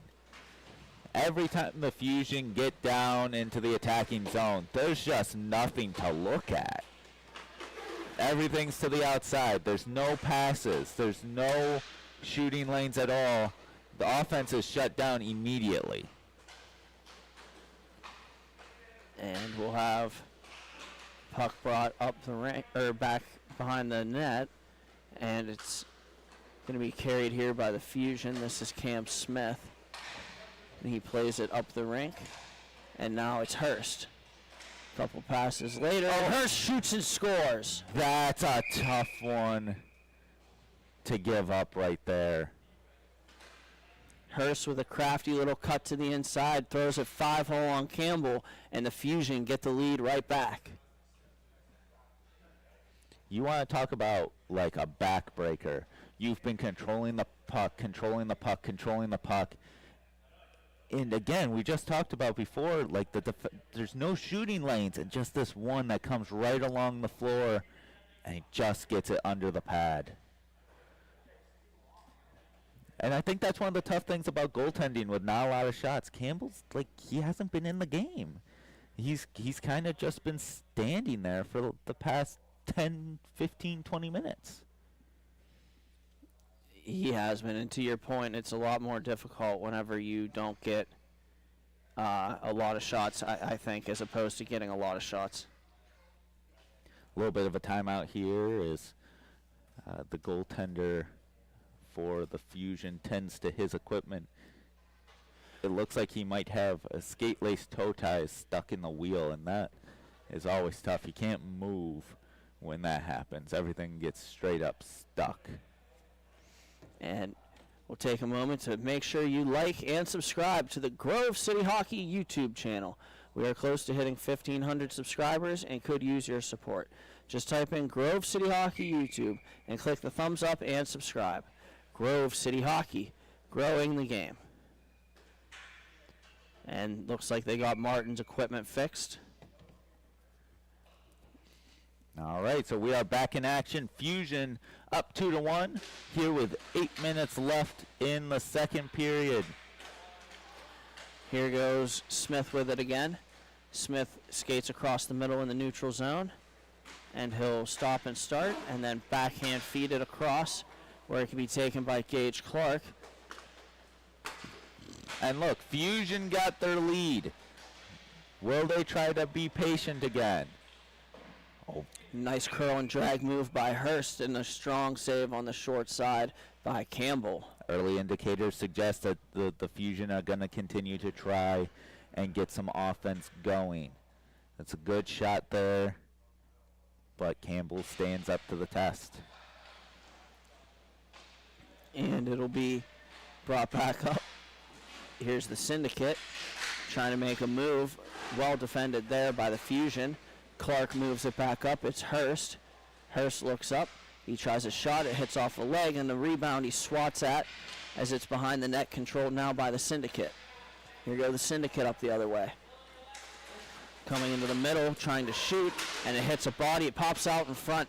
Follow the bouncing puck, and it goes around the boards where it'll be taken by the Fusion. And a 2-on-1 if they hurry. Quick counter. And a pass attempt to the middle, and it doesn't go.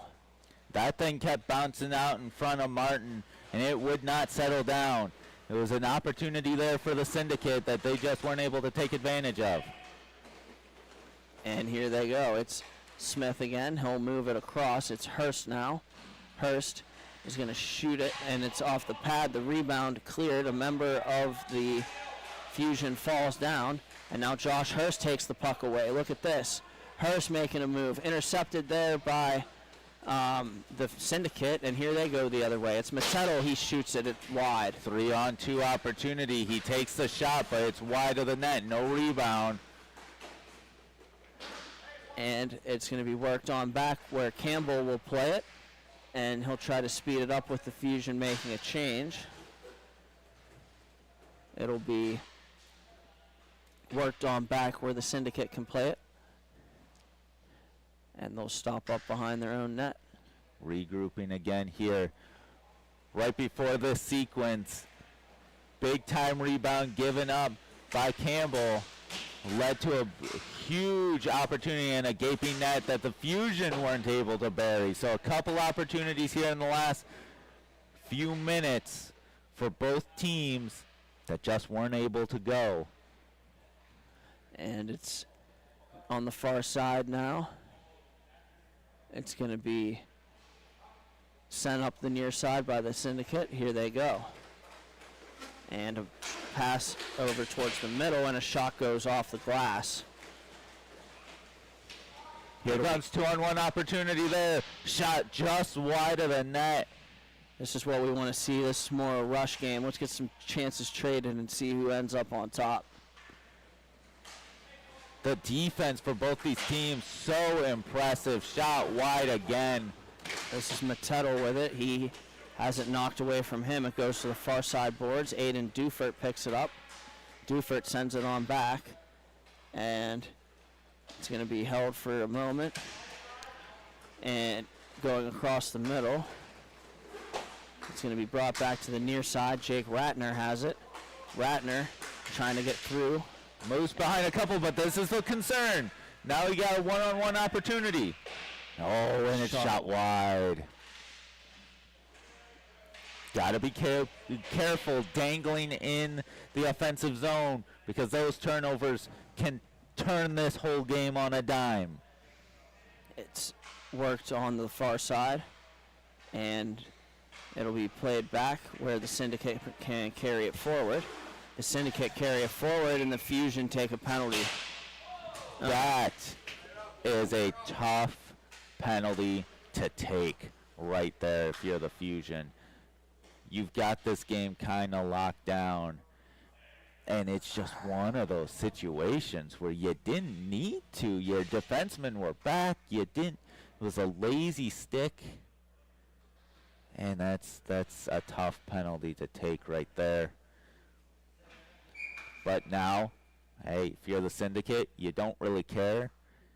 This is your opportunity. This is your opportunity to play some offense, to be in the zone. Here's Bonnie with it now on the near side half wall. Bonnie looks up, he'll work it down low. A shot attempt, and I think that went straight out off the stick of Glasser. That's the great shooting spot to get that down low, to get it right into a scoring area, but completely sails it. Now you got to face off at center instead of being in the offensive zone. Now you got to work your way into the offensive zone. And a good poke check there coming from Martin. And here goes the Fusion the other way. It's Gage Clark trying to make a move to the inside, and a shot. He scores! A shorthanded goal by Gage Clark, and the Fusion open up a 3-1 lead. You just got the feeling that the Syndicate defensemen were just being a little lackadaisical. Clark played aggressive, made a move, got it past them, and buries it past Campbell. And here goes Bonnie now for the Syndicate. Bonnie feeds it back. Now it's going to be sent in. And Dufert has it. Dufert feeds it back to Bonnie. Bonnie play it back for Dufert. And a shot attempt on goal. And that goes wide. And a shot attempt again. And it's going to be it's going to be covered by Martin. Good stop there once again by Martin. He has been right on top of things right here. It's Bonnie with it again. Bonnie for Dufert. Back for Bonnie. And they'll send it across. Glasser for Dufert. And a shot attempt is swallowed up by Martin. And no rebound. And that will do it for the power play for the Syndicate. And that's it. The aggressive penalty kill of the Fusion has completely wiped out this power play. And they got a goal out of it. It's going to be sent on. Zlonka's out of the box. And he'll step to the puck. Pressuring. It's Going to be sent around by Glasser. Oh, no. Campbell never even saw it. The Syndicate defenseman tried to put it off the boards. It took a bad bounce. We've seen a few of those. It comes right out in front, and the Fusion attacker is right there. That's unbelievable. And it's taken by the Syndicate, now down 3. Still under pressure from the Fusion. It's going to be taken back and sent forward. Here they go. 2-on-1 if they hurry. Fusion really outskating them now. A shot attempt and they score again. Oh my gosh. They got 2 in the last minute after that bad bounce. And now it's 5-1 at the end of the second. We'll step aside momentarily. We'll be right back with the third period. Thank you for watching Grove City Hockey.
And we're back for the third period of this one.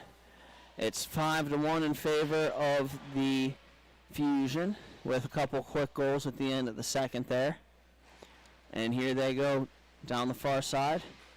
Stopping up and playing it on back is the Fusion, and it'll be stopped up. Passed out to Cam Smith. Here goes Cam Smith over the red line, over the blue line. Looks up, looks and shoots it. And a save made there by Campbell. Zelonka has it now behind the net. And Zelonka trying to make a Michigan move, and he hits the goalie in the face with a stick.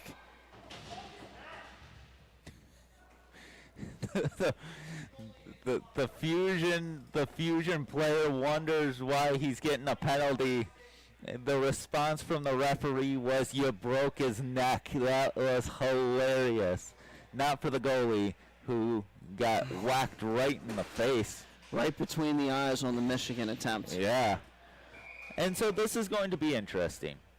That's what's bad about the Michigan attempt that nobody ever talks about. You're down 5-1. You got a power play. Is there any fight left in you? If there is, here's where it's got to be. If not, this game's over. If they don't score here, you can basically call it. It's Bonnie with it on the far side. Bonnie works down low, and they'll feed it across, and they will score. Made that look relatively easy, huh? Well, now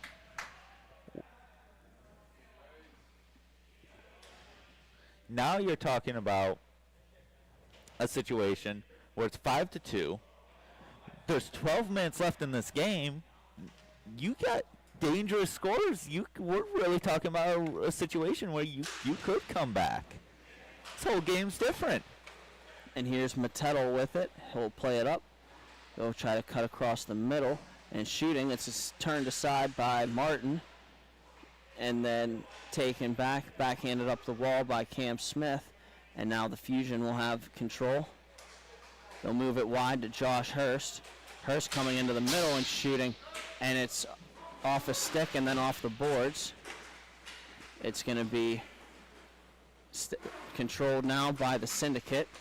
The Syndicate got to find a way to be both aggressive while also not giving up their momentum by giving up a quick response goal. And it'll be controlled now by Gage Clark. Clark gets his legs going, makes a pass. Now it's Brankovic. Oh, you're starting to see the aggression, finishing checks into the boards.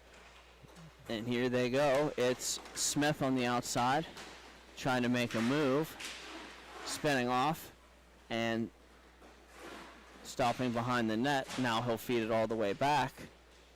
He got all the Syndicate guys down low, and now they just pass it back into their zone. Now the Syndicate's got to chase. Maybe after that power play goal against the Fusion, try to... Here comes a 2-on-1 opportunity. More calculated risks. Big save by Campbell. Now they're going to try... Strike pass and scores! Oh, my goodness. Where are the goalies' heads at right now? I don't know. You got the own goal on one and the shot down the whole rink on the other. It's a stretch goal. Wow. That's unbelievable. Shocking. And that's the crazy thing. When you're kind of anticipating someone to get a stick on it or for it to be a pass, and something happens where it goes in, like it gets through, that can be jarring, especially if you're not in the game. You were up 5-1. This game's been super slow. You haven't gotten a ton of shots, and now you're being forced to lock into everything. This could get very interesting. That's an embarrassing kind of goal that can get you. He's got to move on. Martin's got to move on from it and completely wipe that from his memory as he carries on. And now it doesn't seem so insurmountable at all. Here's Zelenko with it as the Fusion try to storm back in this one. And his pass goes off a stick and out of play. 9:15 remaining. The score is now 5-3 here in the third period. And the biggest thing I always look at when you're trying to make a comeback, can you get back into a position where within 2 minutes it'll be stop time? Well, that's what the Syndicate have earned for themselves. They're back within 2 goals. Anything's possible at this point, especially with the offense that they do have. The Fusion are going to have to get back in this game, get their heads back in this game, and close it out, because the Syndicate aren't going quietly. We'll have another penalty here, it looks like. Lots of battling now.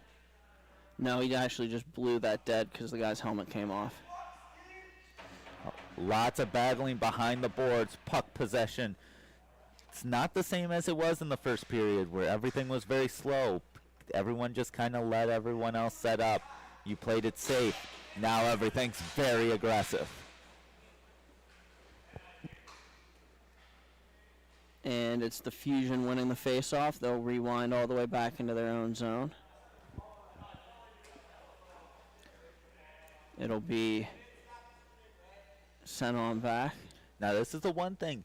When the Syndicate were down 4-3, they challenged these plays. Now they're starting to play more cautious again. I don't think that's the right call. You have 7.5 minutes left. You can't just let the Fusion sit around. And I just heard it from the Syndicate bench. They're like, we're losing. You got to pressure. You have to. And here's an attempt to the outside by Gage Clark. And we're just going to rinse and repeat here for another probably 30 seconds or so. Yeah, you got to keep the pressure on. And if something gets through, you got to trust your goaltender that he might be able to make a big stop. But right this minute, you can't just play safe. A pass attempt in front and a shot by Clark is saved calmly by Campbell. Big save there by Campbell once again, locking it down, getting his pads down, and blocking the bottom of the net. It's a huge play. He's going to have to make a few more saves just like that. We've seen him do it earlier today against Floss and Sauce. Can he do it again and keep his team in this game? And they'll work it across. Will the Fusion, taken on the far side by Cam Smith, skating towards the area behind his own net, and he'll stop there. They look, they try to set something up. Here comes the Syndicate. They're starting to chase now. And here they go. Give and go across, and bounces wide of the net. It'll be taken there by Aiden Dufert. Dufert now plays it across. It's Matettel, and now it'll be number 58 for them. Fusion, once they gain control, they want to hold it. Syndicate not letting them do so. And it's going to be big poke there. 2-on-1 opportunity now for the Syndicate. Oh, broken up by this Fusion defense. They'll take it the other way. Syndicate able to take it away. Oh. Shot in the face away from the play. And that was number 53, Kowalczyk. And he's going to get called for, I would believe, either interference or a rough there. And here's an opportunity for the Fusion. That's a momentum killer right there. 5:21 left. See if they don't score on the power play here. That's Hurst with it off the face-off. Are they going to try to be aggressive and take shots? Or are they just going to use it as 2 free minutes of puck control? And right now it's possession. And then they'll work it down low. And a bad play there. It's going to be battled for now. And fortunately for the Fusion, it hits the ceiling and play is halted. This is where things start to get tense if you're the Syndicate. You don't have a ton of time left. You have a penalty to kill off. By the time that's done, you're only going to have like 3 minutes left. You got 2 goals still to earn back. The Fusion defensively have been very good. And it's going to be Clark with it up top. They'll bring it back in, now down low. They have Hurst in front of the net, back up for Clark. Clark has Zelonka on his right, shot by Clark, good save by Campbell. The rebound comes to Zelonka. Dylan Zelonka moves it across and back. And back over, it's Clark. On the near side, it's a shot taken and a save made. And then shot on goal over the goal and glove down by Martin. Sometimes you never know with those when they get shot all the way down. We just saw the stretch goal. You never know. And here's Dylan Zelonka protecting on the outside against Glasser. Zelonka moves it over. And it's going to be fed in front. Here's Hurst making a move to the inside, back to his forehand, and it doesn't go. A great move by Hurst on an individual effort, but no dice on the goal. Now a chip pass off the glass is broken up. And here go the Fusion again. Shot attempt low and a good save there. Campbell with a couple of big saves there, keeping his team in it. And a shot attempt. It's going to be wide of the net. Players out of the box. We're back to even strength. And now it's going to be time for them to skate it on back. And a good move there. Move quick up, and Cam Smith plays it across. And now it's going to be Gage Clark again jumping to the inside. Syndicate needed to get a quick change. They had a couple of tired legs out from the penalty kill. They got 2 of the 3 guys off for the penalty kill. They're going to need to still get 1 more off. And here they go, coming in, shooting one. Good save there. And the rebound. Oh, bad play there. That's going to be a penalty by Josh Hurst. On the board. A roughing there, hit him in the numbers, right into the boards. And we got ourselves a timeout. We'll step aside here and be right back with the conclusion of this one. Thank you for watching Grove City Hockey.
we're back here in Ellenberger Park with the conclusion of this one.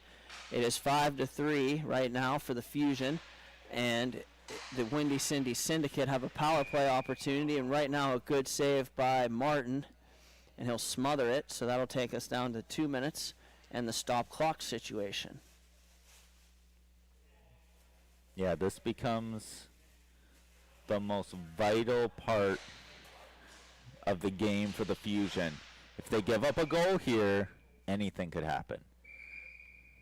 But if they're able to hold strong on this power play. Scott. Figure you kill the penalty, it gives you about a 99% chance to win. Yeah, it gives you a good chance. We talked about it earlier when they were up 5-1. If Syndicate didn't score on that power play, the game was probably over. They did, and now we're in a 2-goal game. And here's Dufert with it now for the Syndicate. He plays it up the far side. And Bonnie with it. Bonnie moves it down low, and a shot attempt is turned aside by Martin, and now back up to Bonnie on the half wall. Bonnie plays it across. It's broken up by the Fusion. They'll have an opportunity to go shorthanded. 2-on-1 opportunity, shorthanded. Clark feeds it across. They score.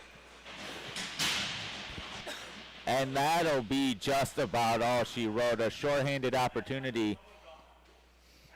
And a good goal there for the Fusion. That'll get the running clock back set up, and we'll have that'll just about close to wrap up this one here in a minute. And here's Dufert coming in. Dufert walks in, shooting one, and it goes out of play. No, it goes in, actually.